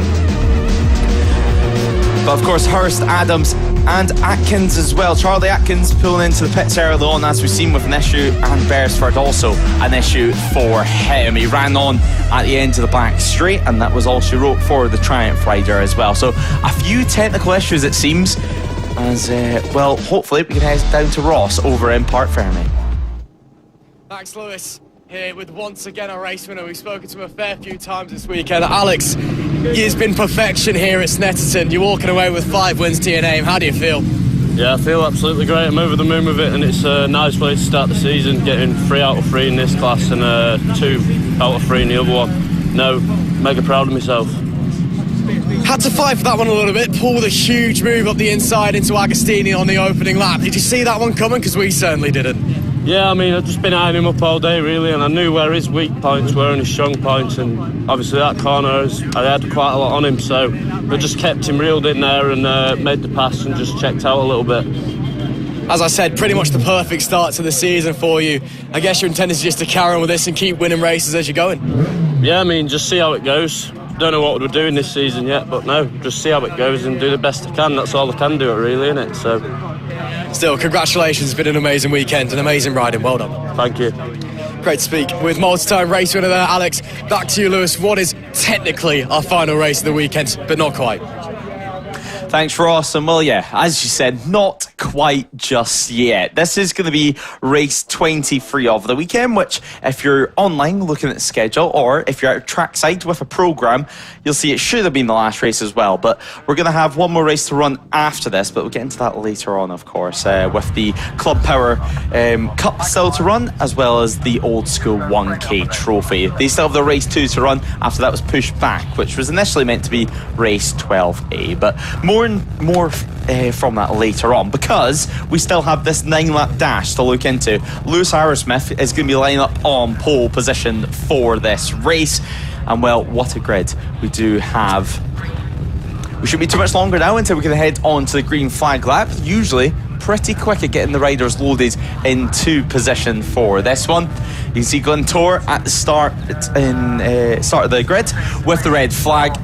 He'll be our start marshal for this one. Looks like the Aprilia of Ian Tune just trying to get into position further back down the order. So hopefully, once he's in place, we can indeed get going. He should be starting P11 right smack bang in the middle of the grid. You can see though, your front row, that is Kenneth McLeod and John Collin, just sitting there in second and third place. But of course, Lewis Arrowsmith, he'll be looking to claim a second win of the weekend. He was looking to claim victory yesterday until he crashed out. Luckily, he was back on form earlier on. But Lewis Arrowsmith, the number 14, sits in pole position for this one alongside Kenneth McLeod and John Collin in second and third. Ryan Garside starts from P4 in his bright green Kawasaki ER650 with Scott Page and Alex Vela starting 5th and 6th. Liam Kirk, Fraser Much and Sharp Marcuso go from 7th, 8th and 9th as Ryan Arnold rounds out our top 10. Now, late short to the grid there, but he should still be able to start in P11. Ian Tune on the triple to Aprilia. He starts alongside the likes of Danny Cartwright, in P12. Noah Gilray starts from P13 alongside Jamie Hanks Elliott, who's had a solid weekend so far. Chris Taylor, though, he rounds out our top 15 as Alex Cook, Alex Tufnell and Joshua Crisp round out our top 18 runners. Enzo Loturco as well, of course, plenty of experience from his dad. He's been getting plenty of advice from his dad this weekend. He goes from 19th alongside the reigning stock champion Blake Didwell in 20th. Callum Wren, of course, Didwell's rival from last season, goes from P21 with Isabel Carter starting in 22nd. Louisa Benny goes from 23rd after a late switch of classes today due to mechanical issues, and now she's on a stock motor with Lewis Cox starting P24. George Dudson, Christopher Johnson and Ben Rainbow go from P25, 26th and 27th. Paulie Richardson starts from 28th alongside Tommy Phillips and Max Felton as Henry Sheeman and Martin Sigand haven't set a lap just yet. Neither has Cartwright or Cawthorne West, so hopefully they can make the start as well further down the order, because no lap times were set earlier on, which is why they've been set all the way to the back. But we're out on our green flag lap as things stand and nearly done it now, so Glentour ready to get things going. But earlier on it was a 3.7 second win for Lewis Arrowsmith over Kenneth McLeod. Two completely different type of machines, Ross McIntyre, but still producing some great racing out on circuit. Absolutely. I mean, who doesn't love twins? Who doesn't love BMW F900Rs? I mean, it's just great racing from both of the classes, be them stock twins or super twins as well. And as you said, yeah, two different styles of bike winning both of our races. Arrowsmith as well, he did look set to take that race one victory before he went down coming through Brundle. Just dropped the front, squeezing the brake a little bit too much. So interesting to see who's going to be on top in this one. And of course, we do have three different classes to remember coming through here. We have the SORN Cover Stock Twin Trophy, the Trackday Addicts Super Twin Trophy, and the Fortis F900 R Cup in association with Pirelli. A big thank you to all of those guys for providing their support here at No Limits. Arrowsmith, though, on pole once again, the number 14. Was great in race one until it wasn't. Then managed to get it repaired. Despite feeling a bit sore, took a solid win in race number 2. Let's see if he can follow that up once again here in race number 3, or will it be the 34 of Kenneth McLeod making his way back onto the top step? Time will tell. Race number 3, the red lights are off and we are racing for getaway there for Arrowsmith at the jump, which should surely be McLeod leading down into turn 1, and he already has a pretty decent advantage making his way through. Arrowsmith will hold on to second place. Vela up to 4th, it looks like, from 6th on the grid to the inside there. Looks like Garside and Page also not away particularly strong as we run up to Wilson's for the first time, and it is still McLeod that holds on to the lead of the race. Look at how many bikes just snaking their way through the 180-degree right-hander, then down into Palmer's. Bit of an awkward left-hander, tightens up. Bit of a crest on the exit as well you have to watch out for. You've got to be very patient before you get on the throttle. Arrowsmith already all over the the back of McLeod, looking to the inside for the textbook move into Agostini. Not quite close enough, has to sit up a little bit. May have to settle for second for the opening phase of the race. Yeah, settle for second, but for how long will he wait? I don't think it's going to be too much longer. I mean, we have a long back straight still to come, and well, he can tuck into the slipstream of that BMW and try and get the move made there. Now, Page as well on that 30 Aprilia. He's got the likes of Vela just behind him, who looks to be in the battle with the likes of Fraser Much further down the field. They're staying nice and bunched up, and it's what we've seen in the last race earlier on, and even some hand gestures down the back straight as well between the two of them. So Vela feeling very, very passionate, but looking down the inside, same place as what he had the crash yesterday in race 1. Lewis Arrowsmith, no such issues this time around, and the number 14 has made that one work. He's made it stick, and now it's P1. He leads away from Kenneth McLeod. Cloud probably just watched him go by thinking, what kind of rocket ship was Lewis Arrowsmith got? No, he's just got on a Aprilia 660, mate. What? Well, I would say what a move, but he just kind of blew past him on the straight, didn't he? Back to the lead of the race goes Arrowsmith, and will surely be leading at the end of lap number 1 as we make our way through, seeing some of the other battles going on. Again, we have to keep in mind those in the different classes maybe racing for on-track position, but not for overall position, given their responses. Bit of back and forth there between one of the BMWs and one of the twins. As we do come to the line, though, to complete lap number 1, it's Arrowsmith from McLeod, from Coughlin, from Page, from Bella. Your top 5. Hank Sellier up 3 places in P9 as well. Makutso on the Yamaha down 4 early doors. So he is now losing out big time, but unfortunately for him, down to P12. But it is Arrowsmith who, at the end of the opening lap, had half a second lead. The front pair, though, once again already bolting away, 3.2 ahead of Coughlin in P3, P2 in the Supertwin category, leading the way in stock twins. Once again, Noah Guillory. He's had, well, a very strong weekend, a few incidents here and there, unfortunately. We saw him have a big crash earlier on with the airbags on the bike, and it looked like it was steaming. We had to get the fire extinguishers out, but he's managed to get it back out, get it repaired, and he's able to contest this one. Leads the way in stock twins. Up the inside, there goes the Eddie 7 of Much. Yeah, great stuff there from Fraser as he heads up yet another position, of course, overall position that is, but he'll be setting his sights now on Vela just ahead. But as you said, great ride so far from Noah Guillory. Super good to see him back out on circuit as well after that incident earlier on. Jamie Hanks Elliott also involved in this fight further back down the order, so we'll keep an eye and see what Jamie Hanks Elliott can do. She sits P9 as things stand. Noah Guillory just on the edge of the top 10, but he's been running consistently within that. This is not a fluke for the stock twin rider. He's able to still do these lap times, but to fight inside the top 10 as well. Here we see the likes of Kenneth McLeod, your first and second runners, with Lewis Arrowsmith obviously leading them through. Half a second that being advantage, but wow, Fraser Much currently closed the gap. He sliced the gap in half to Vela, and I don't think it's going to be too much longer until we see a move made. Now it's 7/10 of a second separated them at the line last time around. Much has got himself ahead of Liam Kirk, the number 60, and now right on the tail of Vela. Yeah, clearly the 87 feeling fast, feeling comfortable, and wants to make his way up into P5 overall. Again, that is for second place in class as well in the BMW F900s. Let's see if he's getting any sort of toe, any sort of drag, any sort of slipstream down the front straight. He's going to be forced to go the long way around. I think he's going to be too far back on this occasion, but if he gets a good exit out of the opening bend at Riches, as Arrowsmith sets the fastest lap in 2:02.513. We could certainly be having a look into Agostini, be having a try, but once again, just a little bit too far back at the moment for Fraser Much on the 87. Vela, though, will be well aware that the 87 behind has a lot of pace and feels racy, feels hungry once more, wants that second place in class position. Yeah, he's going to want that second place in the BMW F900 R Cup class.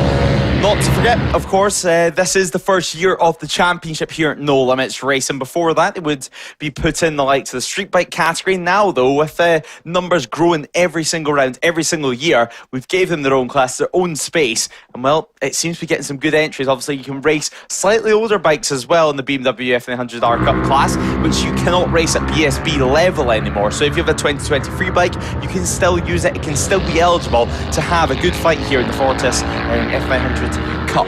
Now, when will this move come? Of course, Vela, he's going to know that Fraser's there, but when's it actually going to arrive? Is it going to be the end of the Bentley straight? You would think so, because Fraser, well, he's getting closer and closer, albeit not much aerodynamics in terms of the the F900s, but nonetheless, he's staying nice and tucked in. Fraser, not too big of a ride driver. He is tall, but he can still get tucked in for whatever kind of fairing is on those machines. There is, though, Ian Toon battling away with Jamie Hanks Elliott. Yeah, Hanks Elliott looking to try and hold on, should I say. See if he can sort something out. I will just say it looks to me, just going back to the battle between Vela and Mutch, it looks like Mutch really, really strong in sector number 2 and able to fight through the big fast corners, but just losing out a little bit on the straights. Again, that height probably not quite helping him. These guys now coming up to the back of the number 30 of Page, who's P4 overall. This can add another factor into this battle, potentially become a little bit of a cork in the bottle if they're not able to work their way through quickly, because Page doesn't look like he's possessing a lot of pace at the moment. Vela's going to get it done straight away. Mutch does have a look, but cannot follow him through. Is this going to allow Vela a little bit of breathing room behind him? Potentially, perhaps. We'll wait and see what the 87 is able to do when negotiating the number 30 rider, who still does maintain P3 in the Supertwin category.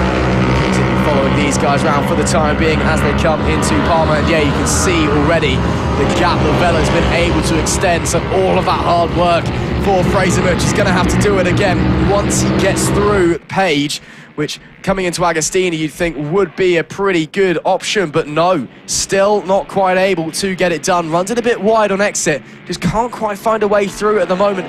Vela hasn't exactly disappeared into the distance either. He doesn't look that strong coming through this infield section, the middle sector, to be honest. We saw in the previous lap coming out onto the Bentley straight that Mutch was right on his exhaust pipe. So maybe this is just an area of the racetrack that Vela struggles with. Yeah, if I was Vela at the moment, I wouldn't be too concerned. Having that one bike in between yourself and your class rival isn't a bad thing. It can never be a bad thing, of course. But now heading down the back straight, obviously, you're going to have Page with a slipstream and with the grunt of the RS660. Can he make the move work, though, into Brundle this time? No, he cannot is the answer to that one. As well, here is the 118, and here is the fight that we are watching as well. Try and keep eyes, multiple battles in this race. Of course, this one being involved with the likes of Ian Toon, Charles Marcuso back there, and there's Marlon McKenzie. Now, he's been shuffled about a couple of classes this weekend, just trying to find the right one for him, because started off the weekend in the NL 500s so quick, dominated the action, I think it's fair to say. And now, well, here he is on circuit, further down the order, but still having a nice battle, nice competent battle, and simply not running away with things as he looks up the inside as Charles Marcuso's up one position for Marlon. Yeah, really nice stuff there from him. Gets it done, slides on by. Nothing to complain about there. Looks like Mutch has got through Page as well up in front, so back to attacking Vela. Yes, we do see that there, in fact, on your picture as they come to turn 1. So there's still a little bit of breathing room for Vela, who is now 5 out there. But now Mutch can get back on it, continue to attack as we go over the halfway mark. Lap 5 of 9 in race number 23 of the weekend, the final race for the BMWs and your twins out there. Now let's continue watching this, because maybe into Agostini is where the move's going to come, because again, Vela even doesn't look particularly confident in this section, and Mutch is getting a lot of time, but not close enough into Agostini. But a mistake there from the 62, ran it way too deep. That is going to be Fraser Mutch in the 87 moving up into P2 in class. Further back as well, riders still fighting for position. Got a big train forming here, but nobody quite close enough to launch any moves just yet. Yeah, no moves yet in this pack. All of them piling behind Liam Kirk, who currently, although he's not being slow in circuit, it's almost like a rolling robot, because nobody can get ahead of him out on circuit. Nobody can actually find a gap to get through. Meanwhile, Jamie Hanks Elliott has now been demoted by Marlon McKenzie.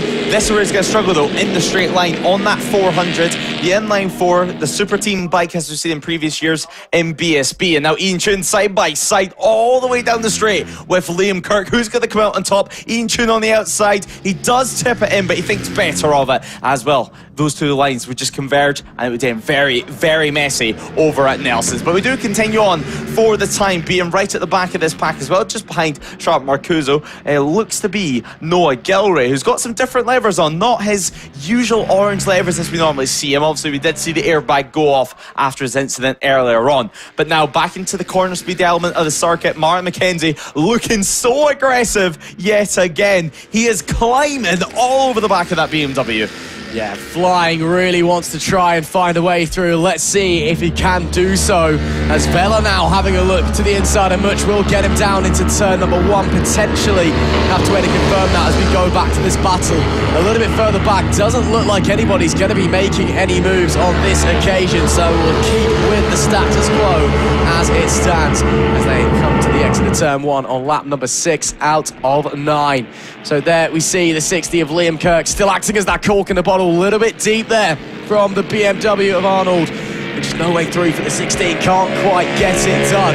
Again, he's clambering all over the back of him, going left, going right, but he doesn't quite have enough to just confirm the move, punch the ticket, get it through, and then he can go forward and attack the 222, attack Liam Kirk, and then potentially, well, might be a little bit too little, too late to go and try and get onto the podium. But as I say that looks to be Kirk losing a position to the 222 there, and indeed it is. So that's one rider through on Liam Kirk, and now it'll be Arnold behind. But again, he himself was under a lot of pressure, so he'll be looking to try and get through the number 60 as quickly as possible. Looks to the inside into Oggies, and there you go, just as I say so, gets it done.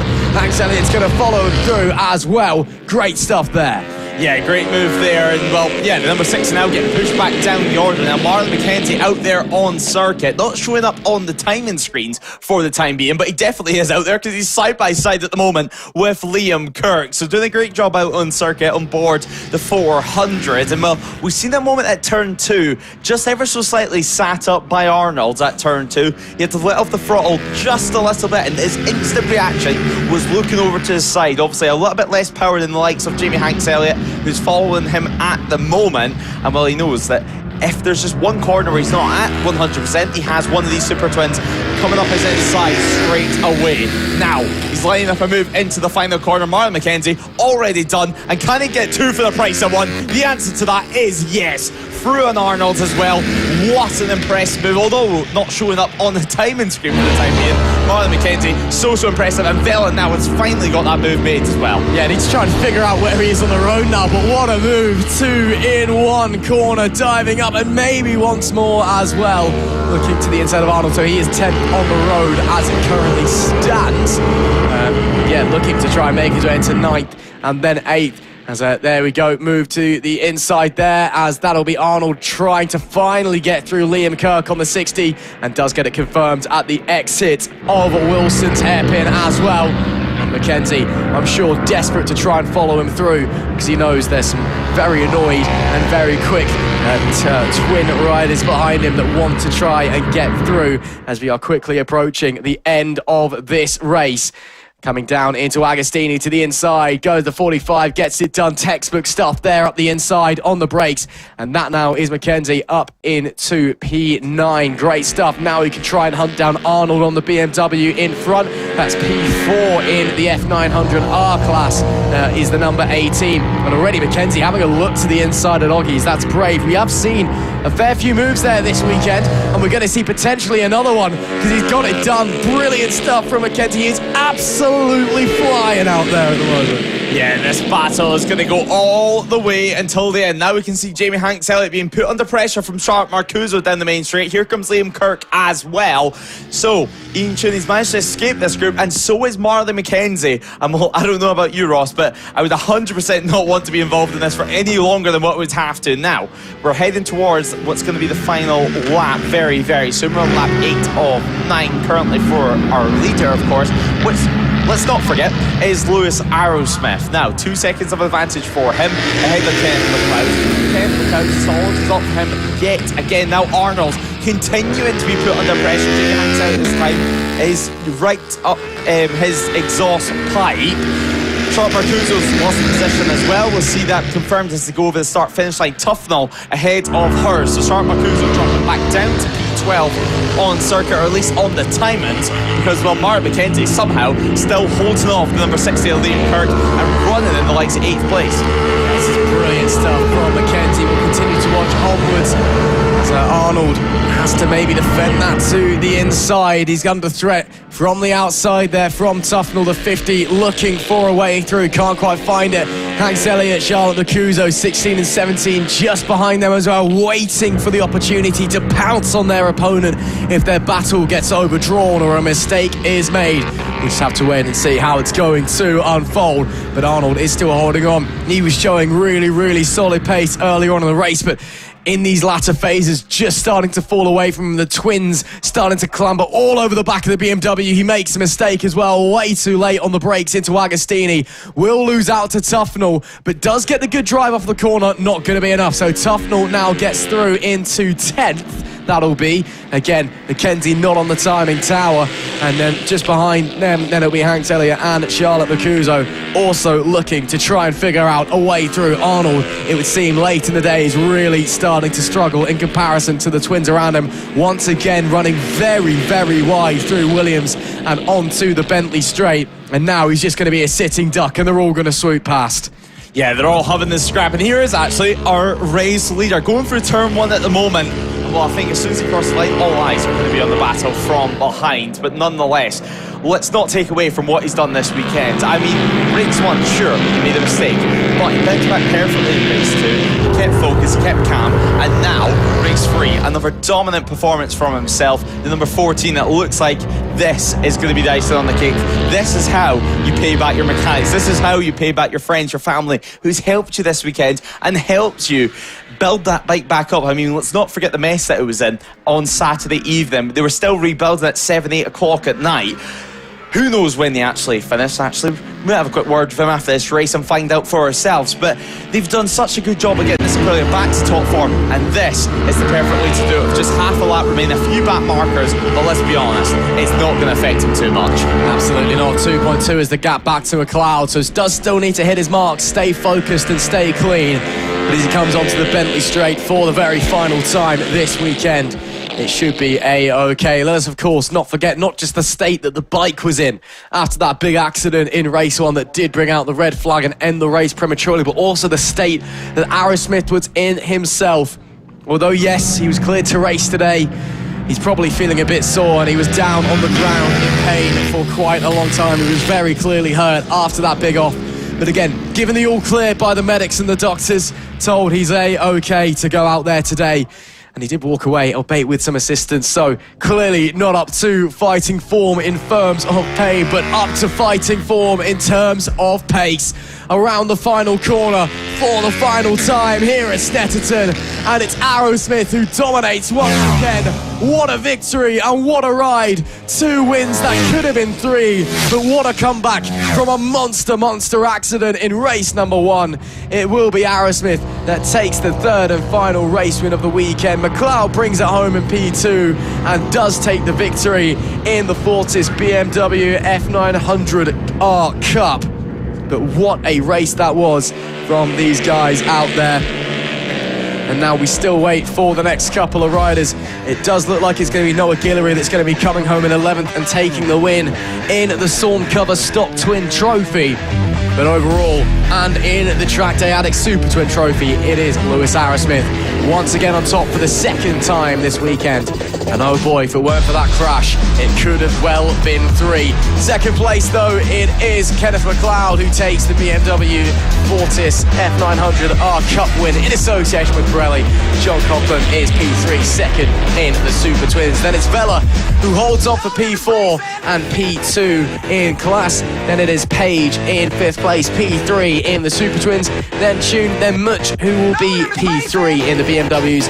Then it is Liam Kirk in P8. Alex Tufnell in P9 and Jamie Hanks Elliott rounding out our top 10. Still quite some distance off. Noah Guillory does take yet another win in the SORN Cover Stock Twin Trophy. Another fantastic ride from him. Then it is Charlotte Mancuso. Ryan Arnold is 13th with Alex Cook in P14. Blake Tidwell 15th. Tobias Laturco in P16. Lewis Cock is 17th. Callum Wren is 18th. And then it is Louisa Benny and Izzy Carter rounding out the top 20. Then in 21st, George Dudson. Then it's Polly Richardson, Tommy Phillips in P23, Mark Felton 24th, 25th is Joshua Crisp, and 26th is Henry Sheehan. That is all that she wrote then for this one. And yet another win for Lewis Aerosmith at the end of what is a brilliant race. And I'm sure Lewis has a lot of thoughts that he wants to get off his chest. Let's head down to Lewis in the holding area, see what our race winner has to say. Well, we're here at the end of the race and we're here with our race winner, Lewis Aerosmith. I mean, What a weekend it's been for you. It's been up and down, it's been a roller coaster, but to end it on a high, you've got to be delighted. Yeah, this morning it didn't even look like we were going out because we managed to fix the bike up last night. Went out in free practice this morning and nothing was working. Engine was spluttering and it was playing up, but we managed to sort it. Thankfully, we were about 20 minutes to spare before the race, and it's worked out all right. And yeah, well, I walked past your garage at around 8 o'clock last night and you were still working on the bike. Just tell us, what time did you get finished repairing it? It were pretty late. We were knackered and all I wanted to do was get in bed.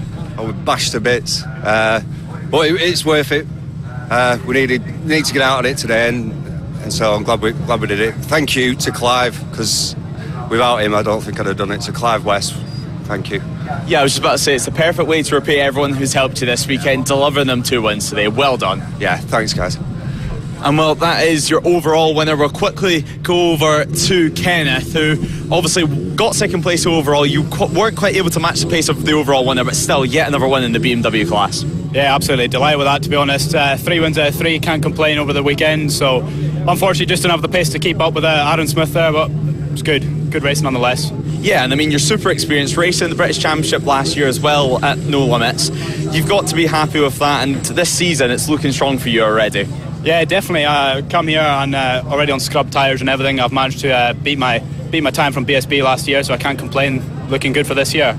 Yeah, well done. We can't wait to see you back on track again at Donington Park. Magic, thanks very much. Big shout out to Mum, Dad, Laura, and all my sponsors and everyone back home. True heroes on the RAF as well. Thank you. Well, the most important part, thanking everyone who's helped, thanking all the sponsors. Well, Ross, I'm going to pop it back up to you because it looks like we're ready to go for the next race of the day. We are indeed, and it is the final race of the day, although it is technically a race number 2. Wrap your head around that one. Thanks so much, Lewis. Great to hear, though, from our class winners at 2 out of 3. But yes, very, very bizarrely, we've got a race 2 now coming up, but it is the final race of the day. It was a bit on schedule, but it is because we have to redo race 12A from earlier, the Brandfixx Club Power Cup and the Old School 1K Trophy from earlier on.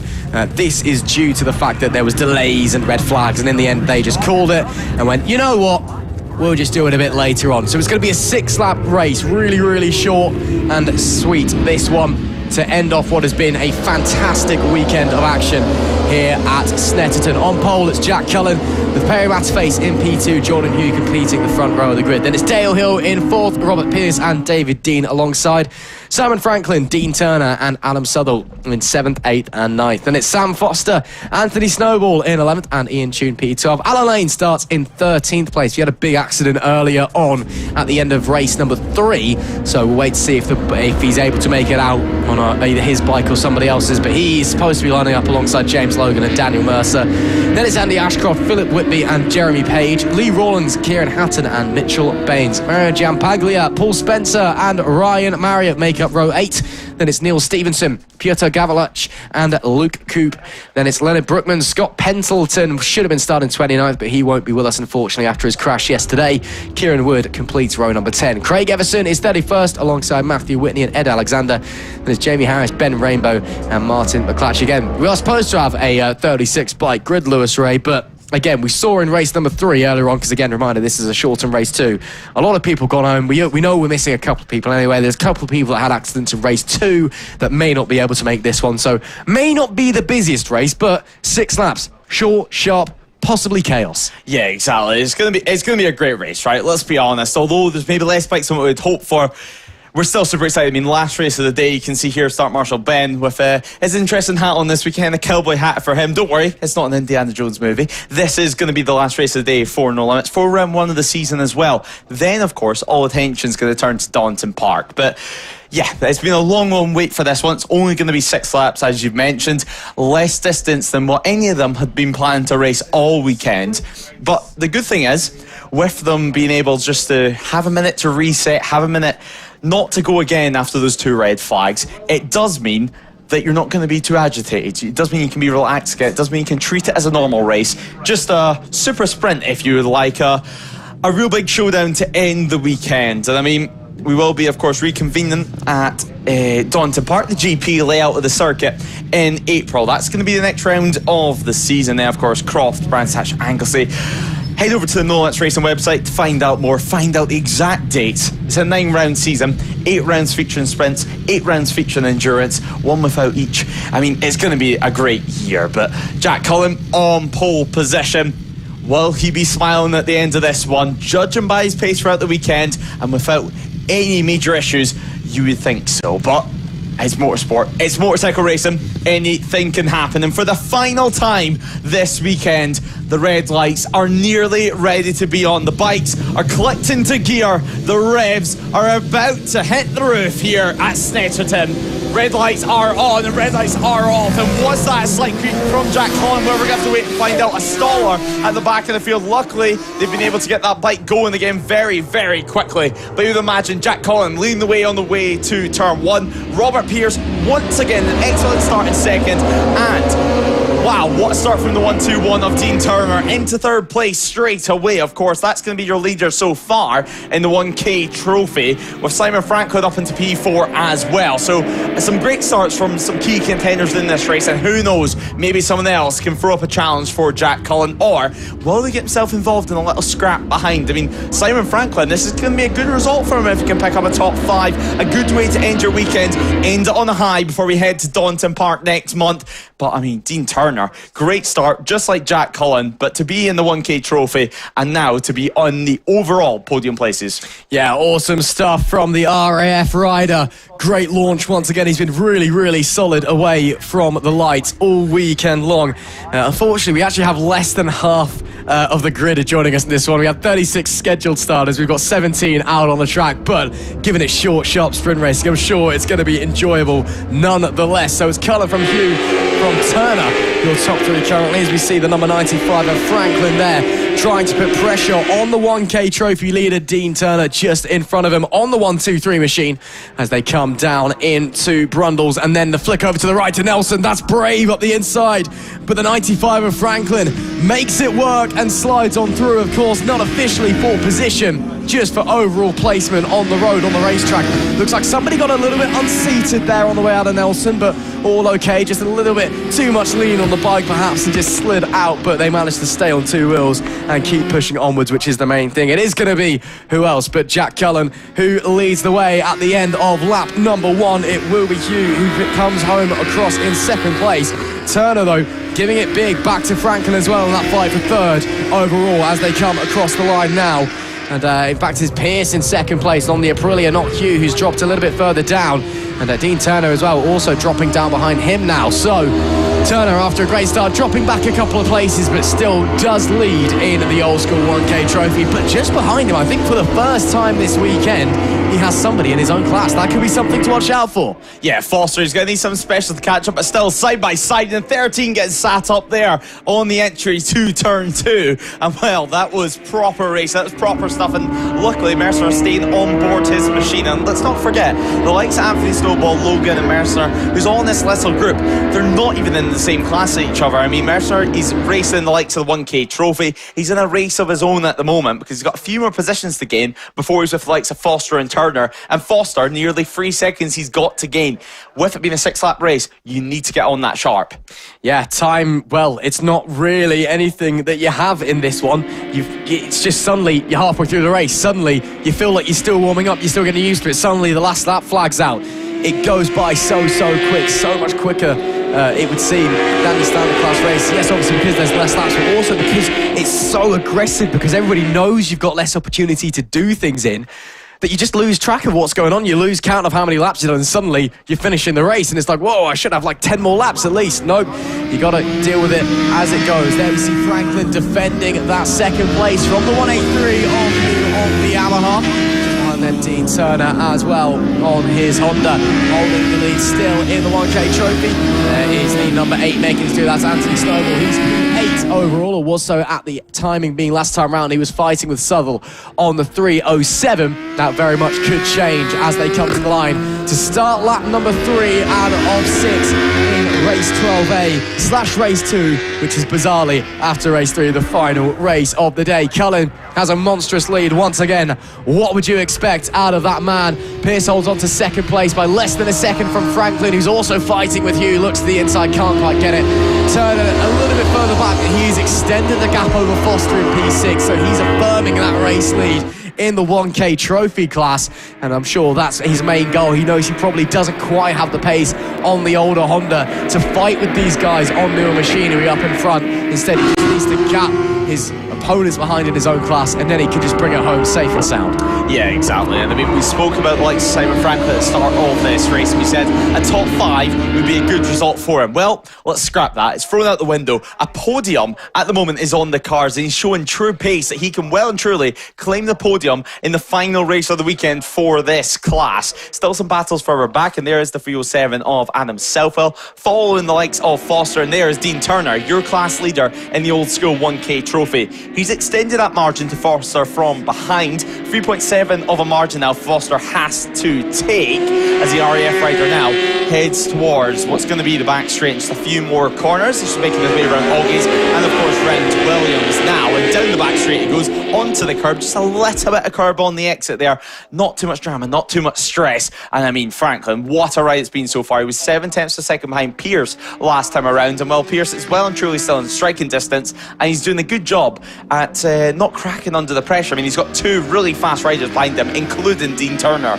Absolutely, Turner still plodding around, and again, if those two do start to fight, it is going to invite Turner in, and even if that Honda doesn't quite have the pace, you know he's going to want to get involved and see if he can slide onto the overall podium as well on the 1-2-3 machine. So it's all to play for here, but again, we're about to be halfway through this race already, so time, as we keep saying, it is a ticking, and it's running out very, very quickly. As Jack Cullen, fastest lap, no surprises there, 158.574. That is, it's about 2.5 seconds quicker than anybody else is going. That's a common theme. We've seen that in all of his races before. He tends to kind of flap around about that pace. Very, very quick. It's not just Cullen, but the BMW he rides on as well. Franklin still holding off the 183, and once again Turner is eking closer, gained a couple of tenths on that previous lap, and that gap visually between the 3 of them looks like it has come down as well. So we'll keep our eyes on that 1-2-3 again. He's got no pressure behind from Foster, even though he is in his own class. The first time he's been followed by somebody in his own class all weekend, quite frankly. The gap just keeps extending and extending. It's up to 5.1 now, and Turner can just focus ahead, full attack, see if he can slide onto the overall podium. Yeah, Jordan Hugh as well, still sitting there in P4. He's in the middle of this pack at the moment. As you said, if Turner has a chance, so does Jordan Hugh. I mean, he's been consistently fighting for the podium all weekend. And in Park Fermi earlier on, he did say to Cullen, why can't you just slow down? Why are you so fast? Because, I mean, he's not had a chance so far this weekend. But I tell you, that is looking much closer this time around with Pearce and Franklin out on circuit. It was 6 tenths of a second in line last time around. It's going to be really interesting to see what it is this time, obviously, depending on that final sector. We're just having a look as split times begin to come in, and Franklin 2 tenths faster through sector 2. So he is closing that gap, but we're about to head on to the penultimate lap of the entire weekend, of the entire round. So he certainly is going to run out of time if he doesn't get a move on soon. Yeah, 2 to go it will be. And we're just waiting to see how it's going to go. Jack Cullen, by the way, looks like he's on pace for another fastest lap of the race so far, as this battle continues to ebb and flow for 2nd, 3rd and 4th. And is it another lap record? Yes, it is, despite the fact it's down in the final sector of 158.055, goes even quicker. He's now 3 seconds faster than anybody else on that BMW as everybody else comes across the line. And Turner still maintaining that 1.3 second gap in front. I think he's probably just maximising the pace. He now probably needs a little bit of divine intervention in the form of a mechanical issue or a crash in front if he does want to slide up into the podium places overall, unfortunately, but still on for yet another very, very solid class win. Pearce, Franklin and Hugh, though, now will start to get the elbows out because they'll realise they've only got really 2 and, well, 1 and quite a bit, but still 1 and a bit laps left to go. Time is running out. They need to get on with it. Whoa, look at the front end there of Pearce as he changed gear. The front end straight up in the air. And that just invites Franklin straight on through into 2nd. That is going to be job done so far. I mean, that was a handful there from Pierce. That Aprilia just sending the front wheel skyward. He had to stamp on the back brake, release the power, and that's allowed Franklin to take the podium places. And not only take the podium, take second position as well. He could claim silver, he could claim runner-up here in the final race of the weekend. He's got around a lap and a half separating himself from doing that. The bright yellow Kawasaki rider, I mean, he's going to be buzzing if he can hold on to this one. As you said, Dean Turner, it seems like he's out of it, but look at that gap already beginning to form, and if Hugh makes any kind of moves on Pierce, that should be it. Nice and sewn up for the number 95. A little bit deep at the exit of Brundle there as well for Hugh, which is going to compromise him through Nelson and potentially open the opportunity for a late move into Murray's for Hugh. We'll have to wait and see, but who else would it be starting his final tour for the final time this weekend? The last lap flag will wave. Jack Cullen potentially on fastest lap pace again, and again he's done it now into the 57s. This is unbelievable. He's just hot lapping for fun, basically. A 157.928 for Jack Cullen. Unbelievable pace, and again, as long as he doesn't throw the bike on the floor, he's got himself another race win. Let's be brutally honest here. A fantastic performance all weekend long, and he's potentially saved his best till last. A 13.1 second advantage over 5 and a bit laps of racing is absolutely ludicrous stuff as Franklin Pierce and Hugh continue to battle on behind them. Turner dropping even further away. Anthony Snowball's actually moved up into 6th place ahead of Foster in the 14th, so Turner now does have that different class rider buffer between himself and second in class as well. So it's all going well for him, and it's all going very well for the number 97 rider, who at this point can finish the race backwards and blindfolded. He's so far ahead.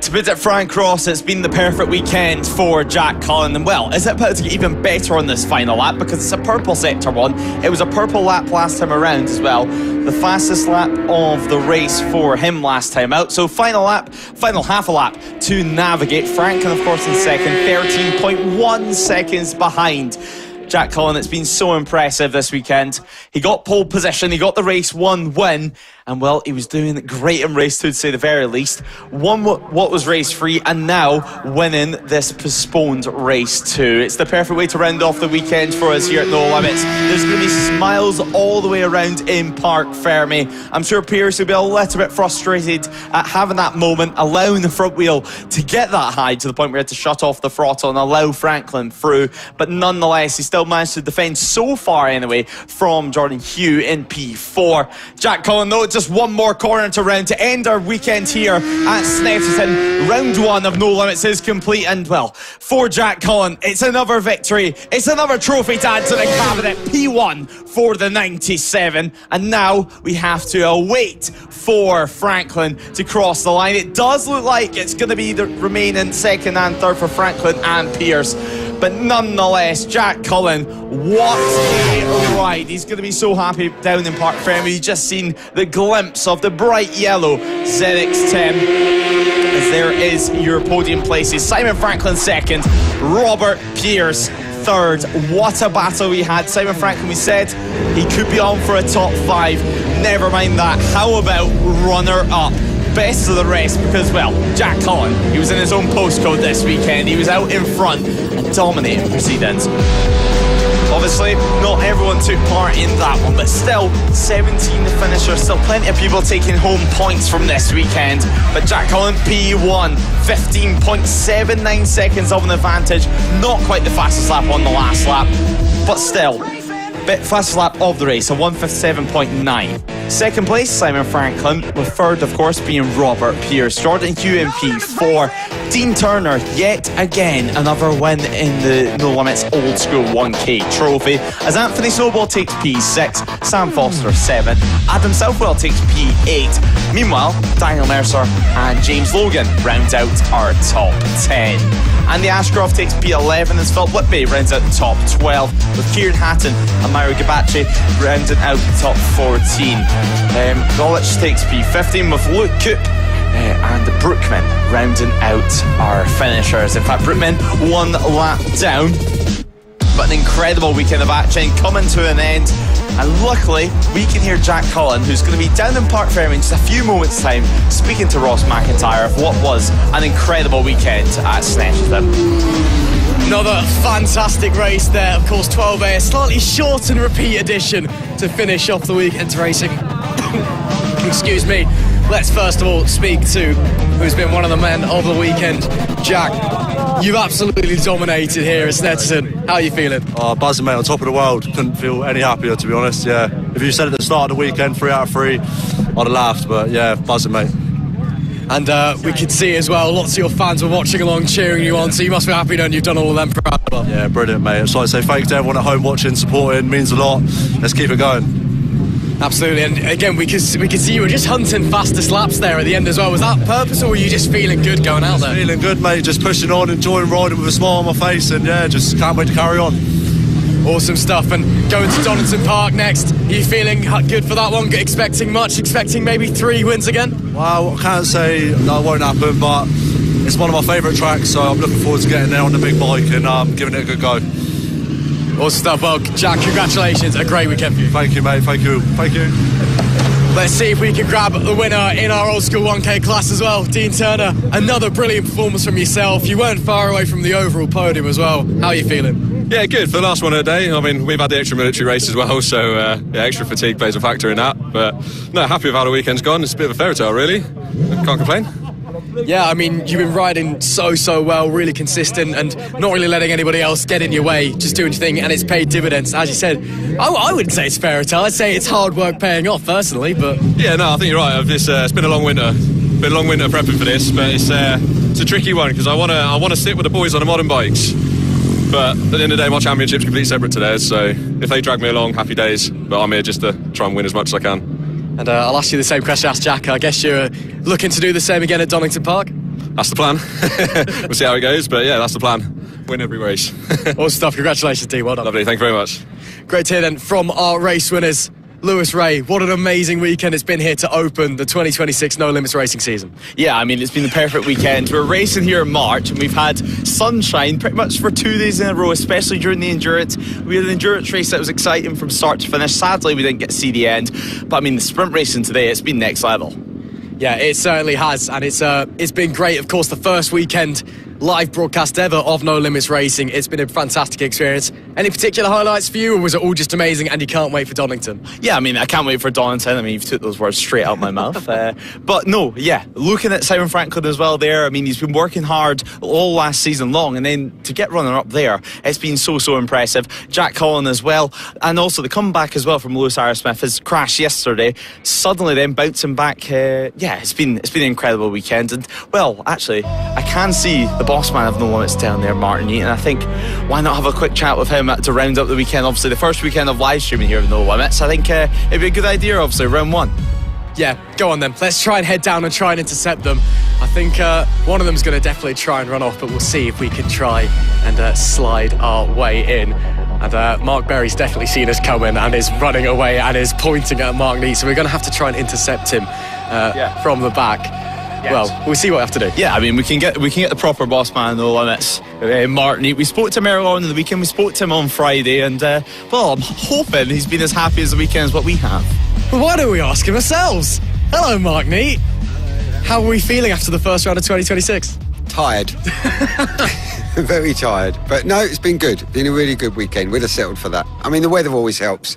You know, a number of times I've run the first round here and they've come back with snow on their leathers, and there was no sign of that. So, no, really good weekend. Really good. And most importantly, we had a couple to hospital yesterday, but they're going to be fine. A few offs today, which often happens more on the second day, but again, no one to hospital, and that's the most important thing. Exactly. It's great to hear that everyone, you know, even if they have gone to hospital, is okay and is not in a serious condition. There's a couple yesterday, but one's a collarbone, I believe. I'm not quite sure on the second one, but nothing too serious. They'll be fine. That's brilliant to hear. I mean, obviously, it's great to have us back here racing. Again, start of a brand new season, and we're looking to be bigger and better than ever. Obviously, broadcasted live for the first time as well, and that's been a major success. Hats off to you guys. I'll be honest, I was pessimistic about it, about what we could achieve, because obviously we're not PSB, we don't have a fortune, but I think you've done a fantastic job. The feedback to us has been immense. So, obviously, a few teething problems on our side, but probably what we've supplied you, but roll on the second round and be bigger and better. Yeah, I guess the plan now, sleep for 3 weeks and then wake up, get ready for Donington Park and then go to Donington Park. Sleep for 3.5 weeks and wake up and go to Donington Park, yeah. But looking forward to it. As I said, I think it's been a fantastic round one, absolutely immense. The paddock has been buzzing, so yeah, we couldn't have asked for more. Brilliant stuff. Mark, we'll let you go now. Thanks very much for speaking to us. Take care. Well, great to hear from Mark Neat there. Mark Berry has done a proverbial runner, so to speak, so it may be a job of maybe we just have to try to mill about, maybe head down the pit lane, see if we can intercept anybody. Yeah, I think almost everyone's going to be running off. I mean, pack up time, the fun part of the weekend for them. But yeah, as Mark Neat said there, bigger, better than ever anyway. I think that's the best way to describe it. I mean, what a weekend we've had here. Everyone's been super happy. Not only to be back at a racetrack as well, but a whole different experience for them. A couple of riders a little bit scared to be on camera, a start with a little bit shy maybe than what they normally would be, but an incredible weekend. Yeah, absolutely. But again, of course, we now have to look ahead. Donington Park, GP circuit as well coming up for round 2, so we get the extra little bit down the bottom end of the circuit. Very different from Snetterton, obviously. We've got from a little bit of elevation, the old crescent dip, to obviously we've got basically rolling hills in comparison. Lots and lots of high-speed corners as well. It's all about being brave. What do you expect is going to happen? Well, I'm expecting some great racing, especially the endurance race. I mean, Donington Park, it produces some excellent endurance racing, and it's got a pretty lovely pit lane for us to bitch about in too. But yeah, Donington Park is a rider favourite circuit, it's an official favourite circuit, and it's a fan favourite circuit. I mean, what more do you actually want? Not to mention, of course, the endurance race to look forward to, and all the sprint racing that we had this weekend. But yeah, nonetheless, cannot look forward to it. Where, as Mark Neat said, we'll be bigger and better than ever. Absolutely, of course, you can catch Donington Park at the back end of it everywhere and all the rest of the season here on No Limits Racing TV or on Motorsport Radio, either on YouTube or Facebook. A big thank you to everyone who's been here this weekend to make the first weekend of 2026 so successful. Of course, all the marshals, all the medics, all of the management staff as well here at No Limits who work tirelessly, all the race support guys as well who put so much effort in. From myself, Ross McIntyre, Lewis Say alongside me, it's been a pleasure. We'll see you in a couple of weeks' time at Donington.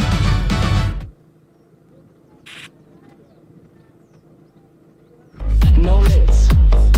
Live from Snetterton, this is No Limits Radio.